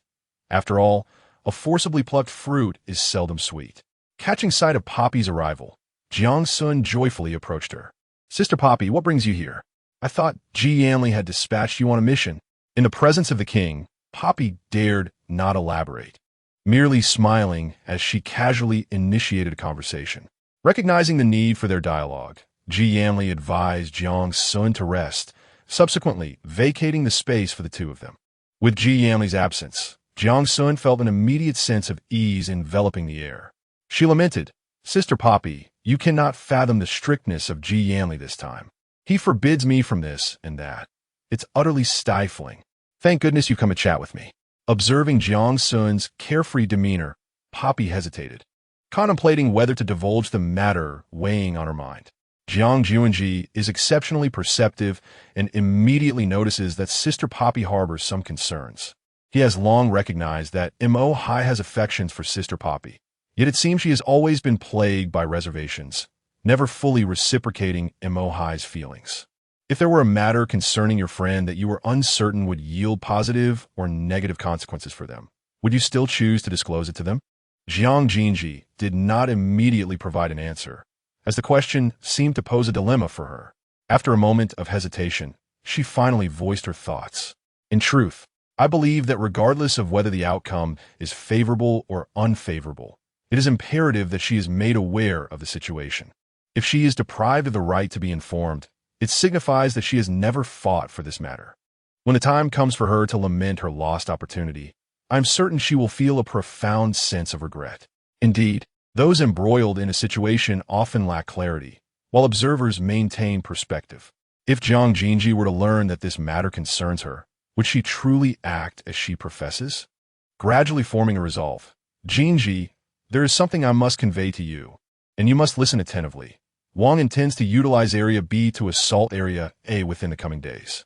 The news of an impending attack on Area A undoubtedly startled Jiang Xunzhi. She had never anticipated that Ji Yanli would resort to such measures. Could it be that he has discerned her affections for Lu Huayan? No, he likely remains oblivious. Otherwise, his focus would be directed toward Lu Huayan. However, this cannot happen. Area A represents Lu Huayan's hopes. If it were to be destroyed, how would he cope? Her mind was a tumult of confusion, leaving her uncertain about how to address the situation. "Sister Poppy, could you assist me? I cannot bear to witness the destruction of Area. It embodies Lu Huayan's hard work." Poppy had indeed perceived correctly. This girl was resolute in her intention to protect what was dear to Lu Huayan. "I cannot guarantee my ability to aid you, but you must first compose yourself. Lu Huayan is likely elsewhere at the moment, leaving Area A without leadership. You must think this through carefully." Jiang Xunzhi understood that she could not implore Ji Yanli to refrain from assaulting Area A, for such a request would arouse his suspicions. Shifting his focus towards Lu Huayan, an outcome she desperately wished to avoid. "This night, I shall depart from here, Sister Poppy, please assist me in concealing my intentions. I must go to Area B to thwart Gu Beichen's attack on Area. Observing Jiang Xunzhi's resolute demeanor, Poppy realized that her attempts at persuasion would be futile. Very well, I shall ensure your cover is secure. In Area B, Gu Beichen led the psychics in a surprise attack on Area A. However, the defenses of Area A were meticulously organized, causing only a fleeting moment of chaos without breaching their fortifications. Yet, the gravity of the situation rendered Area A's leadership paralyzed, inciting widespread panic among the populace. Amidst the heated debates, Meng Qiu's associates, privy to the unfolding events, clandestinely released her from confinement. Upon her emergence, Meng Qiu was promptly recognized and encircled by onlookers. Meng Qiu, do you intend to incite rebellion? The leader has commanded your imprisonment in the underground chamber. What do you mean by this? Meng Qiu appeared unfazed, calmly meeting their gazes. Among the crowd were those who once counted her as an ally, lending their voices to the commotion.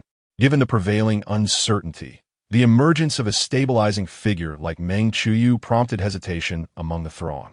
Under her leadership, Gu Beichen's successive offensives culminated in failure.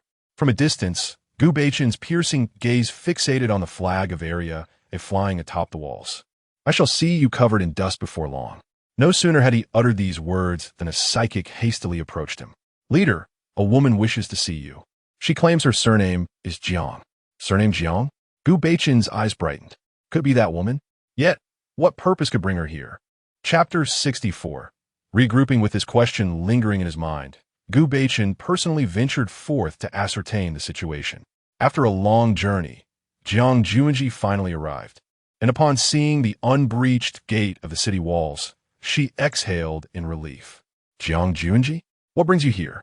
Gu Beichen's voice, laced with confusion, echoed behind her, clearly bewildered by her sudden appearance. The last time she visited, he had not been informed of her return. Watching Gu Beichen prepare for yet another assault, Jiang Xunzhi felt a surge of urgency. Gu Beichen, halt your advance. Cease the attack on Area A. This is an order. Faced with Jiang Xunzhi's unexpected command, Gu Beichen hesitated for a moment. The previous warning he had received lingered in his mind. Jiang Xunzhi was not one to be trifled with. Did her arrival signify the intent of that individual? After a brief pause, Gu Beichen found himself in a quandary. However, the morale of Area B's forces was soaring. How could they afford to halt their momentum at such a critical juncture? No, we cannot acquiesce. We must seize Area A this time. Seeing everyone's intense reactions, Gu Beichen feigned a look of difficulty. Miss Jiang, you can see for yourself that it is not my desire to persist, but rather the dissent of those under my command. How could Jiang Xunzhi remain oblivious to Gu Beichen's unscrupulous ambitions? It is inconceivable that he could restrain the members of his own faction. This is merely a matter of taking advantage of the situation, unwilling to let slip such a splendid opportunity. Gu Beichen, are you positioning yourself as our adversary? Are you aware of the consequences that await you?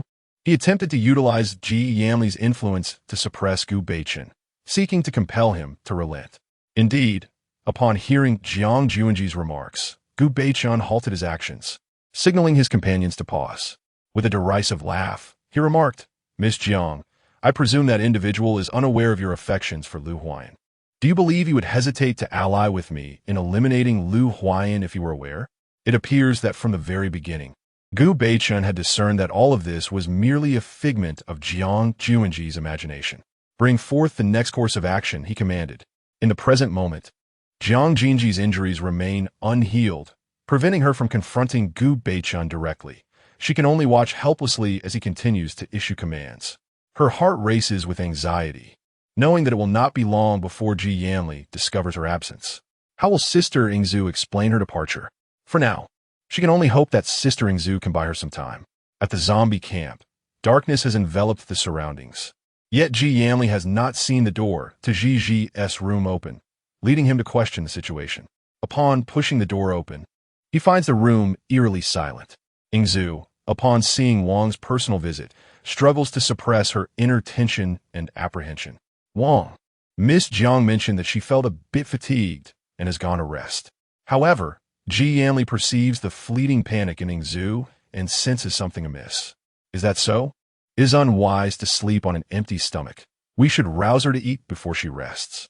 Observing Ji Yanli's intent to enter further, Ingzu quickly positions herself in his path. Such an action inevitably raises Ji Yanli's suspicions. Without hesitation, Ji Yanli forcefully brushes past Ingzu, causing her to collide with the wall, and she tumbles to the floor. Lifting the covers, he discovers only a few pillows inside. Jiang Xunzhi is nowhere to be found. Furious, he demands, "Where is she?" In her determination to stall for more time, Ingzu clenches her teeth, refusing to utter a single word. In his wrath, Ji Yanli commands that she be taken away and subjected to severe interrogation. The moment Ji Yanli realizes that Jiang Xunzhi has escaped, chaos ensues throughout the entire zombie camp, with searches being conducted everywhere. Hearing the commotion outside, Ji Xiangbei rises to ascertain the situation, only to unexpectedly learn of Jiang Xunzhi's flight, surmising that she must be seeking Lu Huayan. After all, he cannot envision anyone else who could prompt her to flee in the dead of night. Jiang Sun was initially inclined to accompany Gu Beichun, yet apprehensive of being spotted by individuals from area, he concealed his presence. From a distance, he observed Meng Chuiwei commanding with composure atop the city wall. Puzzled by her unexpected appearance, he simultaneously felt a sense of relief that she was there to oversee the situation. Concerned that the people from Area A might fail to relay information promptly, Jiang Sun employed his own methods to dispatch a message to Lu Huayan through a zombie, hoping that time was still on their side. As anticipated, the individuals sent from Area A were ambushed and annihilated by those from Area B en route. Fortunately, the zombie Jiang Sun had dispatched managed to discreetly deliver a note to Han Bin. Upon reading the note, Han Bin's expression shifted dramatically, prompting him to rush towards Lu Huayan's location. For several days, Lu Huayan had remained in a state of despair, indifferent to the pleas of those attempting to console him. Yet now, with an unforeseen crisis unfolding in Area, his presence was essential. "Chief, trouble brews. Area B is currently assaulting us." Observing Lu Huayan's pallid visage and the stubble emerging upon his lips, Han Bin felt a pang of anguish. However, his words elicited no reaction from Lu Huayan. In a fit of urgency, Han Bin seized the fabric of Lu Huayan's attire, locking eyes with him as he reiterated his previous statement. This time, Lu Huayan was no longer apathetic. His eyes, now ablaze with a fierce intensity, bore into Han Bin's. "Give it to me," he demanded. Han Bin understood that the death of Sun Ji had profoundly impacted the chief, yet he was not alone. He remained the leader of Area A, the captain of their band of brothers, and he could no longer stand idly by as Lu Huayan wallowed in despair. He lit a fire, incinerating the last remnants of hope that Lu Huayan clung to. Angered, Lu Huayan, weakened by prolonged starvation, was no match for Han Bin. Thus, in a mutual fit of frustration, they clashed, eventually collapsing onto the ground. Overwhelmed by helplessness, Han Bin wept bitterly. Sun Ji was gone, and the fate of Area A remained uncertain. His emotions spiraled out of control as he, a towering figure at nearly 6 feet 3 inches, succumbed to tears. In a daze, he noticed a hand reaching out to him. Wiping his eyes, he realized it belonged to the chief. Initially, he thought he had misheard, but seeing the hand was indeed Lu Huayan's, he grasped it firmly. As they departed, Lu Huayan tucked the charred remnants of fabric into his pocket. On the journey back, Lu Huayan inquired about the origin of the note, yet Han Bin could not provide an answer. "I merely heard the sound of zombies outside and decided to investigate. Upon opening the door, I found this note wedged in the crack." In truth, Han Bin also speculated whether the letter was delivered by an ability user from Zone A. However, he pondered why they did not reveal themselves upon arrival, for apart from Han Bin and his companions, it was inconceivable that anyone else could be present in the vicinity. For the moment, he decided to set this aside and carefully stowed the potion away. Han Bin touched the object in his embrace and nodded resolutely. Chapter 65. The offensive. Little did he expect that with the departure of Lu Huayan, there existed such a figure in Zone A. During their conversation, Gu Beichun seemed unperturbed by Jiang Sun's presence, perhaps surmising that she could not possibly disrupt his plans. The information Jiang Xun possessed was exceedingly limited. She was merely aware that Gu Beichen's recent offensive had yielded no fruitful results. Yet as long as he failed, she found a sense of satisfaction. Just as she relished the rare opportunity to rest and sip some water, Gu Beichen chose that moment to provoke her. Jiang Xun, I am indeed curious about your affiliations. You are acquainted with the Zombie King while assisting Lu Huayan. This certainly establishes a connection between you and the Zombie King. His assertive tone confirmed the relationship between Jiang Xun and the Zombie King. Although Gu Beichen had never encountered the Zombie King, Jiang Xun had. It was likely that few were aware of her identity as a zombie. Why concern yourself with so much? Just know that you cannot conquer Zone. Gu Beichen reiterated this oft-discussed topic without hesitation, even taking a seat beside Jiang Xun and scrutinizing her closely. She felt a shiver run down her spine under his gaze. Why do you stare at me? Do you think you've lived long enough? Jiang Xun retorted, contemplating how she would teach Gu Beichen a harsh lesson if she recovered. She regretted her impulsive decision to turn him into a zombie in the first place. Now, she was filled with immense remorse. Not at all. I was merely contemplating that the Zombie King likely holds an affinity for you. As for Lu Huayan, given my long association with him, he must also harbor deep feelings for you.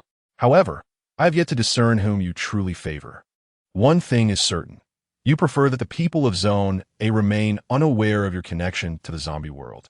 It must be said that Gu Beichen had accurately deduced Jiang Xun's thoughts. The reason she refrained from appearing publicly was her reluctance for the people of Zone A to witness her association with Gu Beichen. Although she was no longer in Zone, she still regarded herself as one of its own. Feeling exposed, Jiang Xun became somewhat flustered. Nevertheless, her words held no credibility in Gu Beichen's eyes. He even suspected she had come here secretly. It must be acknowledged that Gu Beichen was exceptionally perceptive in certain respects. The longer Jiang Xun remained in this place, the more unsettled her heart became. Gu Beichen continued to choose different times and locations for his offensives, and Jiang Xun genuinely worried that Meng Chuyu might not withstand the pressure. Fortunately, she did not disappoint Jiang Xun. As the stalemate persisted, Gu Beichen had no choice but to resort to that method without delay. Stealthily, he exited the room, and Jiang Xunzhi followed suit. To her surprise, she witnessed him conversing with a zombie. From her distance, she could not discern the content of their exchange. You worthless lot, haven't you already been tasked with eliminating the personnel sent from Zone A? What on earth are you doing? The man lowered his head in fear, unable to meet Gu Beichen's gaze. At that moment, as Gu Beichen turned, he cast a fleeting glance at Jiang Xunzhi, instructing someone to keep an eye on her. With a bitter smile, Jiang Xunzhi contemplated her current predicament, realizing that it was a result of her own choices. She had chosen to let Lu Huayan forget her, yet still hoped he would harbor feelings for her. To her astonishment, Gu Beichen opted for a full-on offensive, even allying himself with the zombies. Once Jiang Xunzhi sensed something amiss, she found Zone A entirely encircled by the undead. Gu Beichen intended to utilize the zombies as his vanguard. A ruthless strategy indeed. Shoving aside those who sought to restrain her, Jiang Xunzhi felt no concern for her identity being exposed. If she could ensure Zone A survived this calamity, it would be a small price to pay for those who once cared for her. Meng Chuyao observed the ever-increasing horde of zombies at the city walls. To claim she was unafraid would be disingenuous. However, retreating was not an option. Doing so would jeopardize Zone A. Not a single step back. All of you, push forward. Her subordinates were the first to respond. In that moment, Jiang Xunzhi realized that Meng Chuyao held Zone A in equal esteem, considering it her home as well. Yet, with so many zombies, their powers would inevitably be exhausted. If Zone B seized the opportunity, then Zone A would be in grave peril. Sister Chuyao, I believe that is Jiang Xunzhi. One person recognized her instantly, sparking excitement among the group. To them, Jiang Xunzhi's appearance signified that their leader must be close behind. However, as time passed, aside from Jiang Xunzhi, no other figures emerged, causing Meng Chuyao to worry for Lu Huayan's safety. Why was Jiang Xunzhi here alone? What had transpired? As she fought fiercely against the surrounding zombies, Each step Jiang Xunzhi took seemed to compel the undead to retreat, as if they feared her presence. Soon, the zombies began to show signs of withdrawal. Seeing his meticulously crafted plans on the verge of ruin, Gu Beichun could no longer restrain himself. Jiang Xunzhi, do you wish to stand against us? We are your kindred. They're the abilities users, our natural adversaries. No, they're my friends, and I will not permit you to harm them. With those words, Gu Beichun cast aside all reservations. In the brief span of a breath, Gu Beichun vanished before Jiang Xunzi's eyes. Jiang Xunzhi closed her eyes, meticulously attuning herself to the surrounding changes. Soon, she discerned a clue. A beam of light flashed, and instantaneously, a dark crimson streak of blood cascaded down Gu Beichun's cheek. The individuals in Area B, upon witnessing that dark red blood, were so terrified that they fell to the ground, exclaiming about zombies, shouting for their leader, that the leader was a zombie. It was not just him. All the ability users present in Area B beheld the wound on Gu Beichun's face. In a state of utter shock, they fled in panic. Gu Beichun had not anticipated that his secret would be unveiled by Jiang Xunzhi. At that moment, all he desired was for Jiang Xunzhi to perish. Every strike was lethal, as if today would either mark Jiang Xunzhi's demise or his own. Jiang Jin's injuries had yet to fully heal, and her abilities were not completely restored, making her struggle significantly against Gu Beichun. Meng Chuyao, unexpectedly, opened the grand door, allowing the ability users of Area A to descend from the city walls, ready to confront Gu Beichun. Observing the two equally matched ability users, the onlookers could not help but feel a sense of concern for Jiang Jin. Eager for a swift resolution, Jiang Jin found herself growing anxious, which led Gu Beichun to exploit a weakness, resulting in a deep gash on her arm, bleeding profusely with dark crimson blood. With Gu Beichun in front and Jiang Jin behind, the people of Area A were evidently taken aback to discover that Jiang Jin, like Gu Beichun, was a zombie. A zombie? She was a zombie. The individual who had shouted in alarm immediately became defensive, seemingly forgetting that if it were not for Jiang Jin and her faction, they might have already been overrun by zombies. Meng Chuyao, though surprised, chose not to retreat. Instead, she prepared to reap the benefits of the unfolding chaos. As Jiang Jin felt the pain radiating from her arm, she finally comprehended that Gu Beichun had acted deliberately, seeking to expose her identity before the people of Area A in retaliation for her revelation of his own. In this moment, Gu Beichun relentlessly provoked Jiang Jin with words, attempting to uncover a flaw in her actions. However, Jiang Jin did not yield to his desires. As a zombie, she understood the weaknesses of her kind far better than Gu Beichun did. Continuously adjusting her position, Jiang Jin finally seized the opportune moment. Now was the time. She concentrated the majority of her abilities into a singular beam of light, striking decisively. She had succeeded. Gu Beichun did not anticipate his own downfall. Yet, he remained unwilling to concede, his eyes wide open, refusing to close in death. As Gu Beichun finally collapsed, Jiang Jin could no longer hold herself upright. Before she could fully comprehend the situation, an arrow struck her back, launched by none other than Meng Chuyao. She had been intent on eliminating her at any moment. Struggling to steady herself, Jiang Jin rose to her feet. At that moment, Meng Chuyao still clutched a wooden weapon, unabashedly revealing her murderous intent. Jiang Jin could hardly believe that Meng Chuyao was a zombie. After all, her kind had taken so many lives. Now, she sought retribution. Taking a step forward, noticing the others around her remained unmoved, she questioned them. What are you all doing? Are you merely standing by? Do not forget who has rendered you homeless and separated you from your loved ones. Jiang Jin's heart was heavy with uncertainty regarding how they would treat her. In any case, she had lost all strength to escape.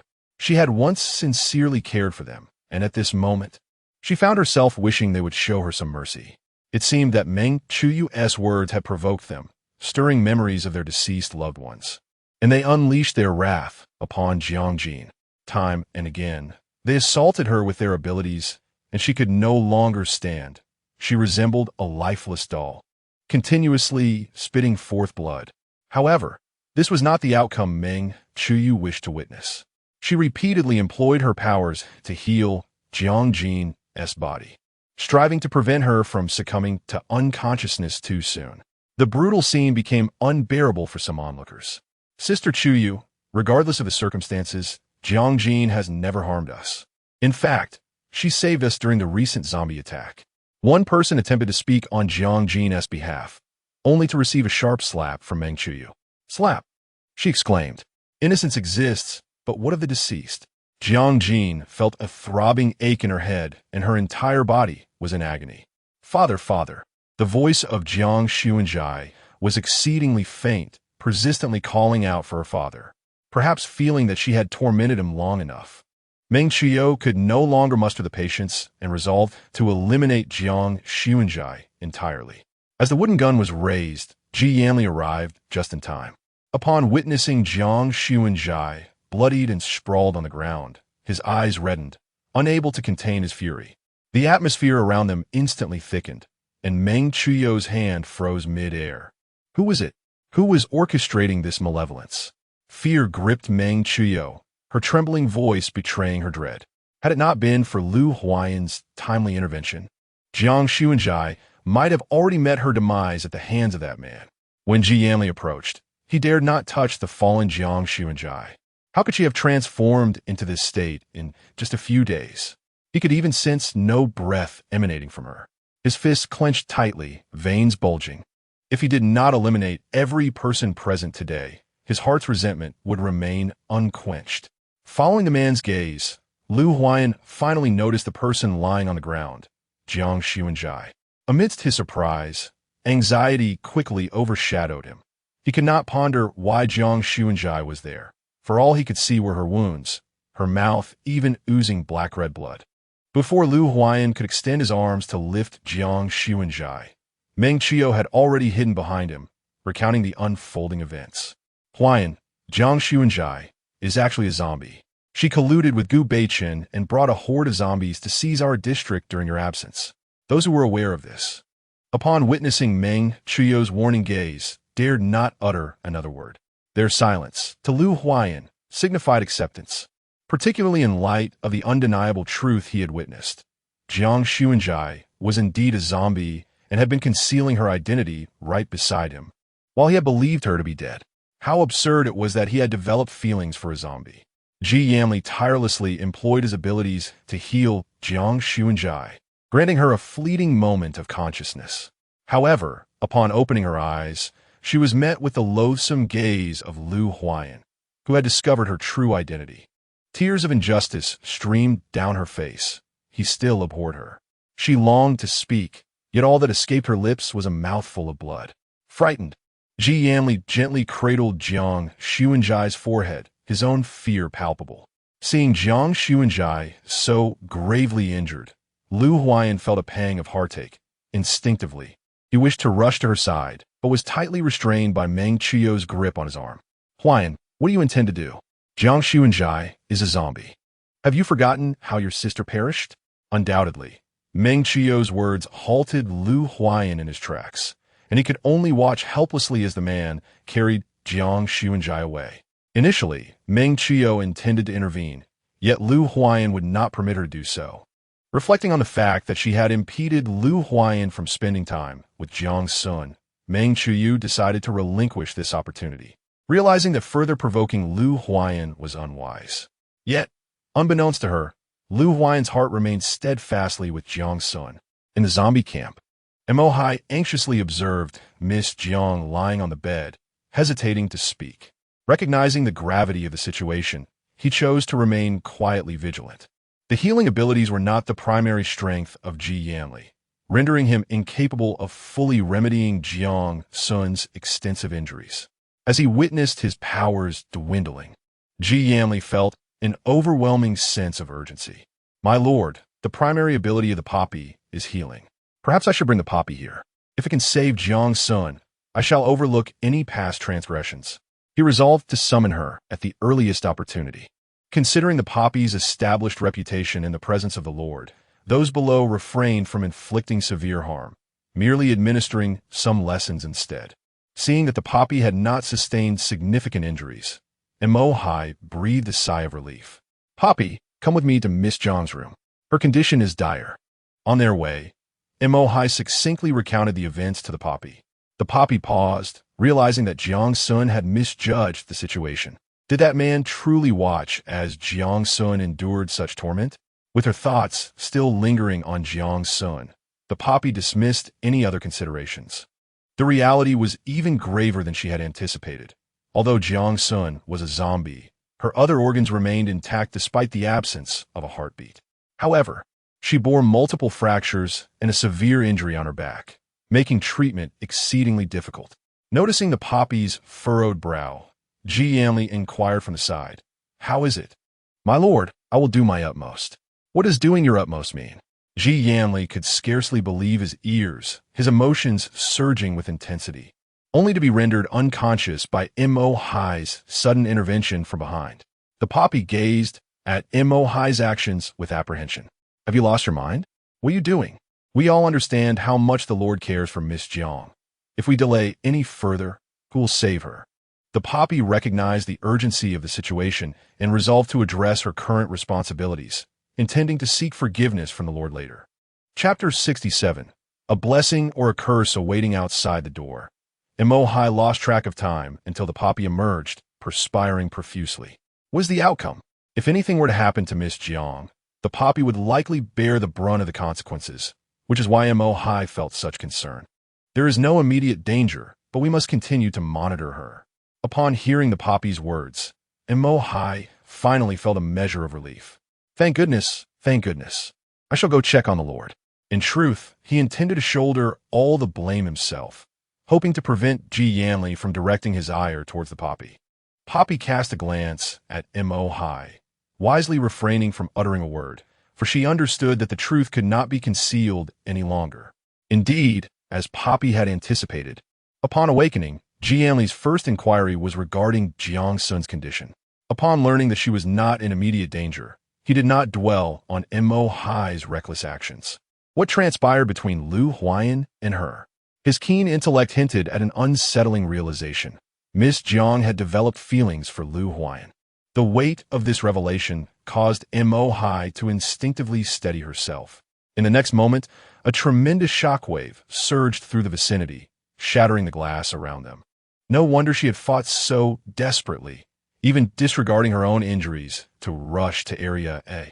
Had Ji Yanli known earlier of Jiang Sun's affections for Lu Huayan, he likely would have taken drastic measures against him then and there. Although he had not witnessed the events unfold, the injuries on Jiang Sun were inflicted by the denizens of Area. How could he refrain from directing his ire toward Lu Huayan? Quite the contrary. How could she possibly develop feelings for another? She was meant to remain by my side. It felt as if ensnared in a curse. For Jiang Sun still lay in a deep coma, and Ji Yanli blamed Lu Huayan for everything that had transpired. There was no longer a need to linger in Area. Aside from Lu Huayan and that woman who had harmed Sun, he yearned to personally exact revenge upon her, tormenting her slowly and deliberately. Now, the situation had spiraled beyond anyone's control, all instigated by Miss Jiang alone. Mo Hai was left uncertain whether this was a blessing or a curse for her. Area still had not come to terms with Jiang Sun's identity as a zombie, while Lu Huayan stood there, frozen in disbelief. After the battle, much required reorganization and adjustment, yet his mind was clouded with confusion.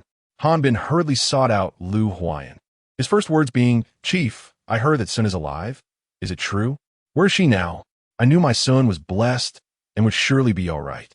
At that moment, Han Bin noticed Meng Chuyu entering the room, and his face paled, clearly puzzled by her unexpected emergence from the underground chamber. "What are you doing here?" The shock of her presence overshadowed even the news of Jiang Sun's revival. A thought crept into his mind. Could it be that Sun harbored some undisclosed identity? Indeed, she was revealed to be a zombie, yet it remained a mystery what purpose she had in staying in Area A for so long. A zombie? Impossible, was Han Bin's immediate reaction, but the reactions of those around him confirmed the unsettling truth. None dared to refute it. Even the gaze exchanged with the chief reflected disbelief. Unable to accept this reality, Han Bin dashed out in a panic. Having achieved her objective, Meng Chio was filled with joy, particularly relieved to have eliminated her significant concern. Jiang Xunzhi. Approaching Lu Huayan, she proposed, "Huayan, now that Gu Beichun is deceased, we might as well take this opportunity to seize District B. What do you think?" Meng Qiu was confident that Lu Huayan would not let such a splendid opportunity pass by, and she believed she could accompany him in expanding District A. After all, she had contributed significantly, and with this justification, it seemed unlikely that Lu Huayan would cast her into the dismal underground chamber. Noticing Lu Huayan's silence, Meng Qiu boldly placed her hand on his arm, only to have him instinctively shake it off, his tone icy. "Do not touch me." Confounded, she struggled to comprehend why. Despite knowing Jiang Xunzi's true identity, he still clung to thoughts of her. "Huayan, Jiang Xunzi is a zombie. You are destined not to be together." She could not help but remind him once more. Yet, he was seemingly unwilling to hear those words. Turning away, he regarded her with a frigid gaze, as if she were an adversary. "Meng Qiu, that day you acted with intent, wishing to bring her to ruin. Do not think I am oblivious. You are scarcely better than a zombie. As for where you should remain, I suggest you continue to occupy that space." Staring at Lu Huayan in disbelief, she had not anticipated such a response from him. Unfortunately, her words stirred no emotions within Lu Huayan. Instead, he was preoccupied with concerns of her injuries. He acknowledged that he should not harbor feelings for a zombie, yet she had never harmed him in the past and had even assisted him on numerous occasions. Without her, he was uncertain if he could stand here in peace. Another thought lingered in Lu Huayan's mind, incessantly warning him. She is a zombie. The very creature that killed your sister. Zombies lack reason. Their motives are singular. Why? Why must you be a zombie? What is the reason? Lu Huayan's despair reached its zenith.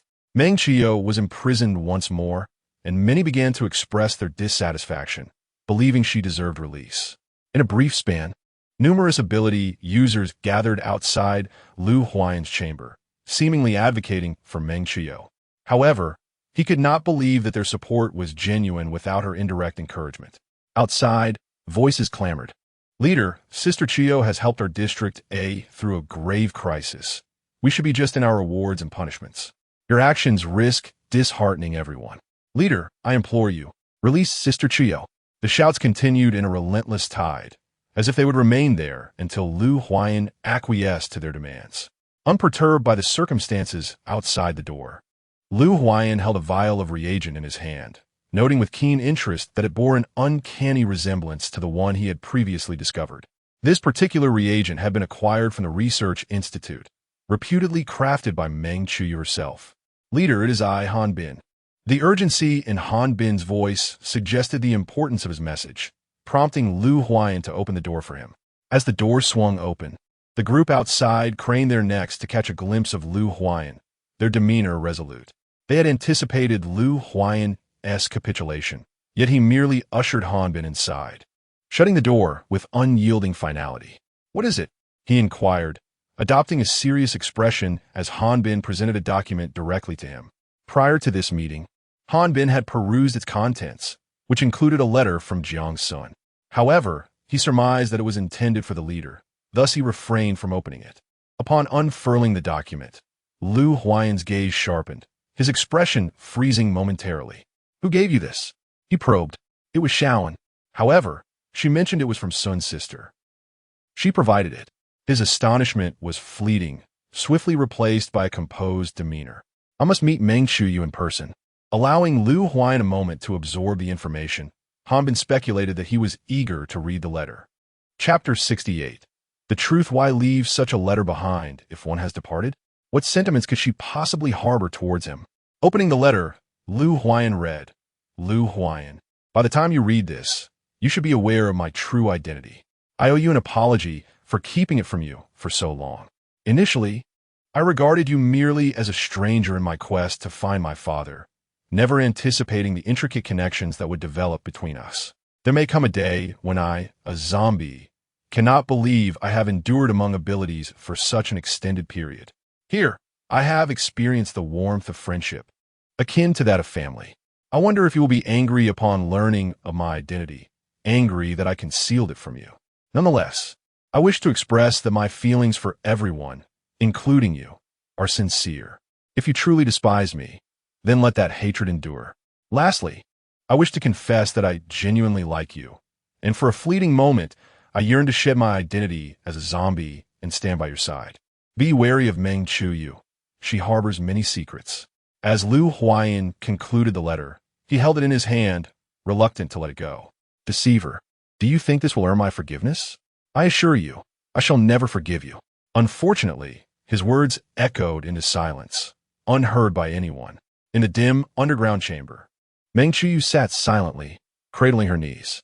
Hearing the distant echoes of footsteps outside, she finally rose from the ground, clinging to the framework. As she watched Lu Huayan approach her step by step, Meng Chuyu believed that those who had come to plead on her behalf had succeeded.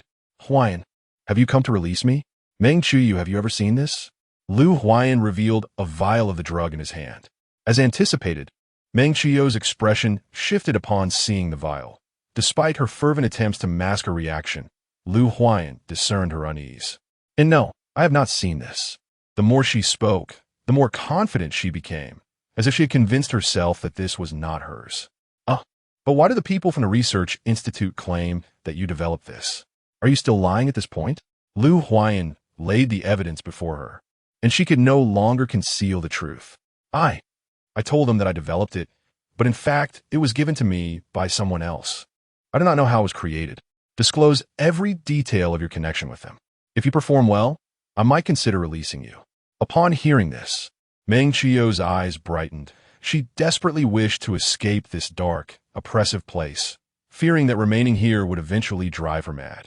One day, a note was slipped into my room by an unknown hand. It informed me of a drug capable of controlling zombies and taught me various methods to concoct other reagents. Initially, I was very tempted, as I longed for you to notice me. In those earlier days, Lu Huayan had spoken even less than he did now. Without these reagents, Meng Chuyu had no assurance of securing more time alone with him. However, this came at cost. I had to regularly provide him with a batch of ordinary people and establish a secret passage beneath the infirmary, which is the very place you sealed off. How intriguing. Lu Huayan mused, unaware that everything had begun this early. It was likely that the missing ordinary people outside were connected to this Mr. H. What more do you know about Mr. H? Meng Chuyu shook her head, indicating that this was all she knew. That suffices. Mr. H is exceedingly cautious. For Meng Chuyu to know this much is no small feat. He gestured for the guards outside to escort her away. After all this time, you have exchanged ordinary people from Area A with that individual. You must bear this responsibility. Gazing at Lu Huayan in confusion, Meng Chuyu felt an ominous premonition creeping over her. Panicking, she implored, "What are you going to do? I have told you everything. You cannot treat me this way." Lu Huayan instructed Han Bin to inform everyone in Area A of this matter, leaving the decision regarding Meng Chuyu's punishment to their collective judgment. He had fulfilled his promises to her, yet she must also make amends for the wrong she had done to others. Outside the square, upon hearing Han Bin's words, a multitude directed their furious gazes towards Meng Chuyu. "You wretched woman, it was you who took my sister away. You vile creature, let us crush her." Even those who had previously defended Meng Chuyu, the ability users, had clearly turned against her. They could scarcely fathom that the individual they had trusted was responsible for the disappearance of their loved ones. Struggling desperately, she protested, "It wasn't me. It's not my fault. Haven't I saved you all before? Why are you treating me this way, you ungrateful lot?" At her words, the ability users present collectively voiced their outrage. Once fearful of Meng Chuyu's power, they now longed to see her flayed alive. "Huh, what have you done?" It was clearly Miss Jiang. Though she is a zombie, she risked everything to stop Gu Beichen. If it weren't for her efforts, we wouldn't even be standing here today. And what did you do? You handed her a wooden gun when her powers were exhausted, inciting us to harm her. As he spoke, the man's eyes glistened with unshed tears. Choking back sobs, he confessed, "It was I am sorry, Miss Jiang. I should have stopped you that day." His anguish was palpable, and it resonated with the others. Although Jiang Xunzhi was a zombie, without her selfless actions, they would not have been able to resolve the situation so easily. They had stood idly by while she was injured, and now regret washed over them. To Meng Chuyu, This display felt like a cruel mockery, in a fit of madness. She yelled, "You fools! Jiang Xunzhi is a zombie. Do you truly wish to befriend a thief?" It was utterly laughable. Lu Huayan had been observing from the sidelines, shocked to discover such a truth. He had been mistaken all along, having believed Meng Qiu's claims that everything was a premeditated attack alongside Gu Beichun on Area A. "I'm sorry, I was wrong, I'm so sorry," he cried out in despair, his voice hoarse, tears cascading down his cheeks, echoing like a wounded beast with nowhere to turn. "You deserve this, Lu Huayan." Meng Qiu was pelted with rotten vegetables and refuse, blood streaming from her head. Yet she felt strangely numb.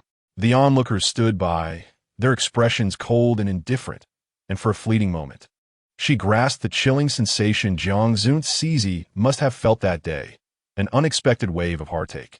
Suddenly, she burst into laughter, and those around her instinctively took a step back. Fear etched on their faces. A parent even scooped up their child, warning, "Do you see that person? We must never become like her." Time seemed to stretch indefinitely as the crowd slowly dispersed, leaving the square desolate.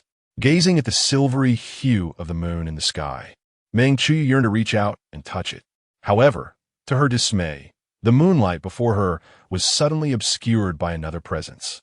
She glanced up to find Lu Huayan standing before her, his eyes fierce and resolute. "Whatever you did to her that day, I will repay in kind." He raised a wooden weapon, aiming it directly at Meng Qiu. Startled, she sprang to her feet, preparing to flee. A loud crack echoed as a wooden projectile struck her back, landing precisely where Jiang Xunzhi had been injured previously, a detail Lu Huayan had not forgotten. Chapter 69, Blood. Meng Qiu collapsed to the ground, desperately attempting to crawl away. Observing this scene, Lu Huayan's heart pondered whether she had felt utterly helpless and sorrowful that day. His rage ignited in an instant as he approached, looking down at the prostrate Meng Qiu. "Does it hurt?" "Alas, it is still not enough. For every wound she sustained that day, you shall endure the same. An eye for an eye." Meng Qiu could scarcely recall how she had managed to survive that day. Perhaps it was fueled by her hatred for them. All along, what she truly longed for was Lu Huayan's affection. In her pursuit of his love, she had committed many acts that betrayed her own desires. Now, in her current state, her deepest resentment was directed at herself for having ever fallen for Lu Huayan. Unconscious, Meng Qiu was taken to the infirmary, with Lu Huayan insisting that she be healed. Death was an easy escape, yet the agony of living, worse than death itself, lingered. In a zombie camp, 3 days had elapsed without any sign of Jiang Xunzhi awakening. Jiang had kept vigil by her side day and night during this time. Observing his state, Mo Hai gently urged, "My lord, please rest for a while. You have not closed your eyes in 3 days." Jiang continued to tend to Jiang Xunzhi's arms, fully aware of her penchant for cleanliness. If she were to awaken and find herself dirty, it would surely displease her. "Summon Poppy. Why has Ms. Ji not yet awakened?" Jiang's patience was waning. Should there be no response soon, he feared his temper would explode. Having been by Jiang's side for such an extended period, Mo Hai recognized that his master was on the brink of fury. Yet, if Poppy had a way to rouse Miss Jiang, she would have done so by now, and she too must be seeking a solution. In a moment of urgency, Mo Hai collided with someone around the corner. Had he not encountered this person today, he would have forgotten that another human existed in the zombie camp. Ji Xiangbei kindly steadied Mo Hai, unfazed by the collision. However, seeing Mo Hai in such a fluster indicated that something significant must have transpired within the camp. "Is there something amiss? Has someone been injured?" Ji Xiangbei's observations were remarkably meticulous. He detected a faint scent of medicine emanating from Mo Hai, a scent he had definitively recognized. His demeanor was somewhat unnatural, and he advised that these matters were not of concern to the listener. It would be prudent to refrain from wandering outside, especially since Wang's mood was capricious. Should Ji Xiangbei inadvertently find himself in peril, no one would be able to assist him. The only one capable of saving him lay in bed at that very moment. Nevertheless, Ji Xiangbei remained undeterred. Having been present for so long without ever encountering Jiang Xunzhi, he sought to seize this opportunity to arrange a meeting with her. "If I were to tell you I possess a method to heal the injured individual, would you still regard me with such skepticism? His words were met with disbelief from Mo Hai, who perceived no extraordinary abilities within Ji Xiangbei, rendering it implausible for him to save another. I advise you to refrain from jesting about such matters, Mo Hai remarked, preparing to depart. Jesting? Were I not confident in my assertions, would I speak so boldly? In any case, you have no alternatives at present. Why not allow me a chance?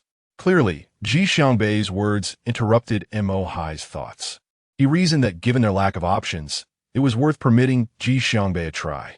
If he failed, it might at least divert Wang's attention and mitigate any potential ire directed toward the poppy. Very well, I shall escort you. Thus, Ji Xiangbei followed Mo Hai into an area formerly deemed off-limits to him.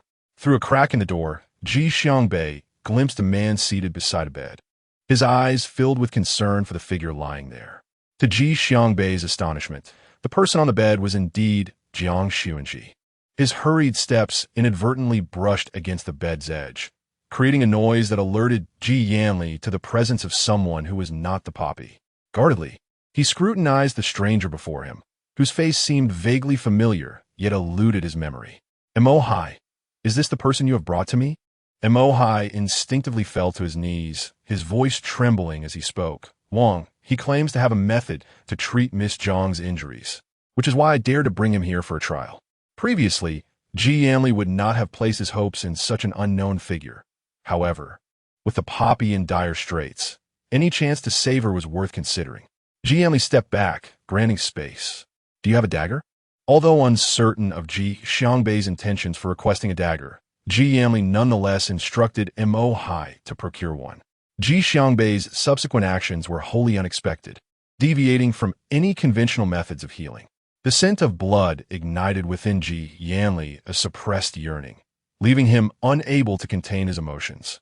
While Mo Hai beside him was similarly affected, his fists clenched, and a hint of crimson tinted his gaze. Upon witnessing this, Ji Yanli instructed Mo Hai to leave first. The staggering movements raised suspicions in Ji Yanli's mind. Ji Xiangbei had cut his own palm, bringing it close to Jiang Xun's mouth, as if attempting to feed her fresh blood. Yet, could this truly be effective?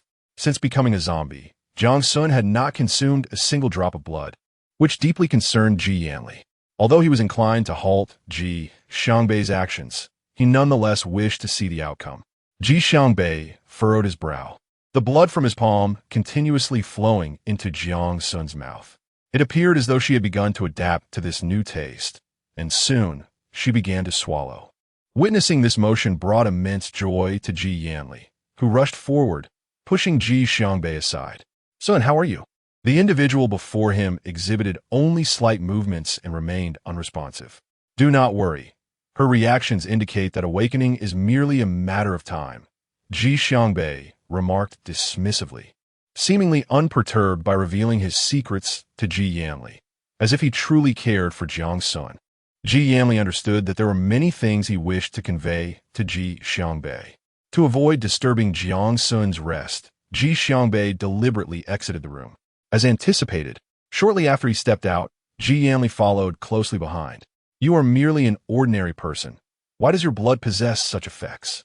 Ji Yanli discerned that Ji Xiangbei harbored no ill intentions towards Jiang Xun, which is why he allowed him to treat her in his own manner. I wonder if Jiang Xun has mentioned me to you. You could say the outbreak is related to me. Ever since I can remember, I have existed as a test subject. As for the uniqueness of my blood, you might need to inquire with the one who used me as an experiment.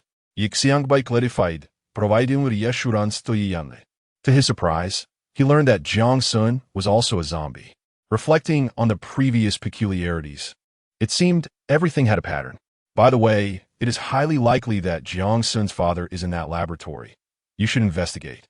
If Jiang Xun learns this upon awakening, I believe her recovery will be expedited, Ji Xiangbei suggested. His expression remained remarkably calm, as if discussing an entirely mundane matter. And Ji Yanli did not sense any ulterior motives in his words. It is best this way. One Lu Huayan is sufficient for me to handle. However, Ji Xiangbei's words indeed served as a reminder. Mo Hai, instruct Ingsu to seek out this laboratory. As for you, there are other tasks at hand. Mo Hai nodded. Although he wished to inquire about the nature of the matter concerning the king, he understood Ji Yanli's character, which seldom permitted others to question his decisions. The only individual who could repeatedly defy his choices without facing consequences was always the same person. Fortunately, the task assigned to Xi is deemed to be secure, alleviating many of his concerns. Chapter 70. Clue. As the zombies began to congregate, and Mo Hai had already begun to suspect something amiss. Was Wang planning to launch an attack on Area while Miss Jiang remained unconscious? It is uncertain whether this was primarily due to Miss Jiang's circumstances or Wang's ulterior motives to seize Area A amidst the chaos of Area B. As these clues unfolded, Lu Huayan was holding the letter penned by Jiang's son. The paper had become crumpled, evidently having been taken out and perused multiple times. When Hanbin approached, Lu Huayan hastily concealed the letter. Although it was but a fleeting moment, Hanbin caught a glimpse of the familiar note, indicating that the leader had yet to forget about Xunzhi. In truth, Hanbin thought highly of Xunzhi, though her status posed complications. Becoming a zombie is not a choice anyone makes. No one is born a zombie, a fact beyond Xunzhi's control, just as it is beyond Hanbin's. Sighing inwardly, he quickly composed himself and spoke anew, suggesting that the leader might consider sending someone to investigate the recent stillness in Area B. No sooner had Hanbin finished speaking than a report arrived. Observing the people from Area B gathered beneath the walls of Area, Hanbin felt a surge of emotion. Previously, they were at odds, yet following Gu Beichen's demise, Area B had lost its leadership and now found itself in a position of seeking refuge with them. He looked up at Lu Huayan, seemingly awaiting his response. Open the gates, ensure proper registration, and gather the people from Area B before we proceed with their allocation. Initially, it seemed that they were merely leaderless, but their words sparked suspicion in Lu Huayan. Please, save us. We do not know why a horde of zombies has suddenly emerged from Area B. We were unprepared, and many have fallen prey to the undead. At such a critical juncture, it is difficult not to draw connections to that man with the events unfolding in Area B. Jiang Xunzhi had once been informed that the man was her brother. However, how could a brother regard Jiang Xunzhi with such a gaze? In these tumultuous times, Lu Huayan found it exceedingly difficult to set his mind at ease. When Hanbin hastened to the scene, he discovered that District B had undergone a significant transformation, vastly different from its former state. The surroundings were laden with the charred remnants of destruction, and the undead frequently roamed the area, indicating that this place had evidently become a stronghold for zombies, entirely overrun by them. Mo Hai noticed the approach of someone nearby, but chose to remain silent, feigning ignorance of the situation. He was aware that this individual was merely a messenger sent by Lu Huayan, having received word long before the person departed from District A. Wang's intent was solely to contend with Lu Huayan, leaving the others unperturbed. Poppy had specifically instructed him before departing that, unless absolutely necessary, no harm should come to anyone from District.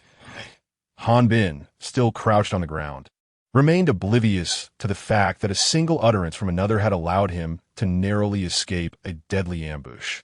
Upon realizing that the situation was indeed as others had described, a rare weightiness descended upon Lu Huayan's countenance. Leader, is this time particularly troublesome? Observing Lu Huayan's expression, Hanbin could not help but feel a bead of sweat trickle down his brow. Having finally seen off Gu Beichen, Hanbin had hoped their lives would become somewhat easier. Yet, unexpectedly, they were now faced with a foe even more formidable than Gu Beichen. More critically, this new adversary was of an entirely different caliber. He issued orders to enhance vigilance and to report any anomalies immediately. Lu Huayan understood that an inevitable confrontation lay ahead. But at this moment, he was solely concerned with Jiang Xunzhi's well-being. As long as he could ascertain her safety, that would suffice. In Jiang Xunzhi's bedroom, today marks the second occasion on which Ji Xiangbei has bestowed his blood upon her. It is evident that her complexion has improved significantly, and the pallor of her lips has begun to fade. How many more times must this occur before she awakens? Perhaps no more than 3. Ji Xiangbei casually wrapped a bandage around his freshly lacerated hand. Observing this act, Ji Yanli's demeanor towards him softened considerably. At least their singular objective now is to see Jiang Xunzhi recover swiftly. Very well. 3 days. Thank you for your assistance during this time. Upon hearing the respect woven into Ji Yanli's words, Ji Xiangbei could not help but regard him with renewed interest. Yet, it was clear that his statement implied he would not return to see Jiang Xunzhi in those 3 days. What then might he be planning to do? Instinctively, Ji Xiangbei inquired about his intentions, but as soon as the words left his mouth, he regretted his impulsiveness. Given Ji Yanli's current stature, he was unlikely to divulge his whereabouts freely. However, perhaps due to Jiang Xunzhi's need for Ji Xiangbei's care, Ji Yanli did not take offense at his indiscretion. Settling accounts. The response was succinct and, of course, very much in line with Ji Yanli's character. Realizing it would be prudent not to press further, Ji Xiangbei chose to refrain from further inquiries. After all, knowing too much might not serve him well. Indeed, when he returned the following day, he found no trace of Ji Yanli in the room. Gazing at the neatly tidied Jiang Xunzhi, Ji Xiangbei remarked, "It seems that man is truly devoted to you." Though Jiang Xunzhi remained in repose, fresh flowers adorned her bedside each day. Sometimes sunflowers, other times daisies, each instance unique in Ji Xiangbei's recollection. One can discern a man's affection for a woman through the smallest details. Calmly reopening his own healing wound, he mused, "Jiang Xunzhi, if you do not awaken soon, I shall bleed dry." Noting her continued silence brought a tinge of disappointment. "It appears more time is required. Do not worry, he has departed, and I shall replace the flowers in your room." As Ji Xiangbei exited Jiang Xunzhi's chamber, he overheard murmurs in the vicinity. Perhaps with Ji Yanli absent from the zombie encampment, the atmosphere had relaxed considerably. Unintentionally drawn to their gossip, he caught familiar terms. Area A siege. Instantly, he halted, pressing himself against the wall to discern their conversation more clearly. Clearly, they regarded Ji Yanli with far greater trepidation. Upon hearing one individual's words, the slacker among them abandoned his intentions, resignedly remaining to supervise the zombie camp. After absorbing their dialogue, Ji Xiangbei suddenly comprehended why Ji Yanli had chosen to leave this place, undeterred by Jiang Xunzhi's unconscious state, with resolute determination. It is indeed an assault on District A. It is rather peculiar to launch an attack on District A while Jiang Sun is in a state of unconsciousness. Should Jiang Sun awaken, he would truly be oblivious to Ji Yanli's intentions. Currently, Ji Xiangbei is grappling with a dilemma, whether to disclose this matter to Jiang Sun upon her awakening. If he opts for silence, he can already envision her reaction upon discovering the truth. It's quite a conundrum. While Jiang Sun remains unconscious, he must contemplate whether to feign ignorance or to reveal the situation to her. Chapter 71. Awakening, however, fate often unfolds in unexpected ways, and that very night, Jiang Sun regained consciousness. As her eyes fluttered open, she initially believed she had arrived in the underworld. Her gaze swept over her surroundings, only to find that the layout mirrored that of her own bedroom. Attempting to rise, she inadvertently aggravated her wounds, causing her to cry out in pain. The female zombie, who had been tending to Jiang Sun, rushed in upon hearing the commotion. Overwhelmed with excitement at seeing Jiang Sun awake, she realized that had Jiang Sun remained unconscious, her own fate would have been far from favorable. Desperately searching for Ji Yanli, Jiang Sun's hoarse voice inquired about his whereabouts, pleading for him to come to her. A multitude of questions swirled in her mind. She was acutely aware that her identity had been compromised, yet she yearned to ascertain whether Lu Huayan was safe and if Ji Yanli had exacted any retribution on his behalf. Wang had departed 2 days prior, and their specific whereabouts were beyond her reach. The individual before her kept their head bowed, clearly unaware of Ji Yanli's plans. The news of Ji Yanli's absence from the zombie camp momentarily unsettled Jiang Sun, but she quickly sought information regarding Mo Hai and Ning Su. Both commanders had ventured out on missions. Their departure only heightened Jiang Sun's sense of unease. Tentatively, she inquired about the current situation in District A. As for District A, it remains unchanged. No unusual occurrences have been reported. The subordinates were oblivious to Ji Yanli's strategy and were evidently unaware of the impending catastrophe that loomed over District A. Upon hearing this, Jiang Xun finally felt a sense of relief. As long as Ji Yanli did not take out his frustrations on District A, she could manage the remaining matters. Throughout her life, regardless of the misdeeds Jiang Xun had committed, a mere display of affection towards Ji Yanli would invariably soften his heart. Thus, she believed that he would not harbor anger towards her for long this time. In truth, no one indulges another without reason, unless that individual's boundaries remain untransgressed. Upon learning of Jiang Xun's awakening, Ji Xiangbei hurried over without delay. The individual who had been languishing in bed has finally managed to sit up, albeit still appearing somewhat feeble. Yet, to Ji Xiangbei, the mere fact of awakening safely is a positive omen. Upon catching sight of Ji Xiangbei, Jiang Xunzhi was evidently taken aback, but in the next moment, she recalled the reason for his presence in this place. Jiang Xunzhi, you heartless wretch, I have come all this way, and not once have you come to see me. Now, after all this time, I must wound my own hand to feed you my blood. This was the first time Jiang Xunzhi had heard of such a sacrifice made on her behalf. Yet she remained perplexed by the notion of feeding blood. Wait a moment, Ji Xiangbei. Are you trying to frame me while I'm still in a daze? Well, have I ever consumed your blood? A casual glance at the person below revealed a reluctant nod. She found herself engulfed in self-doubt. Could it be true? Did I really drink your blood? Ji Xiangbei remained silent, his expression one of wounded loyalty as he gazed at Jiang Xunzhi, which made her exceedingly uncomfortable. Come now, it's not that I'm unaware of it, but why would I drink your blood? Suppressing her impatience, she exaggerated her recent experiences of bloodletting. As he imagined, Jiang Xunzhi indeed expressed a sense of guilt toward her actions. Yet Ji Xiangbei found himself inexplicably averse to witnessing her remorseful gaze. It seemed that what he desired was not her guilt at all.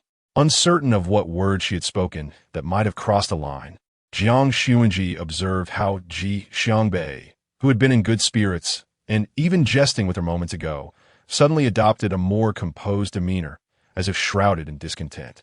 Tentatively, she inquired, "No way, Ji Xiangbei, are you truly angry?" No. Since Ji Xiangbei had denied it, that was the final word. Having known him for quite some time, Jiang Xunzhi had a fair understanding of his character.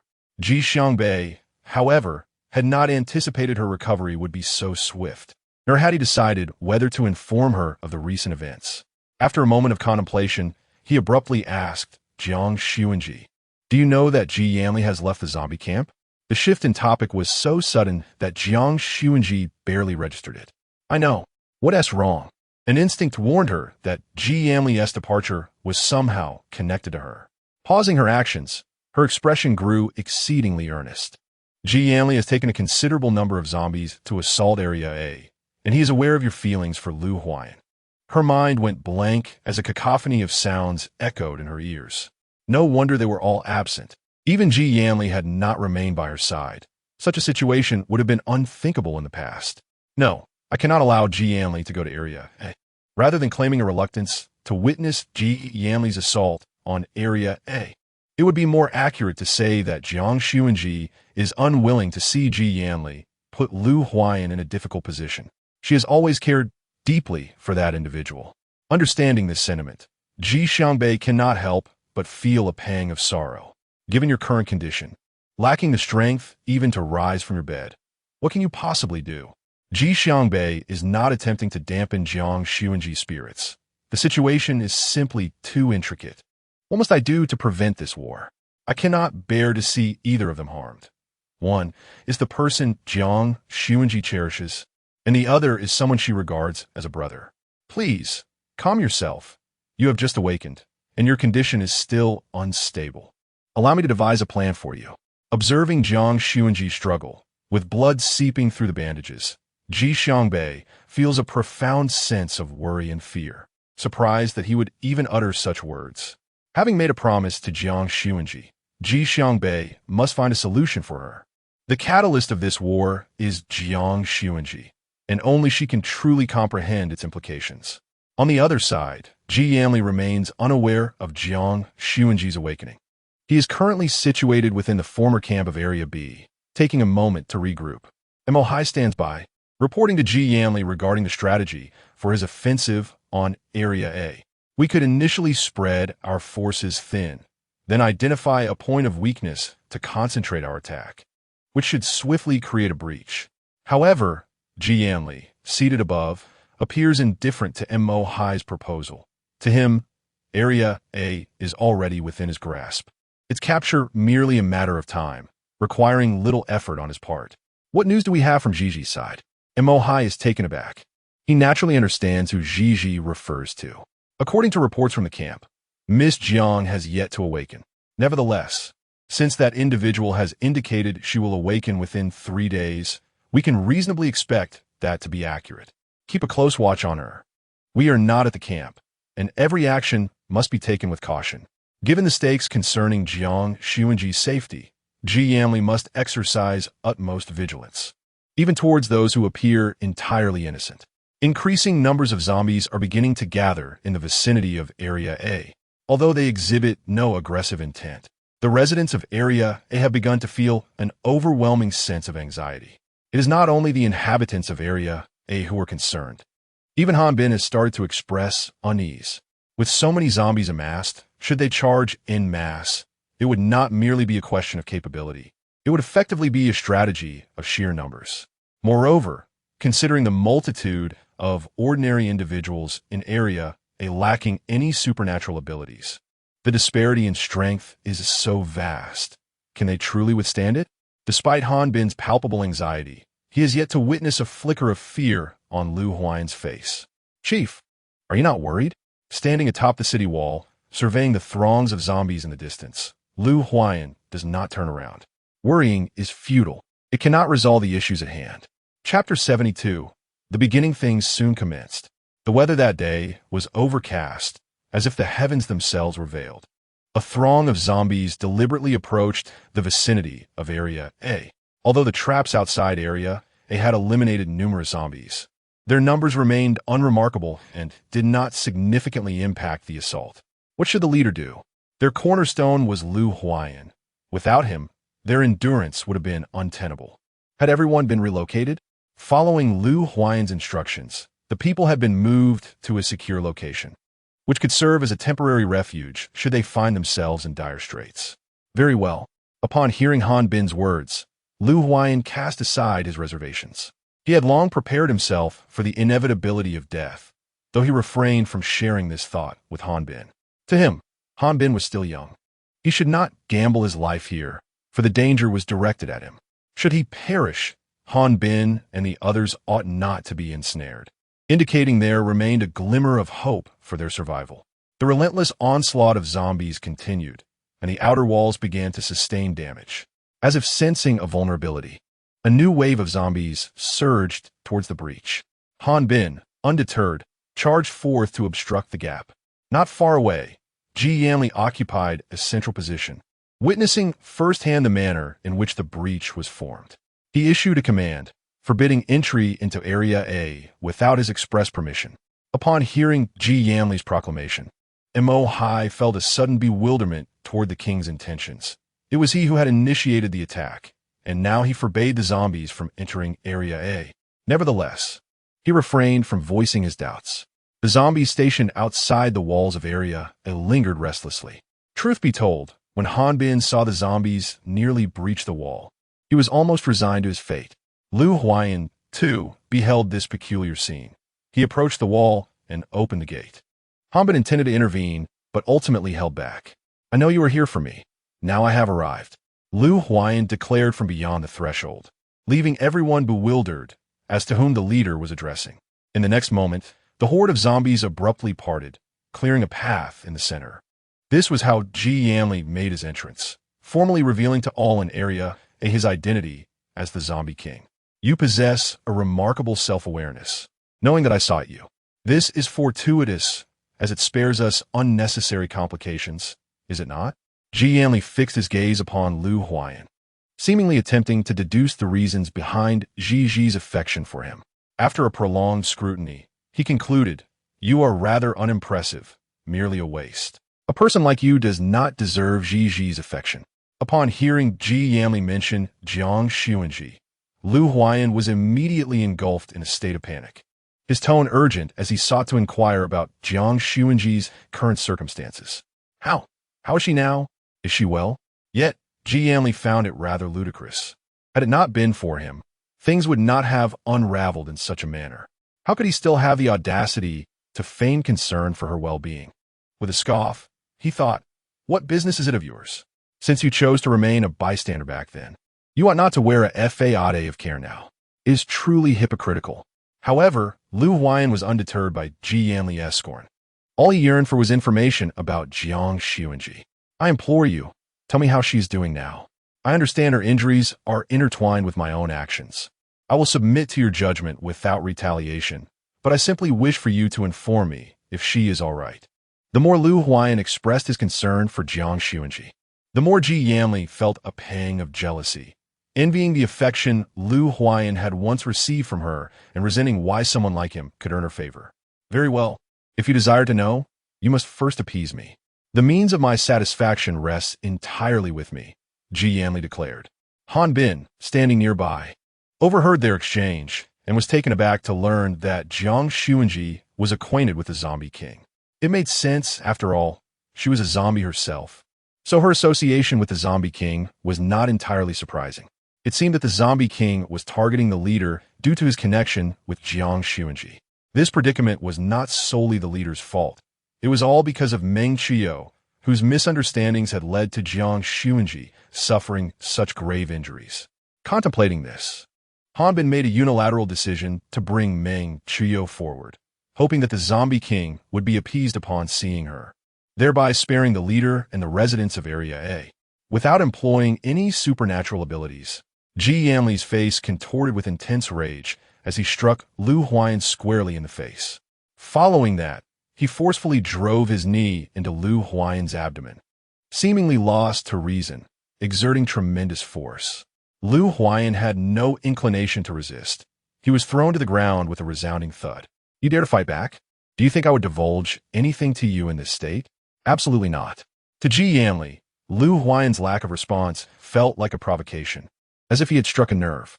Suddenly, Jiang delivered a brutal kick to Lu Huayan's abdomen, exerting no restraint whatsoever. The supernatural beings of Area A could no longer stand idly by and prepare to intervene, only to be halted by a Mo Hai. This matter lies between our king and your leader. If you wish to survive, I advise you not to intervene lightly. Hesitation swept over the crowd, while Lu Huayan, struggling to prop himself up, commanded, "Do not come closer. That is an order." He turned to face Jiang. Continue. The bruises on her face and the blood at the corner of her mouth starkly illustrated the severity of Jiang's assault. Bastard! With that, Jiang aimed to strike Lu Huayan once more. However, before he could act, he noticed Jiang Xunzhi unsteadily approaching in his direction. The unexpected appearance of someone in this moment prompted Jiang to rush forward to intercept her. Her injuries had yet to heal. How had she managed to come here? Disregarding the reprimand he intended for Lu Huayan, Jiang's attention was wholly captured by Jiang Xunzhi. With his back turned to her, Lu Huayan remained oblivious to Jiang Xunzhi's presence, feeling a momentary sense of relief before collapsing to the ground, gasping for breath. The instant Jiang caught Jiang Xunzhi, a wave of fear washed over him, dread that something might befall her again. Yet, she merely clutched his arm tightly. Her gaze filled with concern as she looked towards Lu Huayan not far away. Although it was but a fleeting moment, Jiang noticed it, instinctively shielding Jiang Xunzhi's line of sight and speaking gently. How could you be here? Are you in a condition to be here? His tone bore a hint of reproach. Yet faced with the frail Jiang Xunzhi, he found himself softening. He lifted the weakened Jiang Xunzhi, intending to hastily conclude the conflict at hand, signaling to Mo Hai to remain. No, Yanli, I implore you, please do not treat Area A in this manner. There are friends among them, people I care for. I beg you, whether they were friends or something more, Jiang had no desire to hear Jiang Xunzhi continue. The atmosphere turned somber, and Jiang Xunzhi could distinctly sense Yanli's coldness and anger. Jiang Xunzhi, you are a zombie. Remember this. Your friends should not be among them. Struggling to free herself from Yanli's embrace, she feared causing her pain, prompting Ji Yanli to reluctantly set her down. The moment her feet touched the ground, Jiang Xunzhi trembled, unable to steady herself. Enough. Don't you want Lu Huayan to be well? Then can you tell me what you truly think of him? Ji Yanli's interrogative expression made Jiang Xunzhi's heart falter. She hesitated to speak the truth. Yet, at this juncture, she could not allow herself to be cornered. I once had feelings for him, but I no longer do. My only desire now is to find my father. Everything here has nothing to do with me anymore. That is my stance. Chapter 73. Resolution behind them. Lu Huayan gazed incredulously at the two entwined figures, the revelation of Jiang Xunzhi's feelings striking him as a devastating blow. Observing how Jiang Xunzhi clung to Ji Yanli, he struggled to endure the pang of disappointment within. Jiang Xunzhi. The familiar voice drew her gaze instinctively towards Lu Huayan, yet she dared not linger, for even a few seconds of eye contact had shifted Ji Yanli's demeanor. She did not forget the purpose of her visit, so she must first calm Ji Yanli. With a pleading gaze directed at him, she yearned to vent her frustrations. Yet upon seeing Jiang Xunzhi's expression, all her anger dissipated. Questioning Jiang Xunzhi beside her, despite Ji Yanli's somewhat irate demeanor, he still gently supported the frail Jiang Xunzhi, unwilling to relax his hold. I do not know. Jiang Xunzhi was acutely aware that she could not deceive Ji Yanli throughout her life. The lies she had told were merely tolerated by him, as he refrained from exposing her. At that moment, should she once again speak on behalf of Lu Huayan, she feared that Ji Yanli might lose control, making it difficult for her to restrain him. He was fully cognizant of everything, yet dared not admit it. The arrival of Han Bin undoubtedly shattered this impasse as he brought Meng Qiu with him. Zombie King, I understand your desire to defend Jinji, but the true culprit is Meng Qiu. We were all misled by her. Han Bin was unfazed by the opinions of those in area. Whether they deemed him selfish or hypocritical, his singular aim was to ensure Lu Huayan lived, even at the cost of his own life. Clearly, Meng Qiu's presence captured Ji Yanli's attention. He had not forgotten how Jinji had been humiliated, lying helplessly on the ground. He gestured for Mo Hai to bring her closer, and although Lu Huayan attempted to intervene, he was halted by Han Bin. However, Han Bin dared not meet Lu Huayan's gaze at that moment. Fully aware of the wrongness of his actions and feeling guilty as he averted his eyes. In the brief time they had been apart, Jiang Xunzhi had never anticipated that Meng Qiu would transform into such a wretched figure. There was no trace of her previous arrogance. Now, Meng Qiu resembled someone who had endured a severe illness, emaciated to the bone, her demeanor seemingly altered as well. Upon seeing Jiang Xunzhi, she was driven to a frenzy, nearly rushing towards her, if not for Mo Hai's restraint. Jiang Xunzhi, may you suffer a fate worse than death. Why haven't you perished yet? Why are you still alive? Jiang Sun was momentarily taken aback, her thoughts lingering on the transformation of Meng Qiu. Suddenly jolted, she slipped slightly, but fortunately, Ji Yanli was there to steady her.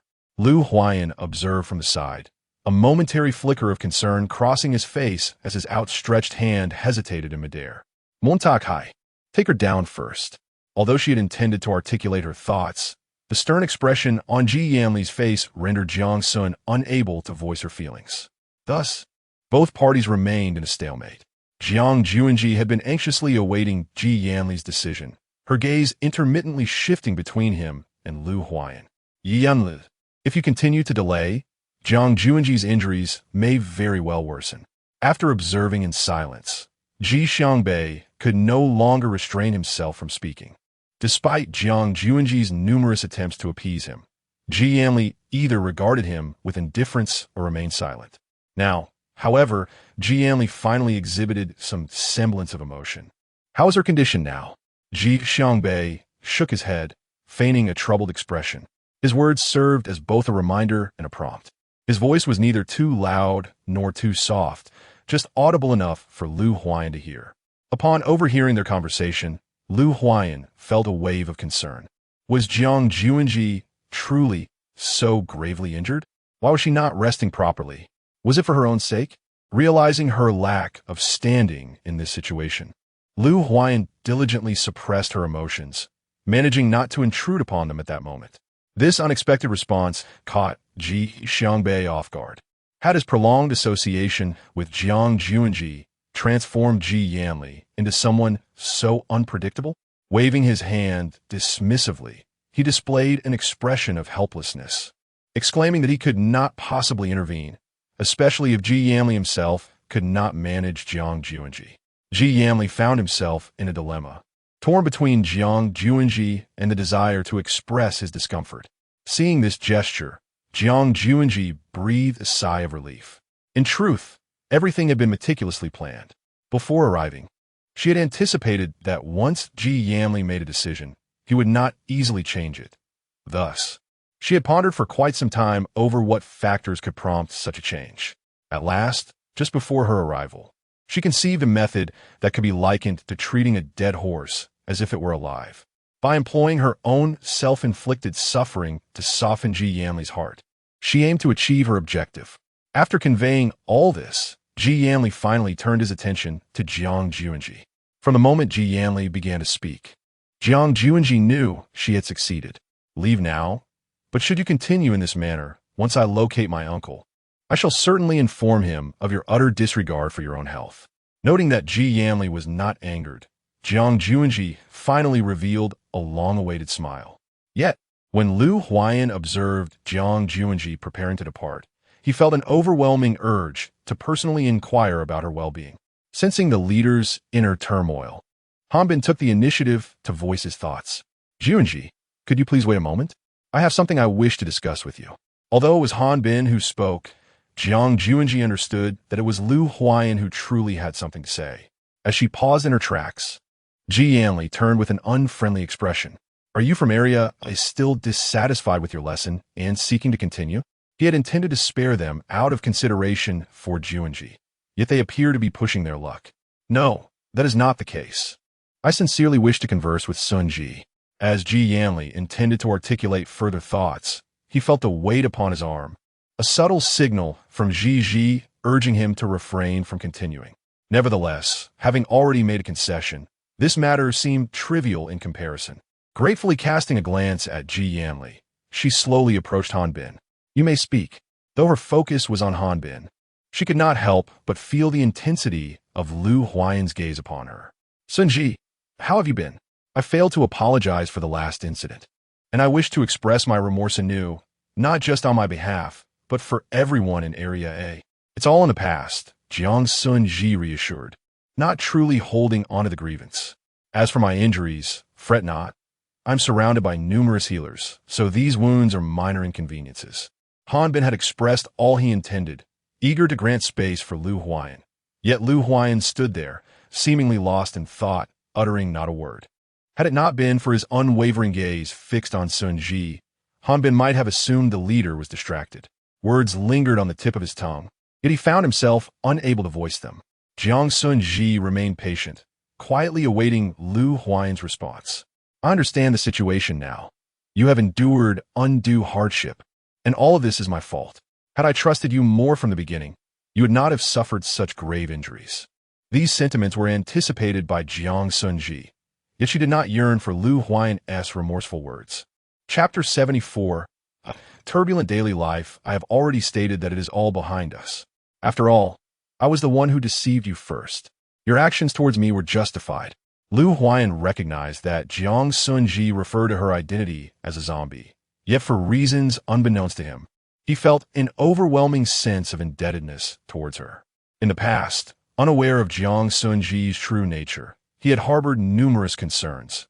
Now that he was enlightened, he found himself longing for her even more, particularly on the day he believed her to be lost forever. Jiang Xunzhi, I regret my actions. Could you grant me another chance to start anew? Perhaps Lu Huayan no longer minded his own identity. But every time he recalled the family and friends he had lost to the zombies, he could not dismiss it entirely. Coming to terms with this realization, Jiang Xunzhi felt a mix of regret and disappointment. Yet she found solace in the thought that perhaps this was the most fitting conclusion for their relationship. Lu Huayan, this is where we part ways. We may not meet again. Farewell. Despite the weight of her words, laden with reluctance, she resolutely turned away. Lu Huayan, despondent, watched Jiang Xunzhi's receding figure, tightly clenching his hands, attempting to quell the anguish swelling within. As an observer, Han Bin felt a pang of heartache for both of them. He could clearly sense their mutual affection, yet he could not comprehend why they chose not to unite. Desperately attempting to conceal her emotions, she was nonetheless seen through by Ji Yanli with a mere glance. The gaze of one enamored is impossible to mask. Although Jiang Xunzhi remained by his side at that moment, Ji Yanli felt an ever-growing distance between them. Upon her return, Jiang Xunzhi successfully succumbed to sleep once more. Fortunately, this time she was not in a state of unconsciousness as before. She merely suffered from fatigue. Take good care of her. If Lu Huayan encounters trouble, I fear her condition may prevent her from recovering fully, Ji Xiangbei gently reminded Ji Yanli. Don't you think you're being rather verbose? It was uncertain when their mode of communication had transformed into this. Mo Hai quietly lingered nearby. Observing Ji Xiangbei as he distanced himself, Mo Hai spoke up. My lord, should I investigate Ji Xiangbei's identity further? It was not only Ji Yanli who contemplated this matter. Mo Hai had already considered it. Yet at that time, the lord was preoccupied with other concerns, leaving Mo Hai uncertain. I shall go at once. Once the others had departed, the room was left with only Jiang Xunzhi and Ji Yanli. The person lying on the bed was someone he had known since childhood, from a young age. Ji Yanli had resolved that Jiang Xunzhi would be his future wife. He believed it impossible to love anyone else, nor would he allow Jiang Xunzhi to harbor affections for another. Yet, it seemed that only he had succeeded in this regard. It matters not. As long as you remain by my side, Ji, I care not for anything else. Caressing the woman before him, his tender gaze was solely fixed upon her. A warm kiss was placed upon Jiang Xunzhi's forehead, a cautious exploration. As the sun shone brightly, Jiang Xunzhi wished to step outside for a breath of fresh air, only to be stopped by the guards at the door. The Lord has issued commands, Miss Jiang. Your injuries have yet to heal, so you cannot leave. While ostensibly for her well-being, Jiang Xunzhi understood that he was merely concerned she might sneak off to area. Alone in the room, she simmered with frustration, gazing at the sun outside, growing increasingly irritable. Even the meals brought to her were met with disinterest. Take it away. I told you I wouldn't eat, so remove it all. Pausing at the door, Ji Xiangbei found it amusing to witness Jiang Xunzhi's temper flare for the first time. What is the matter, Miss Jiang? Is there anyone here who can provoke your ire? His sardonic tone only intensified her annoyance, prompting her to grab a nearby pillow and hurl it at him. Leave me be, Ji Xiangbei. Your presence is equally vexing. Unbothered by her current agitation, he settled himself comfortably on the sofa. Perhaps due to the nature of my own blood, I am able to enter Jiang Xunzhi's chamber freely. However, Ji Xiangbei never anticipated that one day he could derive any advantage from this. His temper has indeed grown. Yet, Jiang Xunzhi, I am, after all, your benefactor. Is this the manner in which you treat your savior? Such an attitude makes me regret ever having shown compassion in saving you. Jiang Xunzhi currently has no intention of acting with Ji Xiangbei. She forcefully expelled the person delivering her meal and closed the door. Witnessing this display from Jiang Xunzhi, Ji Xiangbei pretended to retreat in fear, instinctively shrinking his identity as he warily fixed his gaze upon her. What are you doing closing the door in broad daylight? I have no interest in you whatsoever. Rolling his eyes at Ji Xiangbei, Jiang Xunzhi said, Enough of your pretense. I know exactly what you're like.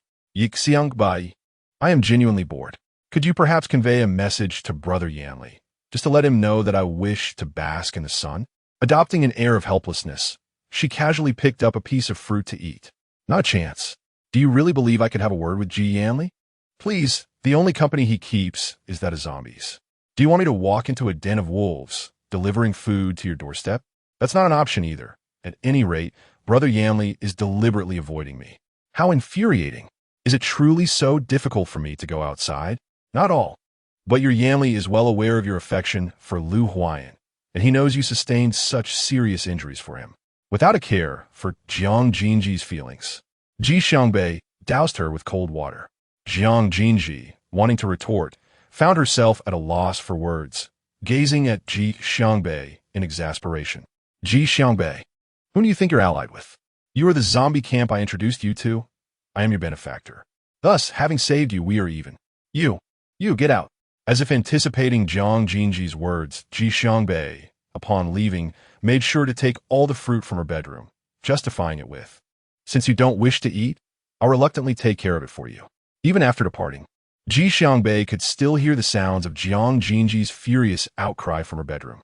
"Ah, Ji Xiangbei, I swear I will kill you." Unable to contain himself, Ji Xiangbei laughed heartily, genuinely surprised by how amusing it was to tease Jiang Xunzhi. Jiang Xun's desire to venture outside remains unfulfilled. However, it is fortunate that Ji Yanli, upon learning that Jiang Xun had scarcely eaten over the past few days, finally relented. The person delivering her dinner specifically came to convey Ji Yanli's words. Wang had instructed that if Miss Jiang finishes all the food, he would consider lifting the guard stationed outside her door. Gazing at the array of dishes before her, Jiang Xun, despite her current lack of appetite, could not ignore the tantalizing aroma wafting through the air, making it exceedingly difficult for her to eat.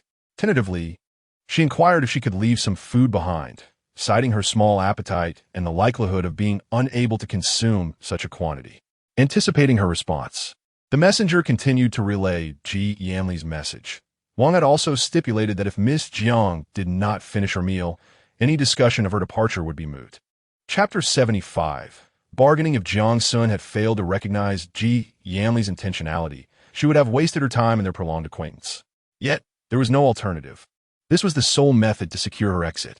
Frustrated as she stared at the food laid out before her, Jiang Xun suppressed her discomfort and hastily consumed the offerings. As she continued eating, her gaze fell upon a red date beside her plate, evoking vivid memories of Lu Huayan presenting her with dates in the past. Before she even realized it, her hand instinctively reached for the red date. Its scent seemed to differ slightly from what she remembered. Zone Hanbin had repeatedly reminded Lu Huayan to eat on time, but as soon as he turned away, Lu Huayan cast Hanbin's admonitions aside. "Chief, take a break. Your health cannot withstand this relentless strain. Even if you disregard your own well-being, consider the welfare of everyone in Zone A," Hanbin urged. Lu Huayan, somewhat responsive, merely numbly finished the food placed before him. Despite the chief having eaten, an inexplicable feeling lingered in Hanbin's heart. Yet, one is not a machine. Fatigue always manifests, and it was no different for Lu Huayan. Late at night, Lu Huayan sat alone, his gaze vacant as he stared into the distance. The light illuminated his face, revealing stubble grown from nights of relentless work, yet he remained indifferent to his current appearance. He wandered through the training grounds, the echoes of Jiang Xun's past complaints about fatigue resonating in his mind, as if she were still by his side. He yearned to reach out and touch her presence, but in the blink of an eye, she vanished from sight. It dawned upon him that she existed solely in his memories. Unbeknownst to him, Lu Huayan traversed every place they had shared, even reaching the city wall. The guard stationed above observed the chief's lingering presence with curiosity. Only one guard, after surveying the surroundings and detecting no threat, returned to his duties. One by one, those around me lay prostrate. What, I wonder, is the leader doing? These individuals hail from Zone B and have been reassigned here by Lu Huayan.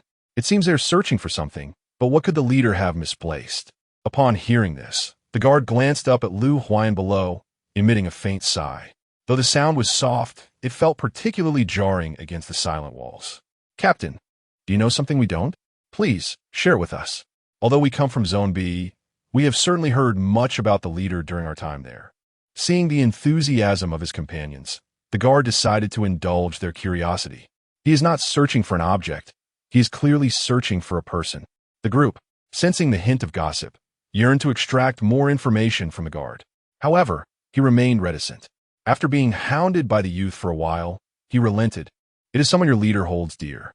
Due to certain circumstances, they can't be together, yet their bond remains eternal." Recently, they had caught wind of the gossip from Zone A, but none had imagined their leader to be such a lovesick individual. They could not help but exclaim in astonishment. Will they ever meet again? Will he live out his days in solitude? The guard merely shook his head. "I am uncertain. This is their matter. Every decision they make will shape their future, and only he truly knows what must be done."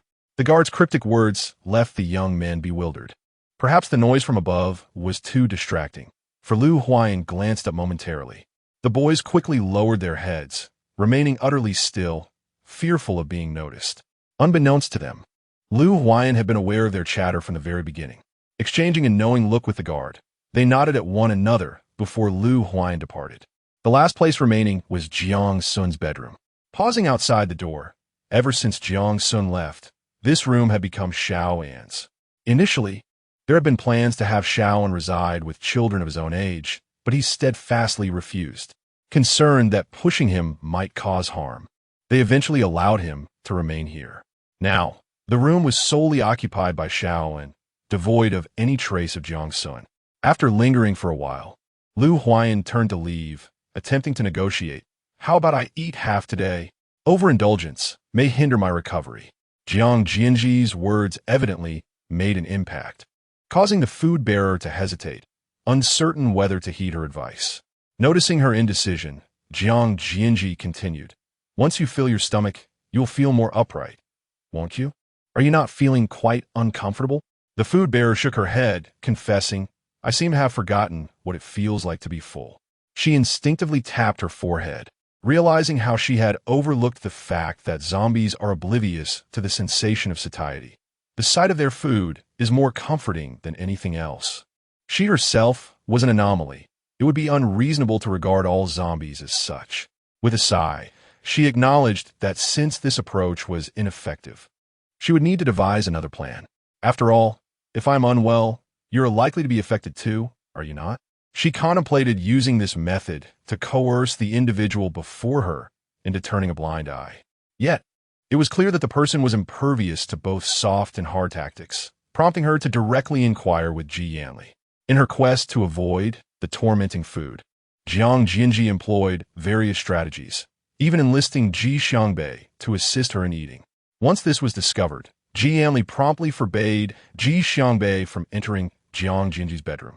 Consequently, Ji Xiangbei was only permitted to catch a glimpse of Jiang Xunzhi while delivering meals, with no ulterior motives, merely wishing to flaunt his presence, particularly as he observed her suffering while consuming the unpalatable fare.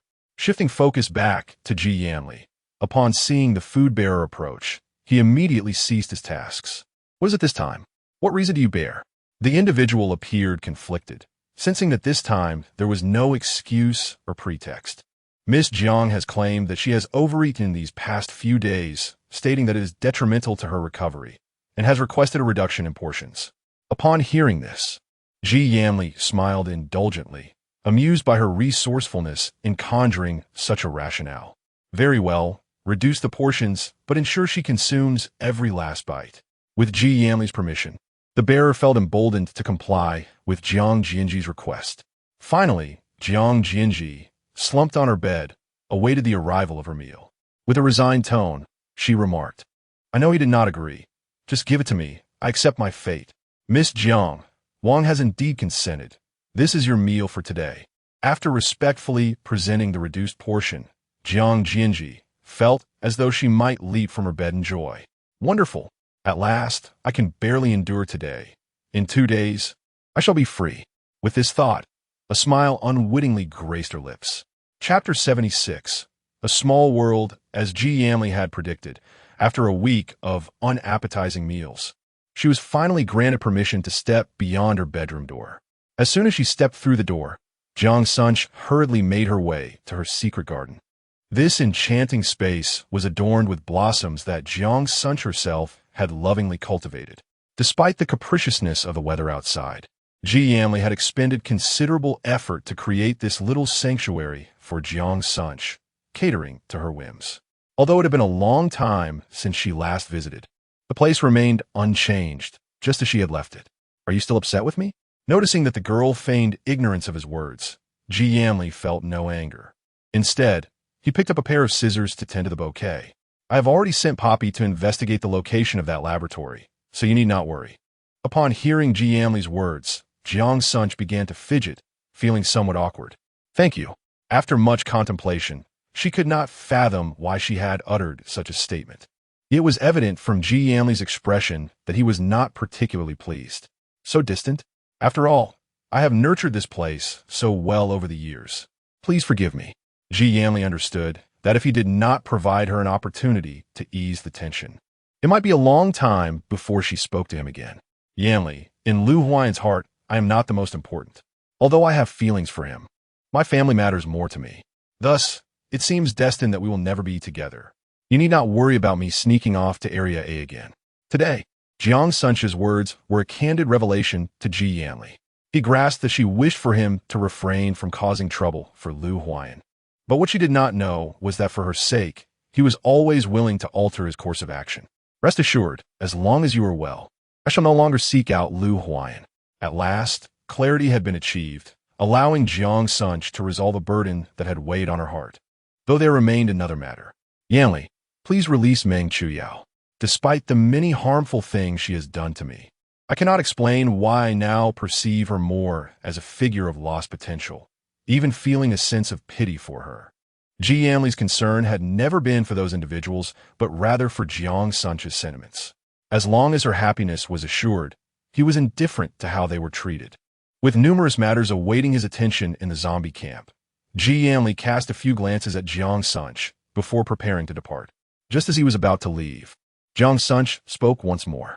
Yanli, perhaps you should take a moment to appreciate the scenery outside. Sometimes, a change in perspective can transform one's feelings about a beautiful view. Ji Yanli did not respond to her words, his expression betraying a hint of anxiety. I must be on my way. Meanwhile, Poppy encountered a challenge. As a zombie, she usually roamed freely in the outside world. According to the information delivered by the zombies, there are 3 locations exhibiting anomalies, places so enigmatic that even the zombies themselves are oblivious to the conditions within. One such site is a desolate mountain, surrounded by mutated flora. Not to mention the zombies, even those endowed with supernatural abilities would find it exceedingly difficult to navigate in and out of this area. On the first day of her arrival, Poppy detected no immediate threats. However, the true peril manifested during the night. The forest was alive with the melodious calls of birds, and a thin mist began to envelop the surroundings. Had it not been for Poppy's unique constitution, she might have succumbed to the disorienting fog, losing her sense of direction. It is within this haze that the genuine danger lurked. A robust tree branch swiftly lunged towards Poppy. She deftly evaded the appendage with a swift turn. But the nearby zombie was not as fortunate. Captured, the zombie struggled fiercely, clawing at the branch, yet to no avail. Fire is the answer. Poppy instantly identified what this mutated plant feared. As she pondered, she promptly adjusted her investigative approach. In a world ravaged by apocalypse, unexplored territories undoubtedly posed greater risks. Aware of this reality, Poppy decided to forego the investigation of the second anomalous site, simply because it was situated near a military zone. With the outbreak of the apocalypse, the military had swiftly consolidated all high-tech resources and machinery in this vicinity, leading Poppy to eliminate it from consideration. Onward to the third location. Poppy ventured forth for 3 days, during which time there was no word from her. Following the last message Poppy left behind, Mo Hai arrived at this place. Strangely, he perceived no anomalies here. The surroundings were merely dotted with some mutated plants and animals, devoid of any signs of wandering zombies. However, since this was the last known location where Poppy had vanished, Mo Hai remained resolute in his quest to uncover her fate. He instructed the zombies to scour the area. Beneath a tree, Mo Hai caught a whiff of Poppy's scent and even discerned remnants of flesh scattered about. It was evident that this place had been purged. Poppy had encountered danger. He persisted in his search for Poppy's trace. In the underground laboratory, no matter how fiercely she struggled, she found herself unable to escape the confines of the platform. Vigilantly surveying her surroundings, she realized she was ensconced in a room resembling a research facility, filled with tubes and instruments. She surmised that she had been captured by the group from the basement. Just then, the outer door swung open. Individuals clad in white lab coats and masks entered, and upon seeing Poppy regain consciousness, they did not immediately inquire about her identity. Instead, their gazes fixated on the data displayed on the instruments. Indeed, this time I have encountered an exceptional subject for research, unexpectedly revealing her to be a zombie, which significantly enhances her experimental value. The leader of the group suddenly wore a strange smile. They spoke in an unintelligible language that left the poppy in a state of increasing panic. In Chapter 77, Trust Them, they produced a syringe, preparing to inject it into their own arm. The poppy struggled desperately to thwart their intentions, yet found herself utterly powerless. Once the serum was injected into her body, she succumbed to unconsciousness. Meanwhile, Emohai continued his relentless search for the poppy's whereabouts. However, a horde of zombies, emerging from an unknown source, charged toward him with astonishing speed, far surpassing that of the zombies outside. It appeared they were driven by a specific purpose, rendering the zombies Emohai had brought with him utterly ineffective. After a fierce battle, he found himself alone, attempting to assert his dominance over the surrounding zombies. But to no avail, they remained entirely unmanageable. Emohai fought valiantly, but ultimately he was outmatched. In that moment, a realization struck him. The poppy must have been taken in a similar manner. With this thought, he fought with all his might to break free. He could not afford to be captured. The poppy was waiting for his rescue. Fueled by this determination, Emohai successfully escaped the encirclement. He sprinted forward, encountering an abandoned vehicle along the way. Fortunately, it still contained gasoline, allowing him to flee. Uncertain of his destination, his mind was consumed with the urgency to move forward. He was oblivious to where the vehicle would stop or where it would lead him, as he soon lost consciousness. When Emohai's news reached Jiang Xunzhi, she was busy urging Ji Xiangbei to sketch the laboratory from her memory. In truth, the blueprints had already been drawn by Ji Xiangbei, but for reasons unknown. Upon witnessing Jiang Xunzi's pleading demeanor, he decided to tease her a bit, making her earn his assistance. At first glance, Ji Yanli sometimes felt a twinge of jealousy at the apparent closeness between Ji Xiangbei and Jiang Xunzhi. However, he could discern that Jiang Xunzhi harbored no romantic feelings for Ji Xiangbei. To him, Jiang Xunzi's affections were of utmost importance. "Brother Yanli, please help me." Ji Xiangbei has clearly drawn it, yet he is being deliberately obstinate. Observing Jiang Xunzi's anxious expression, Ji Yanli glanced at Ji Xiangbei. "All right, I'll give it to you. Is that not enough? Just teasing you. Honestly, it's quite dull." It was evident that Ji Xiangbei feared Ji Yanli, and ever since Jiang Xunzhi realized this, whenever she was displeased with Ji Xiangbei, she would invariably turn to Ji Yanli to voice her grievances. With great enthusiasm, she unfurled the blueprints and meticulously analyzed the layout with Ji Yanli. "Brother Yanli, what do you think my father might be?" Ji Yanli shook his head, equally perplexed by the blueprint. Had it not been for Ji Xiangbei's remarkable ability to draft such a plan, he would never have fathomed that someone could possess the financial means to construct such an extensive underground facility. "Ji Xiangbei, have you encountered any government officials in this scenario?" Jiang Xunzhi found this audacious notion utterly incredulous. Her eyes widened in alarm as she gazed at Ji Xiangbei, panic evident in her expression. "That's impossible." Ji Xiangbei's demeanor was resolute, exuding certainty. It must be noted that Ji Yanli's suggestion sparked a realization within Jiang Xunzhi. "Ji Xiangbei, are you truly unwilling to accompany us? You know I desperately require your assistance." Despite Jiang Xunzhi's earnest plea, Ji Xiangbei remained steadfast in his response. "I will not go. I do not wish to return to that place again." Uncertain whether Jiang Xunzhi's words had triggered painful memories, his complexion suddenly turned ashen. Observing this, Ji Yanli promptly intervened, shaking his head at Jiang Xunzhi. No sooner had he spoken than individuals from the Mo faction burst in. The rules within Ji Yanli's zombie camp were well established. Although he frowned at their intrusion, he intended to first ascertain the cause of the disturbance. Those who had planned to depart now remained, eager to uncover what had transpired.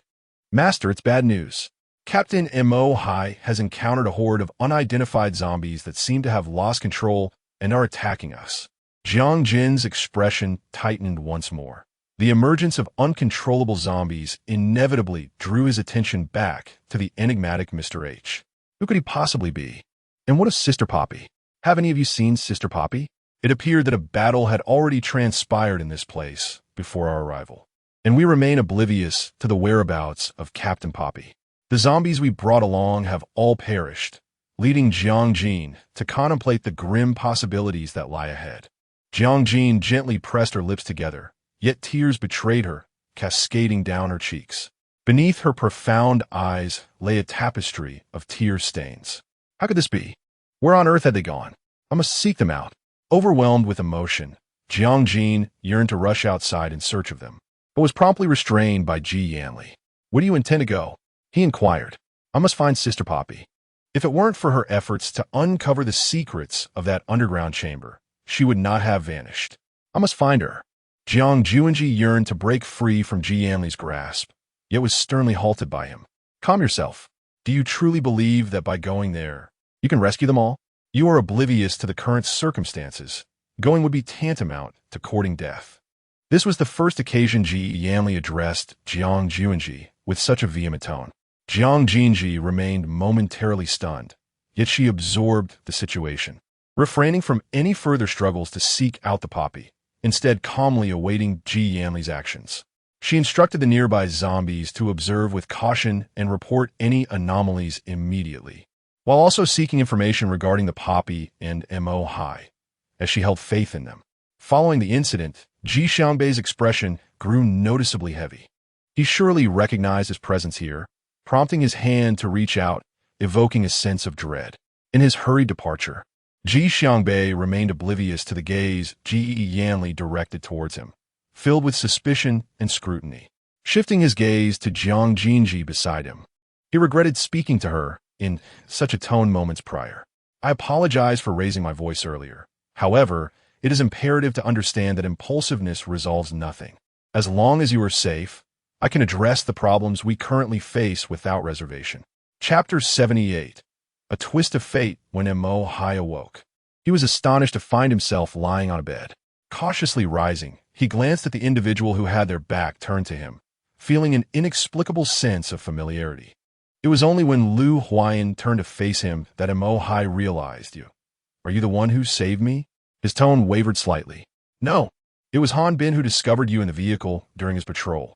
Although he could not comprehend why they would rescue someone like him, a zombie, he recognized that time was of the essence, and he had pressing matters to attend to. Struggling to rise from the bed, he was halted by Lu Huayan. Are you trying to throw your life away? Do you have any idea how severely you are injured? If it were a normal person, they would surely contemplate the question of whether to save him. However, Mo Hai was different. He had not perished. She is still waiting for me to save her. While Lu Huayan was unaware of whom Mo Hai intended to rescue, he assumed it must be someone dear to him. In your current state, how can you possibly save her? Let alone saving someone, you can barely manage to walk. Lu Huayan did not indulge in comforting words merely because of Mo Hai's injuries. He perceived that Mo Hai was merely putting on a brave front.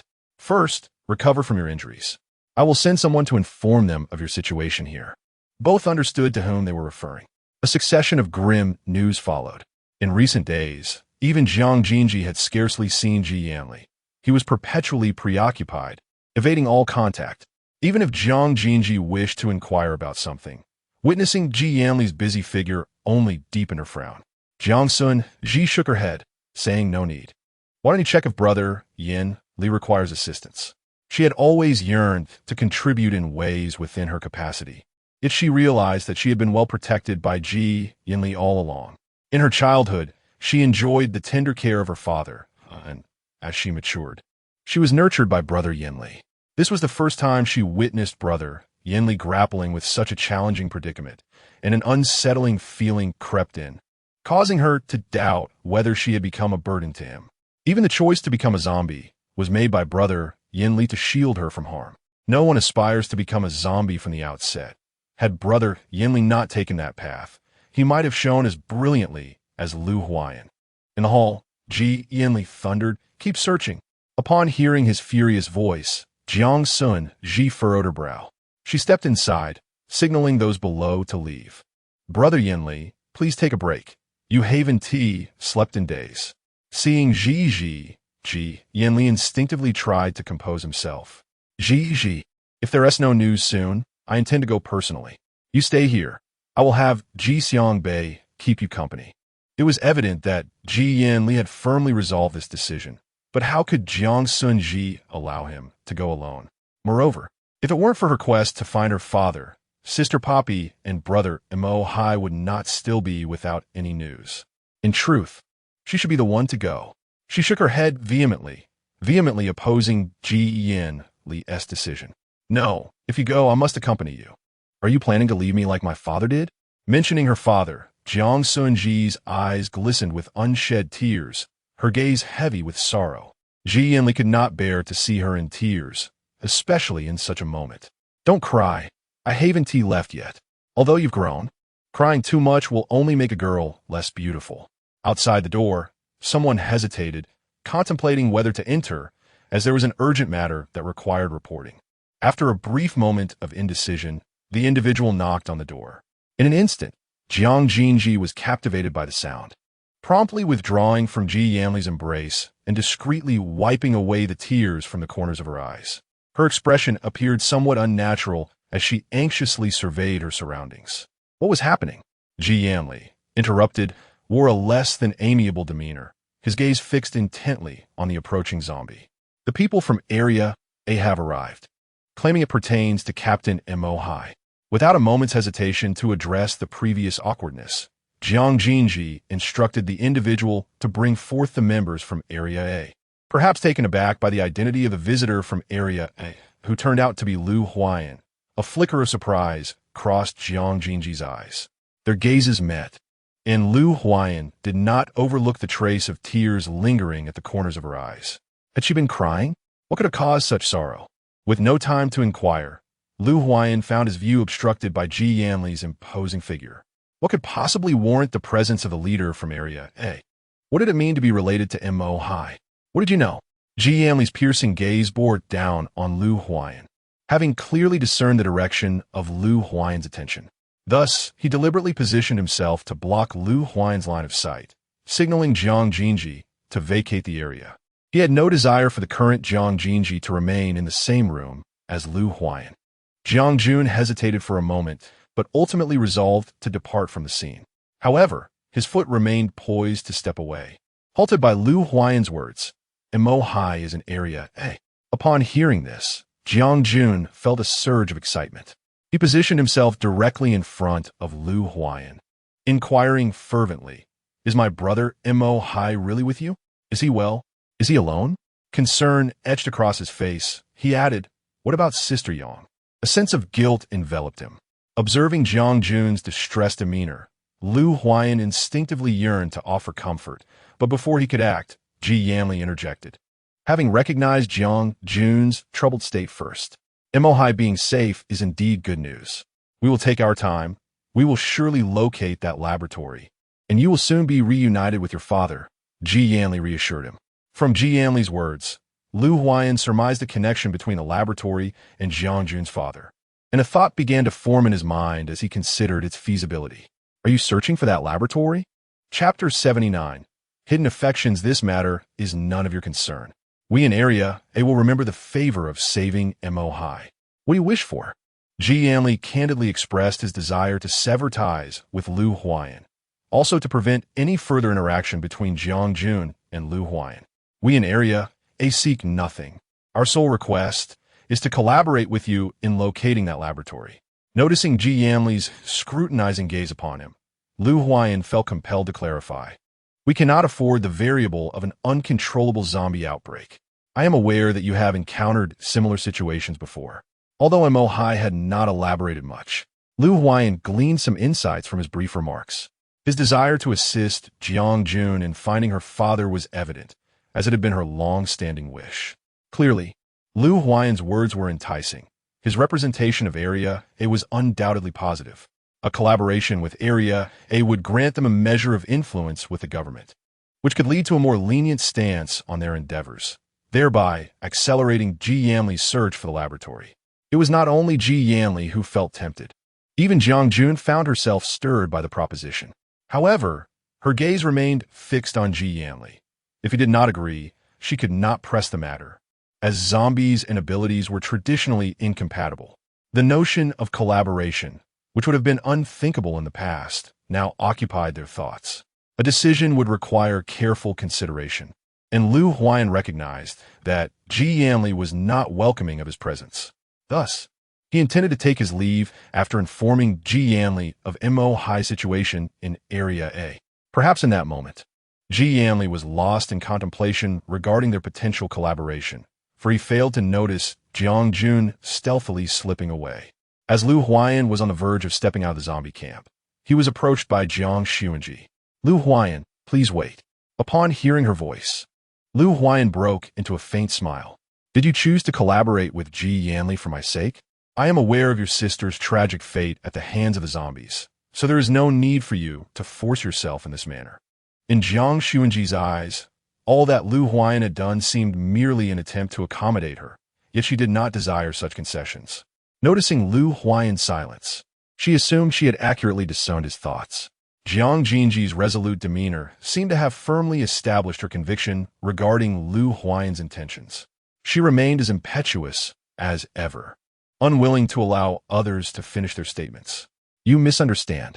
My collaboration with Ji Yanli is motivated by a desire to unravel the enigma of the uncontrollable zombies and locate those ordinary individuals who have gone missing. Lu Huan's righteous countenance stirred a flicker of uncertainty within Jiang Xunzhi. With a tinge of doubt, she inquired, Really? At this juncture, why would I deceive you? In truth, Lu Huan harbored similar sentiments, yet he understood that once he voiced them, Jiang Xunzhi would undoubtedly reject this partnership. Thus, he concealed his true thoughts. Very well, I will endeavor to persuade Yanli to cooperate with Area, though success is not guaranteed.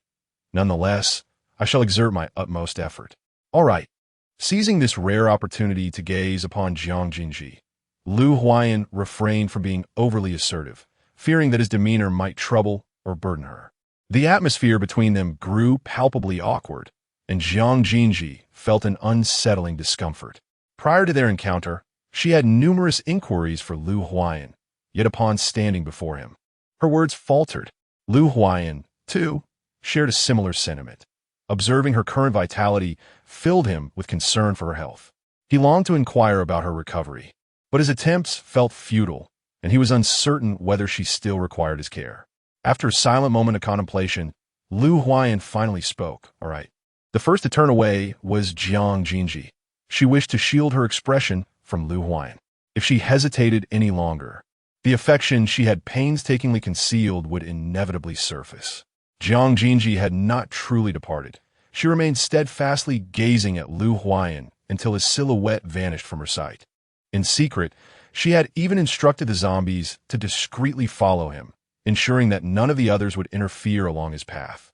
In the underground laboratory, she had lost track of how many days she had spent in this dismal place, for Poppy sank into a deep slumber each day, and on the rare occasions she awakened, all she could perceive were the walls adorned with instruments and tubes. She had once attempted to dismantle the equipment surrounding her, but found herself utterly devoid of strength, unable to even free her shackled wrists. Is there anyone out there to release me? Perhaps it was Poppy's voice that captured the attention of those outside, for the door swung open. 3 individuals clad in white entered, seemingly distinct from the previous group. Upon awakening, Poppy understood that the time for her ordeal had come. Following the given orders, all she could hear were the sounds of clashing instruments, akin to the sharpness of blades, while she lay upon the table, unable to discern anything through the haze of her condition. It was only when a sharp pain surged through her wrist that she realized they were drawing her blood. The glinting blade, illuminated by a shaft of light, reflected upon Poppy's face as she watched one of them slice into her arm, cruelly excising a piece of flesh. The excruciating agony compelled Poppy to scream, yet the expressions of her captors remained disturbingly apathetic, as if they had long since become desensitized to such brutality. With each incision, her cries diminished from anguished wails to mere feeble whimpers. At last, they departed, leaving only a gruesome trail of blood to testify to the horrific acts they had inflicted upon her. The healing powers within her began to mend the grievous wounds on her arm, a solitary tear escaping down her cheek. Mo Hai, Montak Hai, please do not seek me out. Even in my current plight, I cannot help but worry for you. I fear that in your quest to find me, you too will fall into this trap. Chapter 80. Jiang Ming, in another chamber, a middle-aged man was engrossed in a book, his profile faintly echoing the features of Jiang Xunzhi. He was Jiang Xunzhi's father, Jiang Ming. The room's arrangement differed significantly from the others, bearing the marks of a lived-in space. Listening to the commotion outside, Jiang Ming displayed no reaction, absorbed in the pages of his book. "You're as you always were. Do you not wish to know what transpires outside?" A man stood before Jiang Ming, as if they shared a deep familiarity. "Do you believe that merely desiring to know will compel me to tell you?" Han Zhuo replied, aware of the unspoken understanding between them. "You and I both know the truth. There is no need for subterfuge." Thus, the man before him was revealed to be Han Zhuo.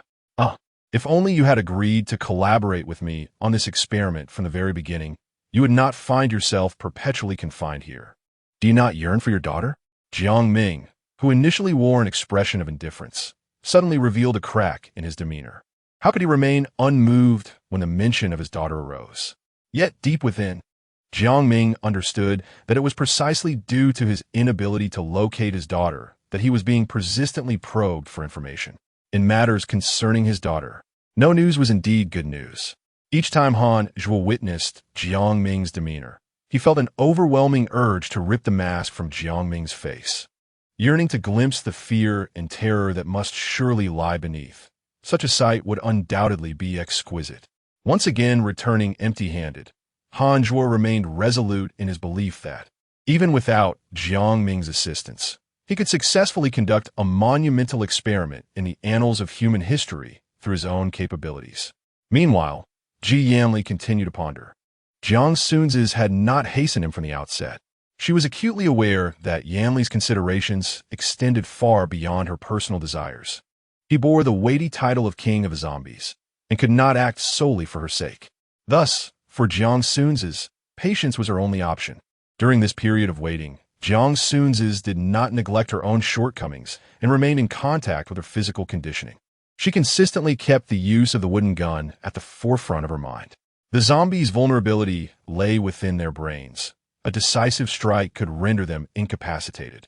However, if such precision proved unattainable, inflicting damage to the head could still temporarily halt a zombie's movements. In the training room, drenched in sweat, Jiang Xunzhi remained oblivious to the approach of Ji Xiangbei. With your current training method, you might find yourself utterly exhausted before reaching your target. Are you certain this is the approach you wish to adopt? Jiang Xunzhi paused momentarily before resolutely picking up the wooden gun again. It was evident that she had not absorbed Ji Xiangbei's words, or perhaps the current Jiang Xunzhi was burdening herself with excessive pressure. With a swift motion, Ji Xiangbei snatched the wooden gun from her grasp. "What are you doing, Ji Xiangbei? Give it back to me." Her tone carried a hint of urgency and slight anger. "Whatever you are doing now pales in comparison to conserving your strength. Do you wish to be a burden when they leave, or do you intend to remain here injured?" Completely disregarding Jiang Xunzhi's feelings, Ji Xiangbei's words struck at the very core of her being. Locking eyes with Ji Xiangbei, Jiang Xunzhi felt a wave of despair wash over her. "I do not want to be the one who drags everyone down. I wish to enhance my abilities and not falter at critical moments." In that instant, Jiang Xunzhi appeared exceptionally fragile, as if anyone could shatter her. Ji Xiangbei was at a loss for words, having been the first to recognize Jiang Xunzhi's emotional state. Sometimes, it is unnecessary to act. Merely being oneself can provide enough solace to those who care for you.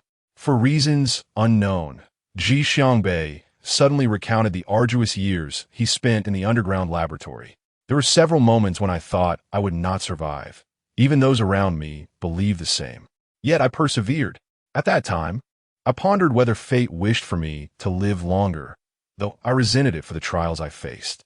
Hearing Ji Xiangbei willingly share his experiences, Jiang Xunzhi found it remarkably challenging, fully aware of the emotional toll it took on him, akin to reopening old wounds. Her hand instinctively reached out, gently tapping Ji Xiangbei's shoulder. In that moment, Ji Xiangbei was at his most vulnerable. "I did not understand then, but I do now. Everything is preordained. I survived because fate intended for me to encounter the one who could redeem me, and I have indeed found her." His sorrowful gaze fell upon Jiang Xunzhi by his side, perhaps unaware that Ji Xiangbei's look was infused with such tenderness and caution, fearful that she might perceive his thoughts. All along, Ji Xiangbei had been acutely aware that Jiang Xunzhi's affections lay elsewhere.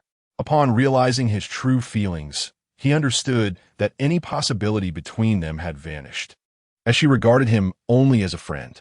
Thus, Ji Xiangbei made a resolution. He would never confess his feelings for Jiang Xunzhi, content merely to witness her live the life she desired. After all, his existence in this world had ceased to be warranted long ago. Having expressed so much, I merely wish for you to refrain from treating yourself in this manner. Casting a hesitant glance at Ji Xiangbei, it becomes evident that Jiang Xunzhi has also sensed something amiss about him today. Perhaps Ji Xiangbei's words of comfort have had an effect, for Jiang Xunzhi is no longer as obstinate. At last, she has awaited Ji Yanli's decision. He has made a choice that Ji Xiangbei anticipated, opting to collaborate with the ability users from Area A to unravel the mysteries of the underground laboratory. On the day they discussed this partnership, Ji Xiangbei had just handed Ji Yanli the supplementary blueprints he had prepared. Nevertheless, these documents hold significant value for Ji Yanli. It is better to have something than nothing at all, but are you truly certain you do not wish to join us?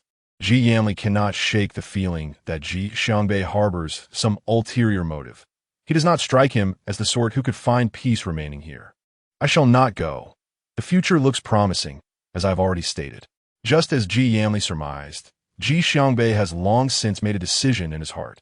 He intends to locate the entrance to the underground laboratory before Ji Yanli and Lu Huayan arrive, diverting the attention of others to buy them time.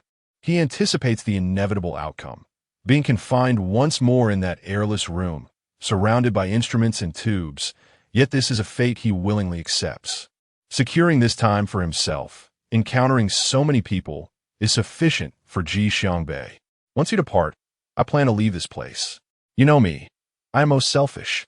If you fail, I cannot simply wait for that group to capture me, so I shall slip away in advance.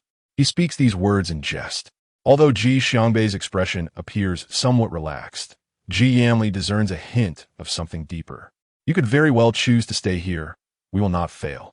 This is not blind confidence, but rather Ji Yanli's belief that regardless of the circumstances, he will always ensure a measure of safety for himself and Jiang Xunzhi. And that is his strength. No, you are surrounded by zombies. It would be rather dull for an ordinary person like me to remain here. Ji Yanli had intended to say more, but he was interrupted by Ji Xiangbei. I have made my decision, and no one can alter it. Ji Yanli fell silent, merely casting a deep glance at Ji Xiangbei. Chapter 81. Caution is wise even at this juncture. Ji Yanli remains unclear about Ji Xiangbei's true desires. He harbors feelings for Jiang Xunzhi, yet is reluctant to disclose them to her. Perhaps this is Ji Xiangbei's unique way of loving. Ultimately, Ji Yanli's choices diverge from those of Ji Xiangbei. Nevertheless, he holds great respect for Ji Xiangbei's decision. Upon informing Jiang Xunzhi of the collaboration with Lu Huayan, a radiant smile instantly illuminated his face. Rest assured, I will not decline the partnership with Lu Huayan due to past grievances. He is a remarkable talent, and the advantages of collaborating with him outweigh the disadvantages. Thus, this decision stems from careful consideration. I am well aware, Yanli, I know everything. I merely find it hard to grasp the reality of it all. Strangely, after learning this news, Jiang Xunzhi felt an overwhelming urge to convey it to Lu Huayan at the earliest opportunity. Initially intending to deliver the message personally, he later deemed it somewhat contrived and instructed a nearby, supernaturally endowed zombie to hasten to Lu Huayan. After reiterating his instructions multiple times, Jiang Xunzhi finally allowed the messenger zombie to depart. Now, it's up to you to ponder your thoughts. The agreement from Ji Yanli holds significant weight, yet it ultimately hinges on the sentiments of the individuals in Area A. Despite extensive preparations, the fervent opposition and vehement resistance he faced upon revealing the collaboration were unexpected. No, I absolutely refuse to collaborate with zombies. Their brutality renders genuine cooperation impossible. Indeed, leader, it's not a matter of distrust. We simply cannot gamble our lives on this transaction with the undead. Voices of dissent echoed in the room, with only a scant few supporting the collaboration. Lu Huayan had foreseen such a scenario, yet the reality of the execution proved far more challenging. Everyone, please calm down and allow me to speak. Lu Huayan's voice cut through the tumult, prompting a hush among the crowd, for they still respected his authority. I understand the skepticism surrounding the collaboration with zombies. However, without their assistance, our mission remains unattainable. In the future, both the superhumans and ordinary individuals in Area A will dwindle, a vision none of us wish to witness, correct? As Lu Huayan's words settled in, some began to waver, yet many remained non-committal, pondering the veracity of trusting the undead. The discussion grew heated, with voices rising in contention. Han Bin listened intently to the exchanges, fully aware of their apprehensions and anxieties, yet he recognized that this was the optimal approach. Ladies and gentlemen, I trust you are familiar with Jiang Xunzhi from Area. She is a zombie who has infiltrated our ranks. You all express fears regarding zombies. It was this very fearsome being who stood up to Gu Beichun when he threatened us. She was our savior. Without her, Area A might very well have been renamed Area B, and we wouldn't even be here engaging in this discussion. Lu Huayan quietly absorbed Han Bin's words, refraining from interrupting him. After a brief pause, Han Bin continued. For such an extended period, has anyone witnessed Jiang Jin's harm to the people of Area A? Perhaps some have observed her committing acts detrimental to our community? The individuals below shook their heads in confusion, with some among them having previously been saved by Jiang Jin. We are willing to give it a try. Chief, we are indeed willing. The first to speak were those who had once been rescued by Jiang Jin. Their faith interled them to embrace this new collaboration. Everything seemed to progress in a favorable direction, and with one person as support, others followed suit. With Lu Huayan's assurance and Han Bin's advocacy, the majority of people in Area A consented to this unprecedented alliance with the zombies. Witnessing the community's willingness to trust them filled Lu Huayan with immense relief. Yet he felt the weight of responsibility upon his shoulders grow heavier. The residents of Area A, who had once feared the zombies, now regarded them with a sense of diminished terror, their perceptions having undergone a subtle transformation. Trepidatiously, they approached Mo Hai's room. The zombies conveyed Jiang Jin's message to Mo Hai, who gripped the bed sheets tightly, striving to rise. You should rest well. We in Area A have now allied with your kind. If anything were to happen to you, I suspect your leader, will you call him Wang, would not take it lightly, Han Bin remarked, his tone laced with irritation, though his actions betrayed a genuine concern for Mo Hai. Mo Hai recognized that Han Bin was the kind of person whose harsh words belied a tender heart. Jiang Jin had sent the zombies to communicate with Mo Hai in hopes that he could recuperate peacefully, free from worries about Sister Poppy. Previously, Mo Hai had sustained such grave injuries without even noticing the entrance. Should another calamity befall them, he would be at a loss for whom to rely upon. Before departing, Lu Huayan had entrusted him with an item, though Han Bin had not caught the specifics of what it was. Still positioned at the doorway, he contorted his gaze towards the people outside. Mo Hai sat on the bed, momentarily at a loss for words. When Han Bin turned around, he caught sight of Mo Hai's hesitance. What is it? Do you need water or something? I need nothing. Silence is golden. And Han Bin had long grown accustomed to Mo Hai's demeanor, one that seemed to repel interaction. Perhaps it was only in the presence of their leader that Mo Hai would reveal a semblance of emotion. The purpose of their collaboration had been achieved, and now it was time for preparations on each side. To facilitate this alliance, Lu Huayan had even dispatched individuals to contact the government. He hoped to procure some weapon support from them, for the only place capable of providing high-caliber weaponry was the government. Relying on the harmonious relationship he has cultivated with the government over the years, Lu Huayan successfully procured a number of heavy weapons, including metal detectors. With the acquisition of these metal detectors, they could more conveniently locate the enigmatic underground laboratory. As large trucks drove into Area, a crowd instinctively gathered, their curiosity piqued by the cargo these trucks bore, each person craning their neck to catch a glimpse. Leader Lu, this is everything. Our commander has instructed that if you require anything further, do not hesitate to ask. The visitor, with a warm disposition, was mindful of the ongoing zombie threat in Area, prompting Lu Huayan to refrain from prolonging their conversation. As he departed, the man suddenly remarked, "I've heard that things in Area A have been rather unsettled lately. Should you encounter any difficulties, feel free to reach out. Our commander considers you family." Whether his words were genuine or merely a ploy to elicit information from Lu Huayan, the latter chose to remain cautious.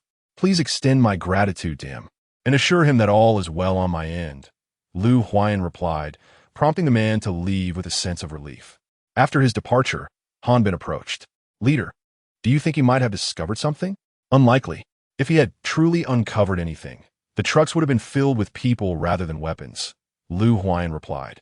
Hanbin nodded, albeit still feeling it prudent to remain vigilant. Chapter 82. The government after delivering the weapons to Area A. The individual hurried to report his findings at a nearby building. "Commander, all is normal. I did not observe anything unusual. Perhaps you are being overly cautious?" The person seated above offered no verbal response, merely glancing at the watch on his wrist. "Overly cautious? I hope that is indeed the case. However, Lu Huayan's substantial request for arms has heightened my alertness. Pay close attention to the situation in Area A in the coming days. Remember, regardless of what transpires, report to me immediately. We must not harm Lu Huayan. It is imperative that you remember this." Luo Huai could not comprehend why the commander exhibited such peculiar behavior towards Lu Huayan. While he was instructed to observe him closely, it was evident that the commander did not genuinely wish to inflict harm upon him. As a subordinate, his duty was to comply with the commander's orders. For a soldier's primary obligation is obedience. What Luo Huai did not realize was that neither party had been entirely forthright from the outset. Both harbored their own intentions. In pursuit of a more fruitful dialogue regarding future cooperation, Jiang Xunzhi contemplated personally visiting Area, though she would first need to secure the consent of Ji Yanli. However, given Ji Yanli's stance toward Lu Huayan, Jiang Xunzhi was uncertain whether he would acquiesce to her request. Upon her arrival in the main hall, she prepared to confront this uncertainty. Ji Yanli and Ji Xiangbei stood together, albeit with an air of tension surrounding them.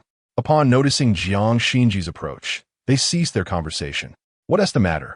Were you just discussing something?" Jiang Xunzhi inquired, gazing at Ji Yanli with a look of confusion, seeking an explanation. "It's nothing. Merely deliberating matters concerning Area A. You might as well stay and listen," Ji Yanli replied. Contemplating this, Jiang Xunzhi couldn't help but formulate a plan in his mind. Perhaps Ji Yanli would acquiesce to his desire to visit Area. Tentatively, he spoke. "Brother Yanli, since Area A has already consented to the collaboration, I believe that in order to facilitate our partnership with them, I should personally journey to Area A. Of course, my intention stems from careful consideration over time, and I believe I am the most suitable candidate for this task." Given that Jiang Xunzhi had previously resided in Area A for an extended period, it was indeed most appropriate to arrange for her to return there. As anticipated, after hearing Jiang Xunzhi's words, Ji Yanli's expression darkened. However, he did not immediately dismiss her suggestion. Instead, he simply remarked, "Let me think it over." Observing this shift in circumstances, Jiang Xunzhi refrained from further pressing the matter. As long as there was no definitive rejection, there remained a glimmer of hope for all possibilities concerning the collaboration in Area A and the subsequent matters. Standing off to the side, Jiang Xunzhi felt utterly out of place as Ji Yanli and Ji Xiangbei engaged in an animated discussion. Ji Xiangbei even pointed out several potential traps indicated on the map. It was in this very location that Mo Hai and Ing Su encountered trap.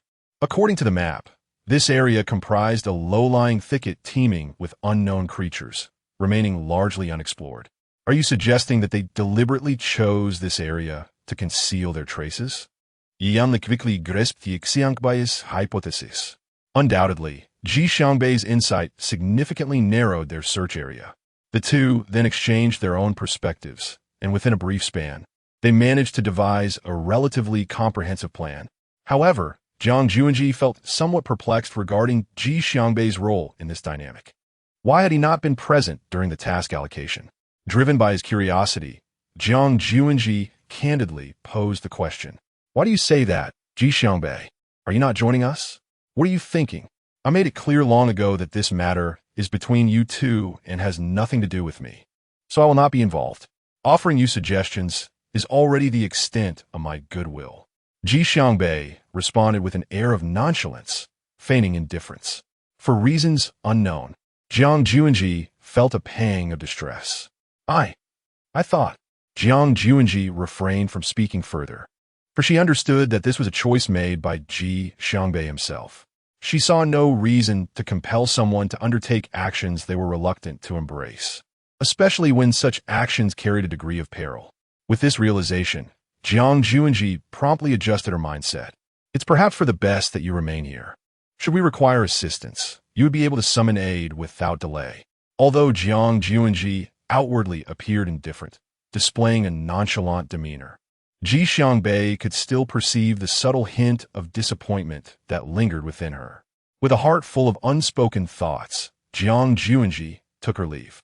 Meanwhile, Ji Yanli and Ji Xiangbei resumed their previously interrupted conversation. The uncontrollable zombies had now spread to the vicinity of the zombie camp, necessitating urgent action. Ji Yanli furrowed his brows tightly, clearly troubled by the situation. It seemed that Mo Hai and his group had indeed stirred up the hornet's nest. Otherwise, they would not have reached out to me so swiftly. However, rest assured, these zombies are not insurmountable. I shall resolve everything. This place is no longer safe, and for the sake of security, I suggest you send Jiang Xunzhi to Area A. This was a decision Ji Xiangbei made after careful consideration. Ji Yanli's immediate reaction was one of disagreement. Yet Ji Xiangbei was right. The emergence of uncontrollable zombies signified that this location was no longer secure. Thus, sending Jiang Xunzhi to Area A at this juncture was undoubtedly the wisest course of action. Very well, I will have her proceed to Area A. But we must prepare for everything. The two exchanged glances, each comprehending the other's intent. Upon hearing this news, Jiang Xunzhi found it hard to grasp the reality of the situation. However, Ji Yanli's direct words instilled a sense of belief within her. Xunzhi, for the sake of the public, you are indeed the most suitable candidate for Area A. Personally, I would prefer not to send you there, but the current circumstances do not allow for such personal feelings, so I have ultimately decided to assign you to this task. Ji Yanli's eyes were filled with concern, which Jiang Xunzhi readily perceived. Brother Yanli, have no worries. I have changed from who I was before. I will no longer dwell on sentimental matters. My sole focus now is to locate the underground laboratory and find my father and sister Poppy. Upon hearing Jiang Xunzhi's resolute tone, Ji Yanli's doubts were significantly alleviated. I trust you. As for your identity as a zombie, I will assign one to accompany you. Should the individuals in Area A treat you poorly, you will still have a means of escape. I will arrange for zombies to guard the vicinity of Area A. It must be said that Ji Yanli's considerations were exceedingly thorough. In truth, Jiang Xunzhi did not fear how the people in Area A would treat her. But if this assurance could ease Brother Yanli's mind, she would agree. Brother Yanli, we shall meet again in 3 days. Take good care of yourself during this time, and do not forget to eat. In response to Jiang Xunzhi's earnest admonition, a long-lost smile graced Ji Yanli's face. Standing atop the city wall, Ji Yanli gazed at Jiang Xunzhi's receding figure, his worries unabated. Ji Yanli, Jiang Xunzhi has departed. It is time for me to leave as well. I entrust the remaining matters to you. Upon hearing Ji Xiangbei's voice, Ji Yanli turned to him. Give him a deep look. This marked the first time Ji Xiangbei had smiled at Ji Yanli. With a wave of his hand, Ji Xiangbei also departed from the zombie camp. They headed in opposite directions, one south and the other north.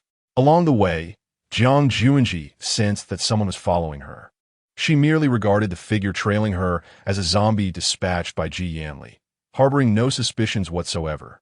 Upon arriving in Area A, however, the unfamiliar visage upon the city wall was far from what Jiang Jin had anticipated. The young guard stationed on the wall, upon catching sight of a beautiful woman, was momentarily entranced, and before he could utter a word, he was confronted by the horde of zombies following her. Startled, he hastily retreated, exclaiming, "There are zombies behind you." Having never encountered Jiang Jin before, he was oblivious to her true identity. Thus, When Jiang Jin heard their well-meaning warning, she could not suppress a laugh. Seeing Jiang Jin utterly unfazed, the guards above were thrown into a state of panic. Yet, given the multitude of zombies and their nascent supernatural abilities, they felt ill-equipped to confront the impending threat. Meanwhile, Jiang Jin found herself somewhat perplexed, pondering how she would explain the situation to them later. The sun outside was unrelenting, prompting her to relocate to a different spot to await their return. Unfortunately, the guard on the wall merely conferred for a brief moment, and the next, he vanished from sight. Miss? The young guard, witnessing Jiang Jin's figure disappear, feared she had fallen victim to the zombies and was filled with regret. Han Bin, having been hastily summoned by a guard from the wall, saw nothing amiss and, in his frustration, reprimanded the newly appointed guards. He struck their heads several times, exclaiming, "Are you all so idle? There's no one here. No zombies, no woman. You must be seeing things." With a plethora of tasks before him, Han Bin found himself venting his ire on them. The two guards, baffled by the sudden absence of both the woman and the zombies, felt disheartened but remained steadfast in their belief that they had not erred in their sighting. Observing their resolute demeanor, Han Bin began to harbor doubts of his own. "Then tell me, what exactly did you see?" He seated himself upon the wall, his expression far from pleasant. "We saw an exceptionally beautiful woman, followed closely by a small troop of zombies. Initially, we thought we were mistaken, but even after blinking, the scene remained unchanged." A beautiful woman? Zombies? Wait, could it be? Han Bin's mind suddenly sparked with an implausible thought. These keywords combined painted an uncanny resemblance to his beloved sister, Xuanji. His tone shifted to urgency. "Are you certain she was right below the wall?" The two young guards nodded in unison. In the next moment, Han Bin hurriedly descended from the wall, instructing those below to open the city gate. The instant he stepped beyond the gate, he indeed spotted Jiang Jin in a shaded area. "Sister Xuanji." Jiang Jin was reveling in the breeze created by the nearby zombies when, to her astonishment, she discerned Han Bin's voice amidst the chaos. Initially, she suspected she had misheard him, particularly since the city walls had recently been sealed. Little did she know that the zombies had detected Han Bin's presence before she did. The moment they perceived someone approaching Jiang Jin, they immediately adopted a defensive stance. This was due to Ji Yanli's explicit instruction before their departure. Should a stranger approach Jiang Jin, they were to exercise heightened vigilance, especially regarding men. As her moment of enjoyment came to an abrupt end, Jiang Jin beheld Han Bin, obstructed by the zombies. With excitement swelling within her, she sprang to her feet. "Brother Han Bin, it has been so long." She had thought it would take time for him to adjust to her new identity. Yet she was pleasantly surprised to find that he remained unfazed by it, just as he had been before. Realizing that the zombies surrounding her were hindering their reunion, Jiang Jin urged them to step back. Despite their initial hesitation, the zombies complied with her command. Surrounded by a throng of zombies, Han Bin remained unscathed, an experience that was remarkably novel to him. However, he could not ignore the palpable pressure in the air, which rendered him unable to control his gaze. Frequently darting towards the zombies flanking him, fearful that one might impulsively lunge at him. Prior to their meeting, Jiang Jin had carefully selected the more intact-looking zombies to accompany her, mindful that any fright they might instill in the residents of Area A would be less than ideal. Sensing Han Bin's anxiety, she reassured him, "You need not worry, Brother Han Bin. They will not harm you unless provoked, and I will ensure their behavior remains in check. If it makes you feel safer, I can have them remain outside." Han Bin, trusting Jiang Jin's words, resolved to cast aside his trepidation. He instructed the two young guards atop the wall to descend. The view from above differed markedly from that below. While he had long known the woman was strikingly beautiful, witnessing her in person was an entirely different experience. Both pairs of eyes fixated intently on Jiang Jin, as if attempting to peer into the depths of her being. Han Bin's admonitions seemed to have fallen on deaf ears, their gazes unwaveringly fixed upon her. Noticing this, Han Bin delivered a sharp reprimand. "What are you staring at? Keep looking, and I shall have your eyes gouged out. How dare you gawk at anyone? If the leader catches sight of this, you will be severely punished." It was only after uttering the latter part of his warning that Han Bin realized he might have misspoken, glancing at Jiang Jin to gauge her reaction. Noticing her lack of significant response, he breathed a sigh of relief. How could he have forgotten this crucial detail? Fortunately, Jiang Jin was able to represent the zombie camp, and there was still hope for a favorable outcome. Take these individuals, the zombies, to the lounge. Upon hearing Han Bin's words, the two of them momentarily found themselves at a loss for words. Was Captain Han jesting with them, or had they misheard? After all, it was a matter concerning zombies. Their doubtful glances were directed towards Han Bin, seemingly seeking confirmation of the veracity of what they had just heard. Indeed, it was precisely as they had perceived. Take them there. Meanwhile, Jiang Xunzhi was struggling to suppress a laugh.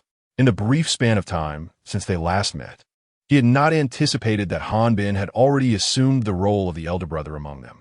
Time truly does fly. Are you simply toying with them?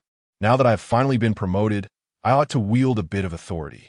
His response to Jiang Xunzhi not only echoed the sentiment, but also underscored the transformation in Han Bin from the person he once was.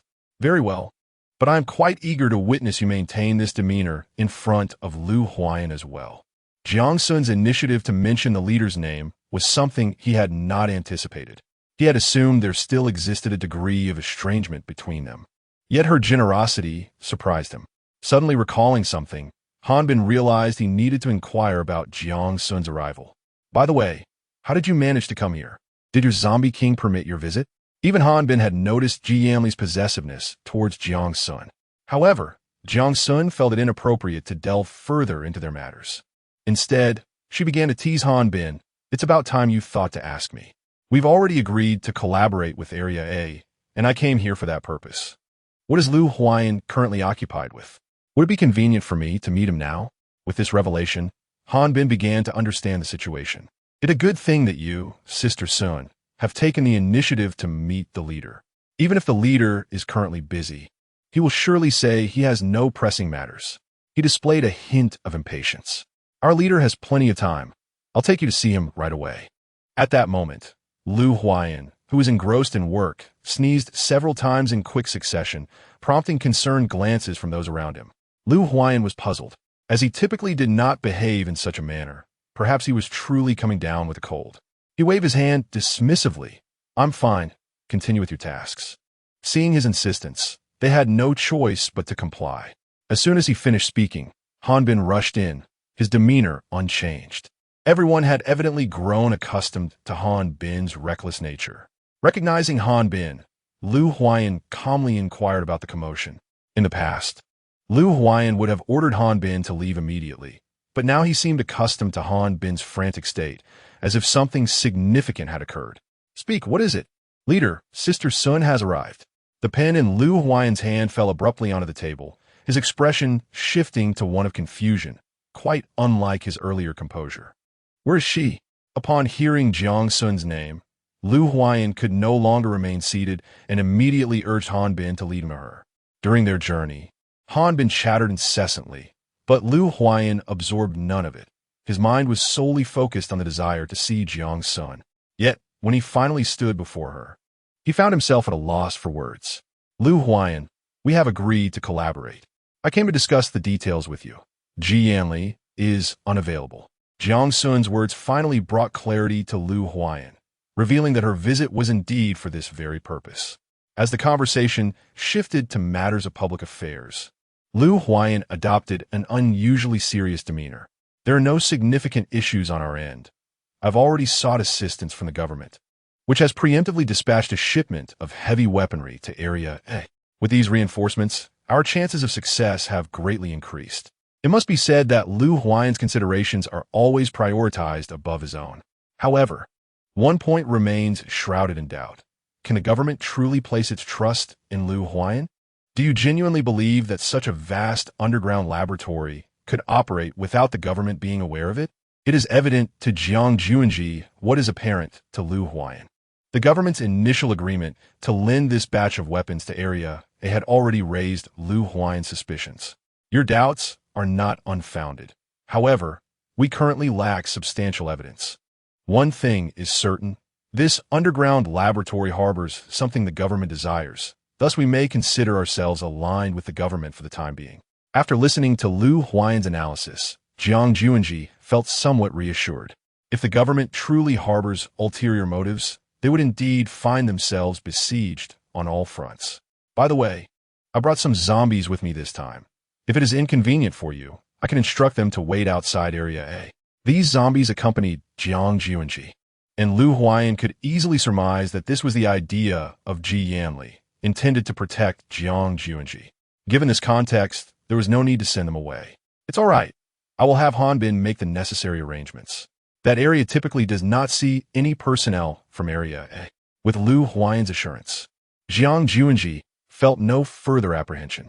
As their official business concluded, an awkward silence enveloped them. Perhaps. They both seemed to share an unspoken understanding. Speaking simultaneously, you go ahead. As Jiang Xunzhi opened her mouth, she believed that her words held little significance. It would be more prudent to allow Lu Huayan to speak first.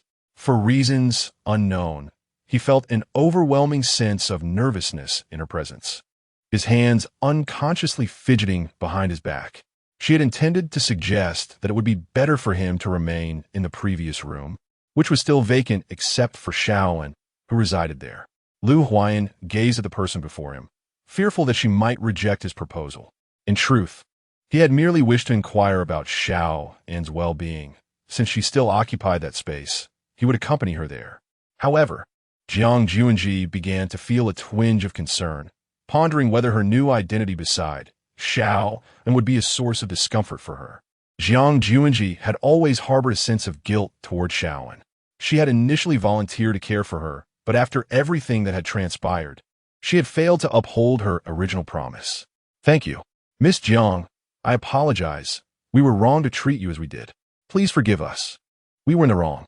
As they awaited her response, each individual present bore a countenance of remorse, seemingly there to offer Jiang Xunzhi an apology for their past indifference outside the city walls of Area A.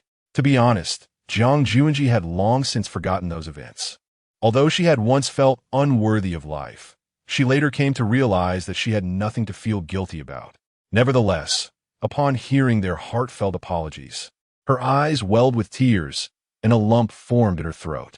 Unsure of how to articulate her emotions, she felt the weight of their gazes upon her. I previously deceived you all. I understand that the identity of zombie is terrifying in your eyes, yet in the face of me now, you harbor no malice. This, I believe, is a testament to your generosity. Thus, there is no need for such remorse. What you have done for me mirrors what I have done for you. It was only now that Jiang Xunzhi comprehended why her father had resolutely chosen to depart when the zombie virus erupted. It was because he valued not only family, but also the collective well-being of everyone. Regrettably, she had realized this too late. When they arrived, they did not come empty-handed. Each person bore gifts. Consequently, after Jiang Xunzhi's departure, she took with her many items, most of which ended up nourishing Hanbin and Shaoan. Upon seeing Jiang Xunzhi, Shaoan buried her head into Jiang Xunzhi's shoulder, her voice trembling with a palpable sense of grievance. After Jiang Xunzhi's identity was revealed, Lu Huayan had kept Shaoan here to shield her from external judgment, and fortunately, Shaoan rarely ventured outside, obediently remaining in that room. Chapter 85. A strange scene. Hanbin informed Jiang Xunzhi that it was on that day, after her departure, that Shaoan first displayed a smile, radiating pure joy. Among the myriad concerns Jiang Xunzhi harbored about leaving Area A, her foremost worry was Shaoan. She was unlike other children her age, which led Jiang Xunzhi to fret over her ability to interact with peers. There were moments when she pondered whether others might bully her in her absence. Fortunately, under the attentive care of Hanbin and Lu Huayan, Shaoan had not suffered any distress during Jiang Xunzhi's absence. Reflecting on this, Jiang Xunzhi's gaze shifted towards Lu Huayan and Hanbin. I'm deeply grateful for your unwavering support during these days. If circumstances permit, I hope to take Shao into the zombie camp once matters here have resolved. In response to Jiang Xunzhi's statement, Lu Huayan offered no reply. Jiang Xunzhi was acutely aware that Lu Huayan was deep in thought. After all, taking an ordinary person like Shao into a zombie camp was an undeniably reckless decision. Lying on the very bed she had previously occupied, Jiang Xunzhi found herself feeling distinctly out of place. Yet, contrary to her discomfort, she enjoyed a remarkably restful night. The following morning, as she was enveloped in slumber, a series of piercing screams abruptly shattered the tranquility. Awakened by the cacophony, Jiang Xunzhi swiftly emerged barefoot from her room. Her eyes beheld the very zombies she had brought from the camp, now encircled by the residents of Area A. The uninformed individuals stood rigidly, their vigilance heightened by the unexpected appearance of these creatures. This was a predicament. Yesterday, Jiang Xunzhi had just arrived in Area A, thus relegating the matter of the zombies to the recesses of her mind. Prior to her arrival, Ji Yanli had specifically instructed them to remain by Jiang Xunzhi's side each day. Yesterday was an exception, yet today she had completely forgotten.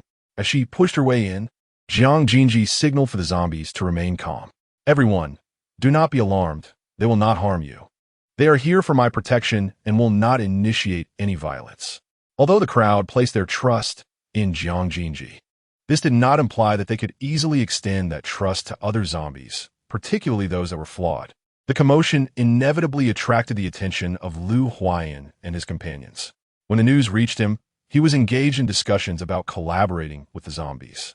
Suddenly, a panicked individual burst through the door, performing better than Han Bin had in similar circumstances. Chief, there seems to be an unknown number of zombies appearing in Area A.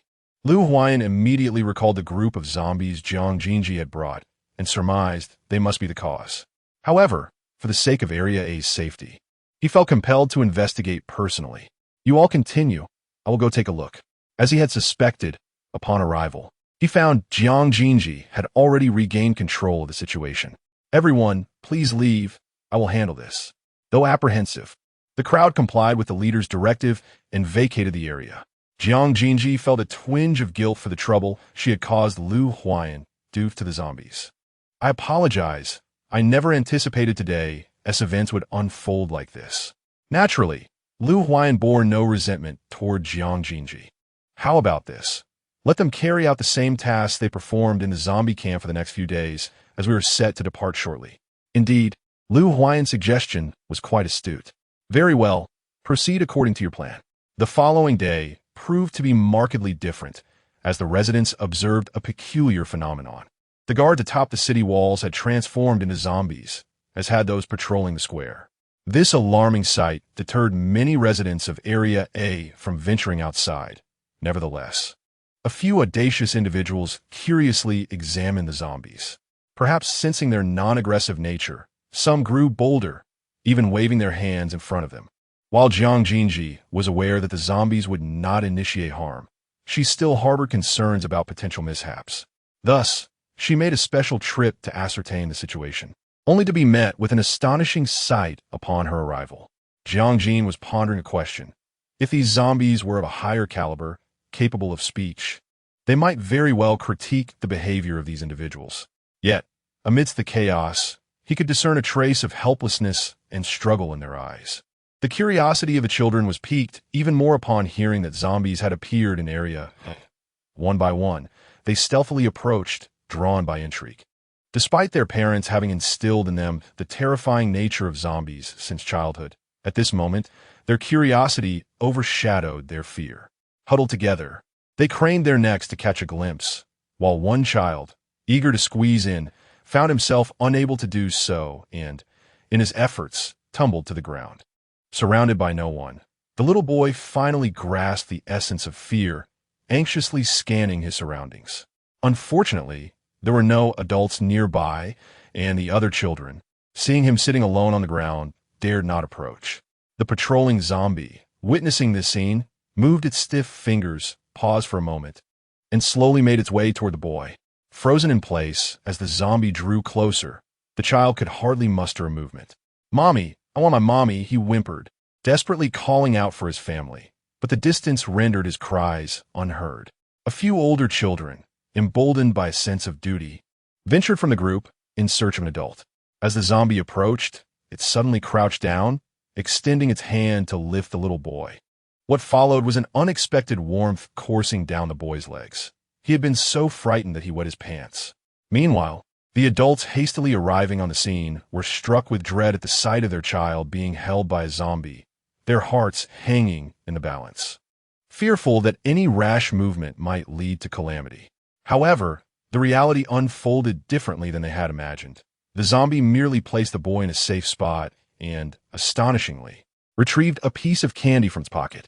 When Jiang Xunzhi witnessed this scene, he nearly suffered a heart attack. Fortunately, no mishap occurred. However, the sight was undeniably heartwarming. The parents of the little boy had not anticipated such behavior from a zombie. As they watched their child extend his small hand to retrieve a candy from the grasp of the undead, a smile adorning his face, he stood there, momentarily frozen, unsure of how to react. It was the voice of the child beside him that roused him from his stupor. The little boy, having secured the candy, eagerly dashed to his parents, proudly showcasing his newfound treasure to his companions. Children are often oblivious to the distinction between good and evil. Their fascination lies with candy, particularly those brightly colored wrappers that capture their hearts. Onlookers were equally astonished by this bizarre tableau. It was truly unheard of for children to approach a zombie in search of sweets.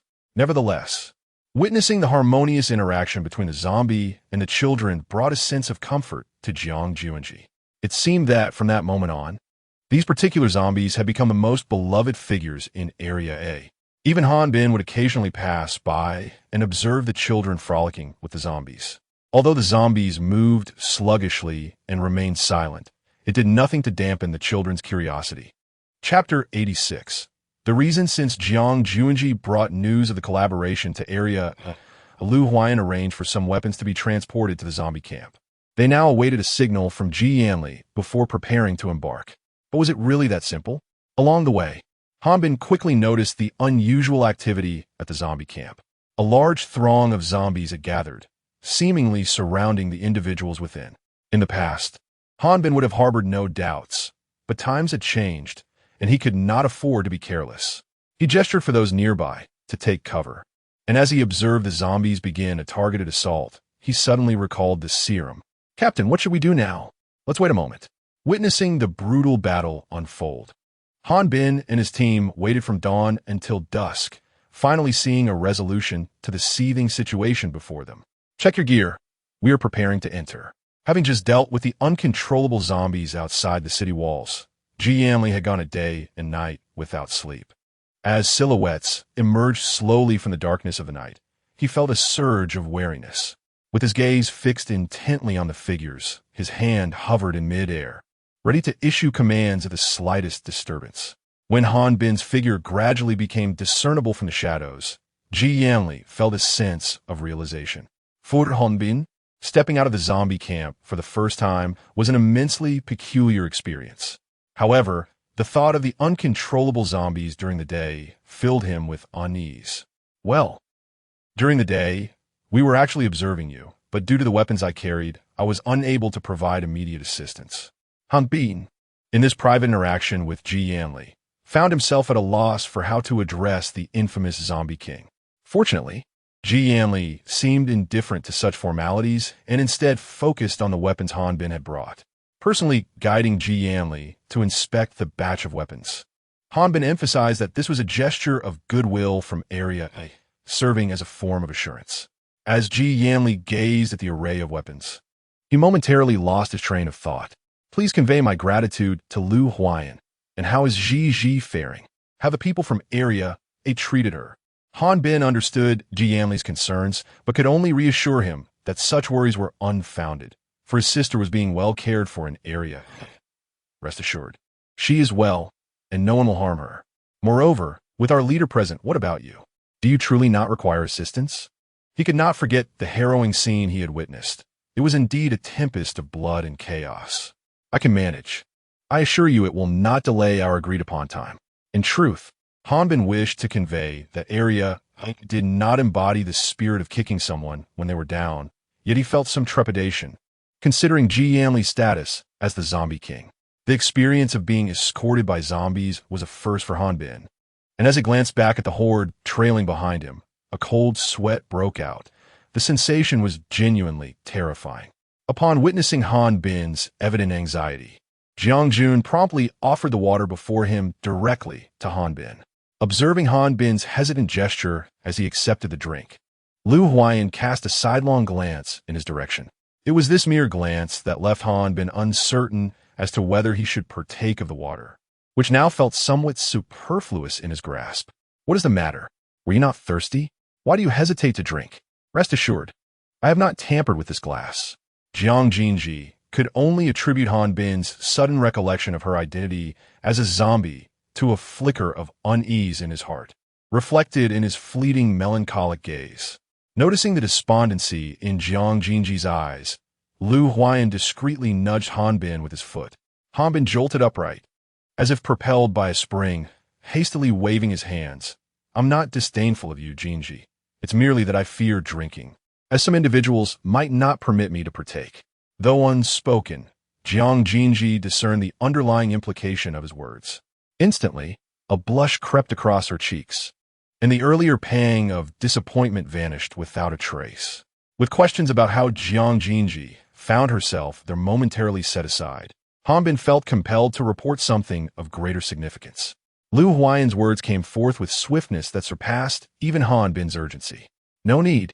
His tone, imbued with an odd blend of determination and haste, struck a peculiar chord in the atmosphere. Perceiving the perplexed expression on Jiang Xunzhi's face, Lu Huayan suddenly realized the strangeness of his earlier outburst and promptly began to clarify. What I meant to convey is that Han Bin's concerns are indeed pertinent to you. Hence your presence here to listen is entirely warranted. At that moment, Lu Huayan remained oblivious to the vacuity of his explanation, a fact not lost on Han Bin, who stifled a smile at his leader's unexpected display of anxiety. Oh, well then, I shall remain. Jiang Xunzhi couldn't help but smile when unnoticed. Han Bin adopted a more serious demeanor. During my recent visit, I observed that the zombie encampment was besieged by a multitude of uncontrollable zombies. Upon hearing this, Jiang Xunzhi suddenly grasped the reason behind Ji Yanli's swift consent for her to venture into Area A. It was indeed due to this alarming situation. Worry for the current state of the zombie encampment began to gnaw at her. Han Bin, what is the situation at the zombie encampment now? Have the uncontrollable zombies been dealt with? Rest assured, Ji Yanli has managed the situation and even inquired about your well-being in Area A.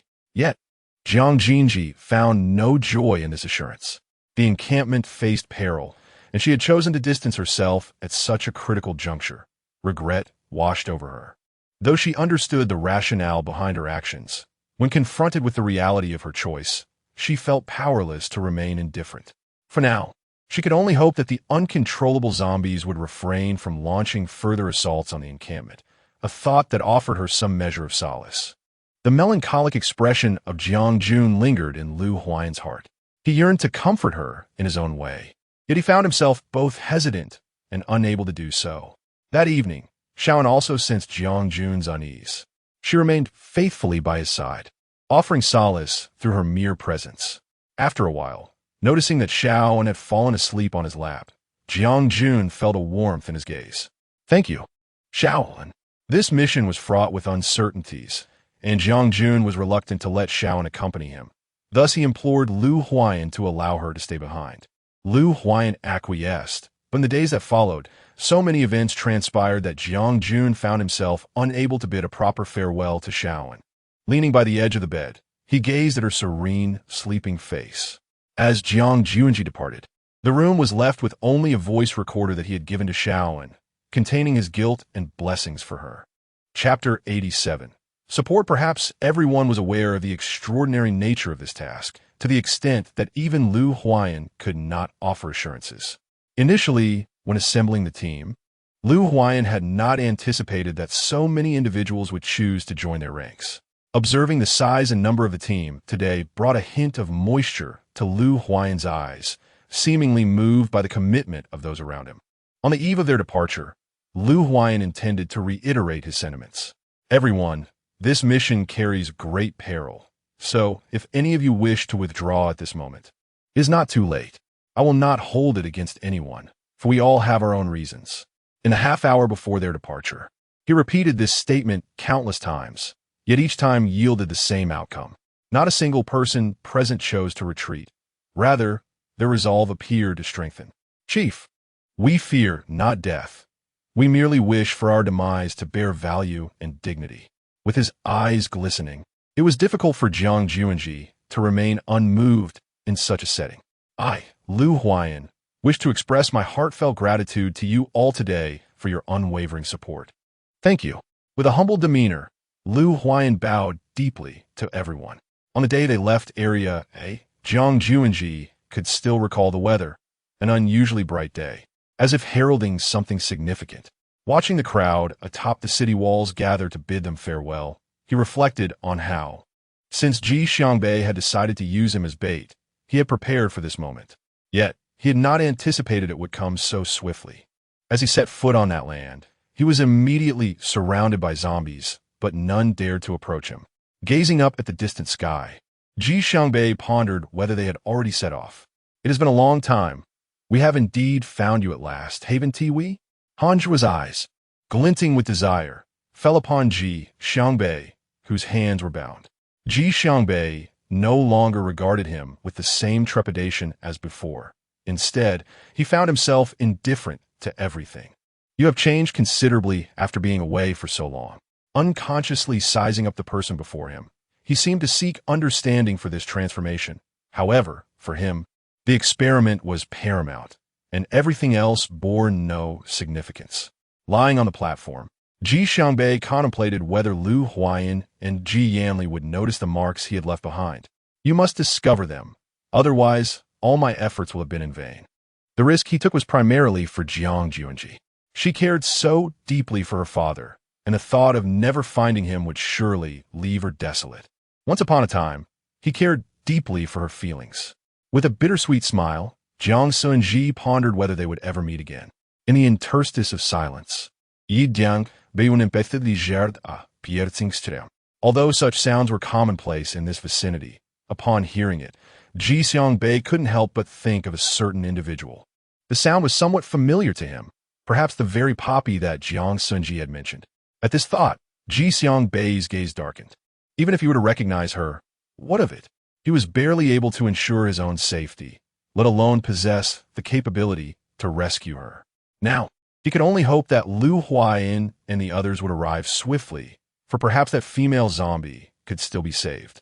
Not far away, sweat soaked the poppy's attire, as if she had just emerged from water. She lay there, utterly drained, seemingly devoid of breath. The onlookers observed the data on the machine, reassured that she had not yet succumbed, as the readings continued their relentless documentation. It was impossible to recall how many days she had been in this place. The poppy had been enduring valiantly. Despite her overwhelming despair, she steadfastly believed that they would come to her rescue. Yet, her suffering was excruciating. She did not know how much longer she could hold on, her lips whispering the name of Mo Hai, as if that name could bestow upon her a flicker of strength. Perhaps sensing a connection, Mo Hai, who was en route, suddenly felt a sharp pain in his chest. Clutching it tightly with both hands, Jiang Xunzhi, having noticed the condition of Mo Hai, rushed over immediately. What happened? Has your wound reopened? Her face was filled with concern for Mo Hai, primarily because Sister Yangsu had vanished. If anything were to happen to Mo Hai, she truly did not know how she would explain it to Sister Yangsu upon their next encounter. I'm fine. I'm not sure what is wrong with me, but I'm slowly recovering. Initially, Jiang Xunzhi had been reluctant to allow the severely injured Mo Hai to accompany them. Yet Mo Hai's stubbornness had rendered Jiang Xunzhi unable to refuse. Reluctantly, Jiang Xunzhi acquiesced to Mo Hai's insistence, but upon witnessing Mo Hai's current state, a sense of regret began to creep in. Now, Jiang Xunzhi could only place her hopes in Yin Li, hoping he might personally persuade Mo Hai, for at this moment, only Yin Li's words could penetrate Mo Hai's heart. They arrived at the designated location as planned, yet Yin Li had still not appeared. This sparked a wave of worry in Jiang Xunzhi. Yin Li had always been exceptionally punctual. How could he possibly be late at such a critical juncture? Unbeknownst to her, her palm had turned red from where her nails dug in, and there were even faint signs of bleeding. A pair of hands grasped Jiang Xunzhi's, rough yet warm. Looking down, she saw it was Lu Huayan. He had sensed her current state of anxiety. Don't worry, perhaps something has delayed him. Let us wait a little longer. Her gaze drifted toward the distance.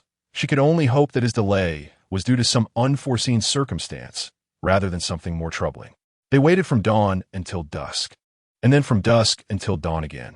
In truth, many present had already come to believe that Yanli would not arrive. They understood the reasons all too well. Yet, Jiang Xunzhi refused to accept it. As the sun began to rise, she could no longer contain her emotions. She needed to find Yanli. Noticing Jiang Xunzhi's movements, Lu Huayan promptly blocked her path. No, we have no idea what is happening over there. Going now won't help at all. But that was her family, someone she had cared for deeply throughout her life. How could she remain so cold and indifferent? In a fit of emotion, she uttered hurtful words. Lu Huayan, that is my family. If you are unwilling to assist, then I do not expect your help. Perhaps we should part ways. You can follow your own path, while I tread mine. With that, Jiang Xunzhi attempted to leave with the group from the zombie camp, only to be intercepted by Han Bin. He earnestly explained on Lu Huayan's behalf, Sister Xunzhi, you know our leader did not mean it that way.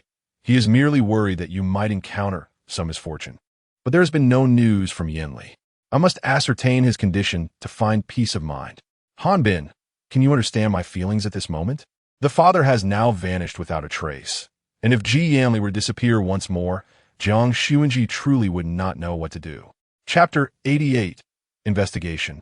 Any discerning observer could see that Lu Huayan made this decision entirely due to Jiang Xunzhi. How could she possibly remain oblivious to this? Perhaps her earlier demeanor towards Lu Huayan left her at a loss for how to engage with him now. With a slightly unfamiliar tone, she remarked, "No need for your involvement. This matter pertains solely to our zombie camp." Though her words were piercing, he could not disregard her coldness. As the standoff persisted, Han Bin, watching from the side, began to sweat profusely with anxiety. Lu Huayan and his companions were unaware of how zombies communicated. They could only observe Jiang Xunzhi's expressions shift from surprise to worry, followed swiftly by panic. He approached her, inquiring what has happened. Ji Yanli and the others have been surrounded by uncontrollable zombies on their way here. In that moment, Jiang Xunzhi appeared utterly helpless, her voice weak and fragile. Noticing her emotional instability, Lu Huayan cast a glance at Mo Hai. After confirming the location of Ji Yanli's ambush, Lu Huayan decisively led a team to rescue him. Before departing, he explicitly instructed that Jiang Xunzhi should not be allowed to follow. Despite having been quite rude moments earlier, Lu Huayan showed no signs of resentment and even volunteered to assist in rescuing Ji Yanli. A swirl of emotions engulfed her. She owed Lu Huayan yet another debt, one that she might never fully repay. Surrounded, Ji Yanli commanded the few remaining zombies to fight their way out. Had he not underestimated the situation today, he would not have found himself in such dire straits. The collective intent of the zombies was alarmingly evident, to avoid attracting the attention of that group. Ji Yanli had deliberately chosen to disperse the zombies. However, he had not anticipated that they would remain relentless and trap him here. Even in this challenging moment, Ji Yanli felt grateful for his earlier decision to allow Ji to go to Area A. Come on, all of you. With the zombies around him nearly decimated, Ji Yanli still found no way to break free from the siege. Suddenly, a rogue zombie collapsed before him. Ji Yanli lifted his bloodshot eyes and saw it was Lu Huayan. He believed that, should he perish, it would be easier for Lu Huayan to win Ji's favor. Yet he chose instead to come and save him. You didn't expect me to be the one rescuing you, did you? No need for thanks. My only intention is for her. Both understood who her referred to, but now was not the time to mention it. Ji Yanli pondered that if he could cast aside his concerns about Ji and his own identity, perhaps he could forge a deep friendship with Lu Huayan. Apologies and expressions of gratitude were words he would never utter. The two exchanged a glance and smiled, a smile so pure that it was devoid of any ulterior motives.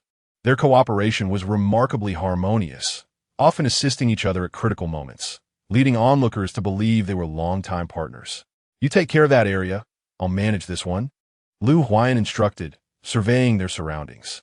In the midst of the battle, Ji Yanli felt an urge to diminish Lu Huayan's current bravado. How dare he speak to him in such a tone? Keeping this thought close to his heart, Ji Yanli resolved to confront Lu Huayan properly once the situation was under control. Although outwardly reluctant, He complied with Lu Huan's orders. In a brief span, the two had dispatched the majority of the rampaging zombies surrounding them. With a disdainful glance at the bloodstains on his clothing, Lu Huan expressed his distaste. Unexpectedly, a jacket was flung onto Ji Yanli's shoulders, Lu Huan's jacket. With a provocative look, Ji Yanli glanced at the bloodied garment, raised an eyebrow, and with a flick of his tongue against his jaw, let the jacket fall to the ground. Perhaps feeling this act was still insufficiently satisfying, Ji Yanli stepped on it. Trash should be discarded. Why keep it? He quipped, the double entendre not lost on Lu Huan. As Ji Yanli passed Lu Huan, he deliberately bumped into his shoulder. The sound was barely audible, but he thought, you have no chance. I despise childish men. Lu Huan merely raised an eyebrow and smiled without speaking. On their way back, the people from Area A and the zombies camp followed closely behind their leaders. The two figures in power maintained an ambiguous demeanor, leaving others hesitant to act. This atmosphere persisted until they caught sight of Jiang Xunzhi. Time passed slowly, and during this interval, Jiang Xunzhi attempted numerous times to seek out Ji Yanli, only to be intercepted by Han Bin and Mo Hai. No, the leader has instructed that you must not leave this area. It was one thing for Han Bin to block her, but why did Mo Hai share the same stance? Miss Jiang, I believe the king also prefers not to see your presence here. I am strictly adhering to the king's orders. Anxious and restless, Jiang Xunzhi finally felt a weight lift from her heart upon seeing Lu Huan and Ji Yanli together. Before Han Bin could react, she rushed towards them. As she approached, Ji Yanli and Lu Huan exchanged a glance, their eyes brimming with uncontainable hostility, and Lu Huan, anticipating the encounter, slightly extended his hands. However, the situation did not unfold as he had wished. Jiang Xun rushed directly to Ji Yanli's side, completely disregarding her own presence. Upon witnessing this, Lu Huan felt a pang of disappointment. Yanli, do you have any idea how worried I was? You promised to meet me here. What has delayed you? Well, I'm fine now, so there's no need to fret. Have you been crying? It must be said that the one who understood her best was indeed Ji Yanli, who immediately noticed the remnants of tears upon her face. Although she had managed to compose herself, upon seeing Ji Yanli, Jiang Xun could not help but redden her eyes once more. This prompted Ji Yanli to pause and soothe her troubled heart. In the midst of comforting her, Ji Yanli even found the time to cast a provocative glance at Lu Huan, as if flaunting something before him. Han Bin, noticing this, saw that Jiang Xun had already been embraced by Ji Yanli. Nevertheless, he glared fiercely at Ji Yanli, who had once instilled fear in him due to his identity as the zombie king, but now he felt little trepidation. What are you angry about? Wasn't it our leader who saved you? Han Bin, fiercely defending his leader, paid no mind to Ji Yanli's expression at that moment. Mo Hai stepped forward just in time to block Ji Yanli's gaze. Thank you for your efforts these past days, Ji Yanli said as he finally diverted his eyes. Mo Hai bowed his head, choosing not to speak further. Their eyes inadvertently met, and Lu Huan seemed to have something to convey. Yet Jiang Xun dared not look at him due to Ji Yanli's watchful gaze. Chapter 89. Clarity. Lu Huan, wishing to spare Jiang Xun any discomfort, refrained from continuing to stare at her. In private, he quietly praised Han Bin. You did exceptionally well just now. Han Bin, confused about what Lu Huan was referring to, nonetheless felt a swell of pride and joy at his leader's commendation. The incident involving the uncontrollable zombies had indeed left Jiang Xun shaken to her core. How could this be? Why have they returned? Ji Yanli patiently brushed aside the strands of Jiang Xun's hair, soothing her. Do not worry, I am perfectly fine. I was simply careless, but it will not happen again. This scene was particularly jarring to Lu Huan. Han Bin, freshly rewarded with praise from their leader, seized a moment to intervene and break them apart. Hey, Xunzhi, look, your brother has arrived too, so you can finally relax, right? Whether intentionally or not. Han Bin's emphasis on the word brother undeniably chilled Ji Yanli's demeanor. Reflecting on her previous impulsiveness, Jiang Xun felt immensely regretful towards everyone, deeply bowing to everyone. I expressed my heartfelt gratitude. However, Han Bin felt somewhat awkward. His intention was to prevent Xunzhi from being entangled further by Ji Yanli. At this moment, He dared not cast a glance towards Lu Huayan, uncertain of the gaze that awaited him. Our immediate priority is to locate the underground laboratory, Lu Huayan asserted, taking charge of the situation. I have arranged for someone to go ahead. They will leave us markers along the way, and this time, we should encounter fewer obstacles. In front of Jiang Xunzhi, Ji Yanli refrained from disclosing Ji Xiangbei's departure, knowing that once Jiang Xunzhi learned of it, she would be overwhelmed with guilt. This was also a point Ji Xiangbei had specifically instructed to keep confidential. Very well, let us follow the markers to find our way. Although Lu Huayan had his doubts, he discerned that Ji Yanli preferred not to elaborate, so he chose to refrain from asking. Ji Yanli, having arrived, wasted no time in joining the convoy.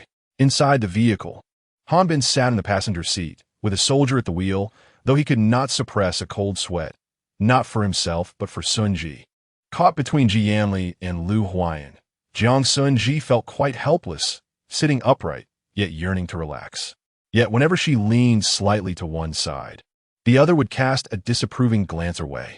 It was indeed a trying situation for her, wedged between the two. At last, when it was time to disembark, she sought out Han Bin. Brother Han, could we possibly switch seats? I feel a bit carsick and would prefer to sit in the passenger seat. Han Bin's expression changed, and before Jiang Xunzhi could utter another word, he swiftly declined, even feigning weakness. Dear Xunzhi, you have no idea. I too suffer greatly from motion sickness. Once I sit in the back, I become terribly ill. I truly fear that I might be ousted from the vehicle by the leader in your esteemed Wang. Given Han Bin's insistence, Jiang Xunzhi could not press him further. Suddenly, a clever idea struck her. Thus, the scene within the vehicle unfolded as follows. Two men were squeezed together, while Jiang Xunzhi comfortably occupied one side, even dozing off. Could you shift a bit to the right? There is ample space on your side. It was as though Lu Huayan had not heard Ji Yanli's words, remaining motionless. Witnessing such a sight, Ji Yanli was infuriated. Subtly employing his abilities, he was unfortunately detected by Lu Huayan, leading the two to engage in a silent contest. In the midst of slumber, Jiang Xunzhi faintly caught a whiff of something charred, only to be jolted awake by an unexpected warmth beside her. Upon opening her eyes, she was horrified to discover that a small flame had ignited in her hair. Who did this? Han Bin, who had been intently gazing into the rearview mirror, immediately pointed his fingers at the two individuals behind him upon hearing her scream. The two, caught off guard, found themselves in an utterly futile unison of blame. It was him. No, it was him. Neither had anticipated that the other would point fingers, leaving them bewildered by their inexplicable camaraderie. However, this only intensified Jiang Xunzhi's ire. She had remained mostly silent throughout the journey.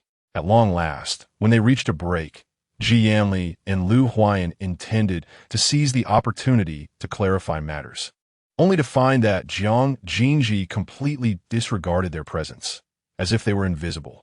The carefully prepared words they had in mind suddenly seemed irrelevant, rendering the two leaders somewhat superfluous.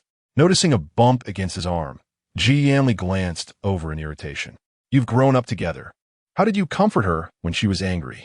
Truth be told, Lu Huayan had never really consoled anyone, especially not someone he held dear, and he had been troubled and conflicted throughout the ordeal. Addressing this issue, Ji Yanli felt a deep sense of frustration. If I had a solution, I would have enacted it long ago. After all, I've never treated her like this before. Thus, Ji Yanli found himself at a loss for what to do. Wait, he realized. How did he end up conversing with Lu Huayan? He shot Lu Huayan a disapproving glance, thinking, why am I even talking to you? With that, he disdainfully turned away. A word almost escaped his lips, but he stifled it, letting out a sigh instead. Once they boarded the vehicle, the two discovered that their companion had transformed into a bodyguard, who was now relegated to a corner. Previously preoccupied with driving, he was unaware of the commotion that had transpired, but now, in this moment, he felt a pang of regret, questioning whether he should have stayed in the front. Yet, they seemed to face an even more pressing dilemma. Jiang Xunzhi was at the wheel. As for Jiang Xunzhi's driving skills, it was likely that only Ji Yanli was fully aware of her capabilities. Upon seeing her buckle her seatbelt, Ji Yanli hastily secured his own, his movements imbued with a sense of urgency. Lu Huayan, perceptive to Ji Yanli's actions, promptly followed suit, fastening his seatbelt without a moment's hesitation, as if instinctively aware of the impending chaos. Indeed, all preparations proved to be of significance. What the hell? Hanbin was caught off guard, yet fortunately, he had managed to buckle up, though it did little to mitigate the tumultuous driving that ensued. The guard was not as fortunate. He had merely intended to sit back and rest, only to be abruptly flung forward the moment he settled into his seat, crashing violently against the back of the front passenger seat. Regaining his composure, he glanced at the two individuals beside him, who seemed to have anticipated this moment. Firmly gripping the overhead handles, on the straight highway, a vehicle appeared, weaving left and right, causing those in the following cars to lean out to sea. Upon recognizing it as Lu Huayan's vehicle, they quickly withdrew their heads, as if the external chaos held no relevance for them. It must be said, driving was indeed a great stress reliever. In truth, Jiang Xunzhi was not genuinely angry with them. She merely felt discomfort being caught in the midst of them. Now, seated in the driver's position, she could drive freely while ensuring safety, which brought her immense satisfaction. However, the only person suffering was her. The remaining four in the car wore expressions of distress. Alas, upon hearing Jiang Xunzhi's exclamation of joy, the other four exchanged glances and sighed in unison. This was truly exhausting. The guard resolutely decided that he would never again ride in a car driven by Jiang Xunzhi. He would surely disembark during the next leg of the journey. Let the young ones handle their affairs. His weary limbs could no longer endure it. Chapter 90. The appetizer. The moment the car came to a halt, the guard rushed out, only to retch violently in a nearby spot. Seeing the guard in such a state, Hanbin couldn't help but feel a pang of sympathy. "Are you all right, brother guard?" he inquired with concern. "How do you think I feel? You all can take the next leg. I certainly do not wish to ride in that car again." Hearing the guard's words, Hanbin immediately responded, "No way. You're looking so weak. I must stay with you to take care of you." His voice was particularly loud, drawing Jiang Xunzhi over, who assumed something was amiss with the guard's health. "What's wrong? Are you feeling unwell? You seemed fine just a moment ago." Jiang Xunzhi looked at Hanbin, seemingly seeking an explanation from her. Fortunately, Hanbin was quick-witted and promptly conjured a plausible excuse. "Oh, it's just Brother Guard's old ailment acting up. It's nothing serious. I'll take him to the back of the vehicle to rest, and that car can be left for you all." With a considerate smile, Hanbin directed her friendliness toward Lu Huayan and Ji Yanli. Meanwhile, Ji Yanli and Lu Huayan on the other side. A sharp sound pierced the air from an unknown source, instantly attracting the surrounding zombies. Luo Huai cast a cold glance at the man seated beside him. The tide of zombies was not particularly vast, yet any ordinary supernatural being venturing forth would likely meet a grim fate. The commander showed no mercy. Luo Huai was perplexed, unaware of the identity of the enigmatic he referred to by the commander. However, in an instant he grasped the commander's intention. His weapon was poised, ready to ensure the commander's safety. As the car door swung open, Luo Huai dashed towards the horde of zombies. With a deft twist of his wrist, he tightened his grip on the specialized wooden firearm, striking his targets with precision, swiftly dispatching the zombies that neared the vehicle. Although it was Luo Huai's first time wielding this military-grade weapon designed specifically for combating the undead, he handled it with remarkable proficiency. Nevertheless, such ease hinted at a far greater challenge ahead. He understood that this was merely the prelude. Through his instruments, Hanjua continuously monitored the unfolding situation outside. Realizing the gravity of the moment, he decided to unleash the batch of mutated supernatural zombies he had previously experimented on, demonstrating to the world who truly held dominion over it. Just as Luo Huai caught his breath, a throng of frenzied zombies charged at him like wild beasts. Their crimson eyes betrayed no regard for kin or kind.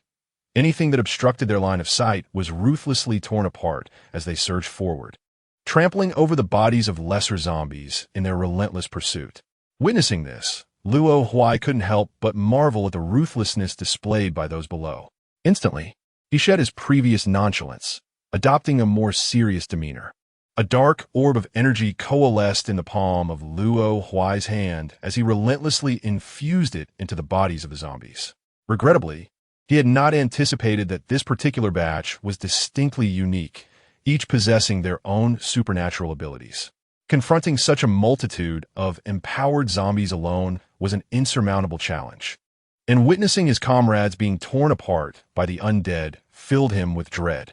In a moment of distraction, Luo Huai found himself at a disadvantage. Observing this from within the vehicle, his companions opened the window. In a mere 3 seconds the door was ajar. Luo Huai seized the opportunity to leap inside, just in time. The pursuing zombies continued their relentless charge, but upon reaching the vehicle, they were abruptly frozen in place. Through the lens, Hanjua observed the vehicle retreating into the distance, a sinister smile creeping across his face. It was merely the beginning. Once I perfect the most effective serum, I shall settle the score with you all.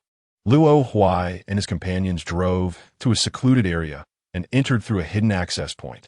Their expedition had undoubtedly incurred severe losses, both in personnel and armaments. After a moment, one of the individuals in the vehicle meticulously cleaned the wooden firearm in his grasp. "Not for now," he replied. "I have already acquired personnel. You are to assist them and bring them here." Luo Huai did not question further, simply adhering to the commander's orders, even remaining unaware of the identity of those he was to retrieve. As they approached the halfway point of their journey, noticing the weariness etched upon Jiang Xun's face, Lu Huayan took the initiative to suggest that he take over the driving. Jiang Xunzhi was momentarily taken aback, but soon acquiesced. "Rest well, and do not overthink," she was advised. As they approached their destination, her unease became increasingly palpable, a fact that both Ji Yanli and Lu Huayan observed, each striving in their own way to instill a sense of calm within her. Despite the tumultuous environment, Jiang Xunzhi managed to drift into slumber, though perhaps the weariness of the journey contributed to her evident restlessness even in sleep. "Daddy, Daddy," she murmured. Ji Yanli, seated beside her, did not miss her words. "Fear not, we will locate your uncle in due time." When the two were together, they seemed to exist in a realm apart from others. Lu Huayan could only steal glances at her through the gaps, his eyes reflecting profound disappointment. Suddenly, the vehicle came to a jarring halt, rousing the slumbering Jiang Xunzhi in the back seat. Ji Yanli's expression grew serious, fully aware that Lu Huayan would not execute an emergency stop without cause. Something must have arisen. "There are people ahead." Jiang Xunzhi, aware of the presence beside her, found herself yielding to Ji Yanli's urgency. In the rear vehicle, Han Bin fixated intently on Lu Huayan as he disembarked, promptly shadowing him. "What are you doing here?" Lu Huayan's displeasure was evident. He clearly did not wish for Han Bin to approach at this moment. Han Bin, recognizing his misstep, nonetheless continued to trail behind Lu Huayan. Upon the arrival of the awaited individual, Luo Huai remained puzzled as to why the officer was so certain they would appear. "Lu Huayan, it's me." In the enveloping darkness, fraught with uncertainty, Luo Huai heightened his vigilance, announcing his identity to avert any unforeseen complications. Meanwhile, Jiang Xunzhi had already awakened within the vehicle. Yet Ji Yanli's presence restrained her. Even though she longed to exit, she felt compelled to remain. She opened the window, but could discern little, only vaguely recognizing figures standing at a distance. Turning to Ji Yanli, she implored, "Brother Yanli, can I not go down?" Ji Yanli remained silent, but Jiang Xunzhi, familiar with his demeanor, immediately grasped his intent and lay there, frustrated, continuing to observe. Though Ji Yanli remained inside the vehicle, he was acutely attuned to the commotion outside, particularly the activity surrounding Lu Huayan. "Plans have changed. We must relocate to another site." His gaze darkened as he scrutinized Lu Huayan, seemingly weighing the implications of his words. Their collaboration was anchored in trust, yet fundamentally it constituted a strategic alliance, susceptible to fracturing for myriad reasons. Should any peril arise, Ji Yanli would invariably prioritize Jiang Xunzhi's safety. "It is the government. They wish to meet with us." Doubts lingered in Ji Yanli's eyes, unassuaged by Lu Huayan's declaration. "The batch of supplies was provided to you by the government. I have examined those weapons, which are remarkably advanced." At that moment, I pondered why the government would entrust such a crucial consignment to you. It appears that their intentions were not merely superficial. A single sentence awakened the dreamer, and Han Bin could not help but experience a moment of clarity. Just as he was about to articulate his thoughts, he suddenly realized that he was the only one who had just comprehended the situation. An awkward silence enveloped him. Chapter 91, Reminiscing. What, indeed, are their true intentions?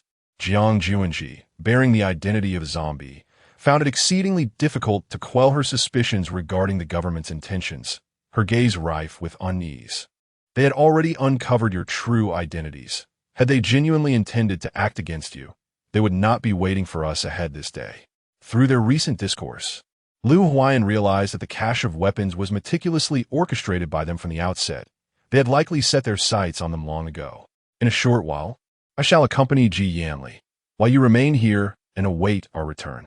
Like Ji Yanli, Lu Huayan's foremost concern was Jiang Xunzhi. However, they did not inquire whether she was willing to partake in such a course of action. I disagree. I wish to accompany you. Regardless of the outcome, we must confront this together. Besides, it may not necessarily lead to a dire conclusion, would it? At that moment, Jiang Xunzhi's smile appeared particularly radiant. Aware of her resolute determination, Lu Huayan could not help but cast a glance at Ji Yanli, hoping he might persuade Jiang Xunzhi otherwise. Yet, to his surprise, Ji Yanli indeed consented to Jiang Xunzhi accompanying them. I have stated before, we must face this together. Observing Jiang Xunzhi's beaming countenance, Lu Huayan found himself smiling involuntarily. He understood that, come what may, Jiang Xunzhi would never harbor any wariness towards him. Jiang Sun didn't quite know what to say. She simply gazed intently at Lu Huayan. Her enchanting peach blossom eyes filled with tenderness. As they walked, silence enveloped them, with Ji Yanli occasionally glancing at Jiang Sun, curious about her thoughts, only to find her eyes fixed on another direction, brimming with affection. In her gaze, there lingered another person, while in his eyes, she remained the sole focus. No one spoke along the way until they arrived at their designated location. Faced with the scene before them, both Ji Yanli and Lu Huayan felt a weight in their hearts. What do you suppose their purpose is in bringing those weapons? Lu Huayan, his expression grave as he surveyed the surroundings, reminded Ji Yanli, if anything unexpected occurs, you must take Jiang Sun away immediately. Ji Yanli felt somewhat outmatched, thinking, if it truly comes to that, you should take her. Unbeknownst to him, a hint of melancholy flickered in his gaze. Luo Huai led them into a tent, where a tall man emerged from within.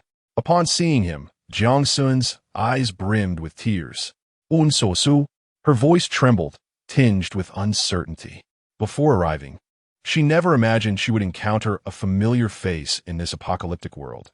She had assumed that those she knew had long since departed, much like her mother. Sunji, the man, referred to as Uncle Su, gazed at the girl before him in disbelief. What are you doing here? When Luo Huai brought them, he had merely considered it a matter between Area A and the zombies' leader, never suspecting Jiang Sun would have any connection to them. The sight of family reunited in such dire times was extraordinarily rare. Yet for Jiang Sun, it was a precious occurrence. Uncle Su, The physiological response of sobbing rendered her unable to articulate a complete thought, yet her gratitude upon seeing her familiar uncle was profound. Su Changzhou, observing the girl before him, couldn't help but reflect on the immense challenges she must have faced surviving alone in the apocalypse, feeling a deep sense of guilt. Sunji. If only I had found you sooner, you wouldn't have had to endure so much suffering. Ji Yanli and Lu Huayan exchanged glances, choosing to remain silent and allow the uncle and niece to reconnect. After listening to Jiang Sun recount the events of her time apart, Su Changzhou felt a surge of compassion. Rest assured, your uncle will surely help you find your father. It was through his niece that Su Changzhou learned that his dear brother had been imprisoned in that underground laboratory. Actually, my reason for bringing you here was to discuss this underground laboratory. Upon hearing Su Changzhou broach the subject, Lu Huayan's demeanor shifted to one of earnestness.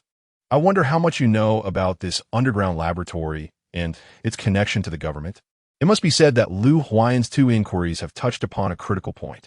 The individual behind the underground laboratory is named Han Run. In the past, he, like Jiang Ming, was a clandestine researcher for our government. However, one day we discovered that Han Ren harbored the ambition to control the undead and dominate the entire world. Unfortunately, we were a step too late. He allied with other researchers and absconded with all the experimental data. Since then, we have been in pursuit of him for quite some time. Jiang Xunzhi understood that the underground laboratory was constructed by a man named Han Run, and it was undoubtedly this Mr. H who was involved. A large hand patted Jiang Xunzhi on the shoulder. Han Run has also taken your father. He must know something, which is why he would not act against him lightly. Therefore, Xunzhi, you need not worry. Your father should still be alive in this world. Su, do you know the exact location of that underground laboratory? A glimmer of hope shone in Jiang Xunzhi's eyes as she turned to Su Changzhou. However, she would soon be disappointed, for even Su Changzhou was unaware of the precise whereabouts of the laboratory. After extensive inquiries, I have only learned that it lies within a certain area. I visited there yesterday, but regrettably, I did not uncover any clues. Nonetheless, their strength cannot be underestimated. Su Changzhou remarked while Luo Huai continued to relay the details on his behalf. For a long while, a medley of emotions swirled within the hearts of those present. Their brows furrowed in deep concern. It seemed that the unfolding events had surpassed everyone's expectations. This is the reason I sought you out. As far as I know, Jiang is the zombie king, so you should possess the ability to temporarily control these mutated zombies, Su Changzhou asserted. Jiang nodded in acknowledgement. I can, but the duration of my control diminishes with the strength of the zombies. In critical moments, just a few seconds can suffice. As the group perceived that Su Changzhou had devised a plan, they listened intently to his explanation. According to his strategy, Jiang would attract the horde of zombies, while Lu Huayan would lead the others to infiltrate the entrance of the underground laboratory, following the markers left by Ji Xiangbei. Why did you not inform me? You know all too well that this is tantamount to sending him to his death. Why did you agree to let him go alone? Jiang Xunzhi's anger flared. She had always sought Ji Xiangbei's assistance, but never in such a manner. In her fury, she averted her gaze from Ji Yanli, clearly disapproving of his actions regarding Ji Xiangbei. Without Ji Yanli's tacit consent, Ji Xiangbei would not have left the zombie camp so easily. The expressions on the faces of the two, one large, one small, were quite remarkable, as Han Bin remained utterly oblivious to the events that had just transpired. Jiang Xunzhi felt an overwhelming sense of guilt regarding Ji Xiangbei's solitary act of luring the enemy, while simultaneously harboring deep resentment towards Ji Yanli for his indifferent observation. She was unable to reconcile her feelings, fully aware of Ji Xiangbei's unique constitution, yet still consenting to his decision. With a puzzled gaze directed towards the two individuals, Han Bin found it perplexing how they had transitioned from a state of normalcy to this turmoil in such a brief moment.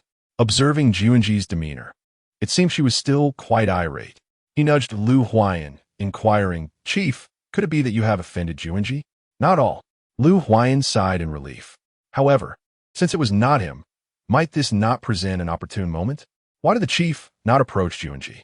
Although Han Bin lacked romantic experience, it did not hinder his ability to glean insights from hearsay. Was this not an ideal time to mend their relationship?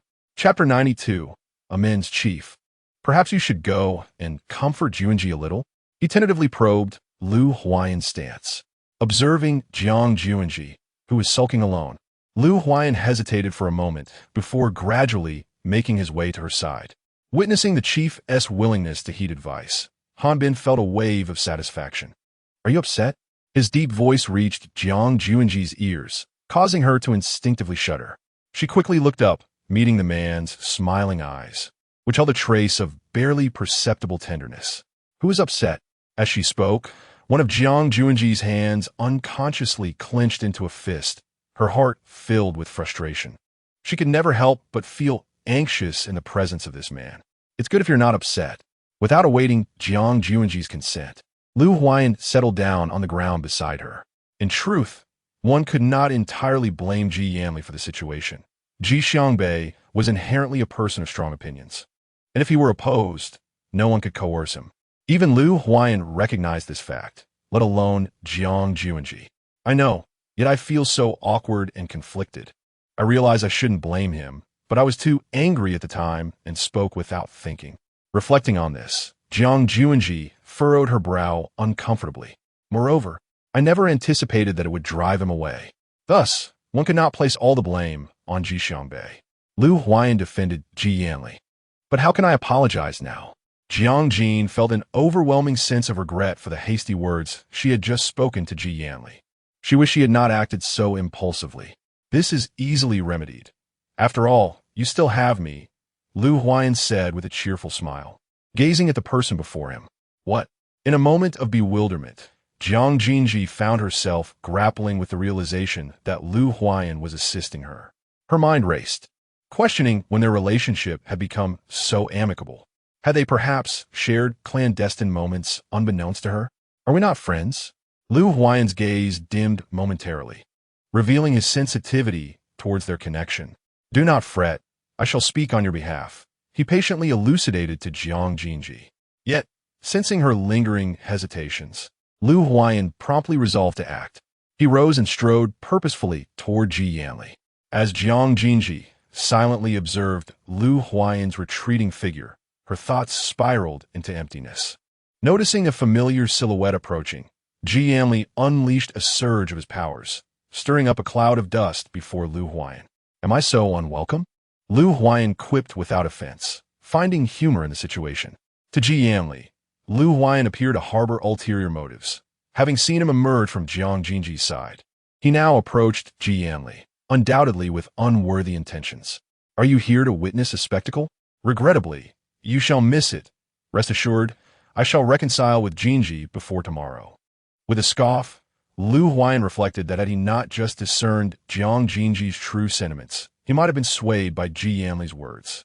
Enough of the pretense. She sent me here. He gracefully took a seat. Ji Yanli merely cast a fleeting glance at Lu Huayan, remaining motionless, despite his apparent indifference. It was clear that the so-called zombie King Ji Yanli cared deeply. She acknowledges her poor attitude and regrets her outburst today. She tasked me with conveying her apology. The first part of his words delighted Ji Yanli, yet the latter provoked a dramatic shift in his demeanor. He abruptly rose from his seat, incredulous. What do you mean? Lu Huayan? What gives you the right to convey her apology? It seems you are deliberately inciting her to act this way. In Ji Yanli's mind, Jiang Xunzhi was flawless, and her current state was a result of Lu Huayan's instigation. If you choose not to believe me, there is little I can do. The message has been delivered. It's up to you to accept it. Lu Huayan regarded the visibly agitated Ji Yanli with a nonchalant expression, inexplicably buoyed by the encounter. He hummed a cheerful tune as he departed. Meanwhile, within the confines of her tent, Jiang Xunzhi lay awake, her mind racing beyond the conflict with Ji Yanli. A greater anxiety consumed her as she contemplated the fears that plagued her. Though Ji Xiangbei often feigned indifference to the world, Jiang Xunzhi recognized the profound terror he must feel when confronted with his own fears. Was it due to his own reasons that Ji Xiangbei chose to embark on this solitary adventure? A persistent thought lingered in his mind. Despite having previously resisted all discussions related to the underground laboratory, what was the true purpose of his actions? Could it indeed be connected to himself? That night, Jiang Xunzhi was consumed by unease, tossing and turning in restless slumber, unaware of how she eventually succumbed to sleep. Yet, not everyone was afforded a tranquil night like Jiang Xunzhi's. Tormented by pain, Ji Xiangbei bit down on his crimson lips, desperately suppressing his suffering. Though he had endured this torment numerous times before, the agony remained etched in his memory, and upon being awakened once more, it proved to be unbearably overwhelming. With a wry smile, Ji Xiangbei lamented his own fragility, questioning when he had become so weak, for he had once grown accustomed to such trials. The empty room echoed with his bitter laughter. Jiang Xunzhi, if you do not come soon, we may truly miss our last chance to see one another. Suddenly awakened, Jiang Xunzhi was startled by the vividness of her dream about Ji Xiangbei. Unbeknownst to her, she was drenched in cold sweat. Reflecting on the dream, a chill of dread washed over her. In her dream, Ji Xiangbei was crying out for help, his body drenched in blood as he struggled to reach her. Yet he could not bridge the distance. He extended his hands, questioning why she would not save him. In a frantic attempt to compose herself, Jiang Xunzhi, driven by an urgent impulse, tore open the tent and dashed outside. Just as Lu Huayan emerged from the command tent, he collided with the hastily retreating Jiang Xunzhi. With a swift motion, he caught her before she could fall, a look of concern filling his eyes. Beside him, Ji Yanli scrutinized Jiang Xunzhi's forehead, seemingly ensuring that she was truly unscathed. Jiang Xunzhi awoke abruptly from the collision, fully aware that it was merely a dream. Yet, the vivid sensations within the dream rendered it utterly terrifying. When do we depart? I can hardly contain my anticipation. Lu Huayan and Ji Yanli observed her urgency closely. Rather than questioning it, they were already organizing their gear, preparing to set off in an hour. Ji Yanli, uncertain of Jiang Xunzhi's current disposition, refrained from speaking further. All right, I understand. The words he had prepared to say evaporated upon seeing Jiang Xunzhi's forlorn expression that day.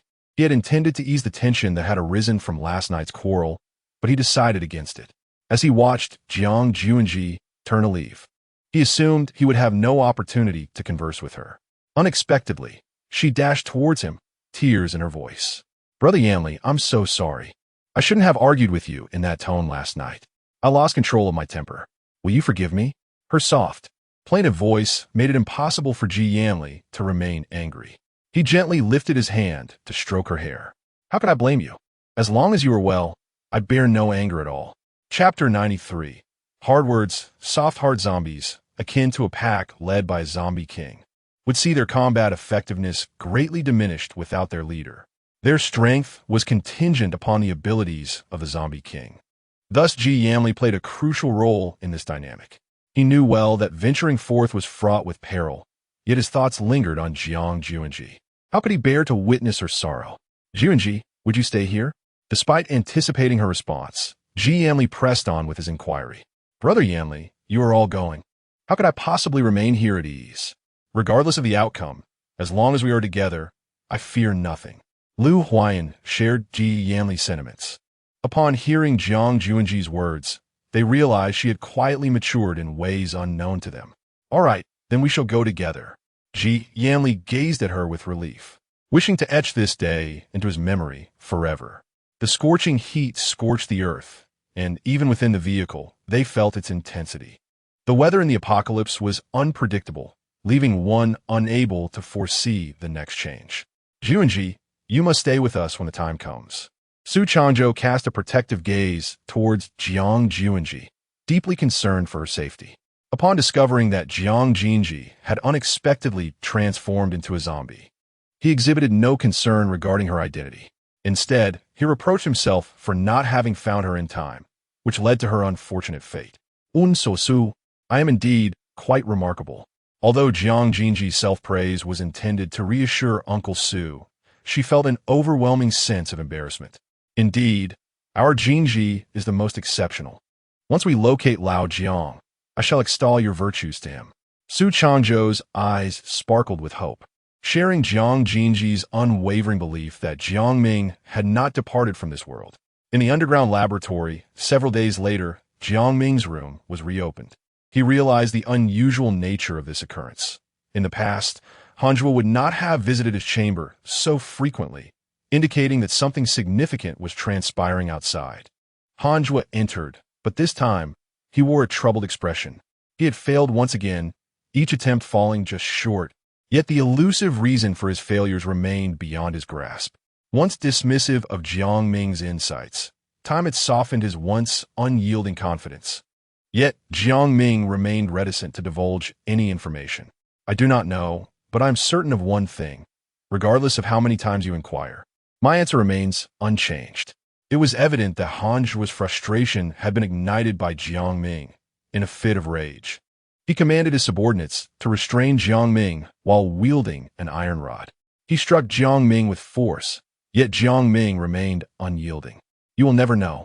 Amidst Hanjua's brutal assault, Jiang Ming resolutely clenched his teeth, refusing to utter a word, even in the face of death. Are you not afraid I will kill you?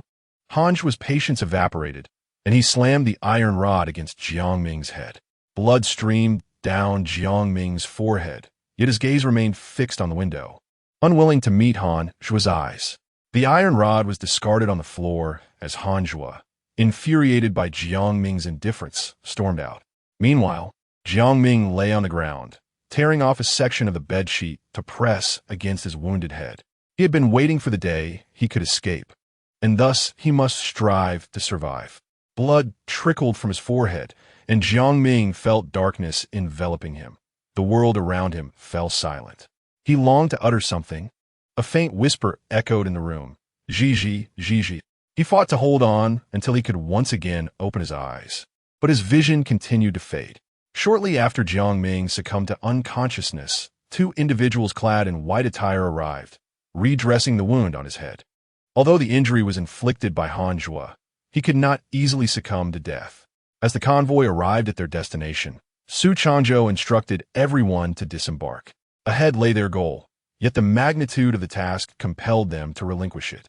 Sweat drenched Jiang Xunzhi's attire, yet she uttered not a single word throughout the journey. Steadfastly positioned at the forefront, upon reaching this juncture, they were to part ways. Ji Yanli observed the perspiration on Jiang Xunzhi's face with a pang of sympathy. Yet he recognized that this was her own decision. Take care of yourself. Should any unforeseen circumstances arise, prioritize your safety. Do you understand? Were it not for his identity as the zombie king, Ji Yanli would undoubtedly remain by Jiang Xunzhi's side.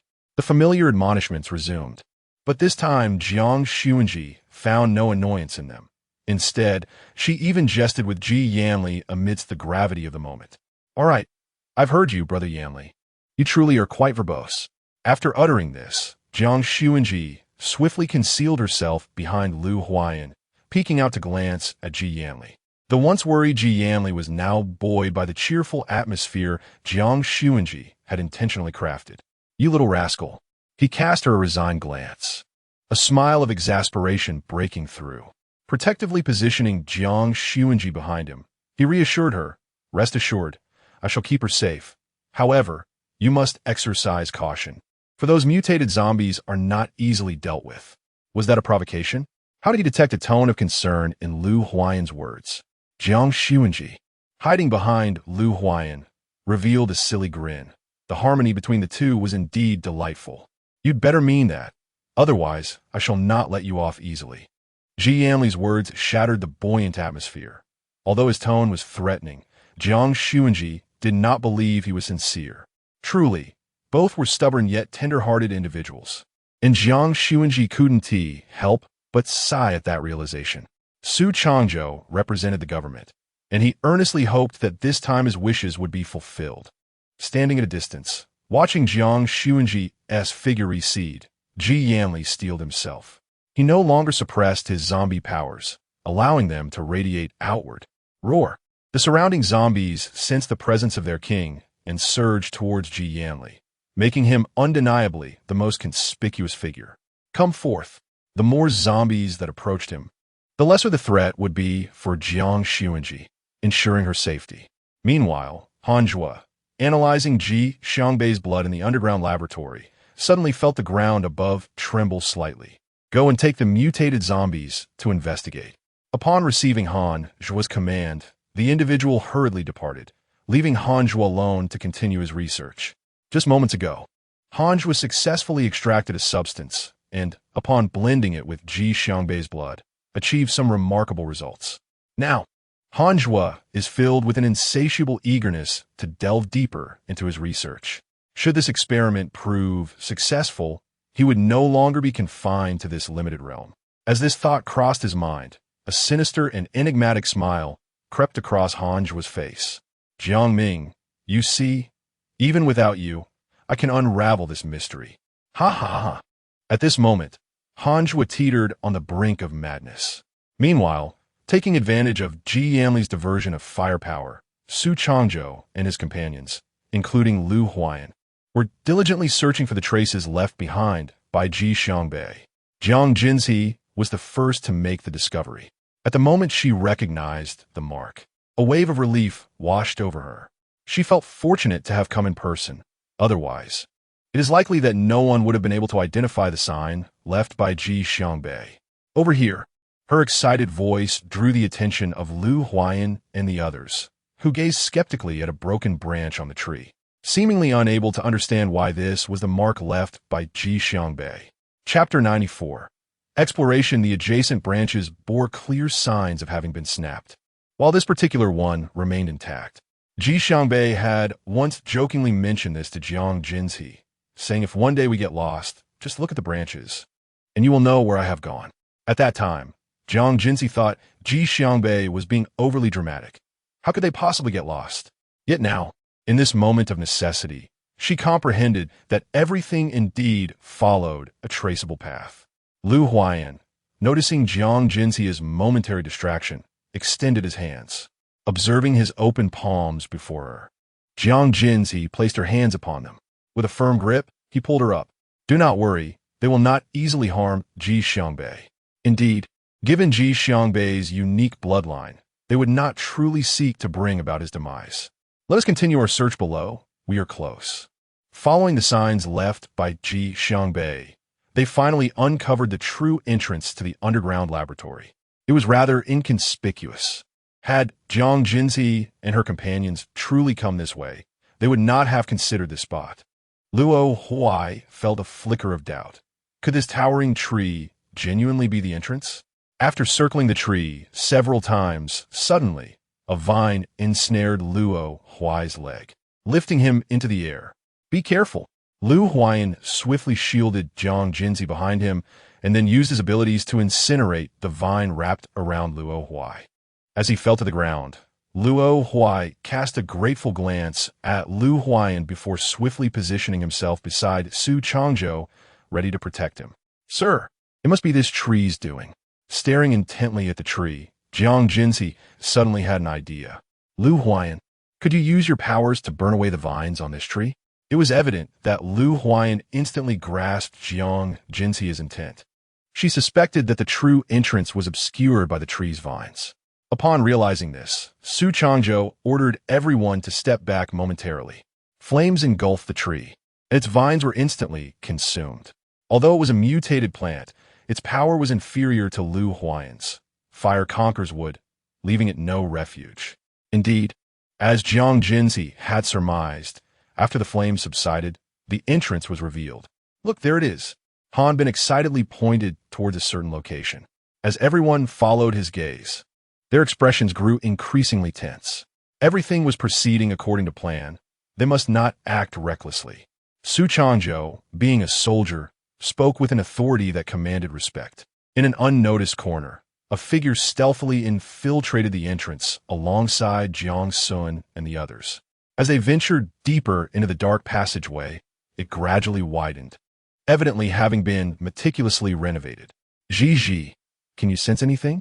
Su Changdu lacked supontan ability, which was precisely why he required Luo Huai to remain by his side at all times. Jiang Xunzi shook his head, his expression grave.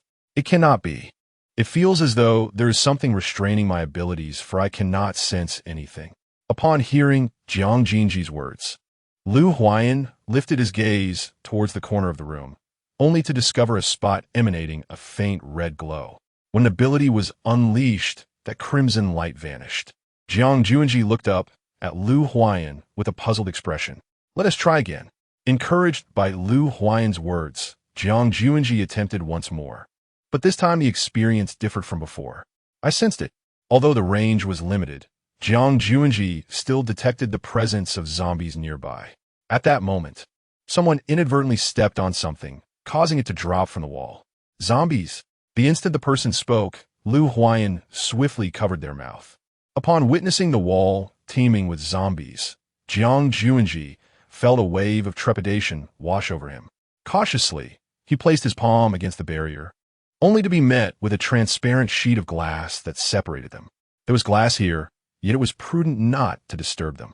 This was due to the sight of the mutated zombies, their faces marred by crimson and azure veins, distinguishing them from ordinary zombies. In this situation, Jiang Xunzi could not guarantee his ability to restrain them. Thus, the wisest course of action was to remain still. He gestured for Luo Huai to unveil the curtain on the other side. To his astonishment, it revealed more mutated zombies.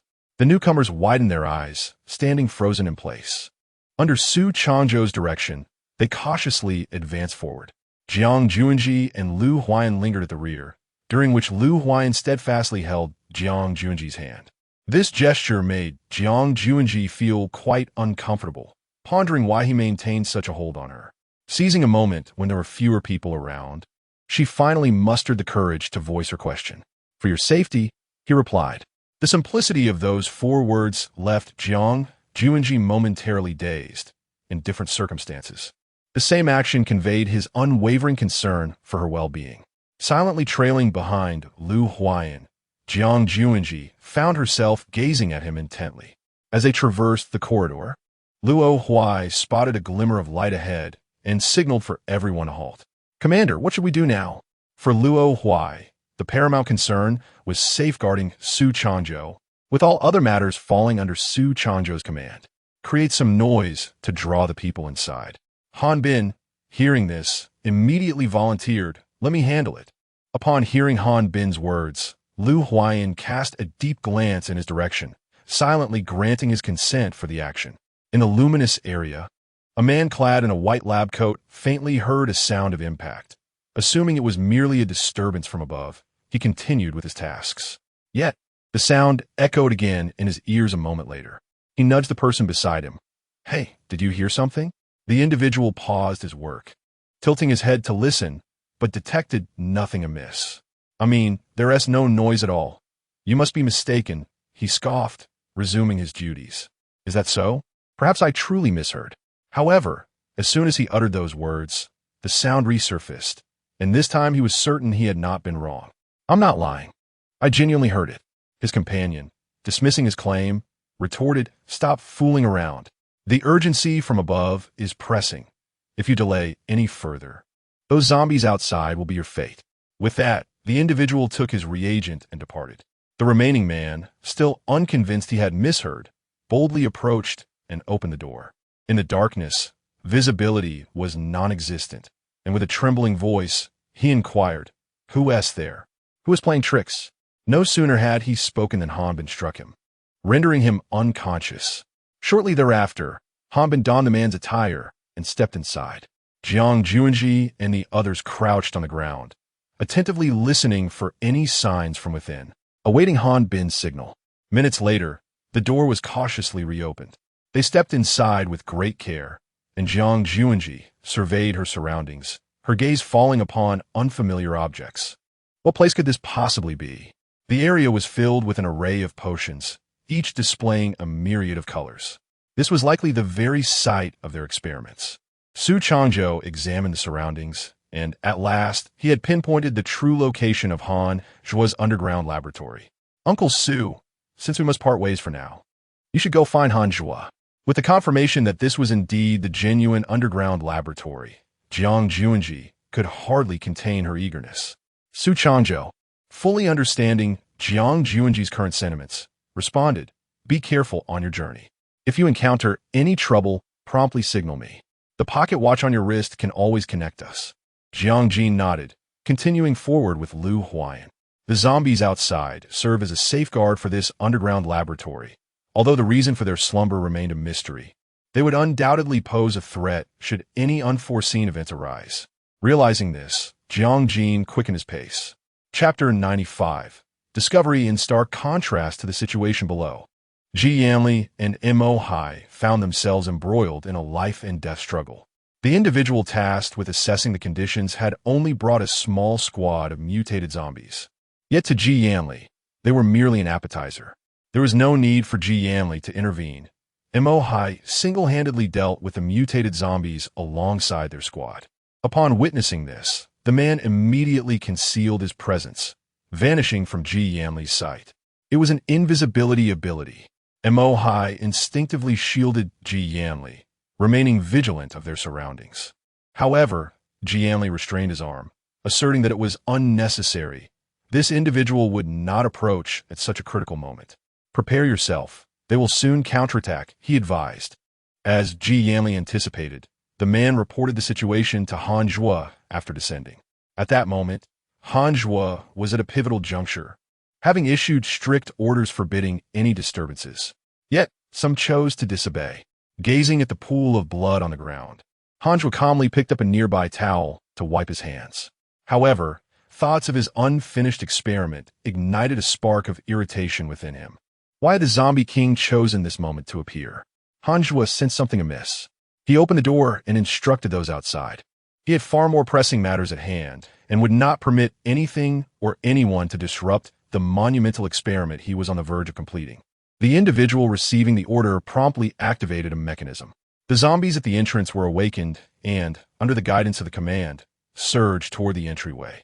The underground laboratory trembled slightly, causing Jiang Xunzhi, unsteady on her feet, to be steadied by Lu Huayan. "Are you all right?" he inquired with concern, attentively monitoring their surroundings. Jiang Xunzhi shook her head slightly, readjusting her state of mind. "I'm fine, but what is that noise?"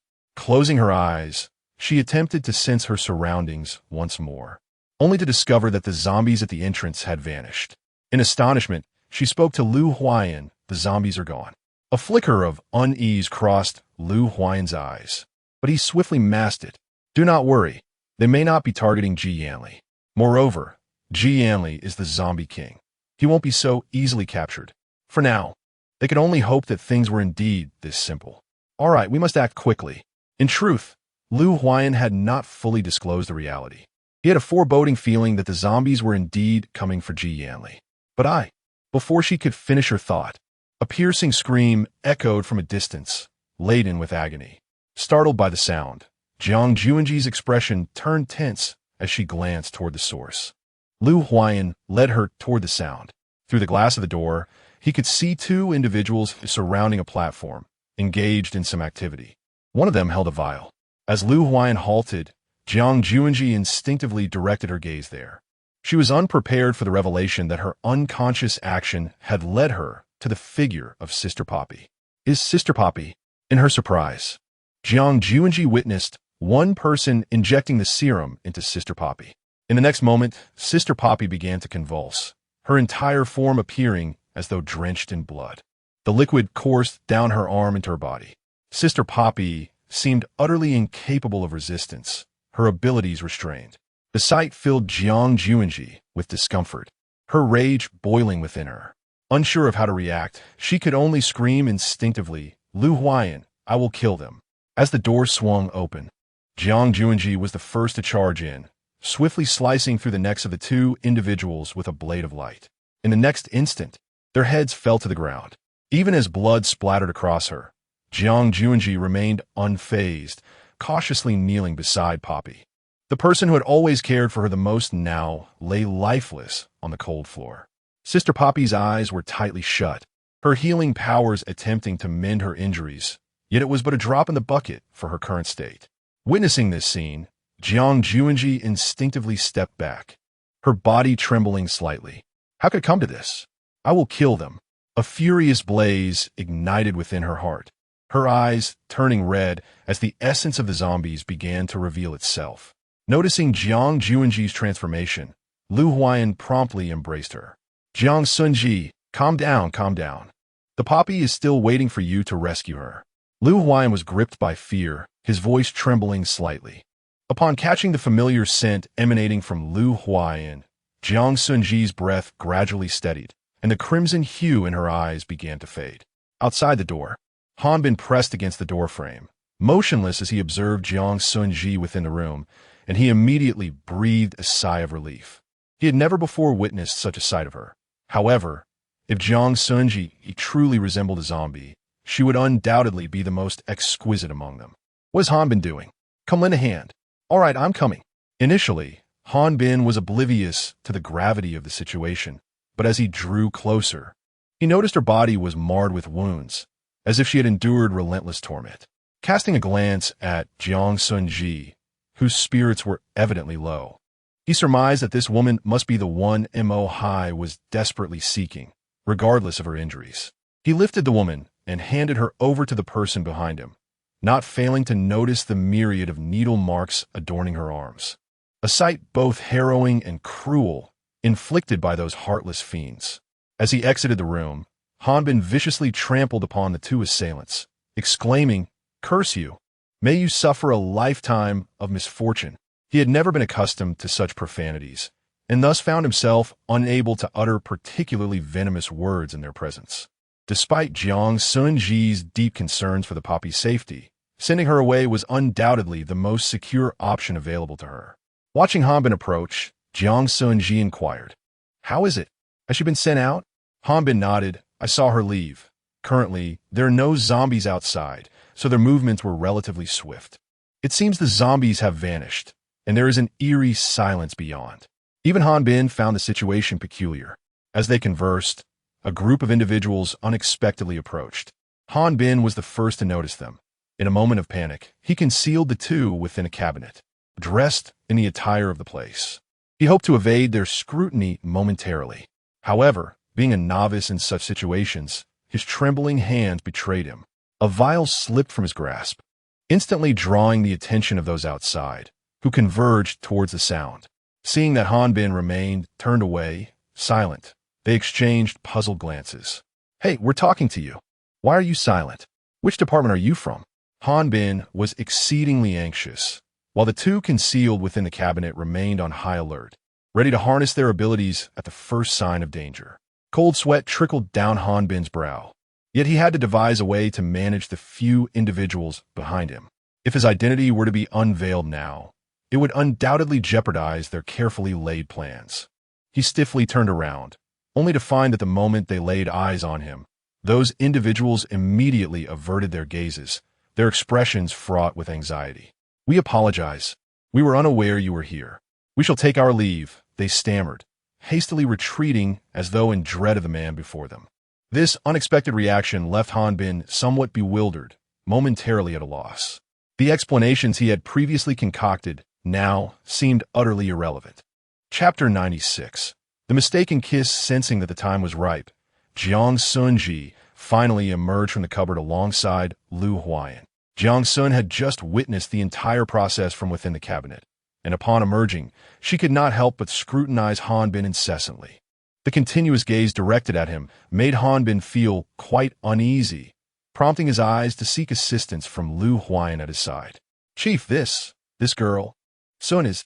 Through the glass, Hanbin attempted to assess his current state, adorned with a mask and wearing attire typical of a laboratory, nothing particularly strange. Yet he pondered why Sun continued to fixate on him. Ahem. Jiang Sun's thoughts were interrupted by Lu Huayan's cough, leading her to realize the impropriety of her recent actions. Her expression grew serious. "Hanbin, how do you typically address me?" "Sister Sun," Hanbin blurted out. "And who do you admire the most?" "The leader, of course." Without a doubt, upon hearing Sister Sun's second question, Hanbin felt an unsettling sense of suspicion directed towards him. If he had not grasped the situation by now, he would truly consider himself to possess a pig's brain. "Sister Sun, you cannot possibly suspect that I am an imposter, can you? I am utterly genuine. No one is more authentic than I." As he spoke, Hanbin, in a bid to prove his sincerity, tugged at his own cheek, appearing somewhat foolish in the process. Jiang Jun gazed at Hanbin's expression and couldn't help but burst into laughter. Even Lu Huayan's face revealed a long-lost smile. "I apologize, Brother Hanbin. Seeing them so terrified of you, I mistakenly thought someone had impersonated you." Hanbin displayed a look of grievance, yet in truth, he bore no anger towards Jiang Jun, for he understood that Jiang Jun was merely being overly cautious. Jiang Xunzhi had been gazing at Hanbin for quite some time, yet he could not discern any suspicious traits about him. By chance, his eyes fell upon the mask, igniting an impractical notion within him.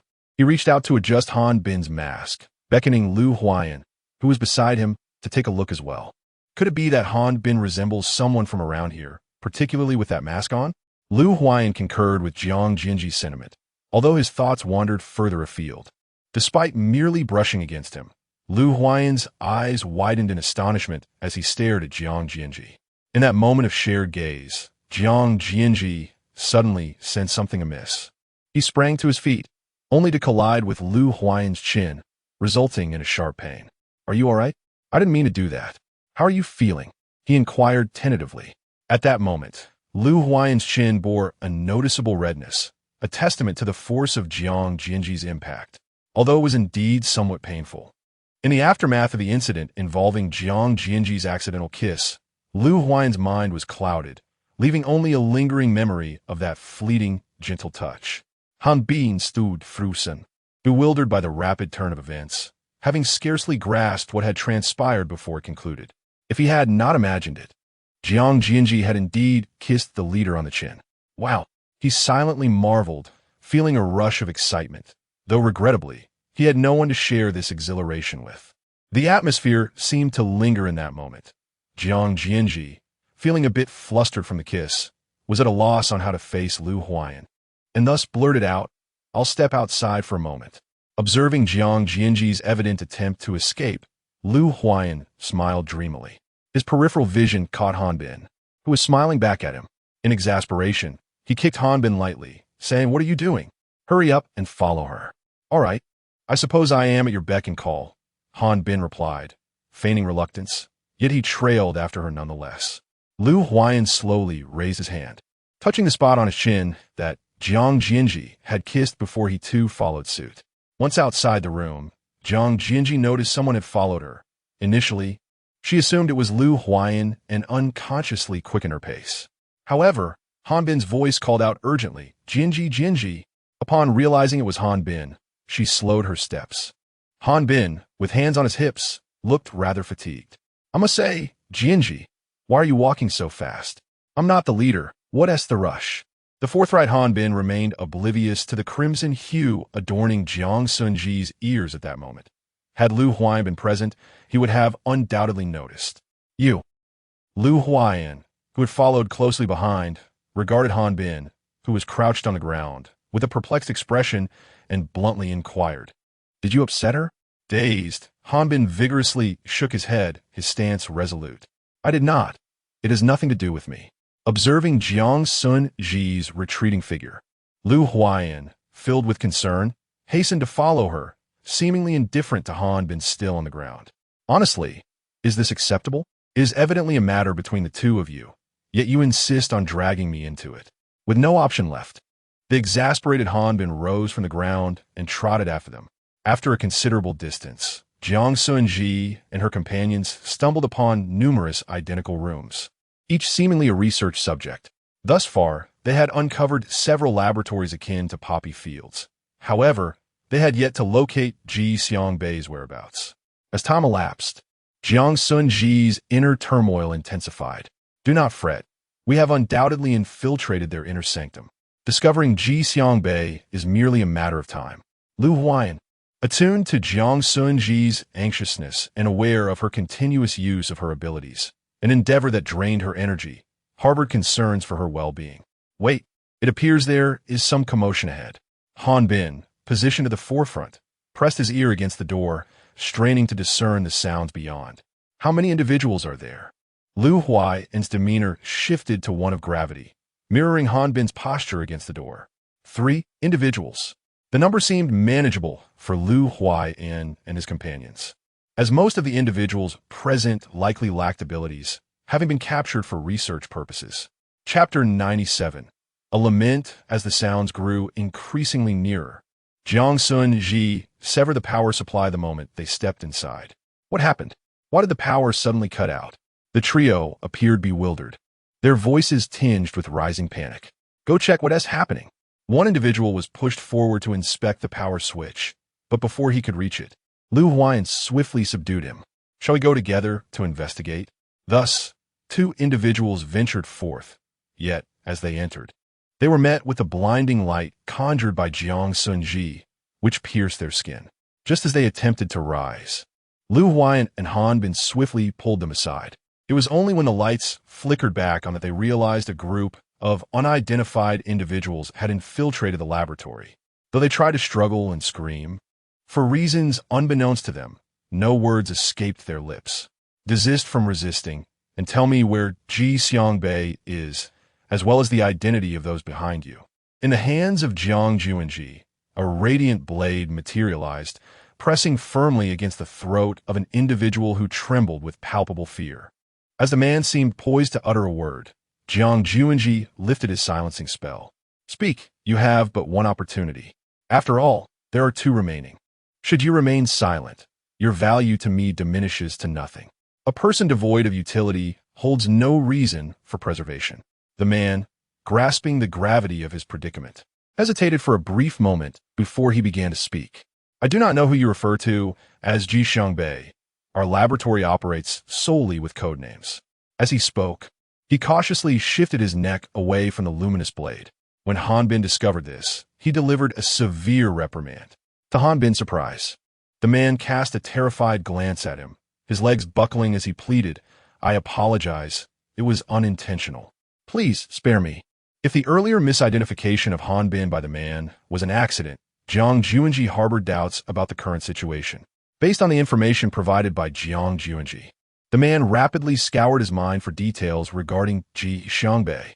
"I believe I now comprehend who you speak of. If I tell you, will you release me?" Cold sweat streamed down the sides of the man's face, betraying his distress. "Of course, the prerequisite is that you must assist us in locating the individual we seek." Under the man's guidance, Jiang Xunzhi and his companions arrived at a peculiar room. This chamber was constructed from specialized materials, rendering their abilities utterly ineffective within its confines, presumably to safeguard the occupant inside. Recalling the harrowing sight of Sister Poppy, Jiang Xunzhi felt an overwhelming concern for Ji Xiangbei's condition, fearing he might endure similar torment. "Open it." To mitigate unforeseen circumstances, Jiang Xunzhi commanded the man to lead the way. As the door creaked open, upon seeing Ji Xiangbei within arm's reach, Jiang Xunzhi rushed forward. Yixiangbai. The figure of Ji Xiangbei lay upon the platform, eyes tightly shut, devoid of color. Witnessing Ji Xiangbei's unresponsive state, Jiang Xunzhi turned to the man beside him. "What have you done to him? Why does he show no signs of life?" Were it not for the faint sound of breathing, Jiang Xunzhi might have been led to believe Ji Xiangbei was deceased. "It was not my doing, it was all Mr. Han's work. It is the serum. Once injected into his system, he will awaken instantly."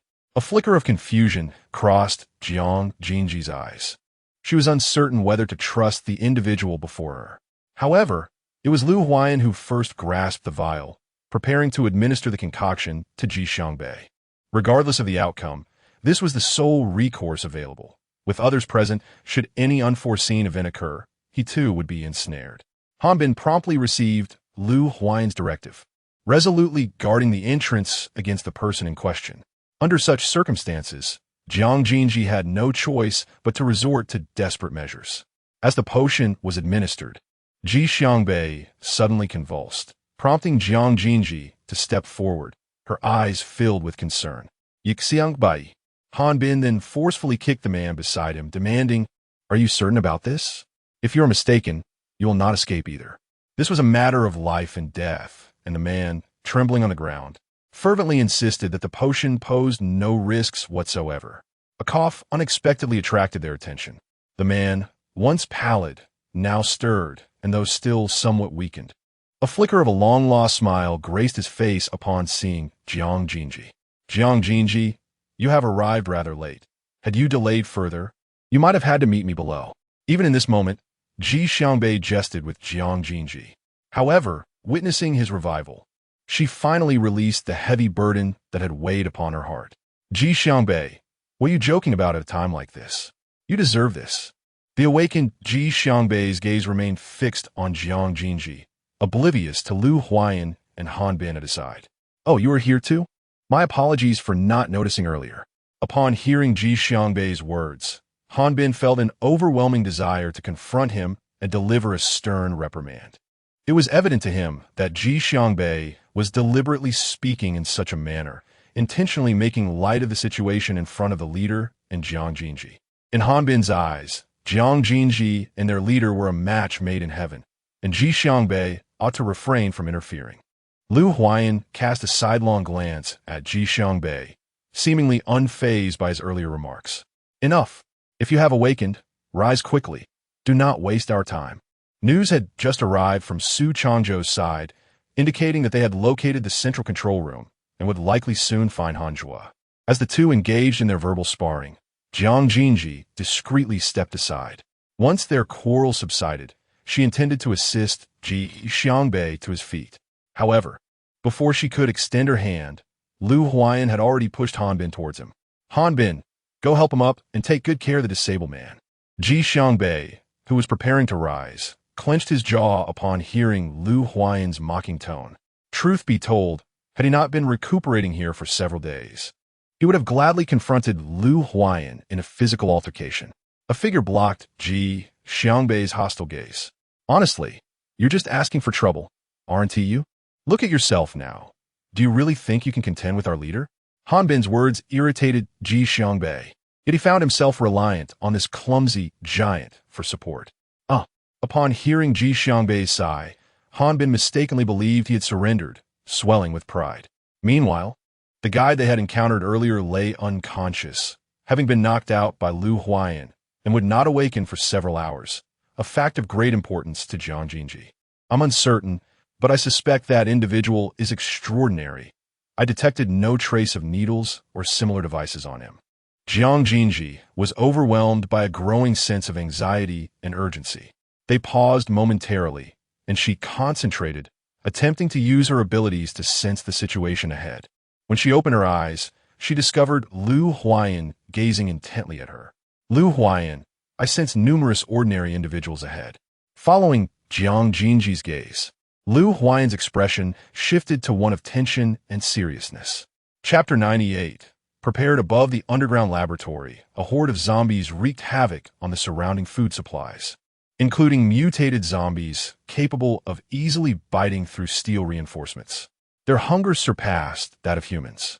The mutated zombies moved with astonishing speed, akin to a gust of wind, reaching Ji Yanli before he could react, bearing their ghastly fangs, intent on severing his vulnerable neck. King, be careful. Having previously battled alongside Mo Hai, they were acutely aware of these creatures' formidable strength. They had not anticipated the transformation of zombies into such abominations. From the sight of these zombies, Ji Yanli discerned the dark ambitions of their master, who sought to annihilate this world. His demeanor turned serious. Mo Hai, gather the surrounding ability-enhanced zombies. We must commence. In that moment, Mo Hai shed his fear, fueled by his unwavering belief in Ji Yanli. From the instant he chose to follow Ji Yanli, he had been prepared for this moment. With a harmonious synergy between Mo Hai and Ji Yanli, they successfully eliminated several zombies.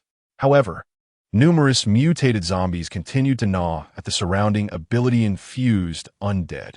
Upon realizing that these mutated zombies could absorb the powers of the ability-infused zombies after devouring them, Ji Yanli's expression darkened. They could not allow these creatures to grow stronger. Mo Hai, bring the explosives. Ji Yanli conceived a plan to gather them together and utilize the explosives provided by Su Changzhou to eliminate them all at once. Yet, breaking through the encirclement of the mutated zombies proved exceedingly challenging. In order to buy time for Mo Hai, Ji Yanli took the lead, drawing the surrounding zombies towards himself while Mo Hai sought out the explosives. A series of guttural roars echoed as one zombie had its neck severed by Mo Hai, leaving traces of blood on the blade in his hand. Upon sensing the presence of prey, the other zombies began to encircle slowly.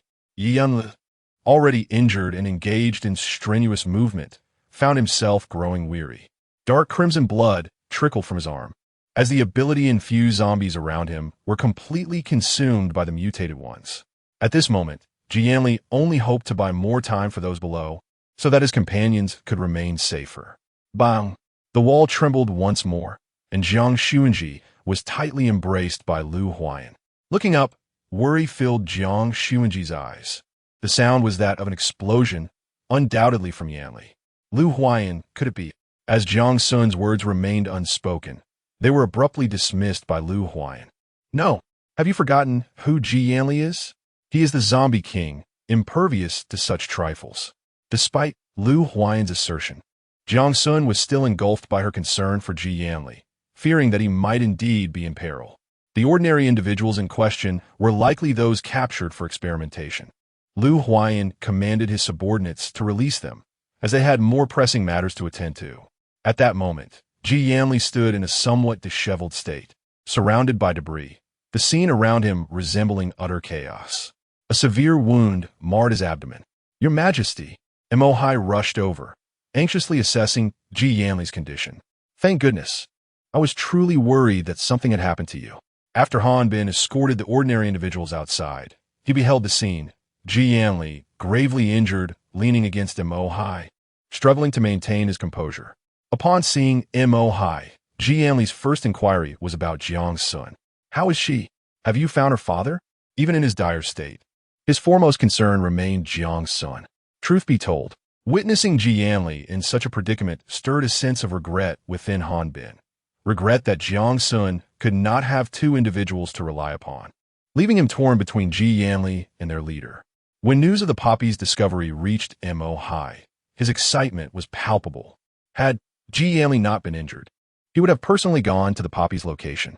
Jianli declined Han Bin's suggestion to leave, citing his concern that the adversary might have further tricks up their sleeve. If he were to depart, who would safeguard the area above? For Jiang Xun's sake, he could not leave. Seeing Jianli's steadfastness, Han Bin had no choice but to comply, leaving behind all his medical supplies. In a secluded corner, Lu Huayan detained Han Bin. What transpired above? Jianli is injured, but his life is not in danger. Should I inform Jiang Xun? After all, he is her kin. He deferred the decision to Lu Huayan. Let's hold off on that until we find her father. For the greater good, Lu Huayan deemed it necessary to act thusly. Should Jiang Xun later reproach him for not promptly informing her of Jianli's injury, he would accept the consequence. Feeling uneasy, Han Bin dared not meet Ji Xiangbei's discerning gaze, fully aware of his astuteness. Although Ji Xiangbei sensed something amiss between the two, he refrained from probing, trusting that they would soon reunite. The corridor grew increasingly silent, instilling a sense of unease in Jiang Xun and Lu Huayan. Ji Xiangbei, has it always been this quiet here? Jiang Jun gazed at Ji Xiangbei, who was being supported by Han Bin, and couldn't help but ponder this question. I am unfamiliar with this place, having never visited it before, thus I remain in ignorance. His countenance bore a thoughtful expression, clearly tinged with uncertainty. We shall part ways. Han Bin, you will accompany Jiang Jun. With that, Lu Huayan extended his hand to steady Ji Xiangbei on one side. Although Ji Xiangbei was quite uncomfortable with Lu Huayan's touch, he understood that the method proposed by Lu Huayan was undoubtedly the most prudent choice. The few individuals who separated from one another proceeded with utmost caution. In the surveillance room, Hanjua's brooding gaze remained fixed on the figures displayed on the screen. They have arrived. Let them all come. Only then can I ensnare you all in one fell swoop. Jiang Xunzhi and Han Bin remained oblivious to the fact that their movements were being meticulously monitored. Xunzhi, stay close to me. If anything goes awry, you must flee immediately. Although Han Bin was clad in laboratory attire, it was already stained with numerous blemishes. They methodically searched each room for traces of Jiang Xunzhi's father. But an increasing sense of unease began to envelop her. Upon inadvertently spotting the minuscule surveillance camera above her, a wave of dread washed over her. This is bad. Han Bin, we must leave at once. Unfortunately, it was too late. They were swiftly encircled by a throng of individuals, leaving them with no avenue for escape. Han Bin endeavored to create an opening for Jiang Xunzhi to escape, but inexplicably, his abilities faltered at that moment. He stared in shock at his own hands. Do not struggle. Your powers have been rendered ineffective. A figure emerged from the crowd, and Jiang Xunzhi was taken aback by the identity of the person approaching. Hanshu is indeed Hanjua, my father's apprentice. Xunzhi, it has been quite some time. I never anticipated our reunion would occur here. The affectionate gaze of Hanjua filled Jiang Xunzhi with revulsion. You are the one who imprisoned my father. You are perceptive, much like your father. It is unfortunate that he chose not to apply his intellect for noble purposes. Had he confided in me, I would not have been left in the dark for so long. But now, with you here, I am certain he will soon acquiesce. Chapter 99. Reunion. Upon hearing Hanjua's words, Jiang Xunzhi realized she had fallen into his trap. She began to struggle fiercely, attempting to free herself from his grasp. Release me. Hanjua, you heartless wretch. Is this how you repay my father for his kindness? Indeed, your father treated me well, which is why I have not harmed him. I merely confined him to a room. However, that changes nothing. Nothing can obstruct my ambitions. With that, Hanjua commanded his men to escort Jiang Xunzhi away, and Han Bin was taken alongside her. Masked, Han Bin cast a penetrating gaze at Hanshu, seemingly perplexed by the striking resemblance between them. Regrettably, Hanjua failed to notice the intensity of Han Bin's stare, dismissing him as merely Jiang Xunzhi's accomplice. Although Jiang Xunzhi had uncovered Hanjua's identity, she was unable to convey this information to anyone. At this moment, she fervently hoped that Lu Huayan and Ji Xiangbei would remain unscathed. Having been confined in this chamber for what felt like an eternity, the silence from outside was disconcerting. Jiang Xunzhi pondered whether Hanjua had indeed failed to capture Lu Huayan and Ji Xiangbei, and a sense of relief washed over her. Meanwhile, ever since Han Bin had been brought in, he had remained silent, lost in thought, fixating on a single point in the distance. Han Bin, what troubles you? The voice of Jiang Xunzhi roused Han Bin, who abruptly rose to his feet. Xunzhi, what was that person's name? Given the striking resemblance, Han Bin found it difficult not to ponder whether there was some connection between them. Observing Han Bin's unusual demeanor, Jiang Xunzhi became aware of his concerns. Han Xiang. He was previously a student of my father's. Do you know him? Han Bin shook his head. In his recollection, he did not recognize anyone by the name of Han Zhao, though the man's appearance certainly piqued his curiosity. Xunzhi, do you not think I bear striking resemblance to him? Jiang Xunzhi began to scrutinize Han Bin beside her. It must be said, they bore a striking resemblance to one another. However, it appeared that he had no connection to Hanjua. Since Jiang Xunzhi became acquainted with Hanjua, she had never heard of him having any relatives. Perhaps it was merely a matter of coincidental likeness, as there are countless individuals in this world who share similar appearances. After Jiang Xunzhi's observation, Han Bin managed to dispel his doubts. After confining Jiang Xunzhi and Han Bin within the room, Hanjua promptly confiscated the bracelet from Jiang Xunzhi's wrist, leaving her anxious about what he might do with it. In a secluded corner, Lu Huayan cautiously pressed against the wall, listening intently to the sounds emanating from outside. Ji Xiangbei was equally on edge. After a considerable time, Lu Huayan inquired, "Do you think Jiang Xunzhi and the others have been captured?" Given the commotion earlier, Lu Huayan was uncertain. "I don't know, but let's refrain from using the bracelet for now to avoid any mishaps. The likelihood of Jiang Xunzhi and Han Bin being captured is still quite high. We need to conserve our strength." Meanwhile, Hanjua, unable to locate Lu Huayan and Ji Xiangbei, was in a fit of rage, kicking at one of his subordinates. "Incompetent fools, you cannot even find two people. What use are you to me?" He impatiently rubbed his temples, evidently distressed over their failure. "Immediately dispatch more personnel to continue the search. Remember, I want them alive." With Jiang Ming's daughter now in his grasp, Hanjua was certain he could extract the information he desired from Jiang Ming, given the latter's deep concern for his daughter. "Yes," replied the chastised man, quickly scrambling to his feet.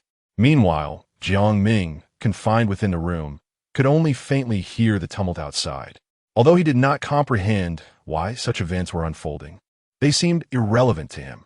He merely needed to safeguard his own secrets. As the noise outside gradually subsided, Jiang Ming sensed something amiss. He slowly set down the book in his hands and raised his gaze towards the door. "Let me go. Where are you taking me?" he demanded fiercely, casting a menacing glare at Hanjua, attempting to glean further information from him. Unfortunately, Hanjua merely regarded Jiang Xunzhi with a penetrating stare, remaining silent. Jiang Xunzhi was led by him to the innermost room, where the light was aglow, yet she remained oblivious to Hanjua's true intentions. As she witnessed Hanjua's silhouette entering, Jiang Ming felt an overwhelming sense of indifference and promptly lowered her head. It seemed that she was unmoved by any of Hanjua's words or actions. "Jiang Ming, what indeed is that secret?" Jiang Ming remained silent. Yet he found Hanjua to be quite amusing at times. It was evident that Hanjua already knew the answer, yet he persistently clung to hope. Noticing Jiang Ming's indifference, Hanjua promptly instructed those behind him to bring Jiang Sun in. Jiang Sun was utterly unprepared for the revelation that her father was imprisoned within that very room. Gazing at the graying strands in his hair, tears welled in her eyes. In that moment, she found herself at a loss for words, yet an instinctive urge to flee the room surged within her. She could not allow her father to perceive her presence, for she was acutely aware that her abduction was merely a pawn in Hanjua's sinister scheme to leverage her father. Although Jiang Sun remained uncertain of the extent of her father's knowledge, His prolonged silence suggested he bore unspoken reasons for his reticence. Despite her overwhelming longing for her father, she was compelled to prioritize the greater good. Realizing Jiang Xun's intent to escape, Hanjua swiftly seized her by the neck. Even in her constrained predicament, Jiang Xun refrained from voicing her distress. "Sun, have you not been searching for your father all this time? Have you not longed to see him? Now that I have brought you to him, why do you not call out to your father?" Hanjua's twisted smile betrayed his madness. Upon hearing that familiar name, Jiang Ming's gaze shifted in disbelief. Reflected in his eyes was the image of his longed-for daughter. In a surge of emotion, he yearned to rush forward and embrace her tightly, yet the shackles binding him thwarted his every move. There she stood, so close yet so far, and he could not reach her. "Ji, my Ji." The poignant scene of their reunion was heart-wrenching, yet it unfolded before the malevolent Hanjua. "Dad!" At Hanjua's command, Jiang Xun was released, granting her the opportunity to rush to Jiang Ming's side. Chapter 100. A long-awaited reunion. The heart of Jiang Xunzhi suddenly leaped. A sensation of aching fullness enveloping her chest, a bittersweet taste that was indescribable. Countless times, she had envisioned the scene of reuniting with her father, imagining the moments when they would embrace each other in tears, joyfully calling her daughter and unreservedly offering the affection of a cherished gem. Yet, when that moment truly arrived, she found that nothing could compare to the warmth of a long-awaited embrace. Jiang Ming gently caressed his daughter's hair, but his hand suddenly froze for a moment. To his astonishment, his daughter had transformed into a zombie, filling him with an overwhelming sense of sorrow. "I'm so sorry, Gigi. It is my inadequacy that has caused you to suffer." Observing the lustrous mane of Jiang Xunzhi, Jiang Ming realized that she had been well cared for in a place devoid of his protection. Jiang Jin could not quite discern her father's words. At that moment, all she yearned for was to bask in the warmth of his embrace. Alas, this tender scene did not endure for long. The applause resonated in the room, harsh and jarring. Jiang Ming instinctively shielded Jiang Xun behind him, his gaze filled with vigilance as he fixed his eyes on Hanjua. "What do you intend to do?" "Hanshu." Hanjua cast a glance and scoffed. "What I wish to do, haven't you already surmised?" How heartwarming this scene is, reminiscent of moments he once cherished, now irrevocably marred. From that instant, Hanjua vowed silently to compel those who looked down upon him to bow and scrape before him. Once he concocted that serum capable of controlling all the zombies in this world, he would relish in witnessing who could still regard him with such disdainful arrogance. "Teacher, if you simply divulge the information, I will release both you and your daughter, allowing you to enjoy your twilight years in peace. Is that not a most agreeable proposition?" Hanjua's hands spread wide, seemingly acknowledging the allure of his offer. Jiang Ming is well aware of the reason why Hanjua brought Gigi. He is being threatened to choose between his daughter and the secret. How could Jiang Xunzhi fail to perceive her father's predicament? After enduring great difficulty to reunite with him, she was unwilling to witness her father entangled in such a dilemma. Seizing the blade she had concealed earlier, Jiang Xunzhi took advantage of Hanjua's momentary distraction and swiftly pressed the razor against his throat. Sensing the cold steel against his neck, Hanjua let out a derisive laugh, clearly unfazed. "Gigi." Jiang Ming gazed anxiously at his daughter, his heart filled with trepidation. "Father, do not worry about me. You should leave first. I will find a way to escape. Yanli is waiting for us outside." If it were truly impossible for her to depart, she would at least ensure her father's safe exit from his place. Jiang Xun's mind could hardly fathom the trials her father might endure in this place. All she yearned for was to let him gaze once more at the sky beyond. "Apologies, but it seems none of you can escape this fate." She stared in astonishment at Hanjua, bewildered by the implications of his words. In the next moment, the door was slowly shut. "Without my command, none shall exit. Can you now lower the blade you hold?" "Son, considering our previously amicable relationship, you cannot treat me in this manner." As she gazed at the door, the light in Jiang Xun's eyes faded. In that moment of distraction, Hanjua seized the opportunity, swiftly pinning Jiang Xun to the ground. "Son, after all these years apart, I never imagined that the once fragile girl would now wield a blade without a flicker of hesitation." With a sound of exclamation, Hanjua could not help but express his astonishment. Yet to Jiang Xun, his words were laced with irony, even bordering on absurdity. Upon witnessing Jiang Xun's restraint, Jiang Ming's urgent tone betrayed his anxiety. Hanjua, she is still so young. Please do not treat her this way. I implore you, let her go. Implore? The mere utterance of that word took Hanjua by surprise as he hesitated to glance at Jiang Ming. Teacher, this is the first time in our long acquaintance that I have heard you ask me for something. Huh, you plead with me. Jiang Xun, pinned to the ground, felt a profound sorrow. She could not bear to see her father so humiliated on her behalf. No, father, do not beg him, please don't. The pressure on her back intensified, rendering her immobile. Teacher, since you are unwilling to grant me what I desire, do not fret. With that, Hanjua retrieved a vial from his attire. Moments later, he injected a serum into Jiang Xun's body, triggering a severe rejection response that caused her to convulse uncontrollably. The smile on Hanjua's face deepened as he grew increasingly confident in his experiment, soon administering the final dose. Hanshu, you best. Jiang Ming struggled desperately, for before him stood his daughter.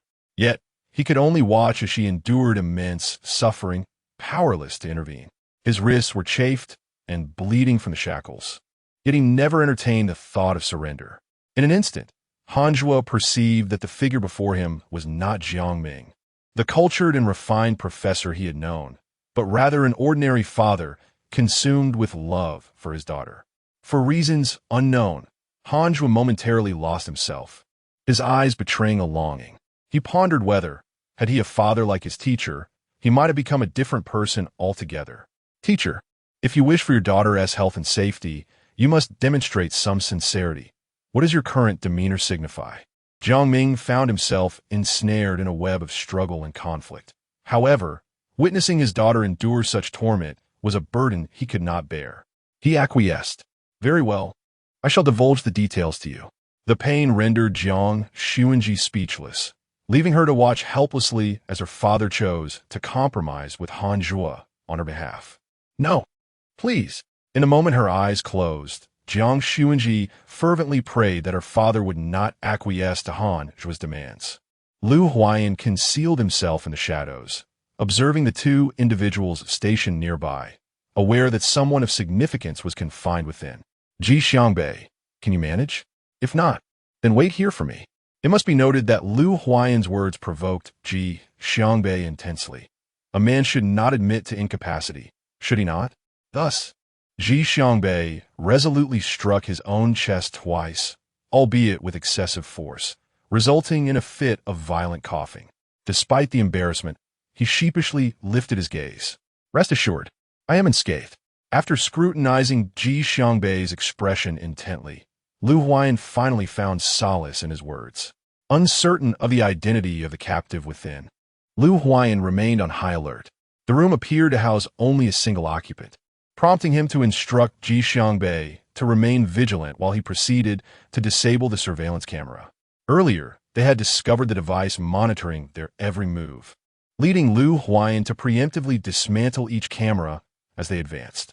With an air of confidence, he approached the two men, who were caught off guard by his sudden appearance, and swiftly rendered them unconscious. He had no desire to inflict genuine harm, as Su Changzhou was still present. Only after resolving the matter at hand could they ensure that justice was served. Though the apocalypse had obliterated legal constraints, Lu Huayan remained steadfast in upholding his principles. Upon the door's opening, Lu Huayan was astonished to encounter a familiar face. As Han Bin raised his watchful eyes and recognized Lu Huayan, the wariness in his gaze dissipated instantly. Eager to rise, he found himself bound by ropes. Chief, upon entering, Lu Huayan scanned the surroundings but did not spot Jiang Xunzhi, an expression of concern overtaking him. Han Bin, where is she? Han Bin, fully aware of whom the chief referred to, felt a shadow of guilt wash over him, his countenance marred by remorse. I am truly sorry, Chief. I failed to protect Sister Xunzhi. She was captured by Hanjua, and he has taken a wristband as well. The worst outcome had indeed come to pass, yet blaming Han Bin now served no purpose. As Lu Huayan untied the ropes, Han Bin followed behind him, dejected. When only the two of them emerged, Ji Xiangbei understood the grim reality. Chapter 101. Old Friends Han Bin. Do you have any knowledge of where Jiang Xunzhi was taken? Ji Xiangbei inquired calmly of Han Bin. I am uncertain. At that time, we encountered Han Zhua, who turned out to be a student of Sun's sister's father, and they were previously acquainted. When that man took Sun's sister away, I only heard him mention that he was bringing her to meet someone. Han Bin, agitated, ran his fingers through his hair, struggling to conceive of anything further. However, this information was sufficient for Lu Huayan and Ji Xiangbei. Given that Jiang Xunzi's wristband was no longer operational, they decided to reach out to Su Changzhou. Lu Huayan speculated that the individual Han Zhua intended for Jiang Xunzhi to meet was likely her father. At the moment the wristband illuminated, Lu Huayan heard a rich, resonant voice. I am Su Changzhou. Please proceed. I have spotted Han Zhua's presence and require your assistance. At this juncture, reuniting with the main force was the prudent course of action. Jiang Xunzhi had already been abducted, and Su Changzhou would undoubtedly play a crucial role. Very well, I shall come to rendezvous with you. As he ended the call, Su Changzhou's expression turned grave. He had just realized that Jiang Xunzhi had been captured, and if Han Zhua intended to use Jiang Xunzhi to coerce Jiang Ming, he would undoubtedly choose to compromise for the sake of his daughter. Accelerate our pace. We must locate Han Zhua swiftly. Meanwhile, Han Zhua, who had just received information from Jiang Ming, was ecstatically engrossed in his experiments. He had an inkling that he would finally succeed in developing this serum today. Ha ha! The laboratory echoed with Han Zhua's eerie laughter. Due to Ji Xiangbei's extraordinary ability, which allowed Lu Huayan's powers to remain in effect, he stayed closely beside Lu Huayan. Han Bin was tasked with observing the surroundings, while Lu Huayan focused on neutralizing potential threats ahead. Their trio worked in perfect harmony. However, it was peculiar that they primarily encountered low-ranking personnel with no sign of higher-ups. Leader, could it be that we have come to the wrong place? Han Bin pondered aloud, scrutinizing his surroundings. As soon as he voiced his concern, Ji Xiangbei promptly refuted him. Absolutely not. We just came from that direction. The only area we have yet to search is this one. If Ji Xiangbei's assertion held true, there must be hidden passages and secret chambers within this vicinity. Realizing this, Lu Huayan and his companions began to search for traces in earnest. Upon arriving with news from Lu Huayan, Su Changzhou, upon seeing him, anxiously inquired about Jiang Xunzi's whereabouts. Where is Sun? Have you lost track of her? No. She was taken by Han Zhua, and thus they had reached this critical juncture. Su Changzhou's gaze was somber, clearly discontent with the current outcome. The actions at hand began to take on a passive nature, yet it was not time to concede. What are you searching for? Aidun Passage. We suspect that Sun Ji has entered such a tunnel. This scene seemed eerily familiar to Su Changzhou. I know where it is. Observing Su Changzhou's resolute demeanor, Lu Huayan and the others turned their attention towards him. He gently pressed against a blank wall, and in an instant, a door miraculously swung open. This basement has been remodeled based on the plans of our military district's underground facility. I had the fortunate opportunity to see the blueprints before and thought to give it a try. I never expected it to actually work. From Su Changzhou's words, Lu Huayan extracted valuable information. Could it imply that Han Zhua was once affiliated with the government? This question arose in his mind. But the immediate priority was to locate Jiang Xunzhi and Han Zhua, resolving the menace of the basement to alleviate his inner turmoil. Venturing through the concealed door, they discovered an entirely different realm within. Following Su Changzhou's instructions, Luo Huai proceeded ahead, using a specially designed mist to incapacitate the personnel within. They appeared engrossed in some experiment, and upon inhaling the fog, they silently collapsed to the ground. Once most of them had fallen, Luo Huai gestured for the others to advance. Truthfully, the sight of the laboratory filled with experimental data and equipment was quite alarming. Each datum represented a life lost. Han Bin casually picked up a document, yet the recorded data was devastatingly brutal. Out of 100 individuals, not a single one had survived. This was merely one file from this laboratory. Han Bin could hardly fathom how many innocent lives have been extinguished within these walls over the years. A chill ran down his spine as he confronted the horror of it all. Beasts! Upon witnessing the data, Su Changzhou trembled with rage, evidently infuriated. If reckoning was to be sought, then Han Zhua must be found. He owed far too much. Yixiangbai spoke coldly. But those familiar with him could discern the fury simmering beneath his tone. Perhaps Lu Huayan had previously failed to see the true nature of Ji Xiangbei, realizing now the life he had endured. After regaining their composure, Luo Huai stumbled upon the surveillance room. "Commander, is that Hanjua?" he inquired, pointing urgently at one of the screens. Su Changzhou hurried over, and at that moment, he recognized the figure on the screen as Hanjua, who was currently engaged in some task. "Lu Huayan, you go find Sun Ji and her father. Hanjua is my responsibility." After all these years, he had finally located Hanjua. In support of Su Changzhou, Lu Huayan commanded Han Bin to accompany him. Now, if they could capture the mastermind Han Ren, the truth would be unveiled. Upon spotting Jiang Sun's figure on the screen, Ji Xiangbei could hardly contain his urgency to depart. He had seen Jiang Sun lying unconscious on the ground, seemingly tormented. After noticing Ji Xiangbei's departure, Lu Huayan closely followed him. The two arrived at an unlocked room, clearly not worried about the occupant's escape, which made them both vigilant. As the door swung open, all rational thought vanished from Lu Huayan's mind. He rushed towards a figure on the ground, carefully lifting her, oblivious to Jiang Ming standing nearby. Observing the two tall men hastily enter, their anxious expressions directed at his daughter, Jiang Ming seemed to grasp the situation. "Are you here to rescue her?" Ji Xiangbei, seeing Jiang Sun supported by Lu Huayan, prepared to assist Jiang Ming. "Indeed, come with us, we will take you out." Chapter 102, A Near Mississippi. The newly liberated Jiang Ming swiftly ran to his daughter's side. His gaze fell upon the vial on the ground, fear flickering in his eyes. Suddenly recalling something, he turned to Ji Xiangbei. "I know you are the experimental subject with unique blood. Could you spare some of it for me?"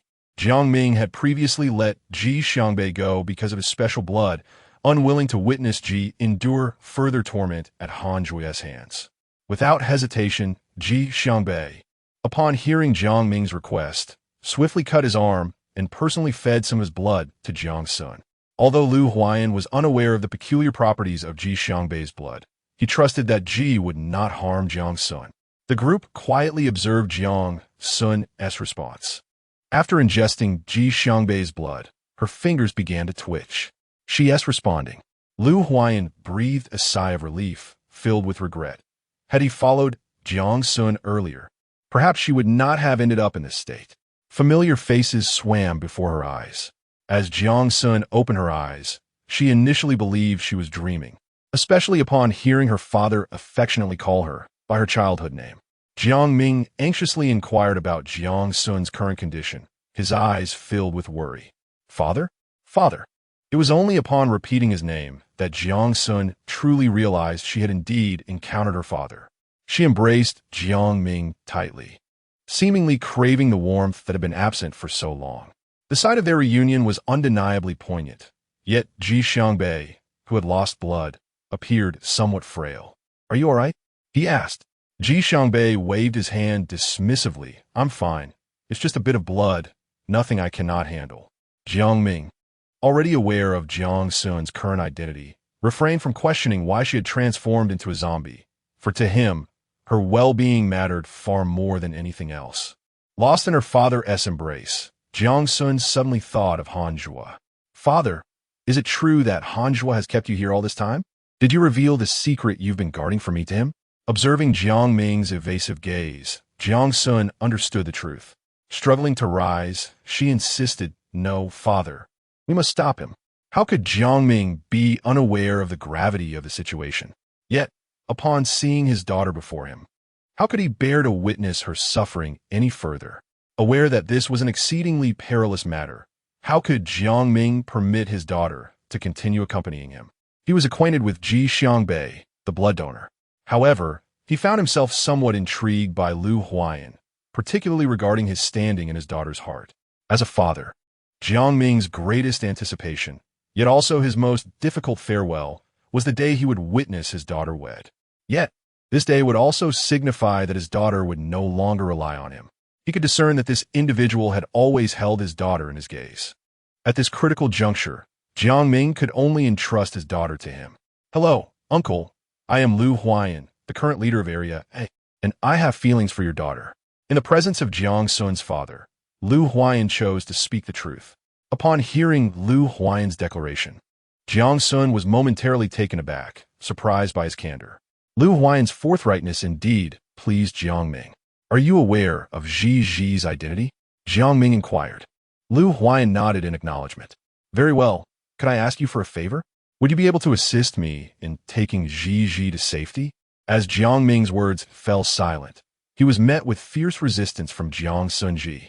Her singular purpose this time was to find her father, and now that she had finally located him, how could she leave so easily? "Daddy, I don't want to go. I want to be with you. We should leave together." The moment Jiang Ming revealed the final secret to Han Zhuo, he had already prepared himself. This time, it was a definitive conclusion.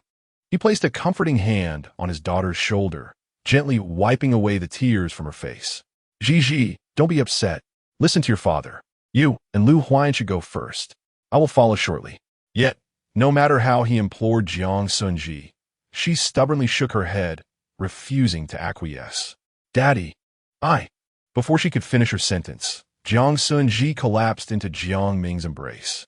Meanwhile, Ji Xiangbei cast a glance at Lu Huayan. "Take her out. We'll handle things here. To be honest, I've awaited this day for a long time." The injustices Han Zhuo inflicted upon him would finally have an opportunity for retribution.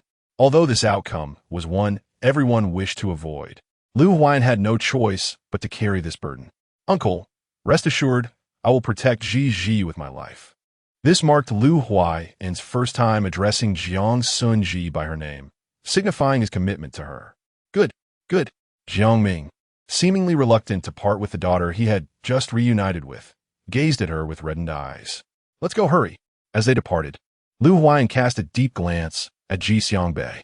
The two shared a smile, their eyes filled with sincerity, as if all past grievances had been cast aside.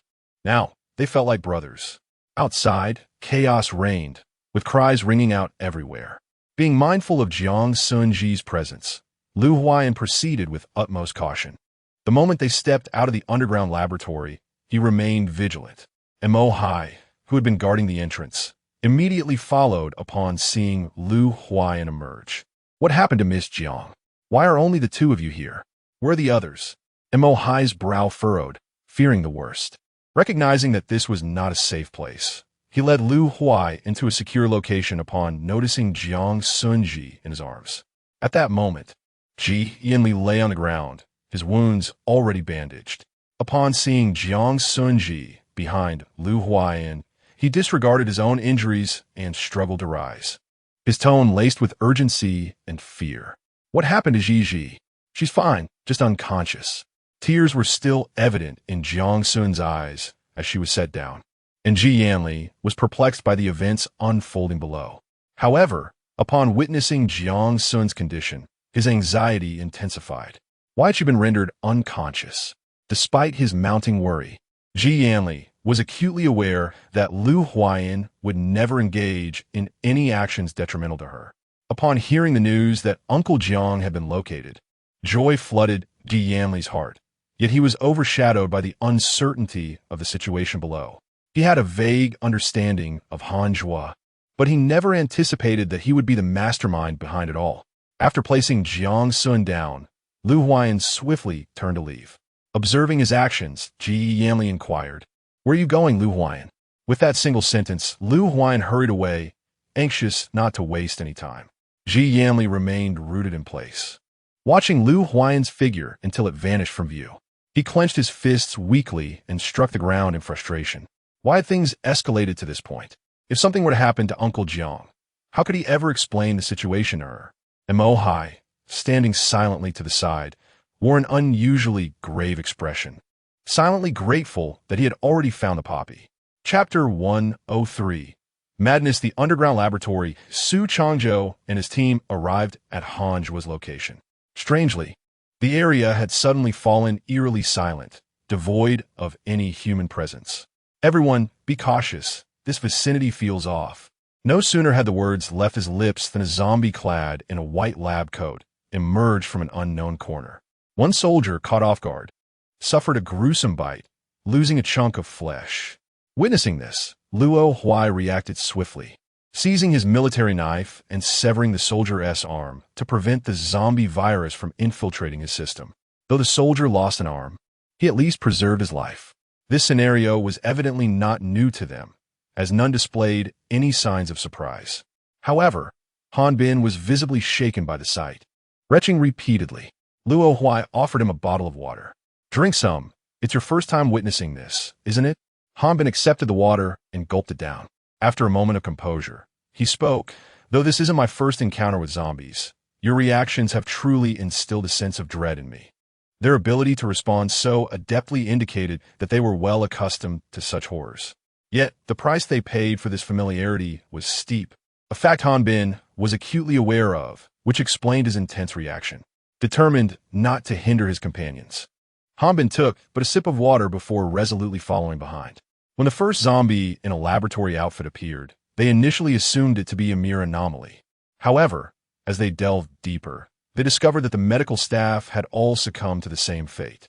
Unlike other zombies, these creatures bore no visible wounds, and even the patterns on their faces were distinctly different, which only deepened Su Changzhou's suspicions.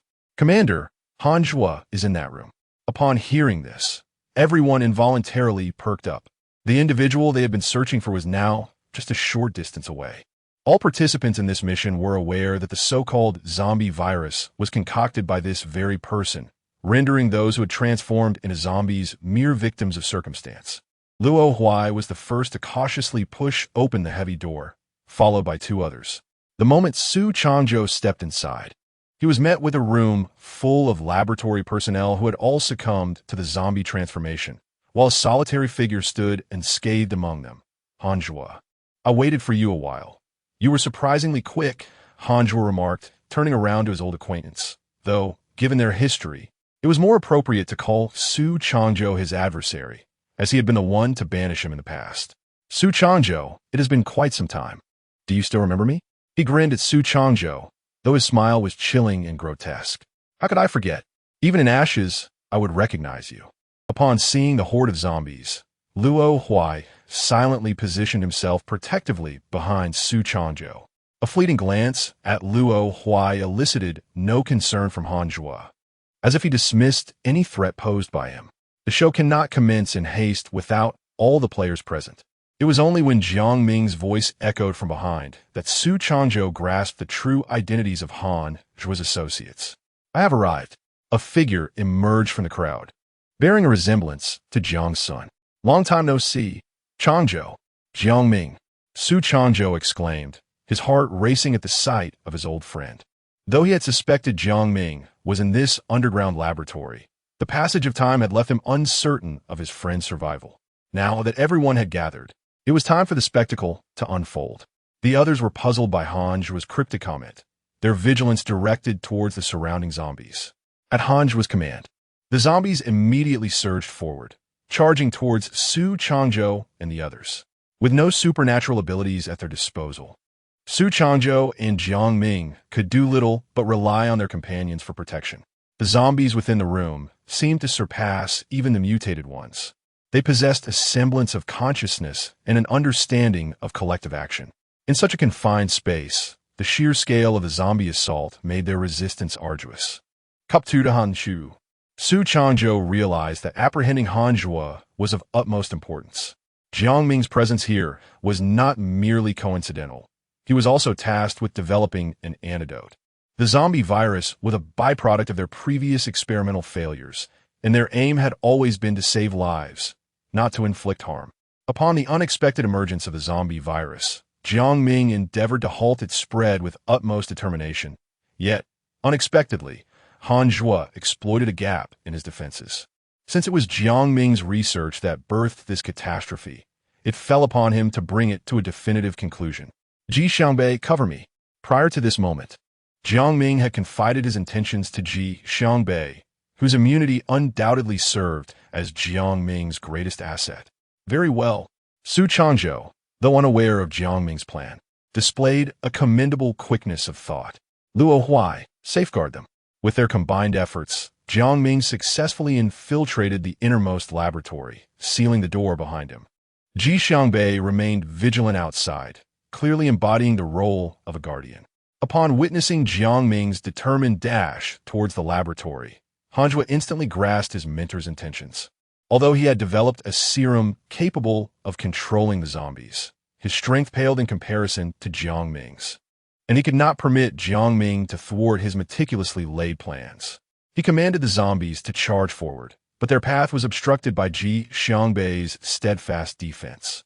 Seeing the zombies hindered, Han Zhuo attempted to rush forward. "You shall not pass." Han Bin interposed himself before Ji Xiangbei, intent on thwarting Han Zhuo's advance. Upon encountering Han Bin, Han Zhuo froze, staring blankly at him, a flicker of conflict etched upon his face. "How can this be? Impossible." Han Bin, unconcerned with Han Zhuo's formidable reputation, seized the moment, swiftly dispatching several nearby zombies. The sound of the fallen zombies roused Han Zhuo from his stupor. "What is your name?" Bewildered by the inquiry from the man before him, Han Bin could not fathom why he would ask for his name at such a critical juncture, perhaps out of fear.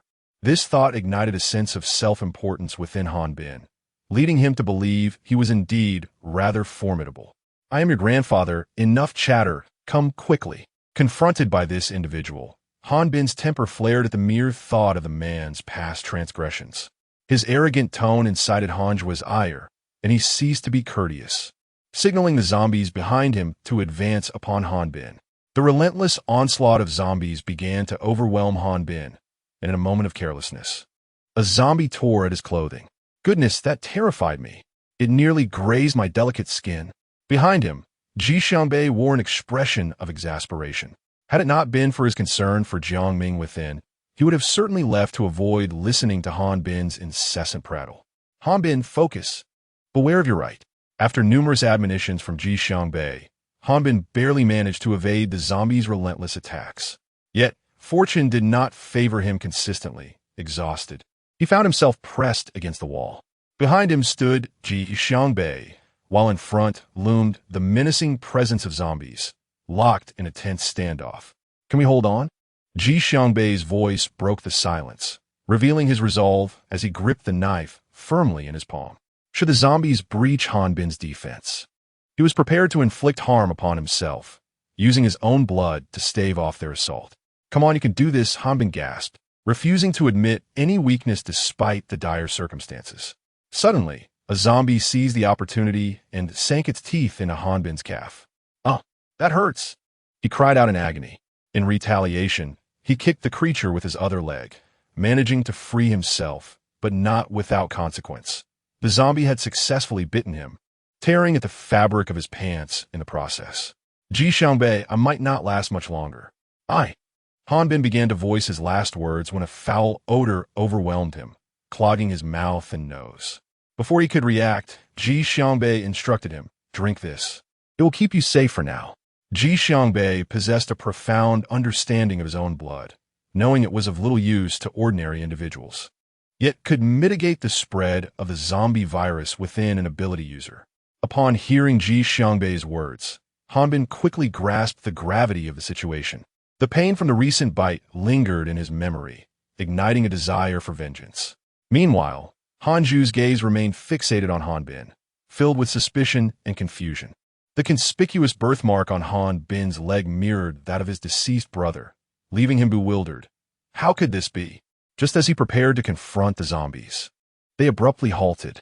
Before he could collect his thoughts, Han Bin noticed a figure approaching him. "When did you get that birthmark on your leg?" Han Bin stared at the crimson-stained mark, utterly perplexed by the unfolding events. Not far away, Su Changzhou observed the commotion, his mind shrouded in a fog of speculation. At that moment, Jiang Ming, confined within, was racing against time, having been locked away by Han Zhu for so long without access to any equipment. He needed more time to familiarize himself with their intricacies. Relying solely on his memory of the formulas, he conducted experiments, beads of sweat streaming down his forehead as he muttered, "Faster, faster." Outside, the standoff continued. Luo Huai, barely clinging to consciousness, was seized by Han Zhu, who intended to use him as leverage to extract information from Han Bin. "Since the dawn of my memories, he has been present, though I am quite reluctant to engage in conversation with this individual," Reality compels me to compromise. Do you recall if you have any family? Han's tone grew increasingly urgent, as if he were desperately seeking an answer, suppressing the displeasure swelling within him. Hanbin felt an indescribable sadness wash over him at the mention of his relatives. Nevertheless, he quickly regained his composure. In his memories, only Lu Huayan treated him with kindness, and thus he stubbornly regarded Lu Huayan as his sole family member. Gazing blankly at Hanbin, Han's eyes brimmed with determination. Hanbin, I'm your elder brother. Upon hearing these words, Hanbin's immediate reaction was to scoff derisively. Are you jesting? How could we possibly be related? Do not attempt to divert my attention. The onlookers fixated intently on Han's actions, ready to spring into action at any sign of his response. In their minds, Han Zhuo was the villain. How could such a scoundrel be connected to him? With this thought, Hanbin instinctively dismissed the idea. Observing Hanbin's disbelief, Han Shu remained undeterred. The brother he once cherished had returned to life. How could Han Zhuo not be exhilarated? Look closely at yourself, then at me. We bear such a striking resemblance. No wonder. As the atmosphere grew tense, Lu Huayan arrived, his gaze directed at the bite wound on Hanbin's calf. Hanbin, how are you feeling? With his leader standing behind him, Hanbin felt an overwhelming sense of trust and security. Reliant upon Lu Huayan, he said, Leader, I thought I wouldn't see you again before my demise. I have yet to partake in the celebration of your union with Xunzhi. After a moment of joy, Hanbin suddenly recalled the peril of Lu Huayan's presence in this place. Witnessing his brother's skepticism and his reliance on another man ignited a dangerous aura within him. It was he who took your brother away. Just then, an ability surged toward Lu Huayan. Had he not evaded swiftly, he would surely have met his end. Concerned for his leader, Hanbin seethed with fury upon seeing the man he revered being attacked. He unleashed his abilities fiercely, his gaze fixed menacingly on Han Zhuo. How dare you harm our leader? I shall not let you live. Knowing Hanbin's identity, Han Zhuo would never harm him. He continuously dodged Hanbin's onslaught while commanding the zombies around him to attack. Whether you believe it or not, I am your elder brother. Yet, Hanbin remained unyielding, immersing himself in his abilities. As Hanbin prepared to charge towards him, Han Zhuo sensed the urgency of the situation. His brother had been thoroughly brainwashed, and no words of his would ever reach him now. Thus, he resolved to deal with their adversaries first, and only then would he offer explanations to Hanbin. Confused by this cryptic proclamation, Hanbin was taken aback as his wrists and ankles were suddenly bound to the wall, rendering him immobile. Let me go. Release me. You scoundrel, he shouted, fully aware that it was Han Zhuo who had covertly enlisted the help of an ability user to ensnare him. Unperturbed by Hanbin's furious outbursts, Han Zhuo's demeanor shifted to one of grave seriousness. With a hearty laugh, he produced a vial from his pocket. Although I have succeeded, I have yet to test this on them a second time. I wonder how effective it will be. Perhaps you could assist me in witnessing the results. Lu Huayan understood that this was no mere trick. He had attempted to thwart Han Zhuo's plans using his own abilities, but to no avail. They were left helplessly watching as the serum was injected into the body of a zombie. In the next moment, the creature convulsed violently, its form seemingly contorting as its crimson eyes glowed fiercely, tearing through its clothing. No, stop him. Yet it was too late. The zombie, now significantly empowered, swiftly overpowered the ability user standing before Su Changzhou, leaving him vulnerable. Faced with such overwhelming strength, Su Changzhou could only witness as others shielded themselves by placing their bodies in front of the rampaging zombie. Ha ha ha, I have succeeded. He is my first zombie king, and there will be a second and a third to follow. Hanbin looked on in despair as those around him collapsed, desperately trying to free himself, but to no avail. Hanshu, you beast, release me. Seeing the dire state of his companions, Ji Xiangbei decided to take action. He exchanged positions with Lu Huayan and cautiously approached the mutated zombie king, inching closer. Unfortunately, he had exceeded his limits. With a sudden lurch, he fell to the ground, spitting blood. Ji Xiangbei, do you truly believe your unique blood can still be of any use? I fear you will be sorely disappointed this time. Hanbin cackled, reveling in what he believed to be imminent victory. At that moment, however, others continued to make attempts. A massive fireball hurtled towards Han Zhuo, only to be intercepted by the zombie at the moment of impact. The zombie king, now wielding control over Lu Huan's abilities, swiftly turned and struck out at him. Despite Lu Huan's quick reflexes, he was still hit. The flames seared his arm, and more gravely, his ankle. In this tumultuous battle, Han Zhuo captured everyone. Jiang Ming, who was brought forth, cast a hostile glare at Han Zhuo. "Teacher, do you not find it regrettable that an antidote has yet to be discovered?" At that moment, Jiang Ming felt a wave of revulsion upon hearing Han Zhuo refer to him as teacher. "Han Zhuo, do you know what I lament most in my life?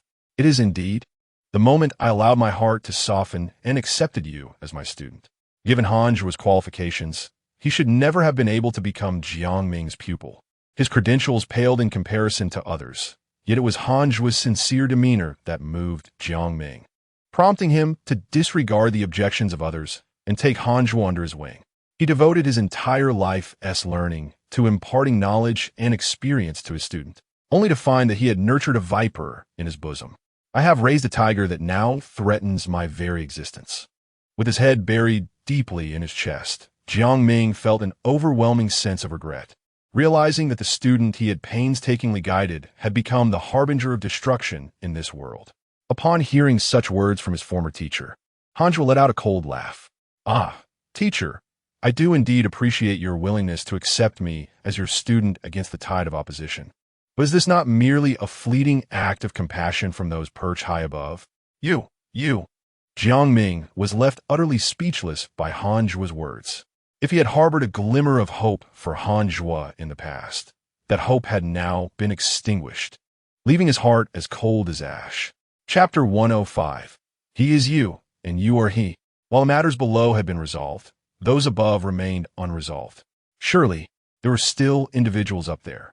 Upon hearing Han Zhuo's words, the expressions of those present grew notably grave, for above them lingered Jiang Xunzhi.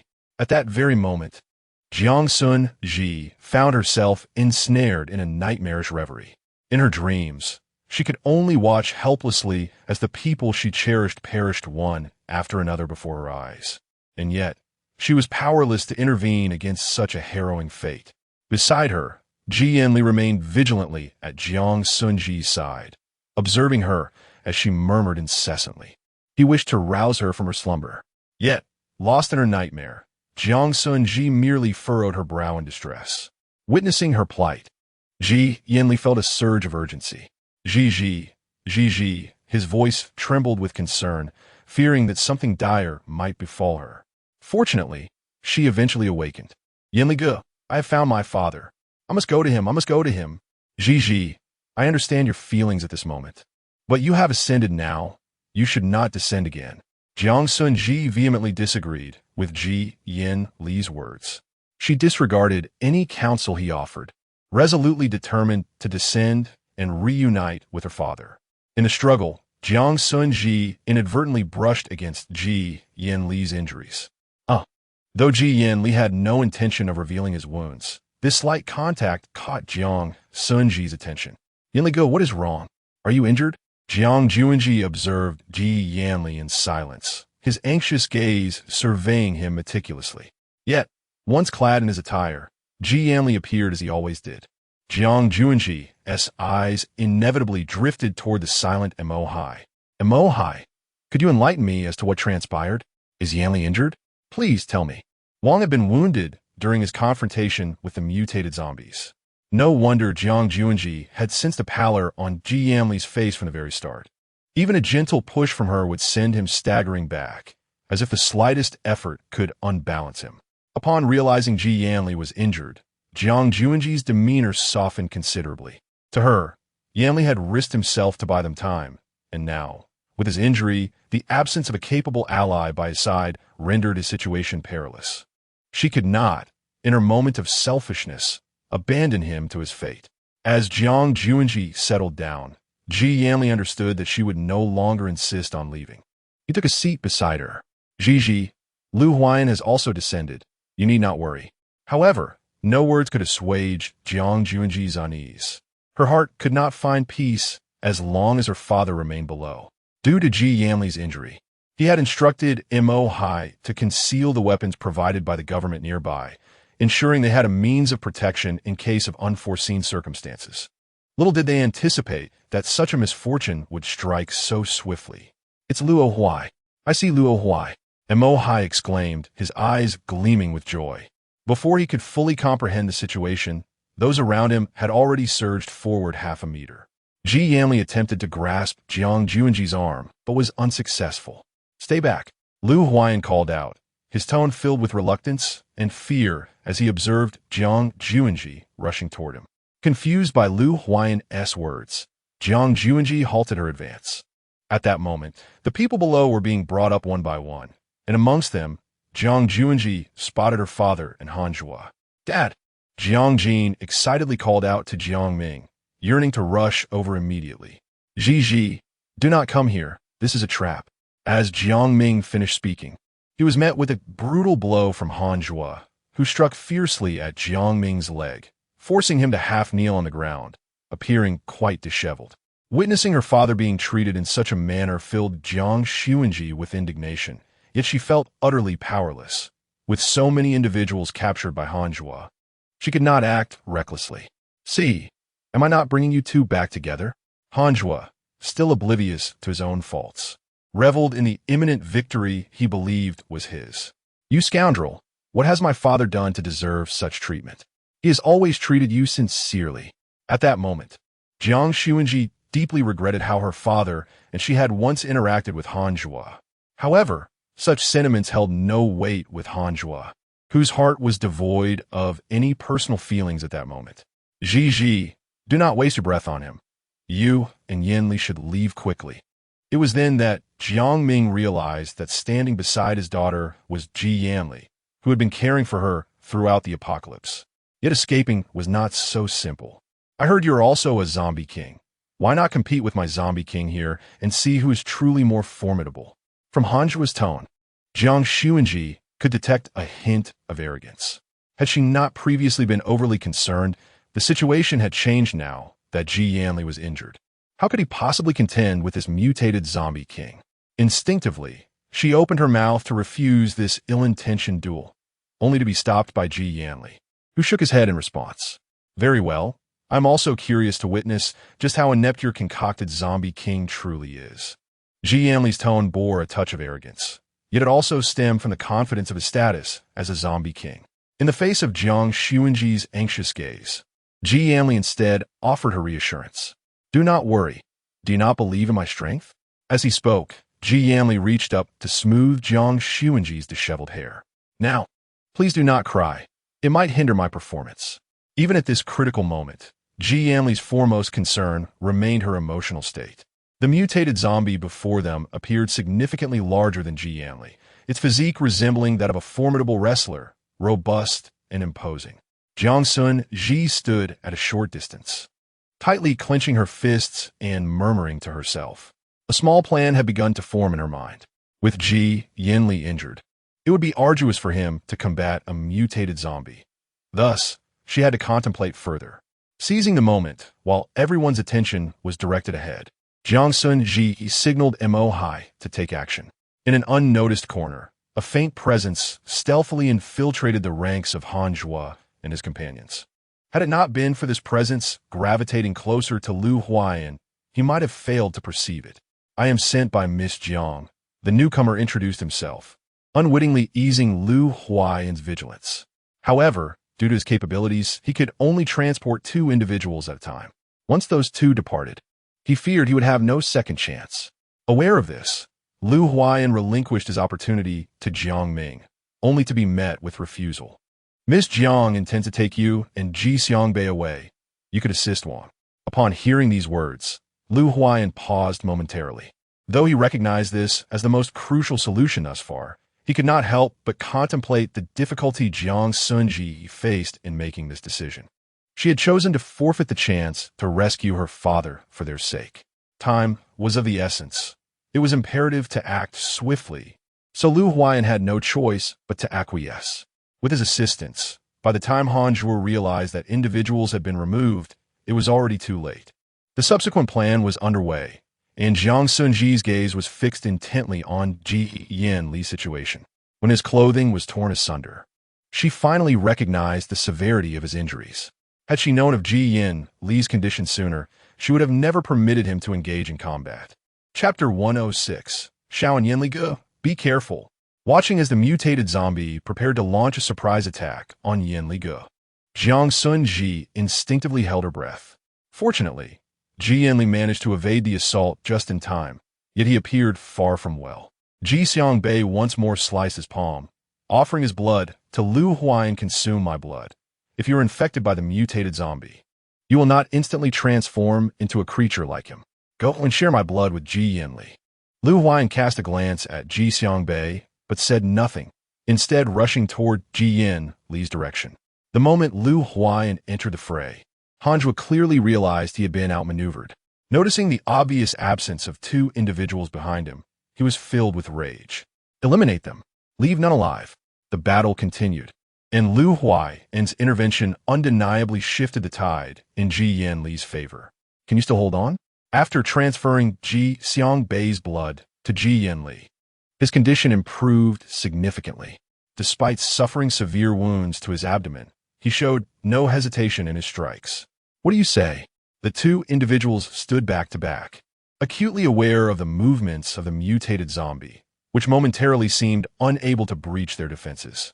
This scene was one that Hanjua was reluctant to witness. In an effort to swiftly shatter this stalemate, he urged the mutated zombies behind him to advance. Suddenly, a surge of over a dozen mutated zombies flooded in, thrusting them into a precarious position. They were not only compelled to confront the onslaught of these numerous mutated zombies, but also to remain vigilant against the ever-looming threat of the mutated zombie king. The enhanced zombies brought forth by Mo Hai posed little challenge to them. In fact, those bitten by the mutated zombies would themselves transform into mutated beings. In this moment of desperation, Jiang Xun couldn't help but recall the batch of weapons from the government. She hastily shouldered a selection of these arms, the tremendous recoil soon etching painful gashes in her shoulders, yet she resolutely refused to surrender. With her meager capabilities, she could only strive to repel the surrounding mutated zombies. Perhaps due to the efficacy of the weapon she wielded, those mutated zombies struck by her shots collapsed moments later. In response to Jiang Xun's perplexity, Ji Xiangbei quickly discerned the clue. This batch of weapons had been infused with a potent anesthetic. Any mutated zombie struck would fall into a brief state of unconsciousness. Upon realizing this, Jiang Xun's movements grew increasingly rapid. Observing Jiang Xun's repeated disruptions to his plans, Hanjua's chilling gaze shifted toward her. Unbeknownst to him, as Jiang Xun prepared to draw another weapon, a mutated zombie suddenly emerged beside her, brandishing a dagger aimed directly at her chest. Xiangbei, standing not far from Jiang Xun, noticed the mutated zombie behind her. Without hesitation, he discarded his weapon and sprinted toward her. Be careful. Jiang Ming became acutely aware of the dire situation concerning his daughter. He watched in horror as a dagger plunged into her chest. No! In that moment, his world narrowed to the sight of his daughter, with only the deafening roar of chaos echoing in his ears. For Jiang Xunzhi, all she could discern were the frantic cries around her, until in the next heartbeat, a frigid blade pierced her body. The instant she felt the searing pain, she collapsed to the ground, enveloped by an eerie silence, where her own breath was the only sound remaining. Ji Xiangbei rushed forward, ruthlessly dispatching the mutated zombie. Its demise gruesome and savage, yet his focus remained solely on the fallen figure before him. Blood gushed from Ji Xiangbei's arm, but all he yearned for was for Jiang Xunzhi to partake of his blood. Alas, regardless of his desperate attempts to feed her, she could not swallow. Please drink. Jiang Xunzhi, you must drink. In stark contrast to Ji Xiangbei's frantic state, Jiang Xunzhi found herself contemplating the possibility of simply succumbing to her fate. Yet, upon witnessing her father, still engaged in battle, his eyes filled with concern, she cast aside such morbid thoughts. She wished to live, to witness Hanjua's capture and the justice he deserved. Ji Xiangbei, I cannot drink. Do not worry about me. Take up your weapon and assist Lu Huai and the others. without the aid of Ji Xiangbei and his companions. Lu Huaiyan and his partner were already severely injured, unable to spare any thought for Jiang Xunzhi's plight as they focused entirely on surviving the relentless assaults. Government personnel had arrived, but it was solely Lu Huaiyan and his partner who were holding the line. Should they become aware of Jiang Xunzhi's condition, chaos would surely ensue. Ji Xiangbei regained his footing, seizing his weapon to combat the mutated zombies. In the face of Jiang Ming's despair, Hanbin was consumed by rage and sorrow. He witnessed the horror unfold, yet felt powerless to intervene. Despite Hanjua's insistence that he was his own brother, Hanbin remained unconvinced. As long as he refused to acknowledge the truth, it held no weight. Perhaps due to his status, he escaped the stringent oversight that others faced. Amidst his fervent struggles, he managed to break free from his constraints, using his powers to create a small opening, just as an unexpected figure emerged. Xiaoan gazed at Hanbin, urgency lacing her voice. "Where is my sister?" From the outset, she had never genuinely agreed to Jiang Xunzhi's request to remain in area. She had stealthily followed them when they departed. Perhaps due to her unique abilities, Xiaoan cleverly learned to conceal her presence throughout their journey. Truth be told, it was the first time Hanbin had witnessed Xiaoan in such a state of agitation. "Xiaoan, hurry and lead them to find your sister. She is ahead." Hanbin, while employing his extraordinary ability, was also biding his time. Observing that everyone had gathered in one place, he finally stepped inside. The moment Hanbin entered, those individuals vanished without a trace from Hanjua's sight. "Useless, find them, find them." Hanjua commanded his mutated ability zombies to relentlessly search for Xiaoan and her companions, just as they were on the brink of reuniting with their team. Xiaoan spoke up at that crucial moment. At that time, Hanbin did not grasp the meaning of Xiaoan's words. However, her actions swiftly enlightened him. Xiaoan utilized all her powers to transport them to safety, while she herself was exposed before Hanjua, unfazed by the man before her. The captured Xiaoan maintained a disdainful gaze fixed upon him. Hanjua, confronted with her indifference, perceived it as a provocation. "Kill her," he ordered, prompting several mutated zombies to pounce and mercilessly tear at Xiaoan's body. The entire scene was gruesome. Aside from a few initial agonizing screams, Xiaoan fell silent thereafter. Hanbin was gripped tightly by the two individuals behind him, trembling uncontrollably. Xiaoan, I'm sorry, he incessantly repeated, seemingly indifferent to whether Xiaoan could hear him in that moment. His mind was flooded with memories of Xiaoan teasing him in the past. If it meant bringing Xiaoan back to life, Hanbin would willingly endure her playful torment forever.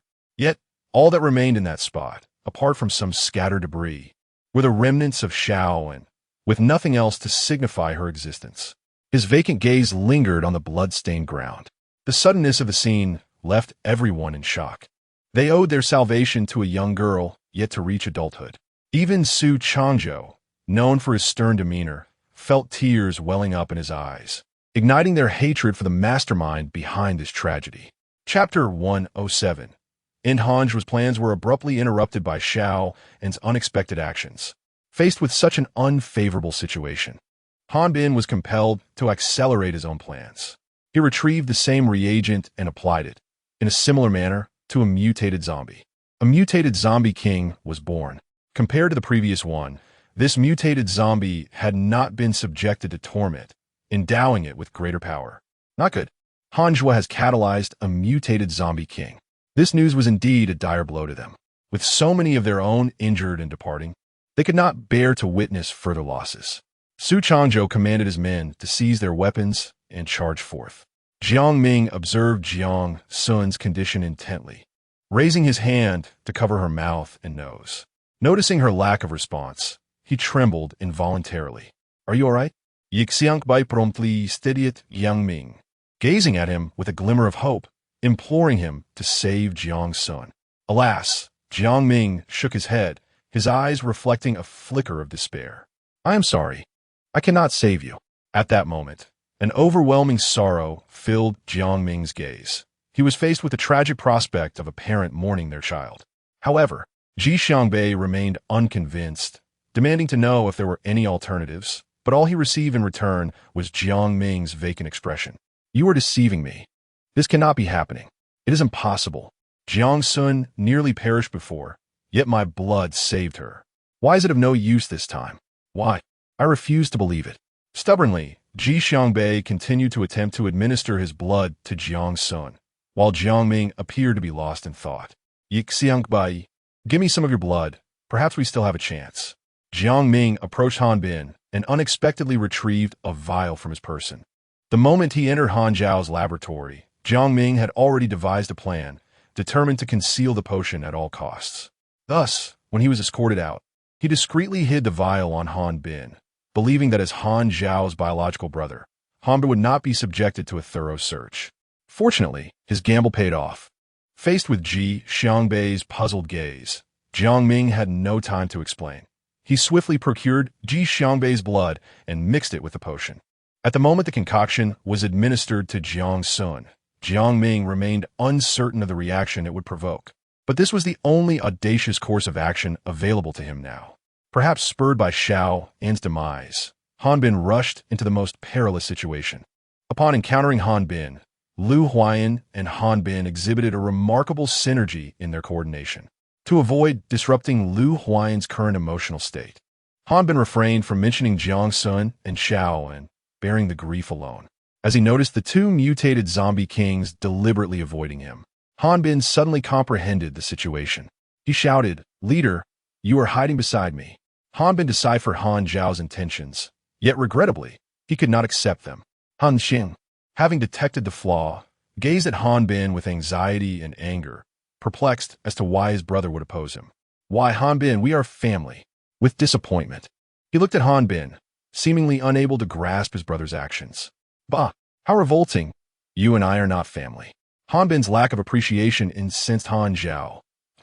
Disregarding Han Bin's identity, signaled the two zombie kings to attack.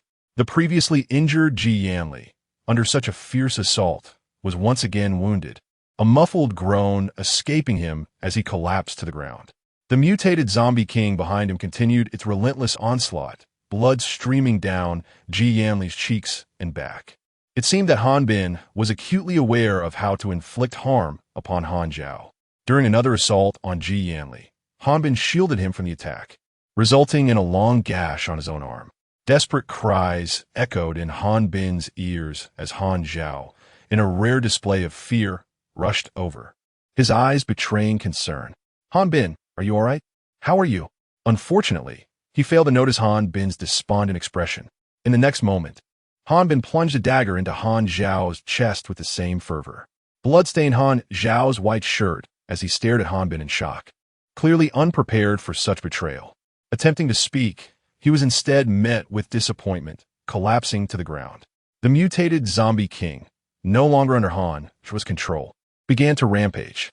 It seemed they had realized that no one could govern them in this world any longer, relentlessly tearing apart the weaker zombies surrounding them. Witnessing this scene, Mo Hai swiftly led Ji Yanli away.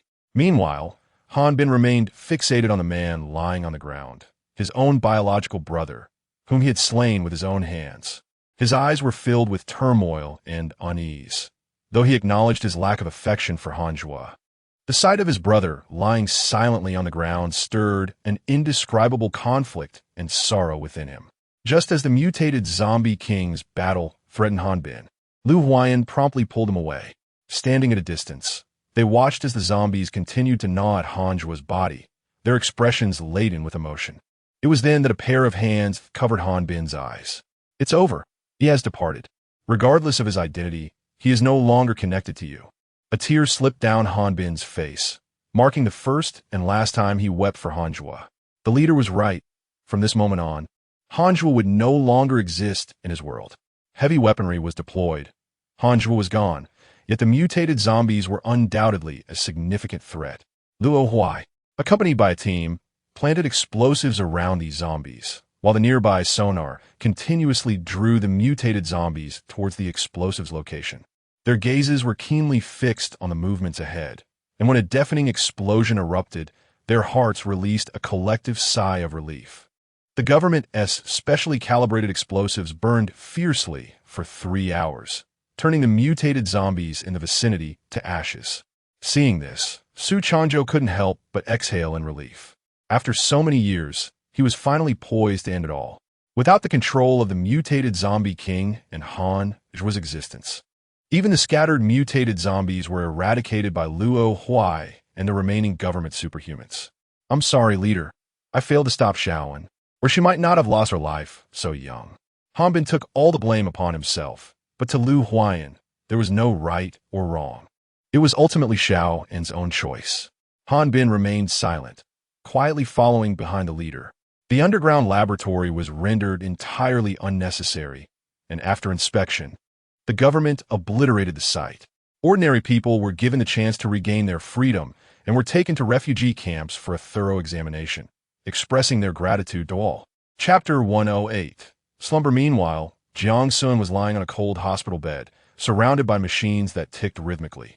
A few individuals stood quietly outside the glass, gazing through it at Jiang Xunzhi. Regrettably, the individuals within exhibited no response whatsoever. Even Ji Yanli, who had previously sustained severe injuries, has long since recovered. Uncle Jiang, it has already been half a month. When will Ji finally awaken?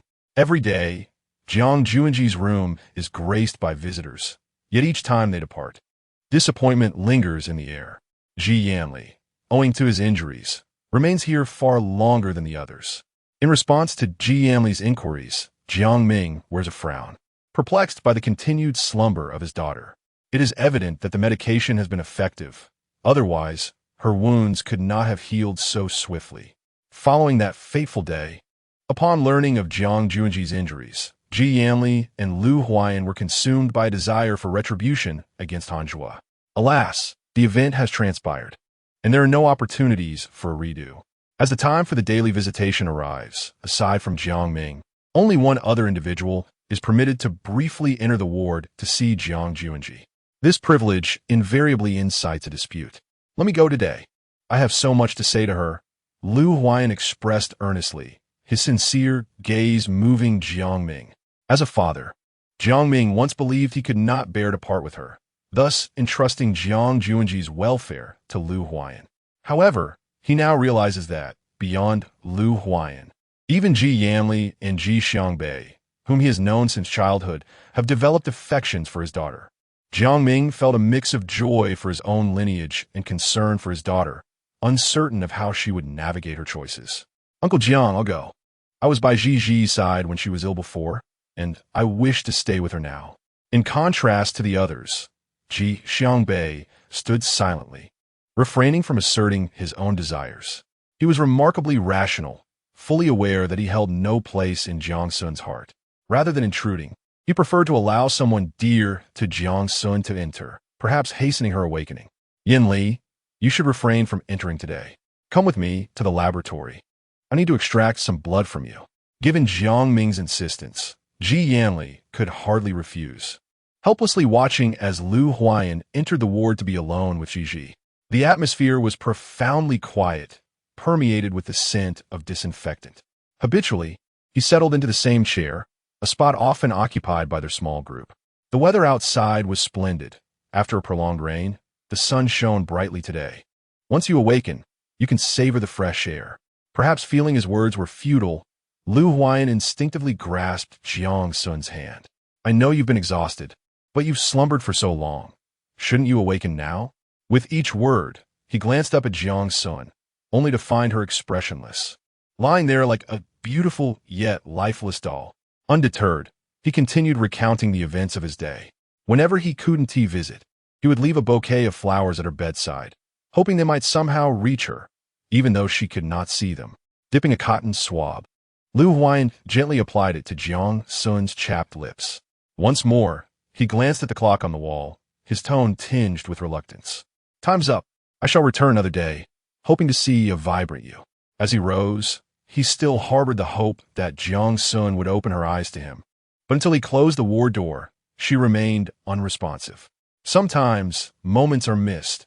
Unbeknownst to Lu Huayan, at the instant he shut the door, Jiang Xunzhi's eyelids fluttered slightly, a subtle indication of her response. After leaving the ward, Lu Huayan unexpectedly encountered Ji Xiangbei, who had been waiting for him. Did she react? Lu Huayan shook his head, his expression heavy with disappointment. Observing Lu Huayan's demeanor, Ji Xiangbei too felt disheartened, yet he steadfastly believed that the day Jiang Xun would awaken would surely come. Long before, Lu Huayan had harbored a desire to converse with Ji Xiangbei, but opportunities had eluded him until now. Seizing this moment, he broached the subject. Of course, I have no objections. I too wish to discuss something with you. As they ambled along the narrow path, the presence of zombies seemed inconsequential, perhaps due to the comfort of each other's company. The arrival of Ji Yanli and his companions had quelled the nearby zombies' inclination to attack recklessly. You have feelings for her, don't you? Lu Huayan's tone bore no hint of denial, clearly indicating his certainty. Is it not obvious? Perhaps only the foolish Jiang Xunzhi remains oblivious. Yet, it was also possible she had recognized it and feigned ignorance. In a twist of fate, Ji Xiangbei secretly hoped for the former, as it would ease his heart. What a coincidence! I too have feelings for her. I suspect you've noticed Ji Yanli's affections as well. Since you care for her, why not confess your feelings early on? Or do you intend to keep it to yourself? Ji Xiangbei hesitated, a flicker of confusion crossing his gaze. Lu Huayan's words had shaken him, leaving him somewhat at a loss. I don't know. Perhaps, maybe, humans can be peculiar creatures, often wasting an inordinate amount of time in turmoil. Lu Huayan, in times past, might have found himself as conflicted as Ji Xiangbei, but as time progressed, he realized that certain moments, once lost to hesitation, may never unfold as desired. Let me be candid. Regardless of her reaction upon awakening, I shall express my love to her with all my might. I cannot predict whether she will accept me, but how can one know the answer without attempting? At times, Lu Huayan regretted not accepting Jiang Xunzhi's confession back then. Perhaps he would not find himself in such a passive predicament now. The mere presence of Ji Yanli was enough to unsettle him, let alone the addition of Ji Xiangbei. Today's conversation served as both a probe and a confirmation. Whether one views it as cunning or fearsome, his concern ultimately rests with a singular individual. Now that I have discovered what I sought, what is it you wish to convey? At this juncture, Lu Huayan was uncertain as to what further matters Ji Xiangbei might wish to entrust to him. Ji Xiangbei's words carried an air of melancholy, as if he were destined to spend his later years in solitude. With the dialogue reaching this point, the two unexpectedly exchanged glances. Their lips curled in a secret of smiles, a moment that felt both wondrous and precious to them. Perhaps they had never envisioned a calm exchange of thoughts in this manner. Yet, when the moment truly arrived, everything transformed. Chapter 109. Disturbance since Jiang Xunzhi fell into a coma. Jiang Ming had not enjoyed a single good night's sleep.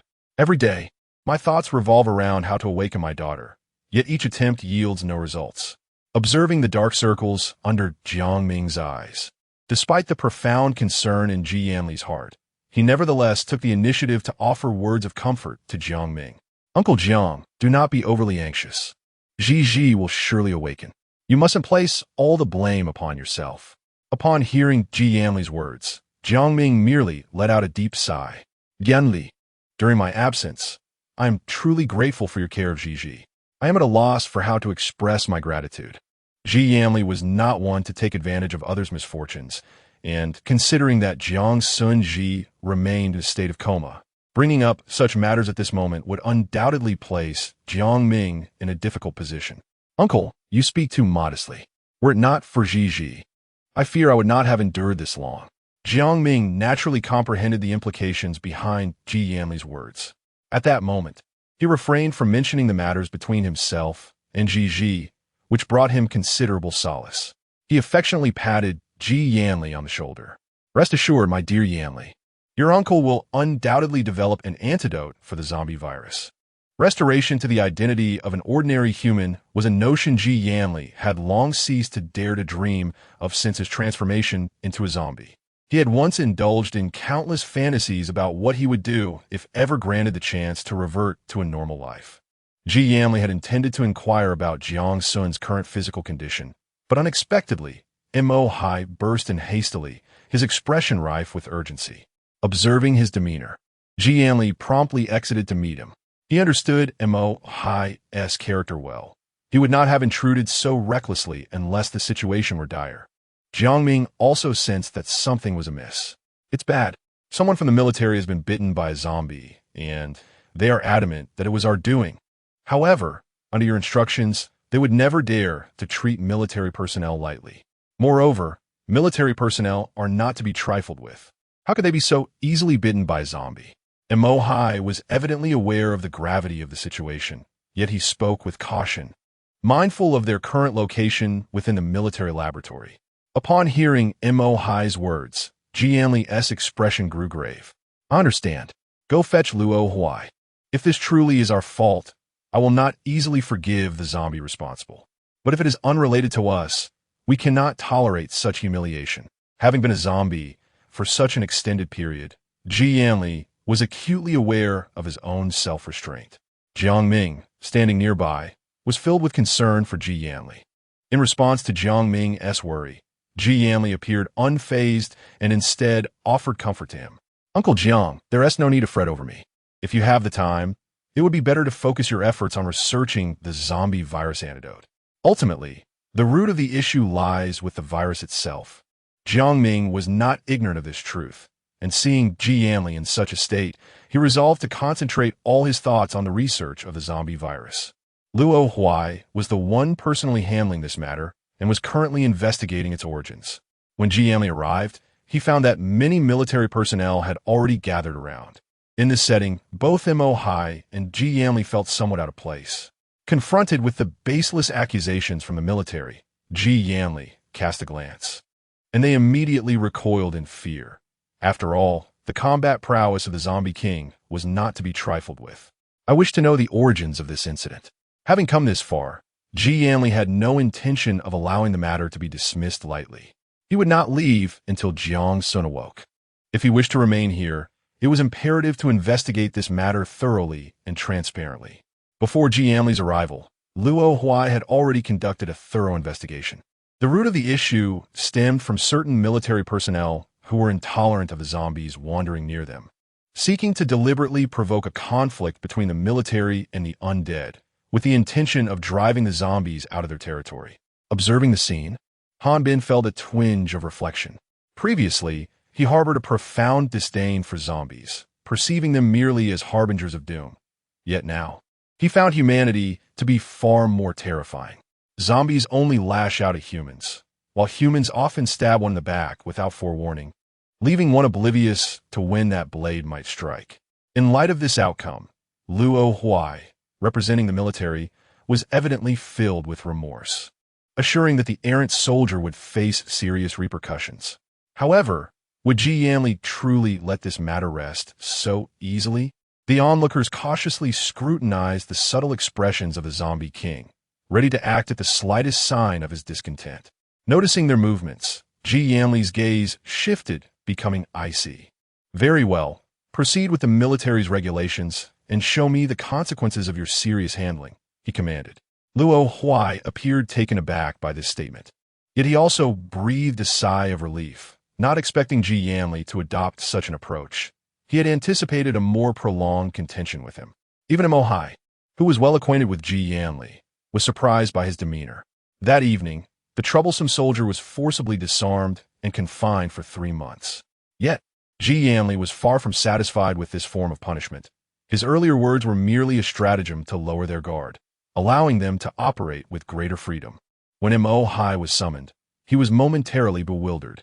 Upon hearing Jiang Li's instructions, his eyes brightened as he quickly grasped the rationale behind the earlier handling of the situation. Thus, when he later learned that the raucous soldier had succumbed to his injuries in solitary confinement, Luo Huai momentarily lost his focus before commanding that the body be buried on the spot.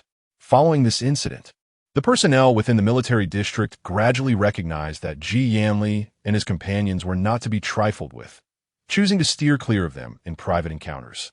This minor affair was not disclosed to Su Changzhou, yet somehow he became aware of it through undisclosed channels. That very evening, he convened all military personnel, asserting that the alliance between the military district and Jiang Li's group must not be jeopardized by any further disturbances. Chapter 110. A Heartbeat Resumes under Su Changzhou's Stern Prohibition. A fleeting peace was established between the zombies and the supernatural beings. However, this served as a reminder to Ji Yanli that their presence here was not a sustainable solution. When Jiang Ming learned of this matter, it was already the third day of his stay in the laboratory. Throughout these 3 days, he had been conducting relentless experiments, convinced that the reagent on Jiang Qian's body must possess some utility. However, he suspected that something essential was lacking. If he could uncover this missing element, perhaps Ji Ji would awaken at last. Had it not been for Ji Xiangbei's concern for Jiang Ming's health, he might have remained in the laboratory indefinitely. Upon receiving this news, Jiang Ming felt compelled to take action. When Ji Yanli arrived, Jiang Ming was seen supporting his forehead, his countenance bearing the weight of fatigue. Observing Jiang Ming's state, Ji Yanli immediately grasped the situation, his eyes filled with concern. "Uncle Jiang, you must take better care of yourself. Ji wouldn't wish to see you in such a condition." The mere mention of Ji, who lay on the hospital bed, deepened the sorrow in Jiang Ming's gaze. "Yanli, I have heard about your situation. It is my fault for not being more attentive to your matters. Rest assured, I have already spoken with Su Changzhou, and the people here will no longer trouble you." Ji Yanli was touched by these words. In truth, he did not care whether the military personnel genuinely valued their identities. Were it not for Jiang Qian's need for the laboratory's resources, Ji Yanli would have acted without hesitation. "Uncle Jiang, you need not worry about my affairs. Rather, you must prioritize your health. The development of the reagent will not occur overnight. It cannot be rushed." Jiang Ming was well aware of such truths, but when it came to his daughter's well-being, anxiety consumed him. Having arrived, Ji Yanli still wished to see Jiang Qian. Even though he could not enter the ward, merely catching a glimpse from outside would suffice. At that moment, Mo Hai assisted Ing Su as she approached slowly. After a period of recuperation, she was finally well enough to personally check on Qian's condition.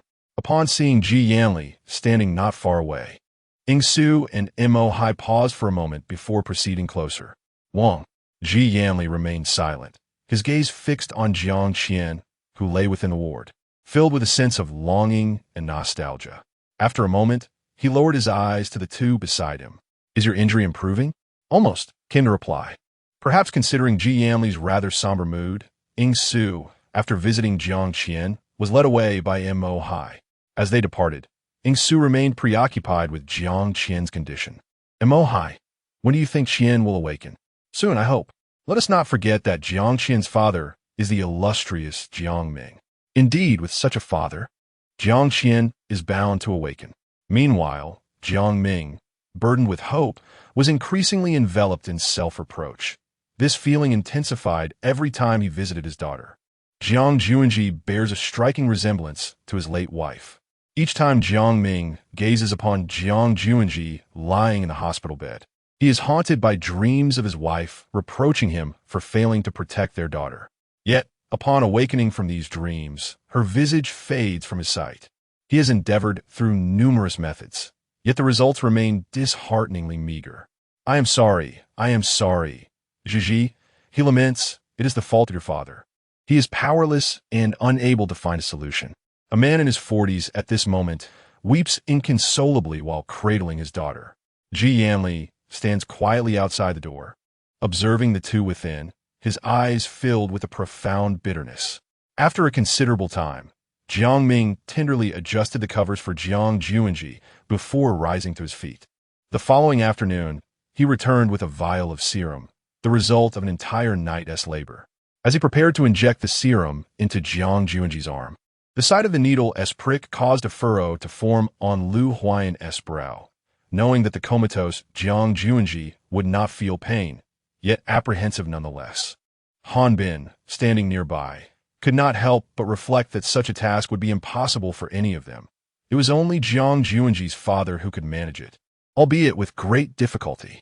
At the moment the serum was administered, Jiang Xunzhi exhibited no immediate reaction, leading the onlookers to gradually lose hope, fearing yet another failure.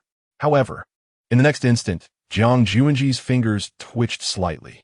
Lu Huan, who had been closely monitoring Jiang Xunzhi, was the first to notice this movement and exclaimed with excitement. She moved. Her fingers just twitched. Upon hearing Lu Huan's words, Everyone fixated their gaze on Jiang Xunzhi's fingers, fervently hoping for another sign of movement. Jiang Jin did not let their hopes dwindle. Her fingers moved once more. Though it was merely a subtle gesture, it held immense significance for everyone present. Jiang Ming called out his daughter's name with fervent excitement. Ji, open your eyes and look at your father, Ji. The air was filled with the presence of her father, interspersed with the voices of Lu Huayan and Yan Ligu. Though the cacophony was overwhelming, Jiang Xunzhi felt an overwhelming sense of nostalgia. It seemed as though she had been in slumber for an eternity, and a myriad of memories flooded her mind. She recalled moments shared with her parents before the apocalypse, teasing Ji Yanli, and even playfully jesting with Lu Huayan. Each memory was indelibly etched in her heart.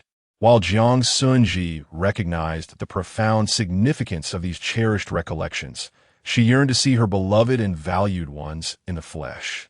Yet, she felt as if she were ensnared in a labyrinth, unable to find the right exit no matter how she wandered. However, today was different. She beheld a radiant beam of light illuminating her path. Following this luminescence, Jiang Xunzhi truly encountered the person she had longed for incessantly. The moment Jiang Xunzhi opened her eyes, everyone gathered around her. The first face she beheld was that of her father, who appeared weathered and worn, neglecting even the grooming of his beard. Concerned gazes were directed towards her, yet Jiang Xunzhi was intently searching for the figure of Lu Huayan, eager to ascertain his health and safety. Fortunately, he stood before her, unharmed, though he did not approach her immediately. Nevertheless, Jiang Xunzhi could discern her own presence reflected in his eyes. Ji Yanli, who had been attentively observing Jiang Xunzhi's movements, felt a pang of despondency as he noticed her gaze shift towards Lu Huayan, his expression clouded with disappointment. After a prolonged silence, Jiang Xunzhi's voice emerged, hoarse from disuse. Strangely, she realized that she had transformed in some way, her eyes widening in disbelief as she scrutinized her own body. Jiang Ming observed his daughter's actions and initially assumed she was feeling unwell, prompting him to inquire with concerned words. "What is the matter? Are you feeling unwell? Speak to Daddy." At the moment she lifted her gaze, Jiang Sun was filled with an expression of delight and astonishment. Upon hearing his daughter's words, Jiang Ming immediately picked up the instrument to conduct an examination on Jiang Sun. To create a tranquil atmosphere for the examination, everyone voluntarily exited the room. When Su Changzhou arrived after receiving the news, Jiang Ming had yet to emerge. "I have heard that Sun has awakened. What is the matter now?" Unfortunately, at that moment, everyone's attention was focused on Jiang Sun, with only Ji Xiangbei being the first to notice Su Changzhou's presence. It is still unclear. Uncle Jiang is currently inside conducting the examination. An air of anxiousness permeated the surroundings. Just as the tension was about to reach its peak, Jiang Ming finally stepped out. Even the typically stoic Su Changzhou revealed a smile upon hearing the exhilarating news. Wonderful, simply wonderful.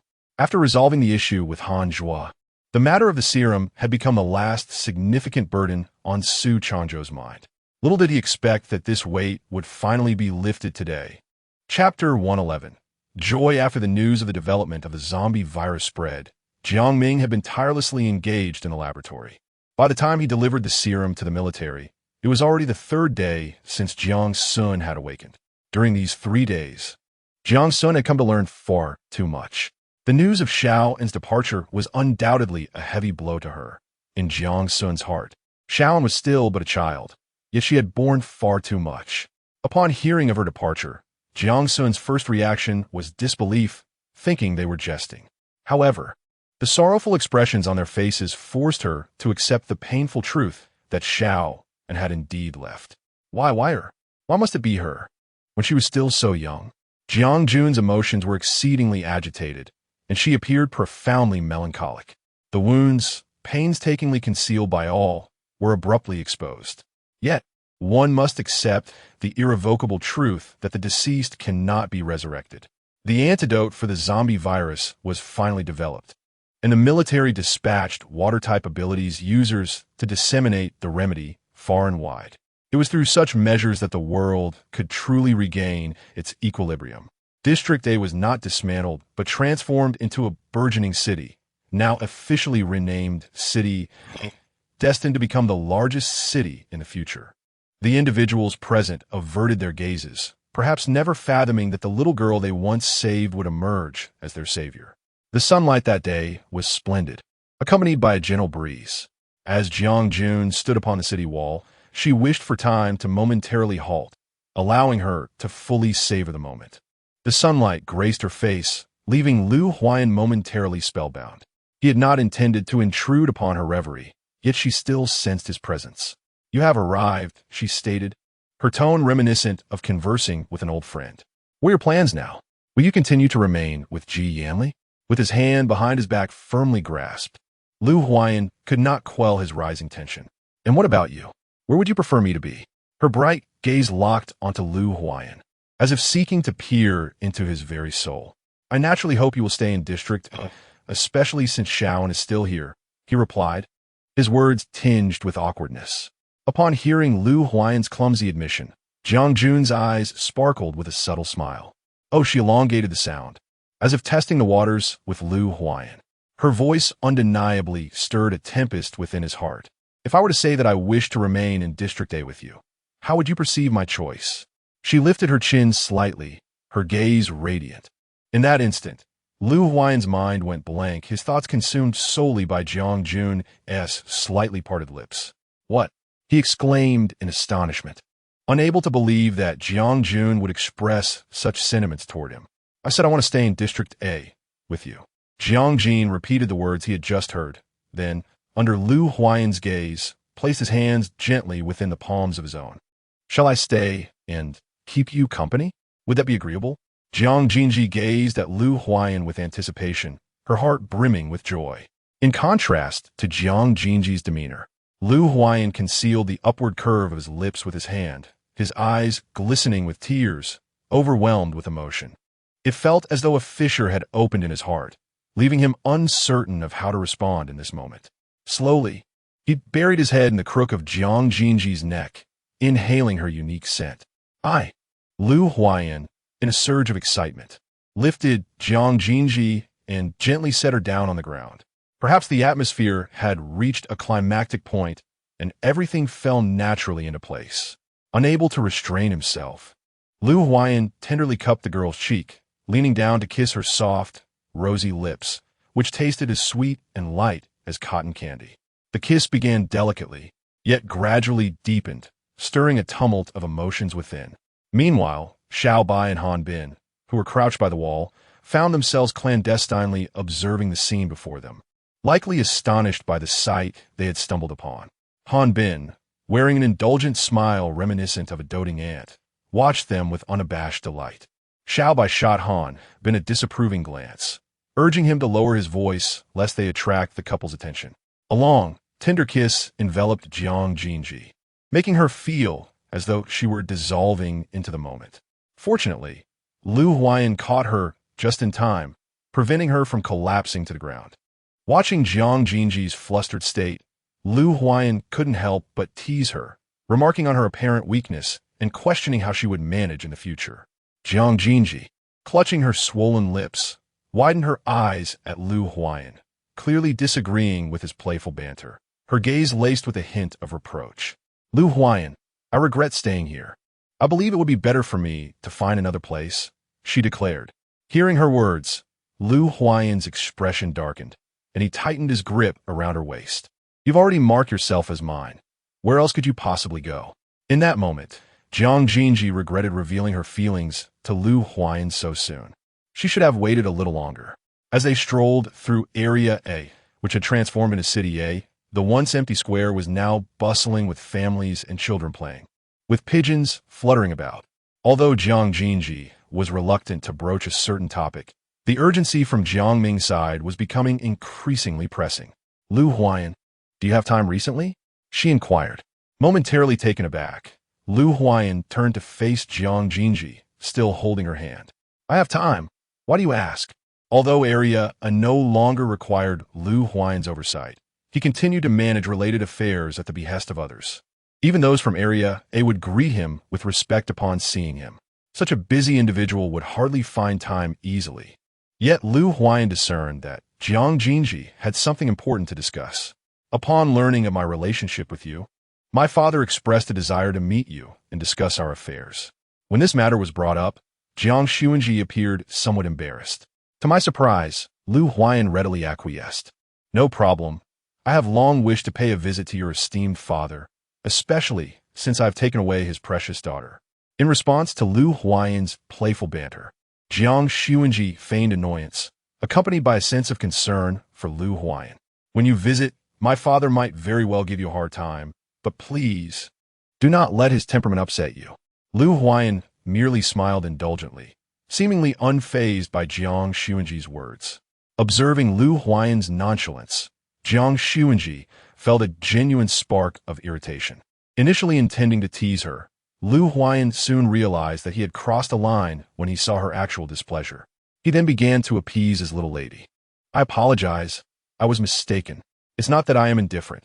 I simply believe your father to be very kind and unlikely to intentionally make things difficult.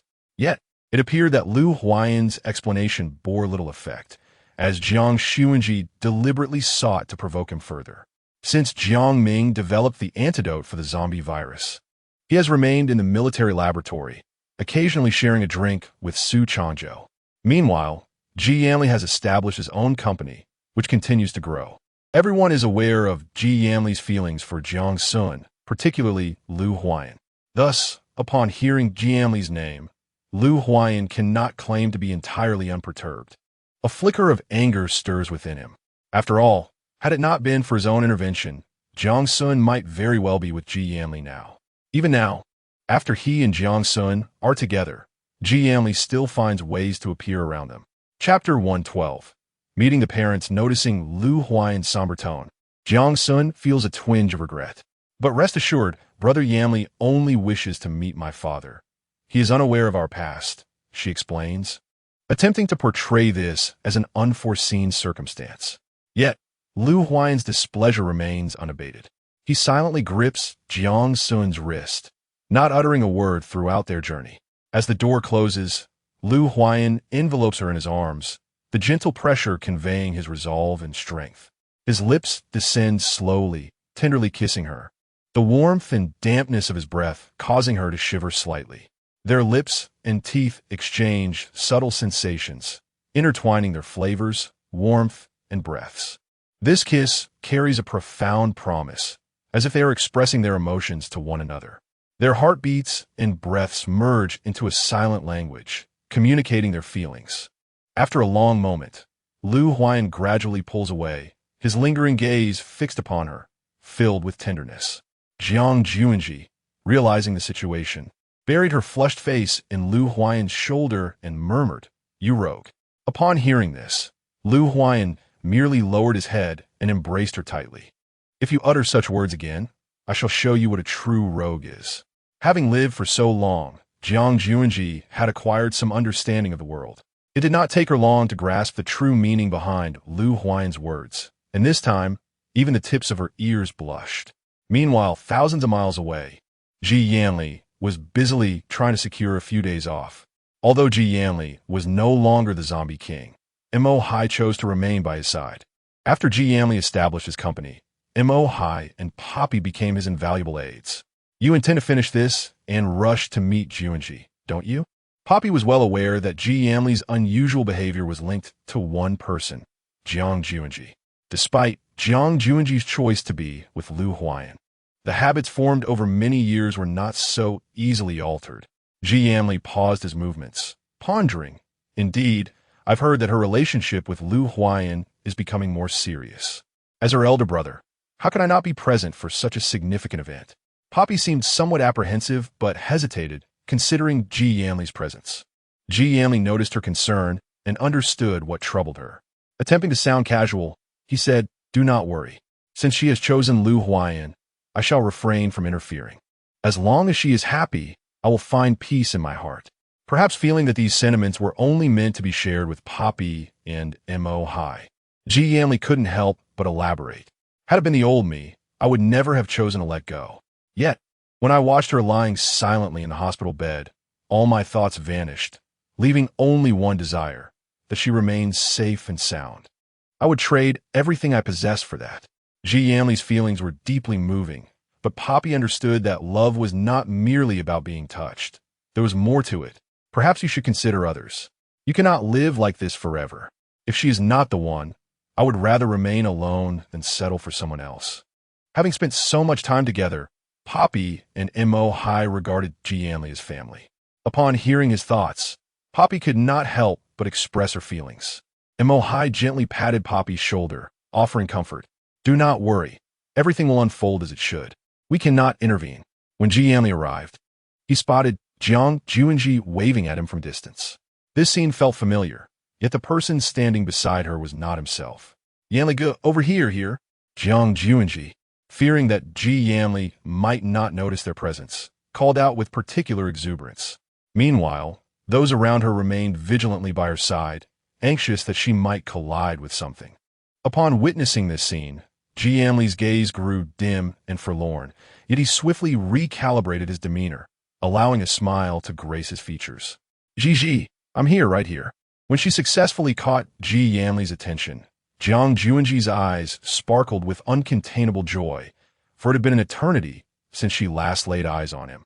Ji Yanli was engrossed in work from afar, while Jiang Xunzhi had stayed in the city to accompany Lu Huayan. Her gaze could not help but roam over Ji Yanli's figure, and after a prolonged silence, she finally spoke. Yanli, you've lost weight. Have you been so consumed by work that you neglected your meals? You used to be like this, and now it seems you've not changed at all. Jiang Jun's heart was brimming with complaints, and even on the car ride, she could not cease her incessant chatter about Ji Yanli.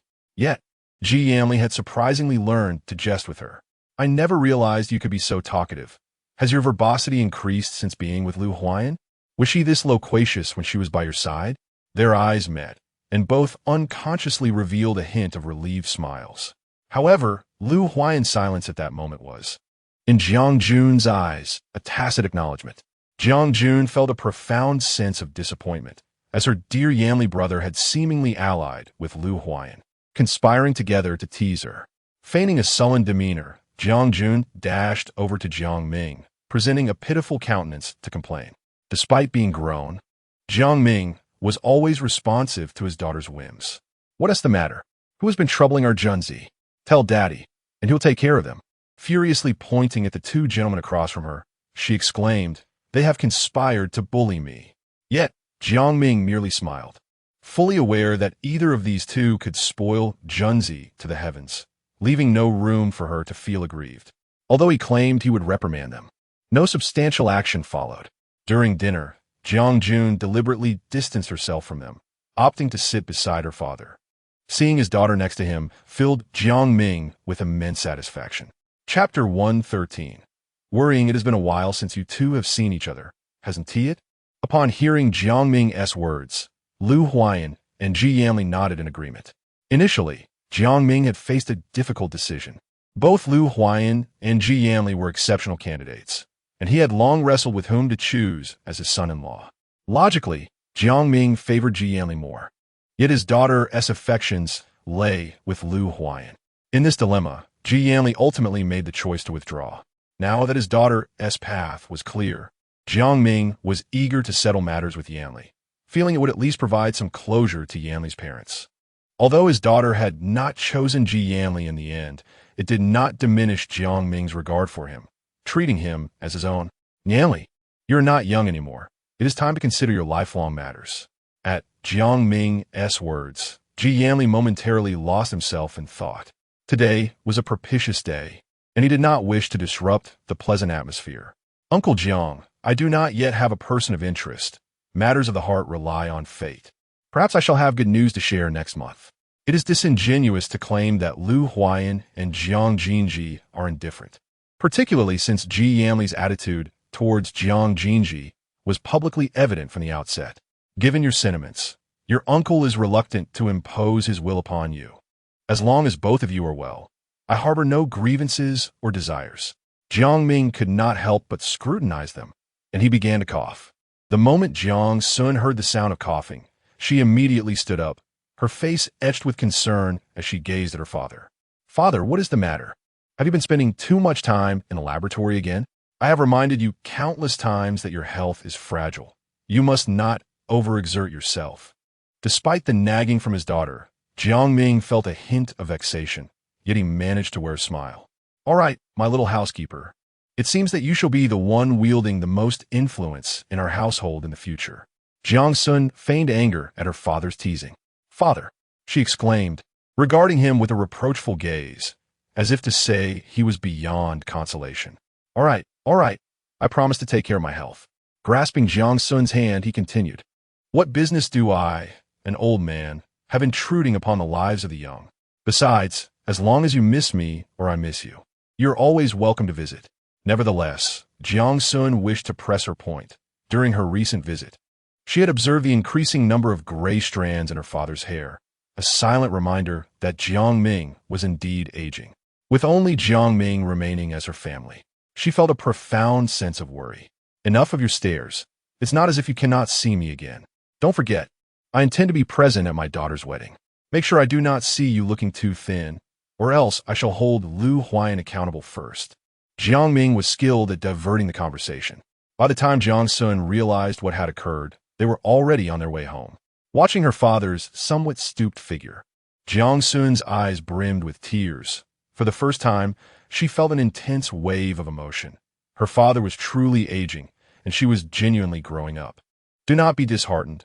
Once we are married, we can concoct an excuse to have uncle live with us. Lu Huayan wrapped his arm around Jiang Sun's shoulders, his eyes filled with determination. As he spoke, there was a hint of confidence in his tone, leaving Jiang Sun somewhat perplexed. Do you have a plan? Her gaze was wide with curiosity, which Lu Huayan found endearing. In response to Jiang Sun's inquisitiveness, he said, The best plan is to have a child. Then we can invite uncle to a city under the pretext of caring for the little one. Upon hearing the mention of a child, Jiang Sun could not help but lightly punch Lu Huayan in the chest. Consequently, he grimaced, clutching his chest with a look of exaggerated pain. For a moment, Jiang Sun was left flustered and uncertain. Her eyes filled with concern, she said, No, I didn't hit you that hard. Are you all right? How do you feel now? As Jiang Xunzhi observed Lu Huayan's silence, she anxiously began to explore him, seeking to discern what was amiss. Suddenly, a pair of strong hands grasped hers, drawing her firmly into his embrace. By the time she realized she had fallen into a ruse, she found herself seated upon Lu Huayan's lap. Her cheeks flushed a deep crimson as she exclaimed, What are you doing, Lu Huayan? You scoundrel! You rogue! Jiang Xunzhi angrily scolded Lu Huayan. Yet, Lu Huayan wore an expression of grievance, questioning how he could be spoken of in such a manner. After all, he had a rightful claim. What was wrong with embracing his future fiancée? It seemed he awaited an explanation from Jiang Xunzhi to clarify the situation. You have already referred to her as your future fiancée, but she is not that yet. Why should it be so? I refuse to accept it, especially since all the necessary documents are with my father. Even if I wished to obtain a marriage certificate, I would have no means to do so. Little did Jiang Xunzhi know that Lu Huayan had prepared a trump card. Upon witnessing her documents in Lu Huayan's possession, Jiang Xunzhi was utterly dumbfounded. You. At this point, how could Jiang Xunzhi remain oblivious to the fact that this was all part of Lu Huayan's deliberate scheme? He had clearly planned this in advance. Frustrated, she turned away, realizing that arguing with Lu Huayan would be futile, and thus chose to ignore him. Observing Jiang Xunzhi sulking, Lu Huayan struggled to suppress his amusement and deliberately shifted closer to her. However, with every movement he made, Jiang Xunzhi instinctively followed suit, eventually finding herself cornered. Realizing there was no space left for her, Jiang Xunzhi could no longer contain herself. Seeing that he had genuinely provoked her ire, Lu Huayan, ever adaptable, embarked on the path of appeasement. Yet, Jiang Xunzhi was not one to be easily soothed, especially since she was intentionally trying to give Lu Huayan the cold shoulder. By the time they arrived in City A, Jiang Xunzhi had still not uttered a single word to Lu Huayan. When Hanbin came to pick them up, the first thing he noticed was Jiang Xunzhi's frosty demeanor, while Lu Huayan meekly followed behind her, dutifully carrying luggage. As Jiang Xunzhi walked ahead with Xiao Bai, Hanbin quickly approached Lu Huayan and nudged him. Before Jiang Xunzhi and Lu Huayan became a couple, Ji Yanli frequently found various excuses to separate them. So Hanbin immediately suspected Ji Yanli's involvement. In response, Lu Huayan could only shake his head and helplessly point at himself. Hanbin, in disbelief, couldn't he fathom that his brother, who always catered to Jiang Xunzhi, would provoke her without cause. However, after listening to Lu Huayan's account, Hanbin decisively moved to the front, leaving Lu Huayan with nothing but his retreating back and the parting remark, "You deserve it. You." Upon hearing Hanbin's words, Lu Huayan felt utterly helpless. He had initially thought Jiang Xunzhi was in a bad mood due to matters concerning her father and merely intended to help her shift her focus. However, as time passed, he found amusement in teasing Jiang Xunzhi, particularly when he saw her lips pouting and he momentarily lost control, taking it too far. He truly felt regret, and throughout the journey, he contemplated various ways to appease her. However, the reality was that she had not uttered a single word to him along the way. After a long and arduous trek, Jiang Xunzhi yearned to organize her thoughts and enjoy some well-deserved rest. When Lu Huayan inquired if she wished to go out for a meal, Jiang Xunzhi decisively declined his offer. "No, you may go alone if you wish," she stated, closing the door behind her, leaving Lu Huayan standing outside. Hanbin, who was happily munching on an apple, observed Lu Huayan's awkwardness with a sense of amusement, while also discussing with Xiao Bai when Jiang Xunzhi might forgive Lu Huayan. Typically indifferent to such matters, Xiao Bai surprisingly engaged in the conversation this time. "I reckon it should take about a week. After all, women are not so easily appeased, especially since this was instigated by your brother." "He deserves it," she remarked. This marked the second time Lu Huayan was deemed deserving of his plight. "I believe my brother, who is so fond of Jiang Xunzhi, would surely not wish for her to remain upset," Xiao Bai replied, to which Hanbin could only think, "Child, you are still too young." Hanbin then resolved to prepare a casual meal at home, but just then, the doorbell rang unexpectedly. At that moment, Hanbin and Lu Huayan were busy with the ingredients, while Xiao Bai went to answer the door. Upon opening it, she was greeted by Ji Xiangbei, dressed in a white shirt and black trousers, carrying something in his hands. "Long time no see." To be fair, ever since Ji Xiangbei returned to his normal self, he no longer bore the distant demeanor of his past. Instead, he appeared quite radiant. Staring at him, Xiao Bai was momentarily entranced. Hanbin, noticing Xiao Bai's pronuncia silenza, leaned in to see what was happening. Upon recognizing Ji Xiangbei, the item in his hand slipped from his grasp. "Ji Xiangbei," his tone laced with uncertainty, his gaze scrutinizing Ji Xiangbei. "It's me, you're not mistaken. I'm here to see Jiang Xunzhi. Is she home?" Before Hanbin could respond, Xiao Bai promptly confirmed that Jiang Xunzhi was indeed at home. Thus, what was initially a dinner for 4 transformed into a gathering of 5. Following Ji Xiangbei's arrival, Jiang Xunzhi became notably more animated. During dinner, Lu Huayan observed Jiang Xunzhi engrossed in conversation with Ji Xiangbei, his expression darkening with displeasure as he fixated on them, occasionally interrupting their dialogue. "This red braised pork rib is your favorite. I made it especially for you. Do try a piece," he insisted, placing a rib into Jiang Xunzhi's bowl. Yet, she remained oblivious to Lu Huayan's gesture, continuing her conversation with Ji Xiangbei. Hanbin, watching from the side, felt increasingly anxious and hurried to intervene. "Sun's sister, could you please pass me the tissue over there?" Jiang Xunzhi heard the commotion and promptly handed a tissue to Hanbin. However, in the blink of an eye, she resumed her conversation with Ji Xiangbei. At the dining table, Xiao Bai felt a kick to her leg. Initially, she assumed it was unintentional, but soon another kick followed. Surely this could not be accidental, she thought, as she lowered her gaze to identify the culprit. "Hanbin, do you wish to meet your demise?" Xiao Bai's voice was raised, successfully capturing Jiang Xunzhi's attention, who was conversing with Ji Xiangbei nearby. "This rascal has been kicking me." In truth, Jiang Xunzhi had noticed some of Lu Huayan's subtle actions, but she had deliberately chosen to ignore him, not expecting he would recruit an accomplice. In that moment, it seemed as if Lu Huayan and Hanbin were intent on burying their heads in their bowls. Witnessing this, Jiang Xunzhi understood that it was not the appropriate time for conversation. In that case, Ji Xiangbei and I shall step outside to talk. You all continue to eat. With that, Jiang Xunzhi began to don her coat in preparation for departure. Realizing her intention, Lu Huayan immediately rose to his feet. Where are you going? It's rather unsafe at this hour. I should accompany you. He too grabbed his coat, ready to follow Jiang Xunzhi. No need, Ji Xiangbei is with us.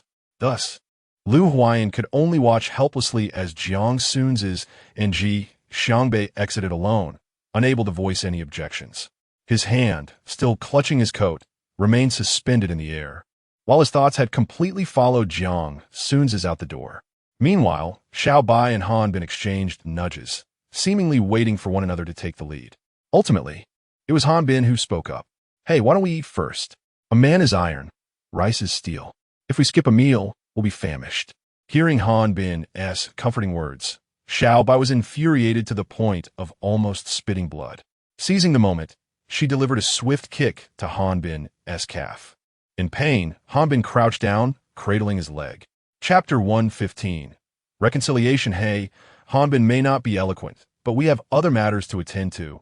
Otherwise, we shall take our leave. After a moment of silence, with Lu Huayan showing no reaction, Xiao Bai hurriedly led Han Bin away from the contentious scene. The room was left with only the tense presence of Lu Huayan. Meanwhile, the two who had stepped outside did not proceed to eat. Strolling through the community park, Jiang Xunzhi settled onto a bench. Ji Xiangbei, noticing her, took a seat beside her, maintaining a respectful distance. Throughout their interaction, Ji Xiangbei had refrained from expressing his feelings to Jiang Xunzhi, which was a reason she had never doubted him. However, no matter how deeply one hides their emotions, there will come a day when they are unveiled, though that person shall never be Jiang Xunzhi. In the midst of knowing that Jiang Xunzhi was in a quarrel with Lu Huayan, Ji Xiangbei's choice was always to provide companionship. Once he noticed that Jiang Xunzhi's emotions had stabilized, he finally spoke up. What happened between you two? Jiang Xunzhi, fixated on his own feet, replied, It's not that serious. Perhaps I simply wanted to observe how Lu Huayan would react to my anger. In simpler terms, I was being a bit dramatic. Initially, I intended to feign annoyance for a short while, but somehow, I genuinely became upset. Confronted by such feelings, Jiang Xunzhi felt quite unsettled. Leaning against the bench with his head resting on his shoulder, he reflected on Ji Xiangbei's understanding that Jiang Xunzhi might not easily discuss matters with Lu Huayan. However, since the current confidant was him, Ji Xiangbei felt a touch of joy. Of course, people have emotions. As long as there are feelings, emotions, both good and bad, must be embraced. Yet, he pondered, what if such emotions hurt others? Jiang Xunzhi genuinely worried that Lu Huayan might be angry with him, regretting his decision to step out moments earlier. If you're referring to Lu Huayan, I believe he won't be upset. A little coaxing will suffice to mend things. Sometimes it's quite simple. It's merely a matter of approach. Did Ji Xiangbei suggest that Jiang Xunzhi should act endearingly towards Lu Huayan? Turning to face Ji Xiangbei, Jiang Xunzhi found this strategy quite plausible. Shall I get a try? Ji Xiangbei remained silent, yet his gaze encouraged Jiang Xunzhi. Now that he had unburdened his troubles, Jiang Xunzhi couldn't help but become curious about Ji Xiangbei's own matters.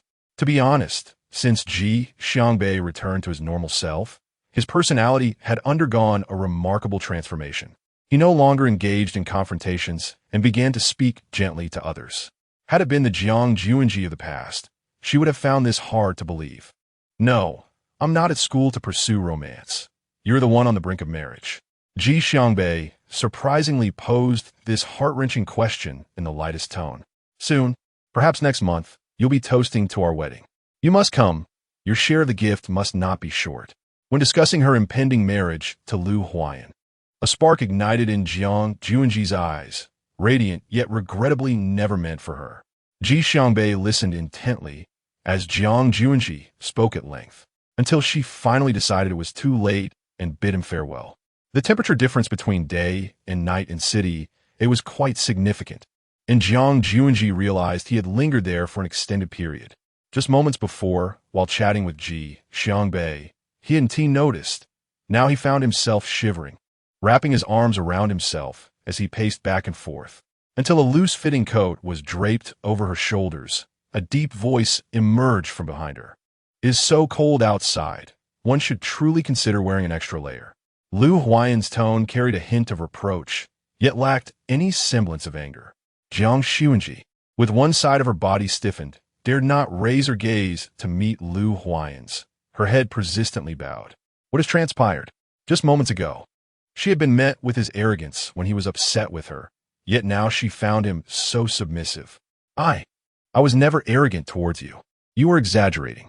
Noticing that Jiang Xunzhi still had the inclination to converse with him, Lu Huayan merely smiled, tightening his grip around her icy hands.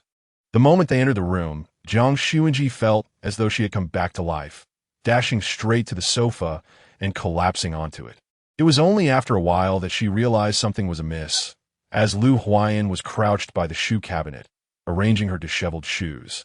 Appearing without a trace of complaint, regret surged within Jiang Xunzhi with increasing intensity. "I'm sorry, I didn't mean to," she expressed her apologies. In contrast, Lu Huayan maintained a composed demeanor as he moved a chair and sat down. "Oh, then pray tell, why do you feel the need to apologize to me?"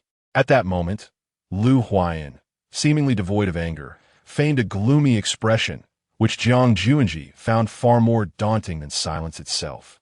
"I should not have used Ji Xiangbei to provoke you." The astute Jiang Xunzhi discerned that Lu Huayan was indeed envious. "Oh, so you are aware, are you? It seems you did it on purpose." Upon seeing Lu Huayan finally relent, Jiang Xunzhi exhaled a sigh of relief. His concession indicated that his anger had dissipated, and all she needed to do was to soothe him gently, and all would be well. Indeed, it is often said that men understand men best. With her charmingly coy demeanor, Jiang Xunzhi proved to be quite irresistible. Merely a few casual words from her softened Lu Huayan's heart. Unexpectedly, he swept Jiang Xunzhi into his arms, his strong hands securing her firmly against him, rendering her immobile. "I was wrong." Before Jiang Xunzhi could utter another word, a powerful kiss silenced her lips. It became clear to Jiang Xunzhi that one must show vulnerability when the occasion calls for it. A lesson she deeply understood after that day. Chapter 116. A wish fulfilled. Time flew by, and Lu Huayan's wedding day undoubtedly became the most sensational event in City A. The very presence of Lu Huayan and Jiang Xunzhi ensured that their nuptials would be extraordinary. As the leader of Area, many in the city had benefited from Lu Huayan's patronage. Not to mention, Jiang Xunzhi was the daughter of the doctor who developed the antidote for the zombie virus. Initially, they planned to keep the ceremony simple, with few people aware of the details. However, it was unclear how the news had spread, and on the day of the wedding, Jiang Xunzhi nearly found herself unable to leave her home. "Are you all ready? They will arrive shortly." At that moment, her room was filled with people. Her father, Ji Yanli, Xiaobai, Sister Poppy, and others, busily preparing for Jiang Xunzhi's wedding, while outside, Han Bin's loud voice could be heard, unmistakably brash. The urgent knocking at the door made Jiang Xunzhi acutely aware that she was truly about to marry. At that moment, her reluctance peaked, and tears streamed down her cheeks uncontrollably. "Daddy, I can't bear to leave you.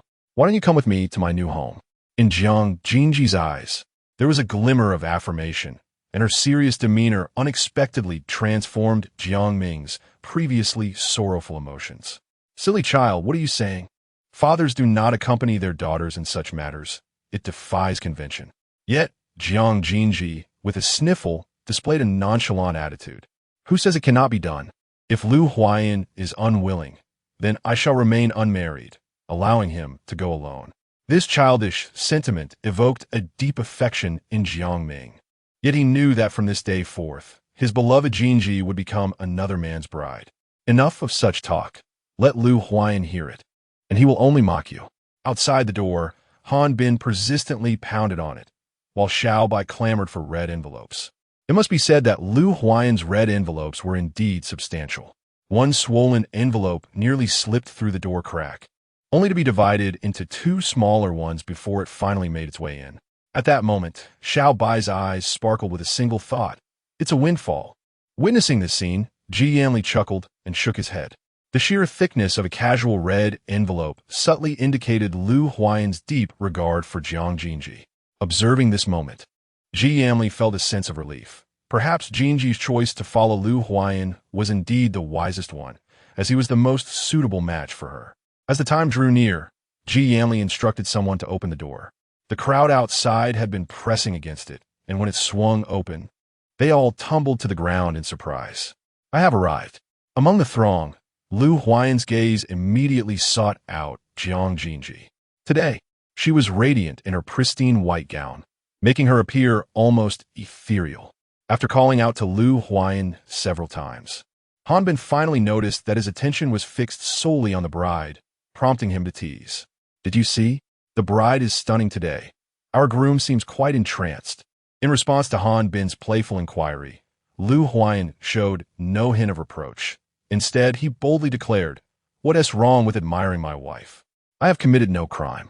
Upon hearing Lu Huayan's words, Jiang Xunzhi wished fervently for a place to hide, realizing that his audacity was growing by the day. However, with Ji Yanli present, it would not be so simple to successfully take Jiang Xunzhi away. Yet, with Ji Xiangbei on Lu Huayan's side, neither party held the upper hand.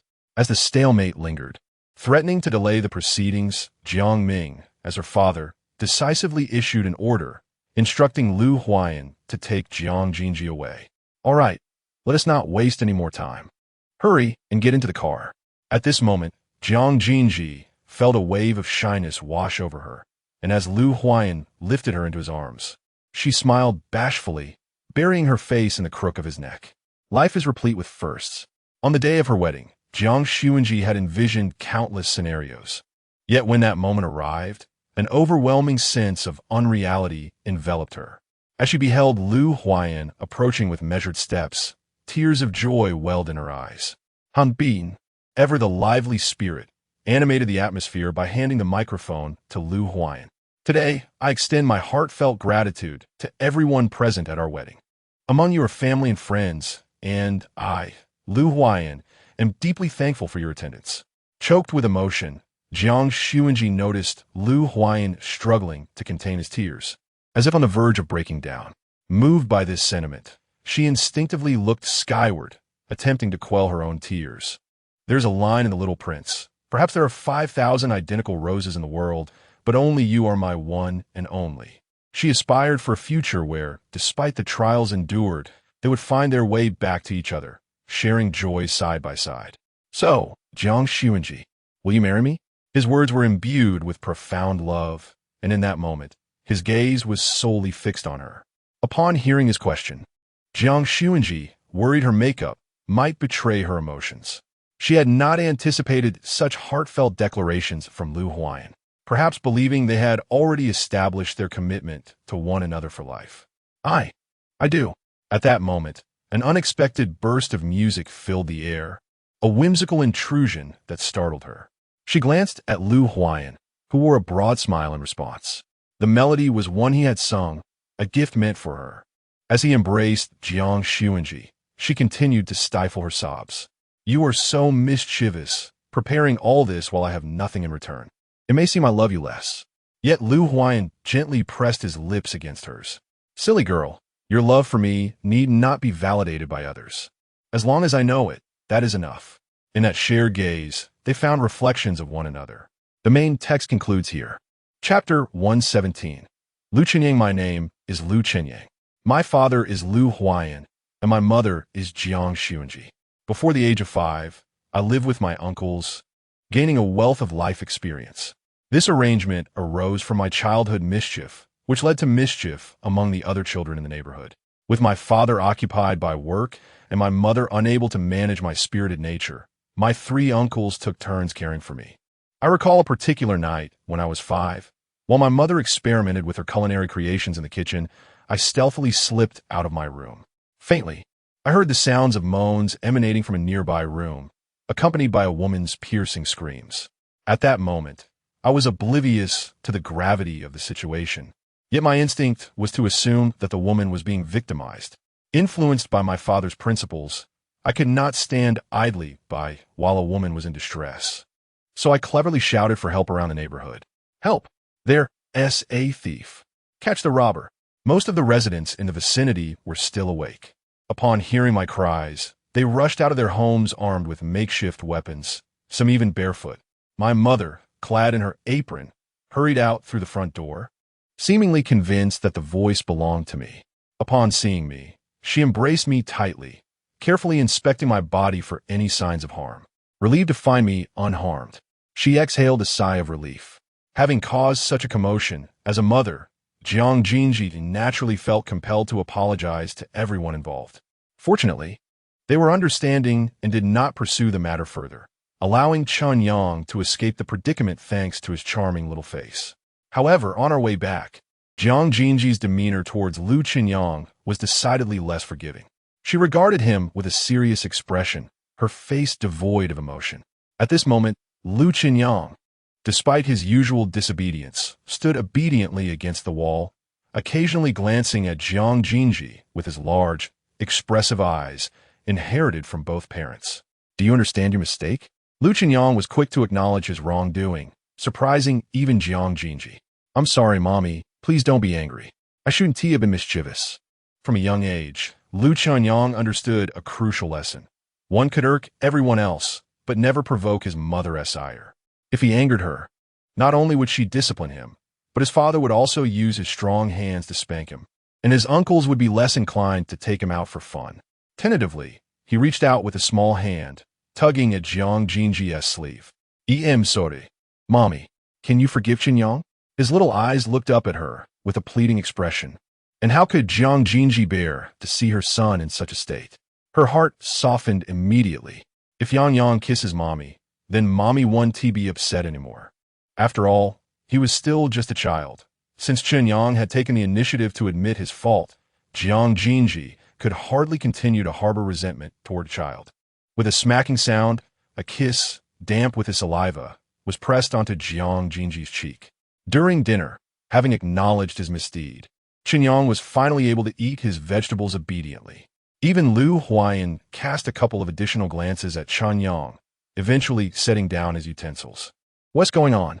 Did something happen at home today? Qinyang, shrinking back in trepidation, dared not speak, while Jiang Xunzhi placed a piece of pork rib into Lu Huayan's bowl. It's nothing, just someone feeling guilty. Suppressing his amusement, Jiang Xunzhi found this approach quite effective, as it encouraged the little rascal to consume more of the vegetables he typically detested. He presumed this matter was resolved, only to discover that in the ensuing months, various children frequently invoked Lu Qinyang's name to disrupt the normal lives of their parents. Whenever a family came knocking, Jiang Xunzhi courteously apologized, afterward dragging his son by the ear to convey their regrets. Unaware of the underlying circumstances, Lu Qinyang assumed that his mother's repeated apologies were merely a result of the earlier incident. Each time, his sincerity rendered the couple speechless, unable to utter a single harsh word. However, one day, Lu Huayan was home and learned of the situation. Unlike his more accommodating wife, he confronted Lu Qinyang directly, ordering him to stand against the wall as punishment. Generally, Lu Huayan would express his discontent, but still scoop up Lu Qinyang in his arms. This time, however, he refrained, making it clear to Lu Qinyang that his father was indeed upset. With his eyes darting around and glancing at his father, Lu Qinyang exhibited a demeanor strikingly reminiscent of Jiang Xunzhi, demonstrating that the apple does not fall far from the tree. Sensing his own heart softening, Lu Huayan forcefully suppressed his emotions, feigning anger as he inquired, "Why do you always yell and disturb others in their gardens?" Understanding his son well, and seeing the resolute expression on Lu Qinyang's face, he suspected that something was amiss. His son would never lie in his presence. Upon further investigation, Lu Huayan discovered that a group of children was behind the antics. They had found his previous antics amusing and sought to emulate him, yet fearing parental reprimands. They mimicked Lu Qinyang's voice to play pranks on the residents. Once the community learned of their children's mischief, they collectively brought gifts to apologize. A small rocket dashed towards Jiang Xunzhi, who quickly embraced it. Ruffling her son's hair, she asked, "What's wrong?" Typically, after business trips, Lu Qinyang would merely offer her a kiss.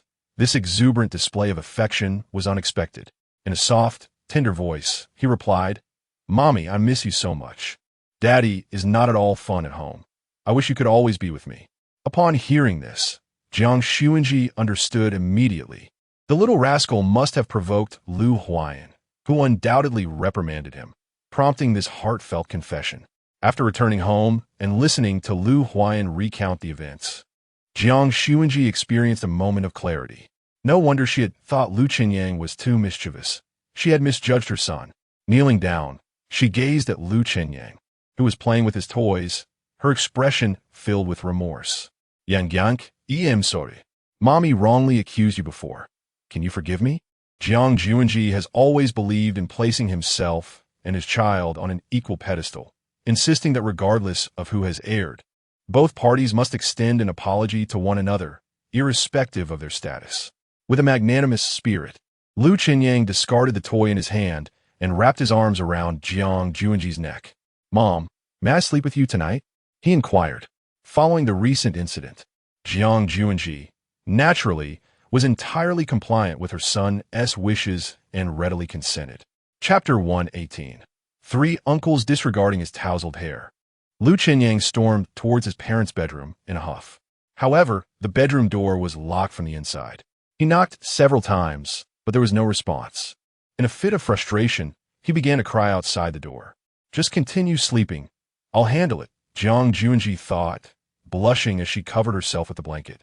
Acutely aware of her lack of clothing, observing his wife's bashful demeanor, Lu Huayan retrieved the sleeping robe that had fallen to the floor and opened the door decisively. Lu Qinyang, who had been leaning against the door, tumbled onto Lu Huayan's shoes. He immediately attempted to rise and rush to his mother. But Lu Huayan firmly grasped the back of his collar, pulling him away from the room. Tears lingered on Lu Qinyang's face as he hastily wiped them away, glaring fiercely at Lu Huayan. "Dad, you're a bad guy. Why can't I sleep with Mom?" Despite his son's tears, Lu Huayan remained unmoved, pouring himself a cup of coffee with nonchalance. "You're a big boy now. You can no longer sleep with your mother," he stated, his expression unflinching. Upon hearing this, Lu Qinyang hesitated briefly. "But I just want to sleep with Mom. Can I do it just this once?" he pleaded, his determination evident despite the internal conflict. This time, Lu Huayan chose not to engage further and instead walked away to make a phone call. Seizing the opportunity, Lu Qinyang prepared to dash to his mother's room. However, Lu Huayan seemed to have anticipated this, his gaze fixed on Lu Qinyang as if to issue a warning. Fearful of his father, Lu Qinyang stood still, too apprehensive to move. "All right, I will send him off on the plane. You can meet him there," Lu Huayan instructed after hanging up the phone, beckoning Lu Qinyang to follow him. Throughout the journey, Lu Qinyang remained oblivious to the nature of the day that lay ahead. Under Lu Huayan's watchful eye, he brushed his teeth, washed his face, changed out of his pajamas, and organized his belongings. Thus, in a haze, he found himself escorted by his father to the airplane. It dawned on Lu Qinyang that his father intended to send him to his uncle's place. However, he was uncertain which uncle awaited him this time. It certainly could not be Uncle Ji Xiangbei. He had recently called my mother to inform her that he was engaged in teaching in the mountains and spoke fondly of the adorable children there. At that moment, Lu Qinyang had merely perked up his ears to listen casually, but upon hearing the word adorable, he eagerly leaned in to inquire about his uncle on the other end of the line. "Uncle, am I cuter than them?" Such a large child already vying for affection and comparison. Jiang Sun was laughing heartily, while the voice on the phone grew earnest. "Of course, our Qinyang is the cutest." After that, Lu Qinyang could no longer discern the conversation, but he grasped one crucial fact. Uncle Ji Xiangbei would not be there to pick him up. Accustomed to flying alone, Lu Qinyang received extra care from the flight attendants due to his solitary travel. They were tempted to pinch the chubby cheeks on either side of his face. Throughout the flight, under their attentive care, he successfully dozed off. Upon awakening, he found himself in Uncle Ji Yanli's embrace. "Uncle, I missed you so much. Dad hasn't been nice to me at all."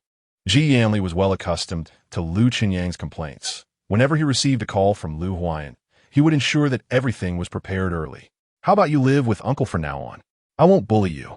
Lu Qinyang appeared to ponder the feasibility of this suggestion, but ultimately declined his uncle's kind offer. "Perhaps not. Mother is still at home, and I cannot leave her to suffer alone.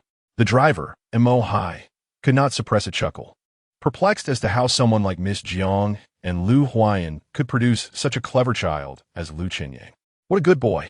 Throughout the journey, Lu Qinyang chattered incessantly, yet Ji Yanli maintained a facade of indifference. Mo Hai understood that Ji Yanli was still concerned about Miss Jiang, which explained his attentiveness to her child.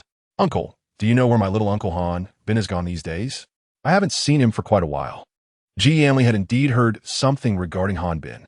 Your little uncle has gone on vacation with your little aunt. For now, Uncle will keep you company. Deep down, Lu Qinyang cherished his uncle the most, although it seemed that Ji Yanli was quite busy with work. Several times, upon waking, Lu Qinyang found his uncle beside him, attending to business matters. He had previously asked Ji Yanli why he did not have an aunt. Ji Yanli simply gazed deeply at him and replied, I'm quite fine on my own. In the past, Lu Qinyang was oblivious to the meaning behind his uncle's gaze. However, upon maturing and developing affections for a young lady, he suddenly experienced an epiphany, realizing that everything was indeed traceable.